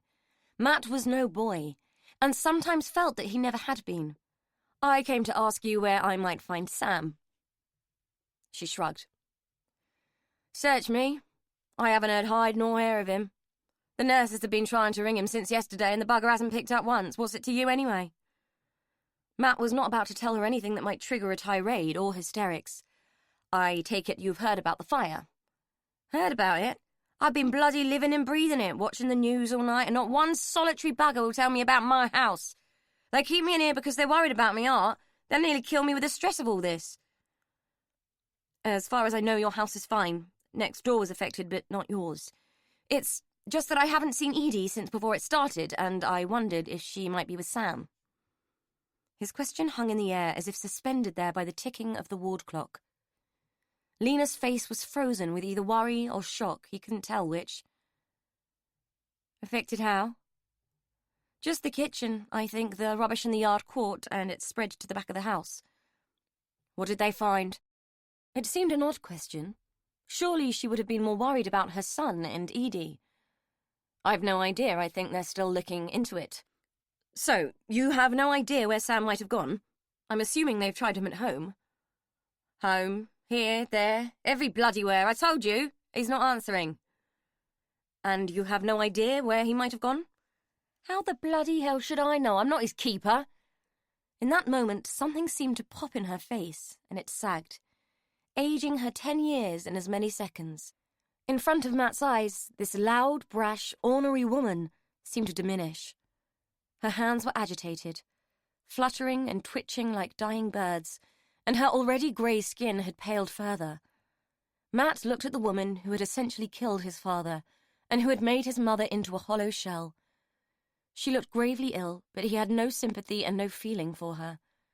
He watched, impassive, as she clutched at the sheet, her other hand groping for the call button. Matt could see it, and he could have pressed it. He could have called out and summoned help at any moment, but he didn't. "Call the nurse," she gasped. Matt looked her up and down, considered her demand, and considered the kind of man that he was. Could he really walk away and leave her like this? It would make him as bad as her, a callous, selfish lowlife only concerned with his own well-being. He suspected that having her potential death on his conscience wouldn't bode well for him, and called for the nurse. He stayed for a moment, watching the staff rush around dancing attendance on the woman who had stolen his life. They had pushed her bed table out of the way, and it sat there in the middle of the ward, looking faintly ridiculous with its cargo of tissues, water jug, teacup, and handbag. The accoutrements of living, assembled into an incongruous still life. In a moment of sheer opportunism, Matt grabbed up the bag just as the crash team arrived, providing him with the perfect diversion. Completely unnoticed, he slipped out of the ward, found the nearest visitor's toilet, and locked himself inside. The bag was what he considered a typical woman's handbag might be, a repository for every potential useful item that a woman might consider would come in handy one day.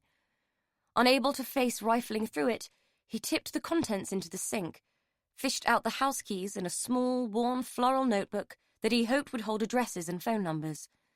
There was also a mobile phone, but she had activated the PIN code and rendered it useless to him.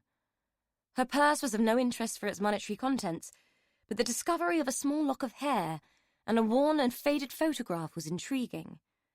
2 children, very young, posing by a duck pond. He didn't have time to worry about it, but something made him want to hang on to the picture. He pushed it between the pages of the notebook, put that and her house keys in his pocket, and shoveled the rest of her junk back into the bag. He left the bag sitting on the back of the toilet, where someone would find it and hopefully do the honest thing. Waiting for the lift took an age. Seconds felt like minutes, and the minutes made him feel as though he was radiating an obvious guilt. He had robbed a dying woman, and it seemed that his culpability must have been glowing like a neon sign.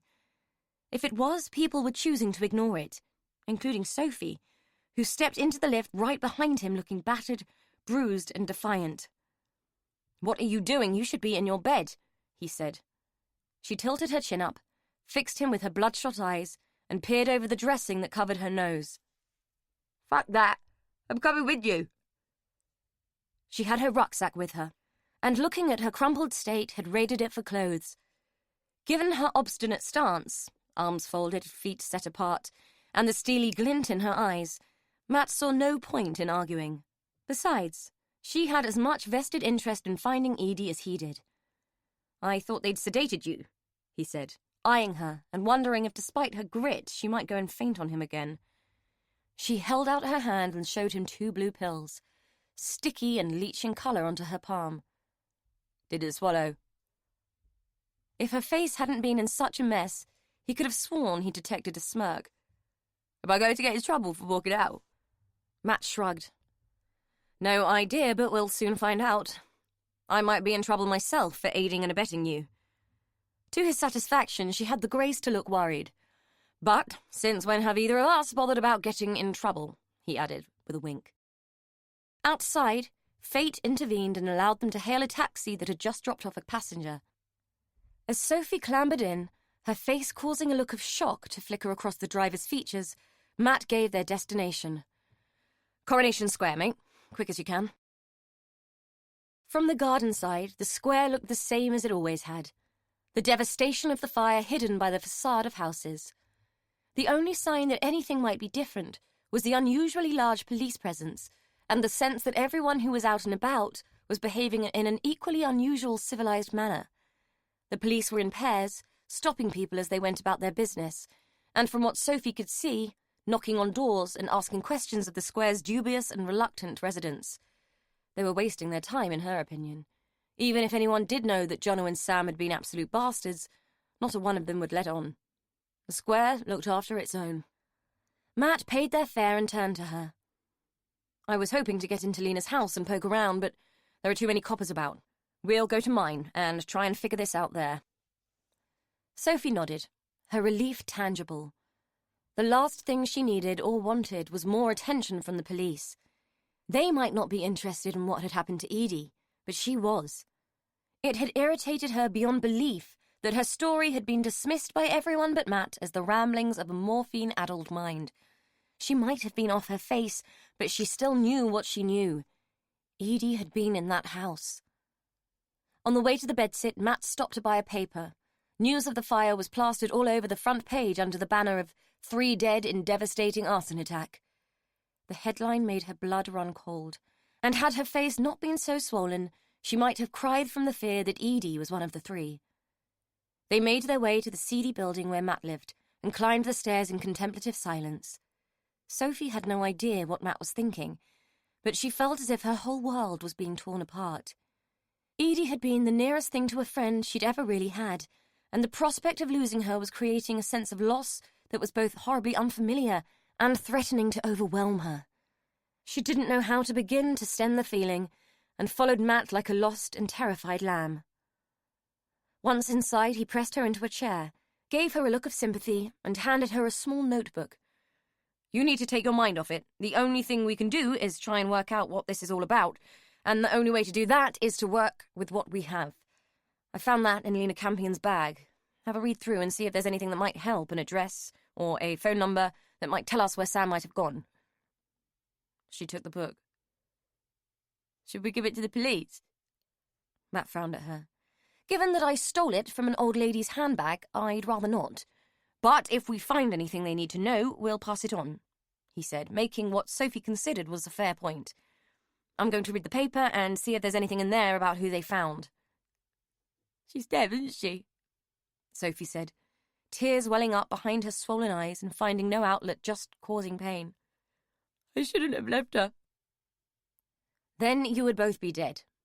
The only thing we can do to help her now is find the person responsible and make sure he gets everything he deserves. He sounded angry and bitter, and though Sophie shared his feelings, she was surprised that he felt so strongly. She had thought that Edie was just a means to an end for him, the person who could give him access to evidence that would clear his father's name. He was sitting at his desk, eyes focused on the newspaper. The map on the wall and its satellite clippings looked like a huge halo of information swirling about his head. It made him look so sad and lonely, a stark figure in a landscape of misery. As sorry as Sophie felt for herself in that moment, she felt even sorrier for him. With nowhere else for her feelings to go, she turned to the little book and opened it, expecting to find a diary or a list of addresses. It was a diary, but not the kind that had records of dental appointments, meetings and reminders, but the kind where someone had poured their heart onto the page. The writing was tiny, and at times had been penned with a shaking hand. The entries were sporadic and spanned decades, a fact evidenced by the age and fragility of the little book. The words told a story that shocked Sophie to her core and frightened her no end, but faced with mounting realization, she was forced to read on. When she reached the end, she discovered a photograph. 2 children about a year apart in age standing by a duck pond. One a girl, one a boy. The boy looked like a confident little thing, a cheeky, knowing smile on his face and a cocky stance. The girl was different, shy and diffident, her stance one of a child who preferred to neither be seen nor heard. If Sophie's deductions were right, the picture showed a sister and brother, and having read the diary, she was fairly sure her thoughts were correct. Reluctant to confirm her worst suspicions, yet compelled to do so, she turned the picture over. In the top left-hand corner, in the same hand that had written the diary, were the words, Edie and Sam, 1969. Matt looked over at her. Found anything interesting in there? Profoundly shocked, she passed him the diary. Yeah, but not what you might think. A puzzled look on his face, Matt took the book and started to read. Sophie watched his face, looking for the moments of revelation that she had experienced to show in his expression. As he read, she went back over the words that began the diary, words that seemed indelibly burned into her mind. Today I paid my debt to the woman who you'll come to call mother. It is the hardest thing I have ever done, and amongst my many regrets and sorrows will be the one that haunts me the most. You will most likely never know why I gave you away, and as I sit here wishing you the best of lives, I'm not sure you ever should. The fact that I loved your father with all my heart means little now. Though I've loved him all my life, he never loved me. I'm not sure he loved any woman other than his mother, and what she did made him hate us all. I thought I'd been a comfort to him and him to me, but it didn't turn out that way, and Shirley did what she did to save both of us. But the price was you. Funny bird is Shirley, you never know what she's thinking, but having seen what she's capable of, I've not got the guts to argue with her. Not even for you. Not sure which of us will be the worst mother. Sophie watched the emotions flicker across Matt's face as he took in what the diary had to say, and waited impatiently for him to reach the end and know what she knew. She knew he'd got there when he looked up, eyes wide with realization, and begun to read aloud. You came back today for the first time in 30 years, and it broke my heart to see your face again. Shirley is gone, Dolly is gone, and I am the only one left who knows the truth. I ache to tell you, but I can't. You'll find him soon enough, and I wish I could save you from it. He'll be right where we left him, hidden away where he can't do any more harm. It had to be him, you see. He killed those girls. But by the time we realized a man had been sentenced to hang that day and I was pregnant with you, it was the scarf that did it.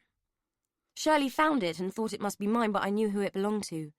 He caught us, Shirley railing at me because I was pregnant and she wasn't. She hated me for that alone, in spite of the fact that you were his. I suppose he panicked that we'd found him out. I remember it now as clear as day. The way he hit her, the look on his face when he came at me. He was an evil man, a cruel man, and he would have done for both of us if he'd had the chance. Shirley never gave him that chance, and I suppose I should be grateful that she saved us both. There are only so many secrets a person can bear.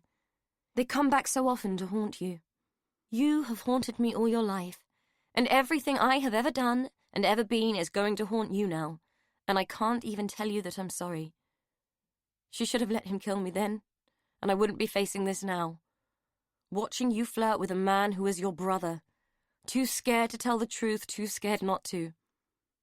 I know my son is not a good man. There are no good men. And when I look at myself in the mirror, I know that there are no good women either. We've left you quite a legacy, Edie, but you can't hate me as much as I hate myself. Matt tailed off. There was more. Lena had rambled on using words that spoke of self-pity and fear and ended the diary in a spiral of confusing motivations that painted her as mad, bad, and sad in equal measures. Can you bloody believe it? Sophie said, as she looked at Matt's dropped jaw and raised eyebrows. He closed the book and stared at it. I'm not entirely sure that I want to. Sophie thought she knew exactly what he was thinking, because it was probably the same thought that was going through her mind too. May God forgive them for it. He gave it voice when she couldn't. Should we be grateful that Edie never has to know this? Sophie's heart lurched. Thinking it was one thing, speaking it another. We don't know she's dead yet. Matt picked up the paper. I think we do. According to this, one of the bodies was a female. If what you say is true, it has to be her. I think she's gone. Sophie, I'm really sorry.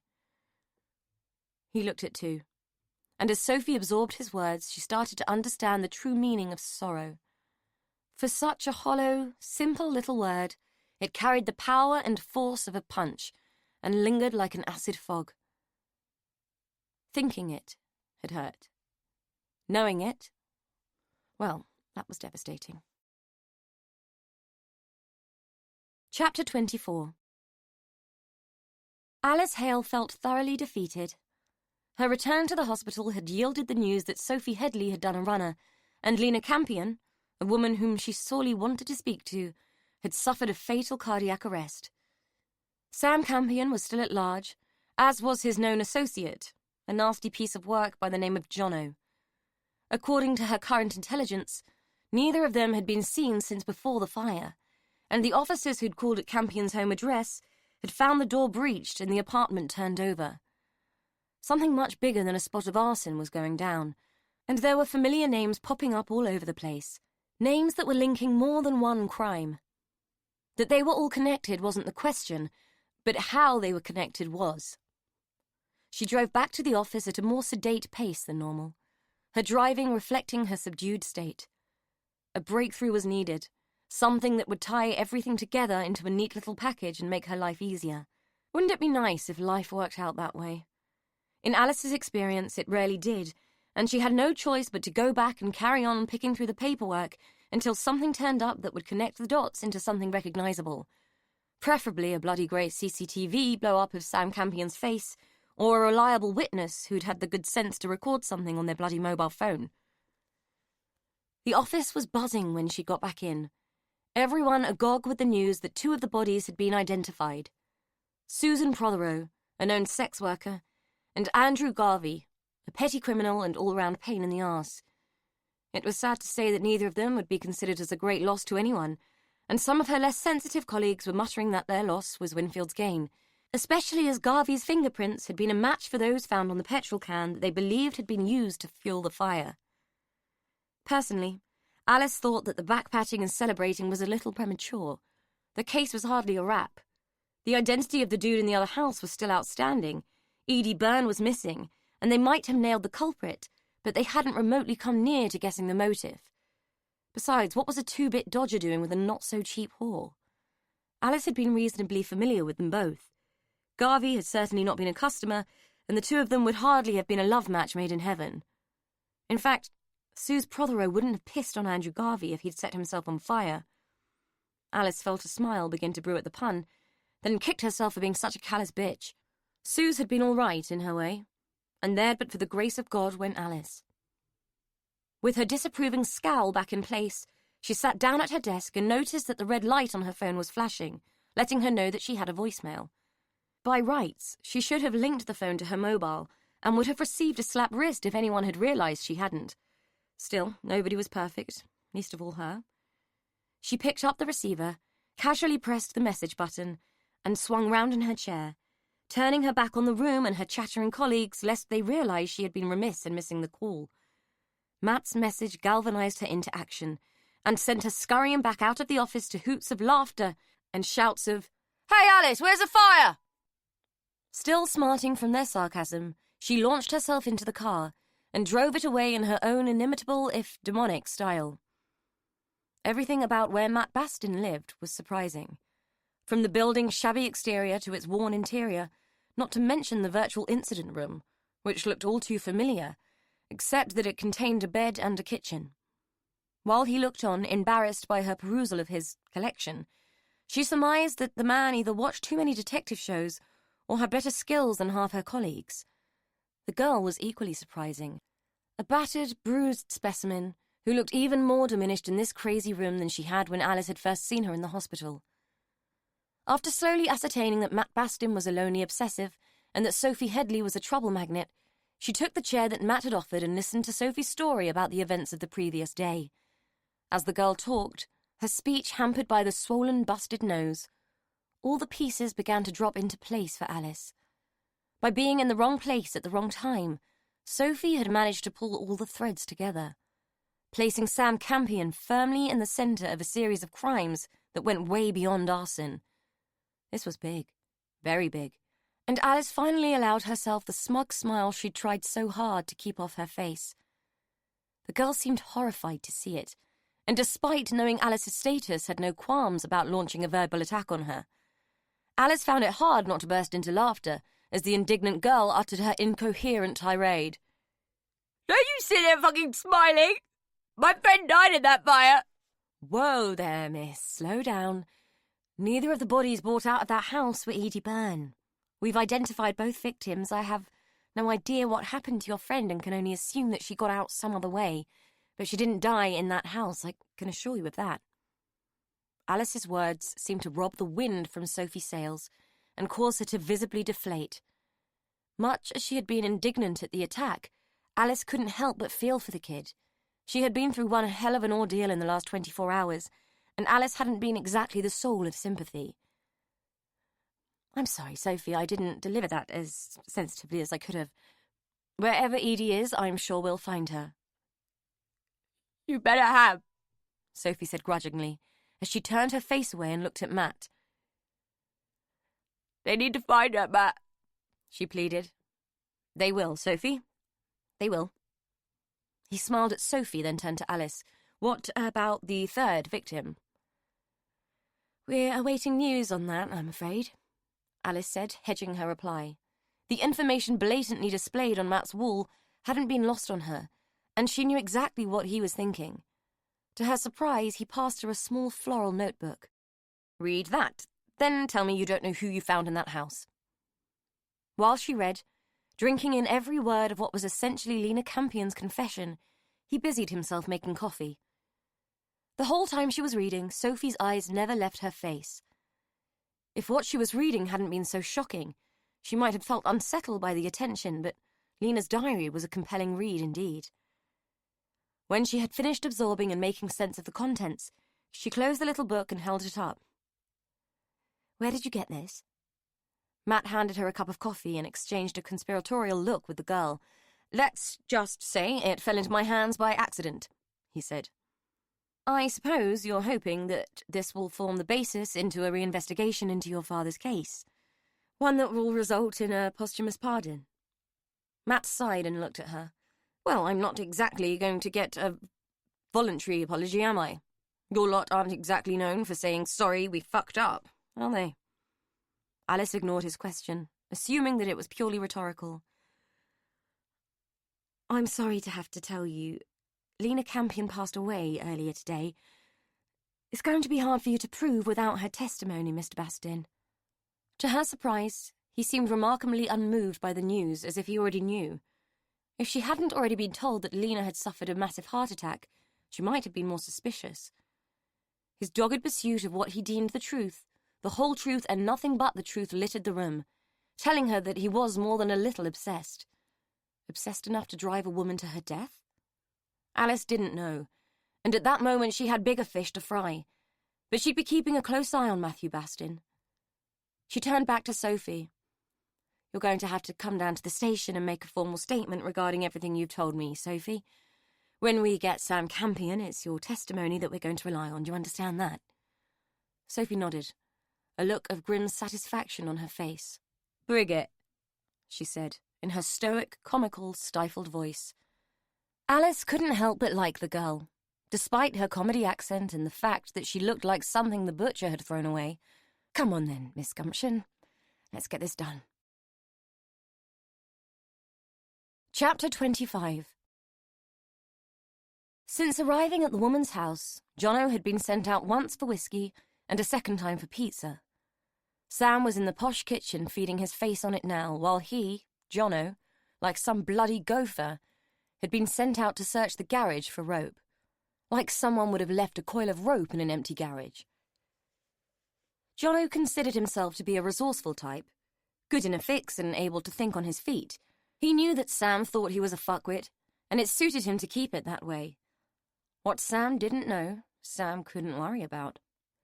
For instance, what Sam didn't know was that the minute he had called Jono from Beaconsfield Services, telling him to start the fire and demanding to be picked up, Jono had rung Pasco. As far as Jono was concerned, Sam had royally fucked up and right royally fucked him over. His life in the square had been sweet as a nut, and now it was gone. Jono knew he could never go back, not even with Pasco's blessing. Pasco had a lot of power, but he didn't have the law in his hand. Gone were the days of bent coppers turning a blind eye. Jono had thought it through. Sam had robbed everyone through his own stupidity. Pasco wanted justice, and so did Jono. Their kind of justice. An eye for an eye. He wandered back into the kitchen and watched the man who he thought was in charge chow down on another slice of pizza. Sam didn't even look round when he came in, just carried on troughing like he didn't have a care in the world. The whiskey bottle stood on the worktop, still half full. Greedy bastard hadn't even offered him a glass of that. Not that Jono was a whiskey fan. Foul stuff. The bottles came in handy, though. In one deft movement, he swept it up, braced its neck in his hand, and brought it down on the back of Sam's neck. He didn't go down with the first blow, it took 2 more, but he went down. And when he did, he went down like the sack of shit he was. There hadn't been any rope in the garage, but there had been an indoor washing line. Jono had severed a few strands with the knife he ritually carried, just enough to hog-tie the bastard and hold him firm until Stefan came to pick him up. The deal had been that he gave them to Sam, and he got to go free. The problem was, there was nowhere left to go. In an empty house, you hear everything.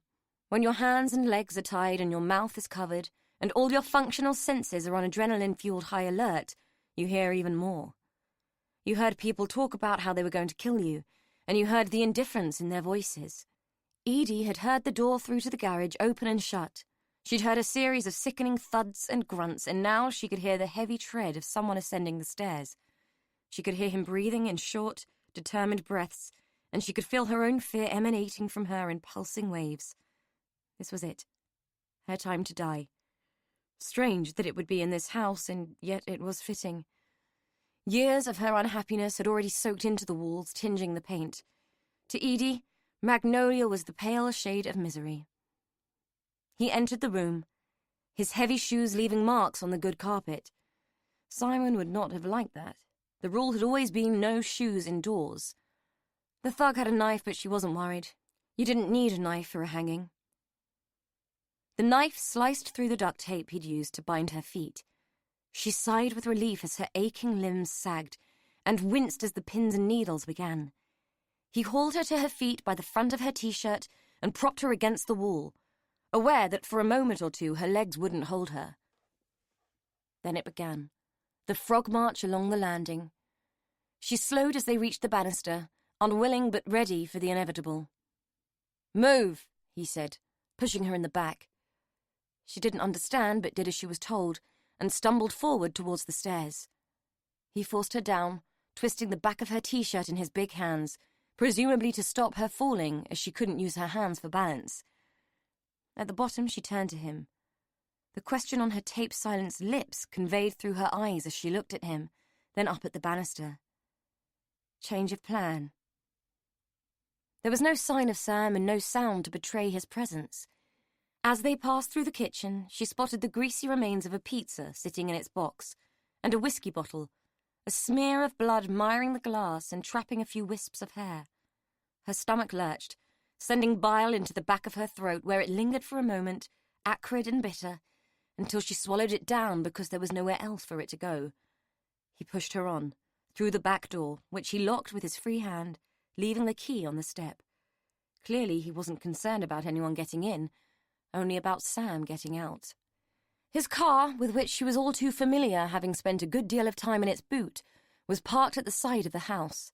She felt an impending sense of claustrophobia begin to rise as she anticipated becoming reacquainted with the confines of the boot and came to a dead stop on the gravel, causing him to give her a painful shove in the back. He swung her around and slammed her into the side of the car, knocking the wind out of her chest and making her sag to her knees with the effort of not throwing up into her sealed mouth. She would rather hang than choke to death on her own vomit. He crouched in front of her, his face in line with hers, and cocked his head to one side, looking at her as if she was some curious specimen in a zoo. "Here's the deal, lady. I'm not going to hurt you, but I will if you so much as think about taking the piss. We're getting out of here and we could do it the easy way or the hard way. The easy way is that you promise not to give me any shit and you could sit in the car with me all nice-like. Or you could go in the boot and I'll dump you in the nearest ditch and leave you for dead. Everything she was feeling, confusion, fear, panic, must have shown in her eyes, because he reached out, knife in hand, and slipped the duct tape that he had bound around her head. The tape was ripped from her mouth, bringing what felt like half her skin and a good portion of her hair with it. She squealed and gasped as the pain rang through her nerve endings like an electric shock. In films, it would have been a tiny strip of tape, no worse than a waxing strip, its removal causing no more than a brief sting and a haughty look of objection. In films, she would have screamed her head off and called for help. In reality, screaming was no use. Simon had bought the house for its splendid isolation, and had always been inordinately smug about their lack of neighbours. Edie had always thought it the loneliest place on earth. Bracing her heels into the hard ground beneath the gravel, she pushed her shoulders against the car and used both forces to lever herself up. He rose with her, watching her progress and giving her a sly grin of appreciation for her determination. "Gutsy little piece, aren't you?" he said. She treated him to the best look of utter contempt that she could muster. "I have my moments." He folded his arms and smirked at her, shaking his head in what looked like amused disbelief. "Why didn't you just leave me in the house if you want to get away? Why bother with all this?"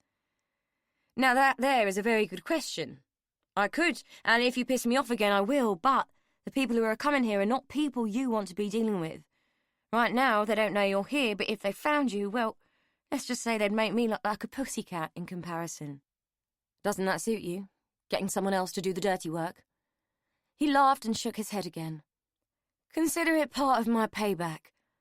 It's not me that wants you dead, lady. Frankly, I couldn't give a shit. But it amuses me to put one over on that bastard in there. Now, we're going to get in the car. I'm going to drive you back to civilization, and I'm going to drop you off. Win-win." "I don't get it. Why do you care what happens to me?" "I don't, not really, but I look at it this way. If I kill you or leave you to die, I'm wanted for your murder too.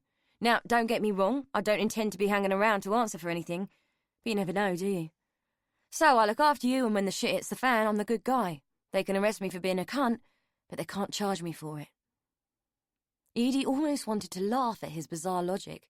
It was as if he believed that arson, attempted murder, kidnapping, GBH, ABH, and God knows what else were minor infringements. Perhaps they were to someone like him, but it wouldn't pay her to argue. Besides, her only way out of this was to play along. "Okay, it suits me." "Good girl. Now, let's get the fuck out of this godforsaken shithole." To her surprise, he cut the tape on her hands and let her sit in the front of the car. He didn't seem remotely concerned that she might grab the wheel or try to overpower him. The thought of that made her laugh, as if she could. Her arms felt like they were made of rubber, and she was so exhausted she doubted that she could knock the skin off a rice pudding, let alone take on a thug in a moving car. That kind of bravery was for TV and idiots. Edie had been surviving brutality for too many years to be an idiot. They drove in silence for a few miles, him concentrating on the winding country lanes, her nursing her privations and willing life to come back into her limbs so that the dull, intense, nagging pain would stop. Her head was hurting like a bastard, and the motion of the car was making her feel sick. She had to focus on something other than how lousy she felt. "How come you decided to do the dirty on Sam? I thought you two were best buddies." He glanced at her with an amused smile on his face. "No such thing as best buddies in my world, lady, just money and favours and respect. Sam disrespected me. Torching a house is one thing. Finding out that there are two people inside is another. I'm a lot of things, lady, but a killer isn't one of them. Not by choice, anyway." He seemed to add this as if it was an afterthought. "He ripped me off and screwed me over, so I returned the favour." Edie gathered that honour amongst thieves must be the myth she had always suspected it to be. There was a bag on the back seat. She'd heard them talking about it, about how much of the contents Sam intended to give Jono in compensation. She guessed that Jono hadn't thought it was enough and had simply helped himself. "Dog eat dog," she said under her breath. Aren't you worried that I'm going to go to the police? He gave out a derisive snort. Do what you fucking like, love, I'll be long gone. Edie felt suddenly, utterly defeated. All her life she had felt stifled and punished through everyone else's need for power and control. She had been nothing but a chattel to everyone. Even on her good days, her mother had treated her as if she was a prize of some sort, like something she'd won in a raffle, not valued, but coveted because it was hers. No wonder she'd ended up with Simon. His attentions had held a familiarity that wasn't so much appealing as compelling. People were drawn towards what they knew. Even Rose treated her like a servant, assuming that she would do her bidding without question. And now there was Sam, who had used her as a means to an end and considered her ultimately disposable. Even Jono, sad article of humanity that he was, seemed to have more compassion for her than the people who had declared their love. At least he was giving her a chance. Not that Sam had ever expressed any love, but she'd felt something between them at one point. A spark of attraction that had seemed to feel deeper than just an appreciation of each other's aesthetics. How ridiculous it had all been, and what a sad, sorry article she was. Poor Edie. Everybody's pawn. It occurred to her that she had turned into Dolly, everybody's helpmeet. A future of loneliness, neediness, and eventual madness was more than she could bear, and for a moment she considered grabbing the wheel and sending them both to their deaths. The world would be better off without Jono, and nobody would miss her. Sophie came into her mind as someone who might, and the thought of it seemed to ignite a little flame inside her that began to illuminate the darkness of her mood. There might be life beyond all this yet. They seemed to drive for hours in silence now. Edie had nothing more to say to Jono. There was little point in trying to convince him of the error of his ways, and any such conversation was more likely to result in mortal injury to her, not his sudden conversion to the light. She had even dozed for a while, resting her head against the window and drifting in and out of sleep, only the tension of her current situation and the pain in her head preventing her from slipping into oblivion. Having been lulled by the motion of the car and the comparatively benign situation, she felt a profound sense of apprehension when he finally pulled up. They were opposite a railway station. She had no idea where. He had parked in the shadows away from the lights, and a tree obscured the sign. "This is it, lady. This is where me and you part company." He leaned across the back of the seat and rummaged in the bag, then threw a bundle of money into her lap. There must have been at least $2,000 there. "Buy yourself a ticket and give the rest to the kid." Edie stared at the money, then at Jono, and couldn't help what came out of her mouth. "Sophie, I thought you hated her. When I first found her, you'd beaten her up and made her life a misery." Jono shrugged. "My kid, my prerogative. Didn't want her living on the square, did I? No one's kid should have to live there. It's a bad place, lady. I should know. I made it that way. She didn't want to leave nicely, so I gave her a little incentive."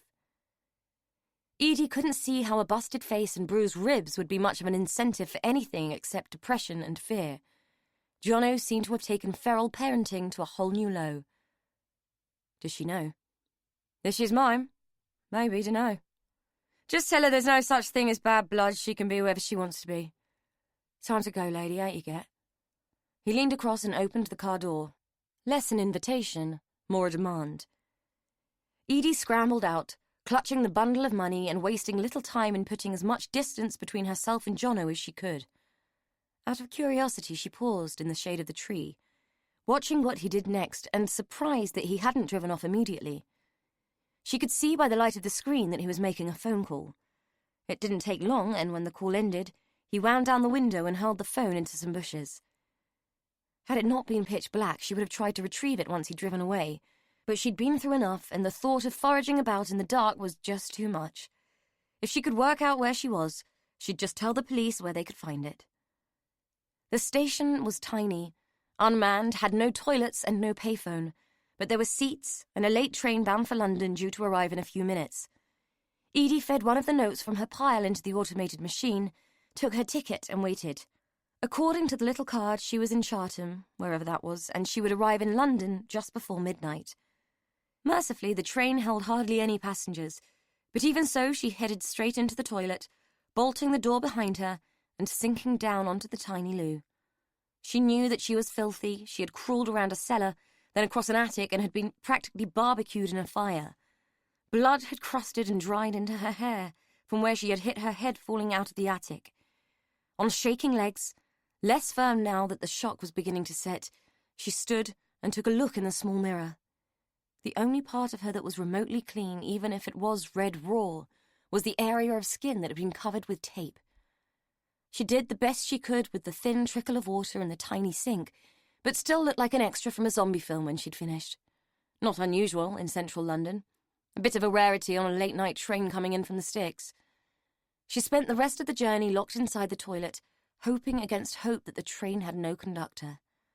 For once, fate seemed to be on her side, and the change at Ashford not only told her that she was in Kent, but also allowed her to find some better toilet facilities where she could clean herself up a bit more, though the whole thing felt like an exercise in moving the dirt around.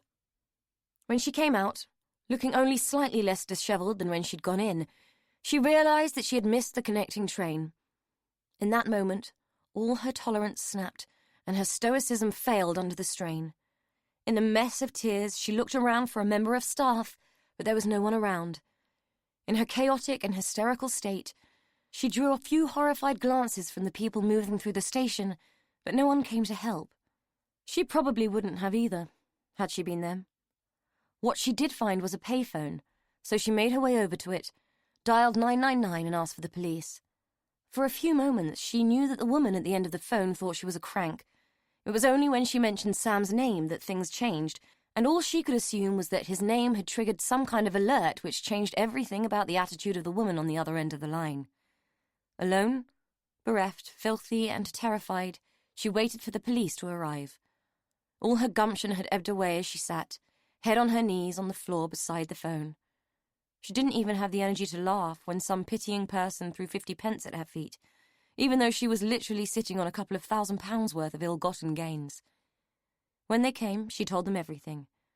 By that time, she would have sold her soul for a hot cup of tea and a bath. When it was all over, and she had learned about the extent of the fire, and that number 17 was a no-go zone, that the body of an unknown man had been found on the premises, and that Lena Campion had passed away, they asked her where she wanted to go. Having handed over the money, which had been stowed away in an evidence bag, she was penniless, homeless, and struggling to find any semblance of hope. They asked her if she had any friends or family that she could go to. With Rose currently on a ship somewhere and Will in Australia, the answer was no. There were no friends. Simon had seen to that. The only person that she could think of who might fit that description was Matt, so she asked to be taken there. The irony of her needing him after everything that had happened was not lost on her, but the fact of the matter was, she was way past caring. Chapter 26. Matt had come to a decision. Now that he knew that he'd been right all along, and that Frank Morris had been responsible for the murders, his obsession had ground to a halt and fizzled out. He was sick of looking at the dead women's faces and staring at the files. He no longer cared where his carefully pinned strands of red string led, and the map was just a huge, meandering symbol of how trapped he felt by everything that Winfield stood for. He'd had enough. While Sophie slept like a log and snored like a hibernating bear in his bed, Matt quietly and systematically dismantled his collection. He wanted to take it outside and burn the lot, but figured that the square had seen enough fires to last it a lifetime. The bulk of it he threw into a bag, ready to be thrown away. The rest of it, the photographs, the locket, the case files, he put into a document box, unsure of whether he wanted to keep it or not. Probably not, but he'd never been one to make hasty decisions. He was puzzled to find that the scarf had disappeared, but given his mood and his level of distraction, he thought that he might have already packed it. Either that or it had fallen down behind the desk. It didn't matter. It was hardly important now. Glancing at Sophie first, then at the clock, and noting that it was 5:30 in the morning and that the night had slipped away from him, he picked up the rubbish bag, opened the door, and made his way downstairs. Half of the others in the house didn't surface until noon, so no movement would stir them. He called it the tenant's super stupor. Sitting on an upturned crate in the bin area, a patch of scrubby broken concrete which the landlord somewhat nefariously referred to as the garden, he found Edie. "You're up early," she said, her smile as feeble as she looked. I never went to bed. You're all right, then? It was a stupid question. Her clothes were filthy. She had man-made bruises, and she looked like hell. Just about. I'm sorry, Matt, but I didn't know where else to go. The police dropped me off an hour ago, but I didn't want to ring the bell and disturb anyone. So you've been sitting here all that time? Yeah. The square is a funny old place at dawn. So quiet. I went and looked at the lane. The fire made quite a mess. It certainly did. He didn't know what to say, though he was inordinately pleased to see her. He had no words to begin to ask what had happened to her. She stood up and wrapped her arms around her chest as if she were naked. Can I ask you a favour? He nodded. Sure. Can I use your bathroom and borrow some clothes? Mine are all in the house and they won't let me back in there. Of course. He held the back door open and followed her through, trailing after her as she climbed the stairs as if they were the north face of the Eiger. He had never seen a person so weary or careworn. He didn't bother to apologise for the state of the shared bathroom, just fetched her a clean towel, toiletries, and a t-shirt and joggers that he used for pyjamas. He told her to make sure that she bolted the door. The shock of one of his neighbours wandering in to perform their ablutions was all she needed. By the look of her, an unexpected confrontation with a hairy drunk nursing a hangover would just about finish her off. Before he left her, she asked about Sophie. Had he seen her? Was she all right? The look of relief that flooded her face when he told her where Sophie currently resided was like watching the sun come up over a stormy sea, the effect of it settling the waves and bringing calm. Thank God. The police wouldn't tell me much, just that she'd got out, she said. Have your bath. I'll make some coffee and we can talk after. It seemed that neither of them had slept that night, so to prop them both up, he broke open the good stuff, putting an extra spoonful of the pungent, dark roast coffee into the jug. They needed this pick-me-up to be industrial strength. When she came into the bedsit, hair wet and slicked back, looking faintly ridiculous in his oversized clothes, she looked more like the Edie that he knew and loved. Loved? Had he thought that? The prospect made him pause the pouring of the coffee and fumble with the sugar pot. He brushed the thought away. It was just a saying. You look a mite better, he said, passing her a mug of coffee that was so dark it was almost viscous. Consider that a quadruple espresso. Thanks, I think I might need it. He watched as she stood for a moment, looking at Sophie as if she were her own sleeping child. The tenderness in her expression was so moving that Matt felt forced to turn away and busy himself with his own drink. He offered her the comfortable chair and sat down at the desk. Do you want to talk about what happened? He offered. Though he was curious to know, he had a feeling it was going to be difficult to contain his anger. To his relief, she shook her head. Not yet. I'll tell you when Sophie is awake. I don't think I could do it twice. Well, 3 times if you count the police.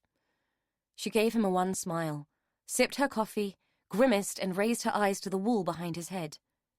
You've taken it all down. Yes. He didn't want to explain why. To tell her that he'd been right, and that it was her father who'd been the killer, not his own. Then there was Lena's diary and its contents, and all the implications that went with it. She would have to know sooner or later, but this didn't feel like the time to carve new wounds. To his relief, she didn't press the issue and instead changed the subject. I suppose I need to look for somewhere where Sophie and I can stay. Even if they let me into the house, I don't suppose it's livable. I hope the company that owns it has it insured, because I doubt Dolly did. Mind you, I didn't really go through the paperwork, there was so much of it. I just put it in a box for later. Something to look forward to, I suppose, finding out just how much of a mess she left everything in. The coffee turned to ice in Matt's stomach. He'd forgotten all about Dickie and the evidence that he was still alive. He'd have to break that to her, too. She had spoken so casually, he couldn't bear to try and explain it now. Besides, there was very little to say. He'd never made it to the care home because of Lena. Jesus, Lena, did she even know about that? Every topic of conversation felt like a minefield. Out of desperation, he seized upon her first and possibly her safest observation. You can both stay with me if you want. He blurted out without remotely thinking it through, but instead of instant regret, he found that he didn't mind the idea. She smiled and almost laughed. You're very kind, Matt, but 3 of us can hardly stay here. She waved her arm around the small room. What are we supposed to do, take it in shifts to sleep? Besides, you're not the Matthew Bastin hostel for waifs and strays. He returned her amused smile and shook his head. No, not here, of course. I have a house. It was true. He'd bought it while he was still in the army and had paid it off with his end-of-service payout. He owned it outright, had furnished it, decorated it, sat in it, admired it, and never spent a single night there. He had created a home, but it didn't feel like that to him. He couldn't live there with the ghosts of the past still snapping at his heels. They belonged in the square, and that's where they needed to stay. As if on cue, Sophie rolled over, sat up and addressed the room. You have a house and you decided to live in this shithole? You're freaking mad. And why didn't you wake me up and tell me Edie was here? Yo, Edie, you okay? She was all crazed hair and sleep-filled eyes, but the swelling in her face had gone down and her speech was more coherent. Morning, Sophie. Want some coffee? She looked over at the pot with its black-brown contents. Yeah, but not that stuff. I'll have a proper one, though. He smiled and shook his head, glancing at Edie, who seemed to share his amusement. I'll make you one. Sophie swung her legs out of the bed and looked at Edie as if she wanted to rush over and hug her, but instead sat on her hands and resorted to her usual ebullient bluntness as if it were some kind of default setting. So, Ede, what the fuck happened to you? No, don't answer for a minute, I need to pee. She slid off the bed and shuffled out of the room. Edie looked at Matt and pulled a face. Eads. Matt risked an amused smile, aware that this moment of shared humour was going to be all too brief. When all the tales had been told and the conclusions drawn, not a one of them was going to come out of this without some degree of shell-shock. As if she was reading his mind, Edie reached into the pocket of the filthy jeans she had put on the floor next to her and pulled out a card. The police gave me this. Do you think we're going to need it? She held it up and he read the words, victim support. He looked at her pinched, worried face and realised that for all her bravado, whatever had happened to her had taken its toll, and that between him and Sophie, things were about to get much worse. I wouldn't throw it away just yet. She nodded, slowly, and drained the rest of her coffee, wincing at the bitterness but seeming to need its strength. She didn't speak again until Sophie came back. Then she waited for everyone to settle before saying, Bring it, let's talk. I'm as ready as I'll ever be. Chapter 27. Sophie threw herself down on the bed and let out a dramatic sigh. Much as she liked the hotel that Edie had chosen for them, it couldn't be a permanent solution, and as good as Edie had been to her, she couldn't expect it to go on forever. It had been 4 days since the fire, and their third night in the hotel. They had only seen Matt once, since he'd had to sit and explain to Edie the dire truth of her family history. It wasn't that Edie seemed to be avoiding him. It was more that since it had all come out, Edie seemed to have gone somewhere inside herself. As far as Sophie could tell, Edie was still functioning, still getting up every day, getting dressed and doing what she had to do. But it was all a case of going through the motions. What Sam had done to her, what Lena had confessed to, and what the police had so far confirmed, seemed to have robbed her of anything resembling a zest for life. Much as Sophie cared for the woman, it was like living with one of Dickie's automatons. She was in the bathroom now, mechanically dragging a brush through her hair and staring into the mirror with dull eyes. If Sophie were to be honest, she would admit that she was worried. It felt like Edie was going to crack at any minute and shatter into 1,000 pieces. For herself, she'd liked the idea of shipping out to Matt's house and playing happy families, even though she knew the thought was naive. 3 fucked-up people trying to play it straight was never going to work. Even if it could happen, between them they would be the most dysfunctional unit in the history of sociology. Anyway, Edie was having none of it. Said Matt was a nice guy, but they couldn't do that to him. Shame.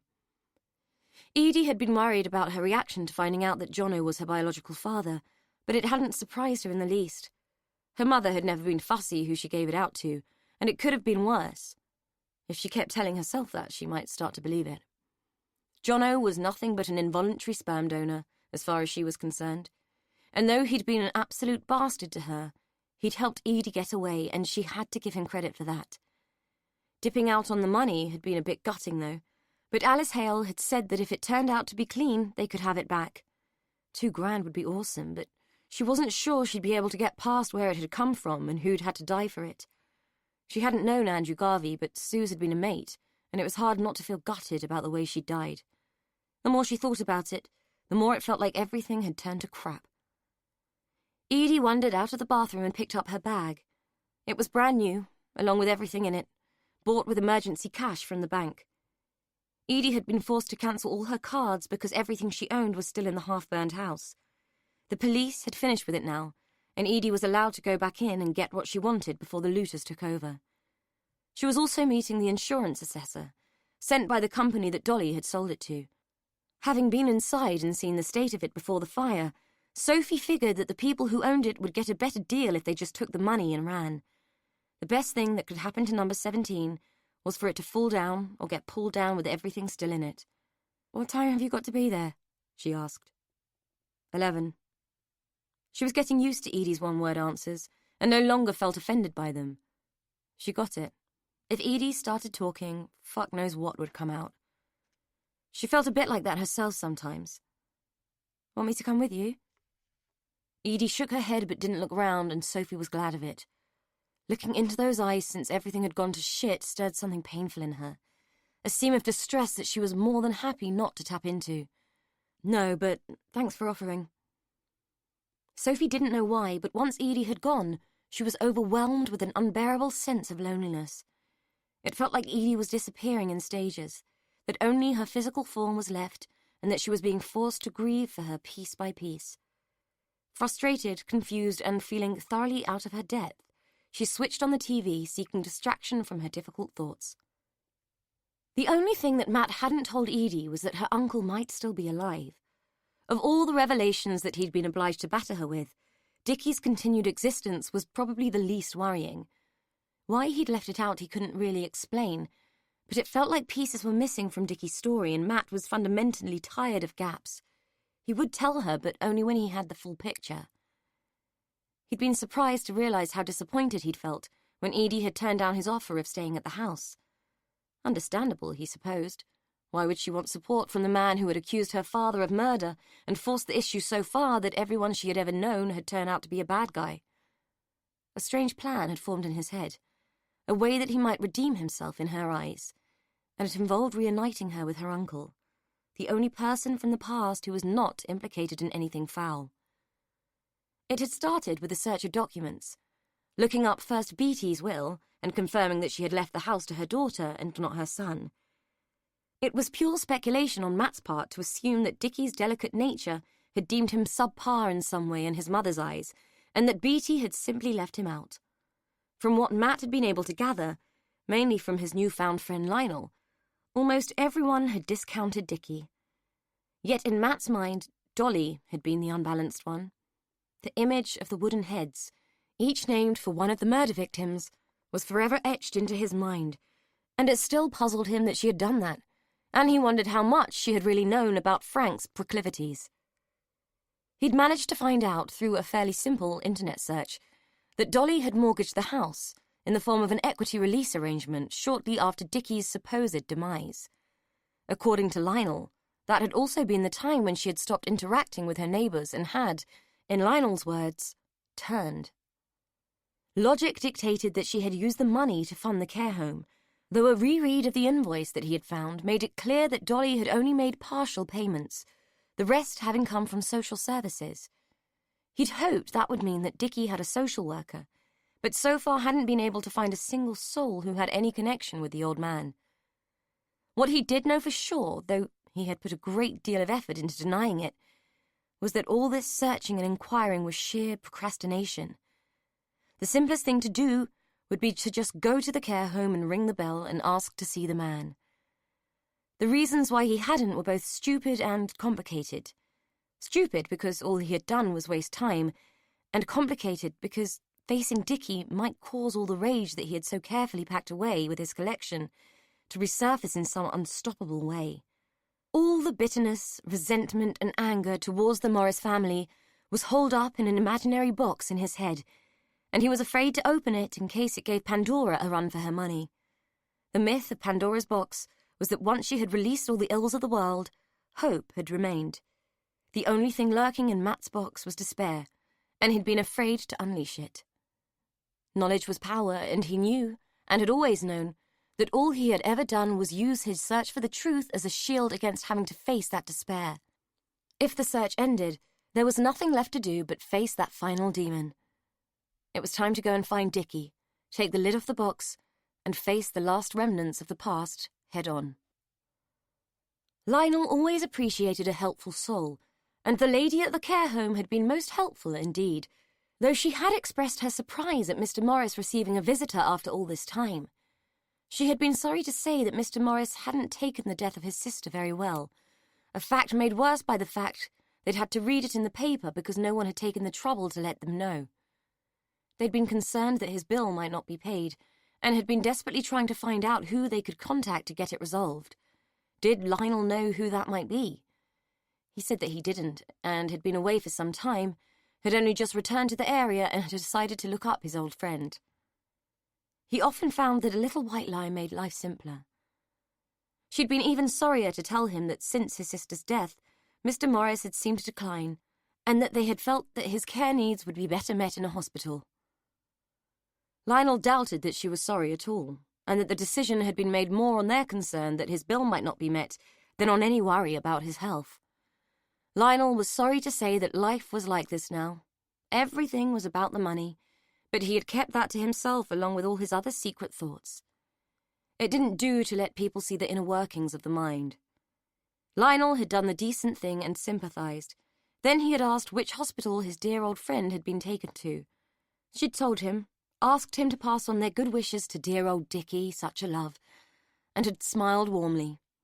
Lionel had returned the smile, thanked her for her time, promised to pass on her well wishes, and forever condemned her in his mind as a two-faced, avaricious bitch who shouldn't be allowed to care for a dog.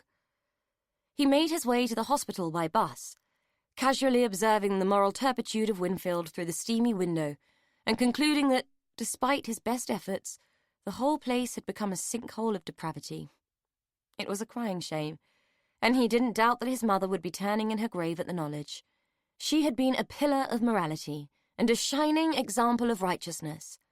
Lionel liked to think he'd carried her good work on, and that she would be proud of his fine moral stance. Even the hospital had gone downhill, and as he negotiated the corridors, searching for Dickie's room, he rued the day that they had got rid of matrons. His mother had been a nurse, and a strict advocate of hygiene, precision, and order. She would not have functioned in this place, and he was glad that she was no longer able to witness the decline of even the things closest to her heart.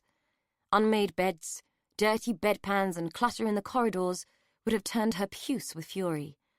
His mother, in a fury, was not a thing that many people would wish to see, and the memory of it still loomed large in his mind.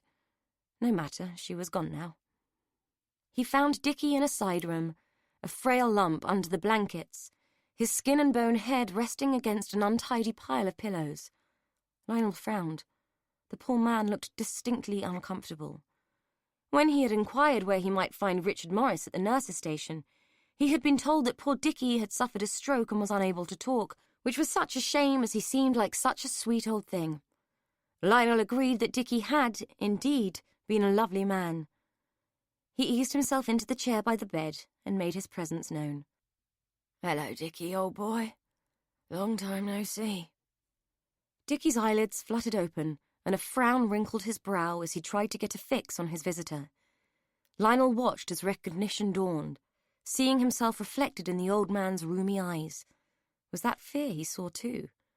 It seemed so, as Dickie began to moan and lurch as he tried to force his failing body into a sitting position. Lionel found himself feeling quite annoyed and a mite insulted about this. "Come on now, old man. No need to be like that, it's only me." Dickie was having none of it, and groped about on the bed, his frail hand searching for the call button conveniently left by the nurses.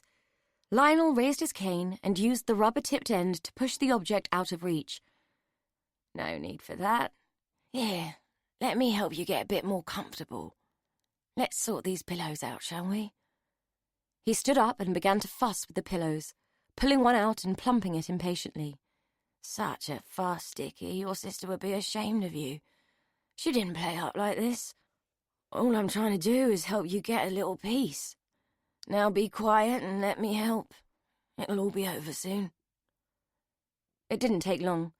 and once the pillows had been rearranged behind Dickie's head, everything looked much better, much more neat and orderly. Lionel straightened Dickie's arms and laid them at his sides. "There, that's better, isn't it?" He glanced into the man's eyes once more, and was pleased to observe that he could no longer see himself reflected. Much better, if he said so himself. The nurse at the station commented as he walked past. "Leaving so soon? That was a quick visit." Lionel gave her his best, most polished smile. "He's having a little nap. Seemed ashamed to disturb him. I'll call back another time." She nodded, looked relieved, gave him a distracted farewell, and went back to her paperwork. Lionel considered this typical of the modern work ethic and the attitude of people today.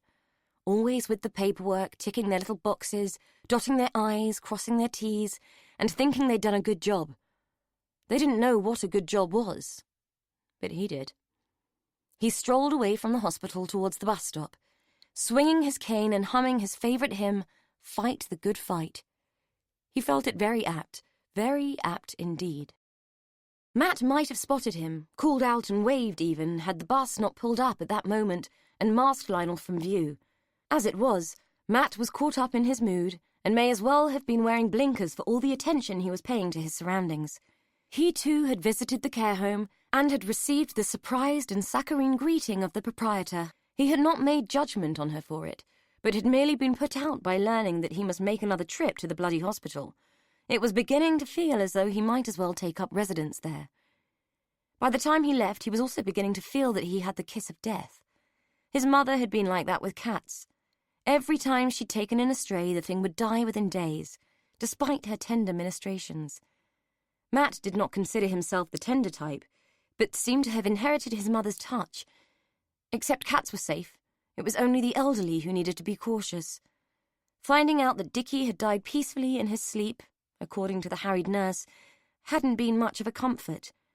He'd been hoping to find some answers to his remaining questions, and didn't relish having to tell Edie that she had another funeral to organise, and it would be one that she already believed had taken place. What was that Shakespeare quotation? "Will no one rid me of this turbulent priest?" In Matt's case, if the word priest could be traded for past, it would fit perfectly. As he trudged the pavements back to the square, shoulders hunched and wearing a pensive, melancholy air as if it was a coat, he remembered that he had agreed to meet Sophie and take her for lunch. He was going to be late. Edie had brought her a brand-new pay-as-you-go mobile phone, and he could have called her on that to explain, but he needed to walk off this mood before he spoke to anyone. Sophie would wait. She had nothing better to do. Sophie looked at the clock on the cafe wall and sighed. Matt was late. No matter, she could wait. It wasn't as if she had anything better to do.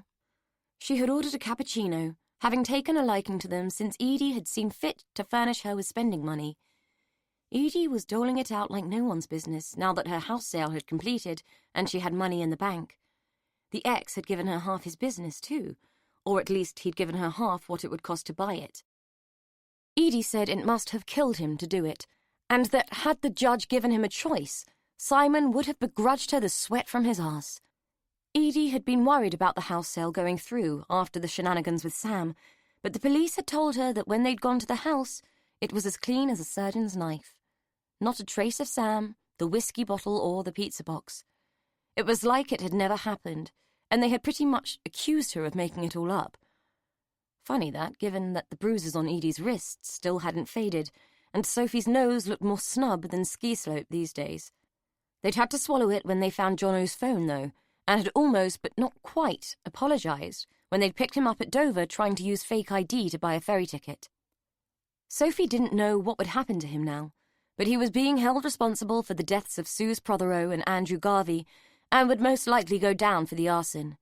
She knew she'd have to be a witness to that, and didn't relish the prospect. Edie would be called as a witness too, and that worried her more. She wasn't sure how much more Edie could take. The waitress wove her way between the tables and deposited Sophie's drink in front of her, slopping some of it in the saucer as she let it drop down. She lingered for a moment and peered out of the window. "There he goes, look, bloody old ghoul." Sophie had no idea what she was talking about, and followed her gaze. "Who?" Him over there just got off the bus. Sick, if you ask me. Sophie could see an old man with a cane. He looked smart and out of his time, and definitely out of place on the square. What's up with him, then? The waitress shuddered.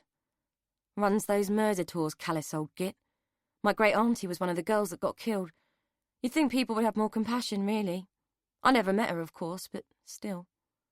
Sophie raised her eyebrows. If only the woman knew what she knew. I thought it was that funky-looking bloke, woolly hat and a beard, that did them. He takes the tools, but it's that one over there that organises them and gets the money. Sophie found this mildly intriguing at most. Really?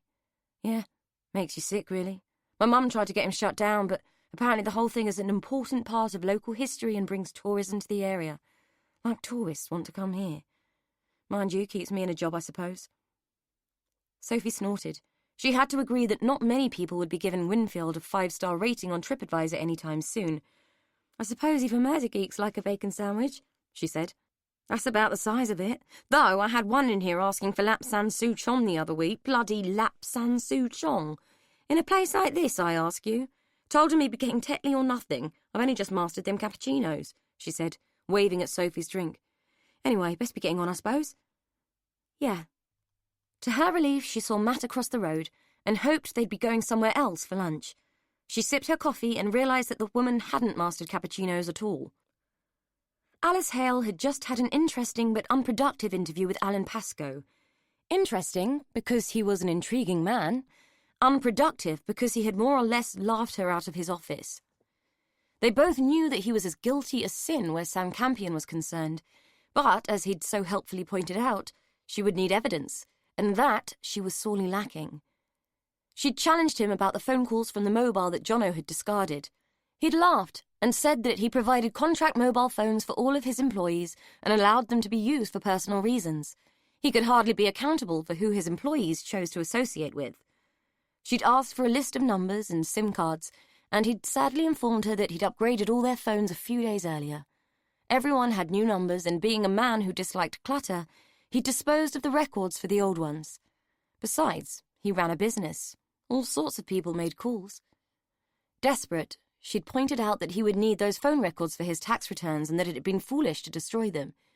He'd laughed and told her that he still had the invoices and had merely got rid of the list of who had been allocated which phone. Alice had told him that Jono had said that he'd spoken directly to him and only him. Pascoe had spread his hands, brushing his palms across his leather-topped desk, and said, "Do I look like a man who takes personal calls from the likes of that?" Alice thought that he did, most definitely. He also looked like the kind of man who dealt in stolen diamonds and bearer bonds, and who was more than capable of disposing of someone like Sam Campion if they crossed him. The diamonds and the bonds weren't her case, but everything connected in the end. Everything about the diamonds was pointing at Pascoe, but neither Alice nor the team working the case had a single shred of evidence that could link him to them. Just a hunch that was eating away at each and every officer. Derek Sellers had cleaned away all traces of who might have handled the diamonds with his cleaning process, but Edie Byrne was willing to testify that Campion had handled them, if they ever found him. The look on Pascoe's smug, languid expression had told Alice that Sam's body was more than likely bulking out the footings of one of Pascoe's building projects. He would never be found. The fact that they had records of the locations where the phone calls were made was irrelevant. Pascoe was right. The number Jono had called was registered to his business and not him. Any objective test that Alice applied to her hunch only came up with one result. She'd have to get up very early in the morning to nail a man like Pascoe, and she'd have to gather a damn sight more evidence to justify arresting him. It was frankly depressing. The DI thought they had enough. Jono was good for the fire, the deaths, and the abduction of Edie Byrne, but Alice wanted Sam Campion because she couldn't get Lena for the murder of Frank Morris. Her oppo had told her to get a grip and accept that she couldn't have everything. Jono was enough, and she'd have to accept that with good grace. But for Alice, it was a bitter pill. She hadn't become a detective to quietly ignore the crimes she couldn't solve. Perhaps she should take a lesson from Matt Bastin. At one point, she'd expected him to use what they had discovered as leverage for a full posthumous pardon for his father. But he hadn't. The last time they'd met, he'd said that knowing was enough. Alice knew too, But somehow just knowing would never be enough, despite the fact that she had no choice but to accept it. Chapter 28. Edie stood outside in the yard of number 17 for the last time, looking up at the charred wood of the upstairs windows and frowning at the soot-blackened bricks. The house was empty now. Empty of things, empty of feelings. Only the ghosts remained, ethereal and unblighted by the wanton destruction. She was officially divorced now, from Simon and from any obligation to her family. Everything had been settled. She hadn't begrudged paying for a funeral for Dickie, though there had been no provision of tea and sympathy this time. The whole thing had garnered enough attention without that. Dickie now rested in the central garden, where she had scattered his ashes in the early morning, with only Sophie and Matt for company. She hoped that every murder tourist would take a little bit of him home with them when the wind blew, though it was a grim and vengeful thought. Her father's remains were locked up somewhere. She didn't care where, and if they chose to bury him, it could be in a compost heap for all she cared. He was Rose's problem now. Edie felt like she had more than done her share. Sophie wandered up behind her. "Last farewell?" she asked. "Something like that. I almost wish the fire had taken it all." Sophie didn't say anything, just pushed her hands into her pockets and let out a long sigh. "So are you all packed and ready?" Edie said, turning away from the house. "I thought we might have a few days down in Cornwall or something before I found somewhere more permanent." She looked down at Sophie's foot, scuffing the ground, and knew what was coming. Edie was 100% fluent in body language. "You're not coming, are you?" No, not for a bit, but I will visit when you're settled.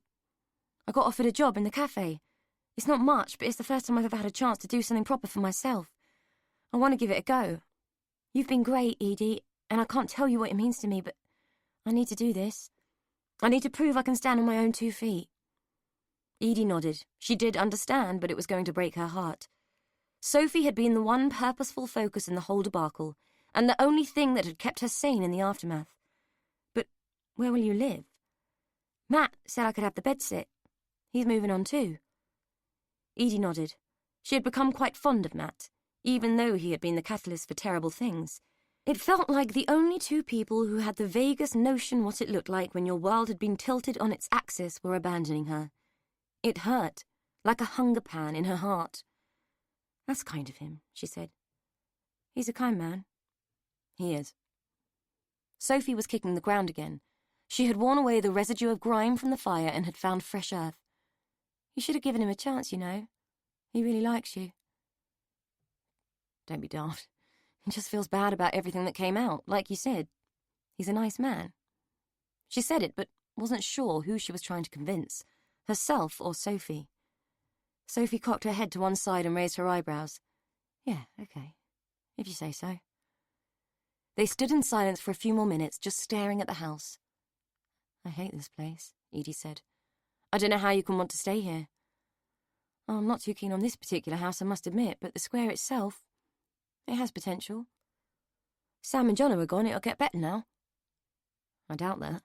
Other vile people will pop up and take their place," Edie said, knowing that though her words might be true, she was bargaining. Sophie knew it and smiled. "I'll be okay, you know, and I will visit. You don't get to shake me off that easily, missus." Edie felt the threat of tears begin to sting her eyelids and turned away. "Glad to hear it. I wouldn't have it any other way." Her voice was beginning to crack with emotion. Sophie took her hands from her pockets, reached out, and enfolded Edie in a brief but intense embrace. "I love you, missus. Don't forget it because I'll only say it once." The words were mumbled into Edie's hair, where they lingered like a halo of wishes and wants. She hugged the girl back. "You only need to say it once, and ditto." Sophie pulled away. "That's enough of the mush. Now bugger off before one of us starts crying.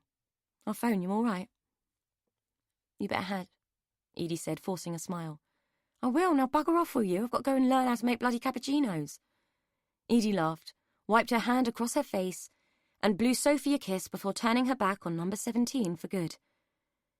At the tube station, she hovered in front of the destination board, trying to pick where to go. A ticket to anywhere would do. She had been invited to go and stay with Rose, but it was too soon. They might talk about the past one day, but Edie needed it straight in her own head before she allowed Rose to soften it and mould it and make it into something more palatable than it was to suit herself. Cornwall had been appealing when she'd thought it would be her and Sophie. She'd had a vision of them staying at that big hotel in Newquay and having a ball, but it would be too lonely a trip on her own. She would rather be a sad middle-aged woman in a city where she could be relatively invisible. But not London. She was tired of it and, as the saying went, she was tired of life too. York had always held an appeal. Maybe she would go there. Edie. Her thoughts were entirely disrupted by the sound of his voice. She turned to see Matt standing a few feet away and staring at her with a pained look on his face. "Weren't you even going to say goodbye?" he asked. She blushed because trying to slip away quietly had been an abject act of cowardice. "Am I going to make a complete dick of myself if I say don't go?" he said, peering at her through those knowing grey eyes of his. She looked away from his face and through the station entrance to the busy road outside. "I have to. I can't stay here. I'm sorry I didn't say goodbye. It felt awkward. Anyway, you still got Sophie. She'll keep you out of mischief," she said, with a laugh that sounded hollow even to her. "Sophie might be staying, but it doesn't mean that I am." "Oh, where will you go?" Somehow she couldn't picture him anywhere else but in the square. "I suppose I ought to try living in the house that I own, be normal for once. What's normal for people like us?" He spread his hands and raised his shoulders in a gesture of bewilderment. "Search me. I'll let you know if I ever find out." Edie looked down at the bag that rested by her feet. "So I'd better say goodbye then." For the briefest of moments she thought he was about to do what Sophie had done and hug her, but he hesitated and the moment passed. Instead, he reached out and took her hand, squeezed it, and let go. Then he was gone. Edie bent down to pick up her bag. It felt so much heavier now. It was as if she had forgotten that she'd packed all her sorrows too. King's Cross was heaving with people. As Edie stood in the queue to buy her ticket to York, she heard a little girl ask her mother where the Harry Potter train was. The mother was clearly harassed and had no time for such things. "It's not real, love. It's all made up. There is no Harry Potter train." The child's face fell. "But there's a shop and everything." The mother laughed and gave the kid a hug. "You can't buy magic, love." Edie watched the child's shoulders visibly sag as this news sank in, and felt her own heart shrink with them. Not because she was under any illusions that a magical train would somehow whisk her away to a better life, but because... She pulled away from the queue, causing the man behind to mutter rudely. Given that she had just done him a favour, she glared at him and mouthed a profanity. Life was too bloody short to put up with rubbish or miss out on opportunities. Outside the station, she waited for a taxi in the rapidly moving queue. When her turn arrived, she leaned through the window. Coronation Square, Winfield. The taxi driver raised his eyebrows and set the meter. Once underway, Edie took out her phone and tapped out a text to Sophie. "Tell Matt not to move a muscle. I'm coming back." She pressed send and smiled. You might not be able to buy magic, but when there was a hint of it in the air, it would be stupid not to take advantage. Chapter 29. Lionel looked out of his window. His view of the square softened and diluted by the long lace curtain. He liked a net. You could catch many things with a net, even when you were just looking through it. He could see his bread and butter now. The evening tour had just commenced with plenty of eager people waiting in the twilight to hear the gory tale of the Winfield murders. He liked to wander the garden sometimes and stop and listen to their reactions as his employee regaled them with the grisly story of Elizabeth Reese, who had been found dead on the bench. Lionel had thought that was a fitting place for her. After all, it was where she had plied her trade all those years ago, spreading her filth as well as her legs. They had all done that for him. He'd made them. The thought made him shudder. Anne Townsend he'd left in the street, lying in the gutter, which was exactly where she belonged. Jean Lockwood he'd left in the garden shed where he'd first spied on her, cavorting and spoiling herself with any man who would have her. Mary McGowan he'd left by the bins at the back of the pub with the rubbish. Sally he would have liked to lay claim to, but sadly the job had been done for him. He still found it irksome that he had been robbed of the opportunity to demonstrate to Sally the error of her ways. More irksome still that her killers had prevented him from carrying on. In testifying against John Bastin, those two women, Dolly Morris and Lena Campion, had made it impossible for him to continue. He'd tried, but she'd got away, and somehow he'd lost heart for it after that. He'd moved away from the square for a long time after, unable to sit back and watch it all decay in front of his eyes. He should have stayed, he knew that now. In his absence, the filth had spawned and spread like a fungus. Whatever it fruited that could be seen was nothing to the network it had spread underneath. It was like a hydra. You cut one head off, and two sprang up in its place. Filth and scum had become inherent here, and it sickened him. The murder tours had been intended to serve as a moral alarm that would remind people of the true wages of sin. He'd intended them to be a salutary lesson to the people of Winfield, a warning even. If he were honest, he'd also seen them as a celebration of his achievements, lest the part that he'd played in the history of the place be forgotten. It was a shame that he couldn't name himself and bask in the glory, but he considered himself a modest man at heart and was satisfied with his vicarious observations. For now. There hadn't been much satisfaction in disposing of Dickie, but he daren't have taken the risk of the man recovering and stumbling into Matthew Bastin. That boy was like a terrier with a bone. He'd long worried that Dickie had suspected him, ever since the incident with the scarf 5 years before.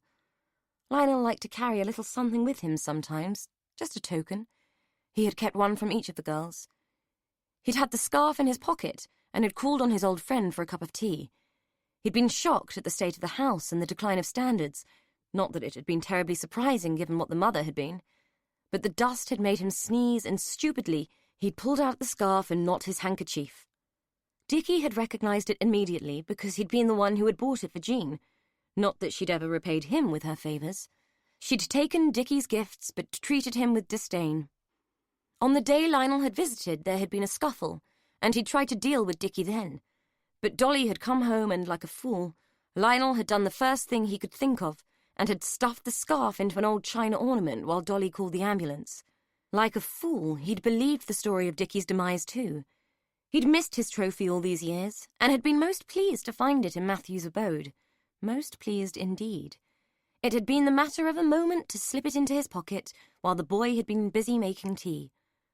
Lionel had always found that it paid to be friendly, much easier to lull people into a false sense of trust.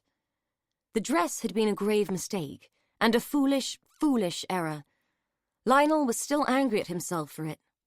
The day he had finally disposed of his mother's belongings had been traumatic, as if he was throwing the woman herself away.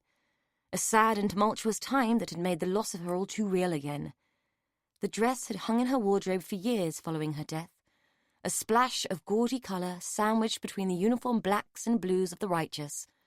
Somehow, when he had bagged up his mother's clothes, he'd included the dress and, like a fool, had handed it over to Dolly with a smile on his face, expecting her to be grateful for his kind donation to the local jumble sale.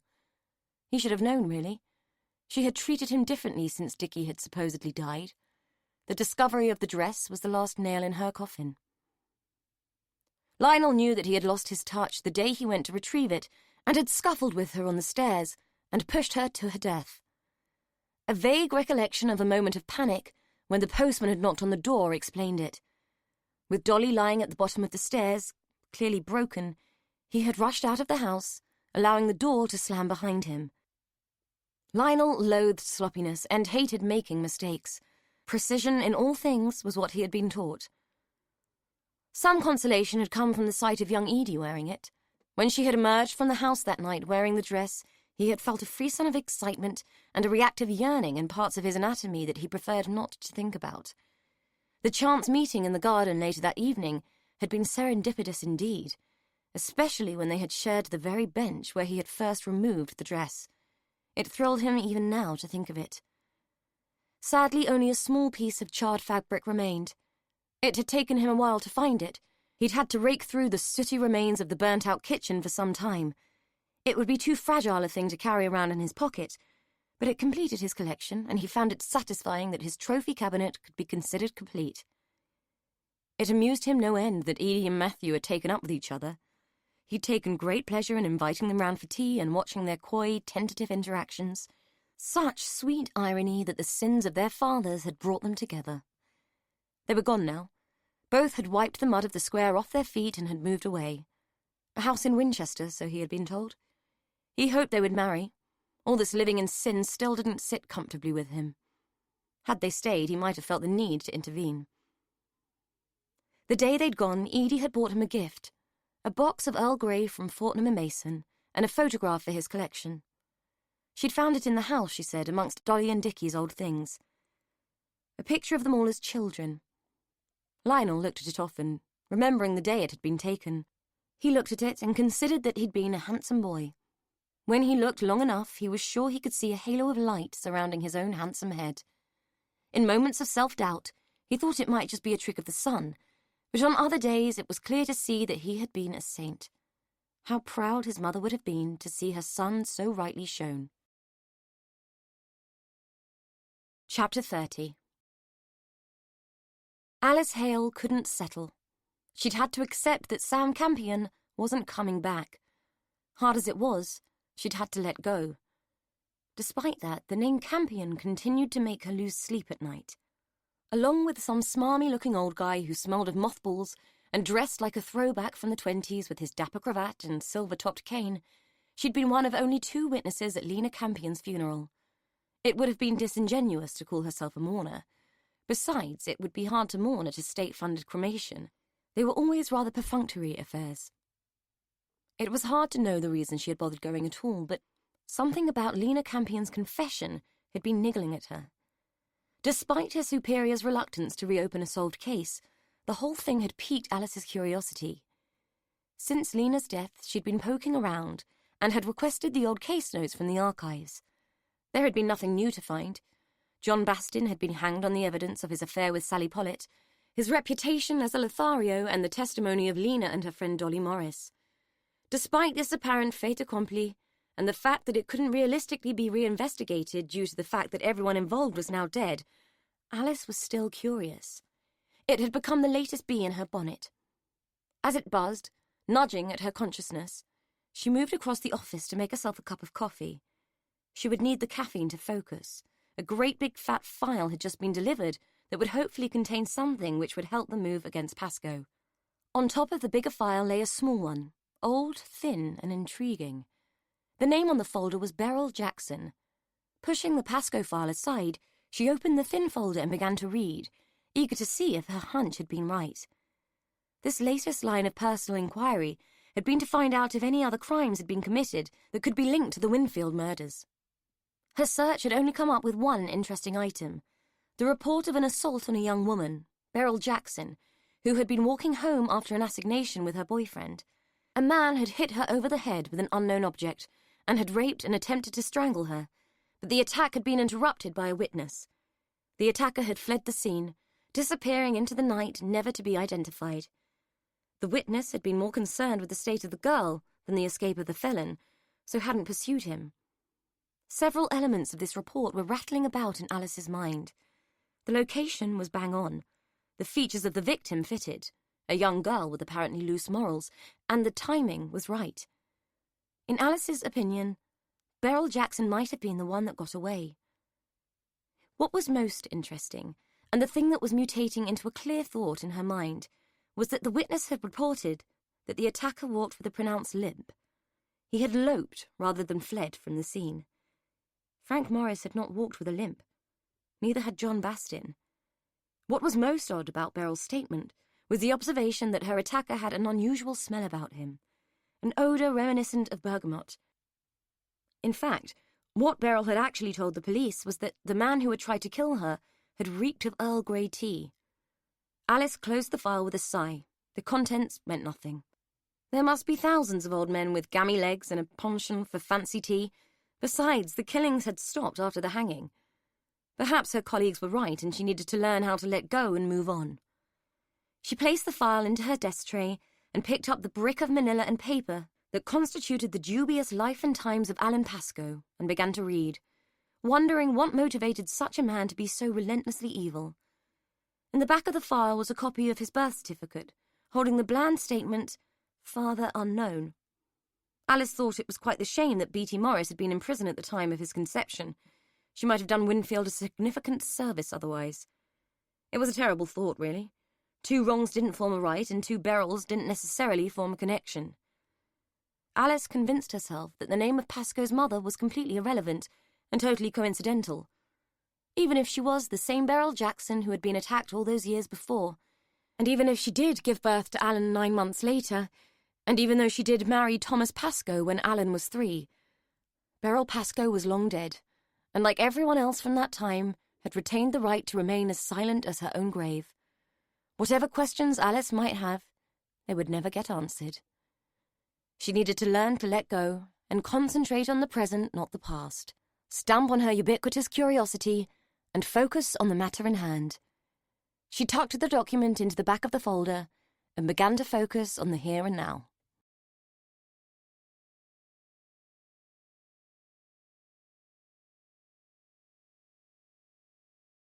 If you enjoyed The Silent Girls, then keep listening for an exclusive extract from Anne Troup's second novel, The Forgotten Room. Prologue. A clutch of people had gathered to see the breaking of the earth, their breath mingling in the cool morning air where it lingered and collected as a cloud of light mist. They watched as giant metal teeth bit into the ground, tearing it asunder in the name of progress. Some clapped, others thrust their hands deep into their pockets and huffed out stale air and small wet puffs, as that thing called progress made its mark on dead land. A single watcher stood firm and still, refusing to show reaction and wondering how long it would be before old, long-extinguished life would be revealed. Her bones had been planted long ago. Her flesh had nourished the earth and made gluttons of the worms, while maggots had grown fat on the meat and the memory of her. The watcher wondered if any human remembered her now. If they didn't, they would soon. The metal teeth were chewing the earth a mere 50 feet from where she lay. It was just a matter of time. When she saw the light of day again, she would be greeted with an urgency she had never known in life. They would want to know all about her then. The watcher was sure of it. A glance towards the proud developer, who oozed abundance in his expensive coat, who rubbed his hands in anticipation of what he believed would come. Wealth, recognition, kudos. The watcher smiled with a wry twist of the mouth. The man might as well build his houses out of glass and pray that no one would cast the first stone. It was all as fragile as that. They were standing on a teetering precipice between past and present, on earth as crumbling and friable as that which fell in crumbs and clods from the bucket of the JCB. The watcher turned away and began to walk. All things must come to an end, and the peace of Essen Grange would come to an end too. The watcher could feel it and hear it in the grind of the machinery. Everything that was familiar and safe was breathing its last in the screech of metal and gears. The watcher was as broken as the ground that was succumbing to change. Everything had to alter eventually, and the bones would mark the beginning. That was The Silent Girls by Anne Troup, read by Jenny Bede. This program was produced by ID Audio, an audiobook from HQ, an imprint of HarperCollins. Text copyright Anne Troup 2016. Production copyright 2018 by HarperCollins Publishers, all rights reserved. Anne Troup asserts the moral right to be identified as the author of this work. Thank you for listening.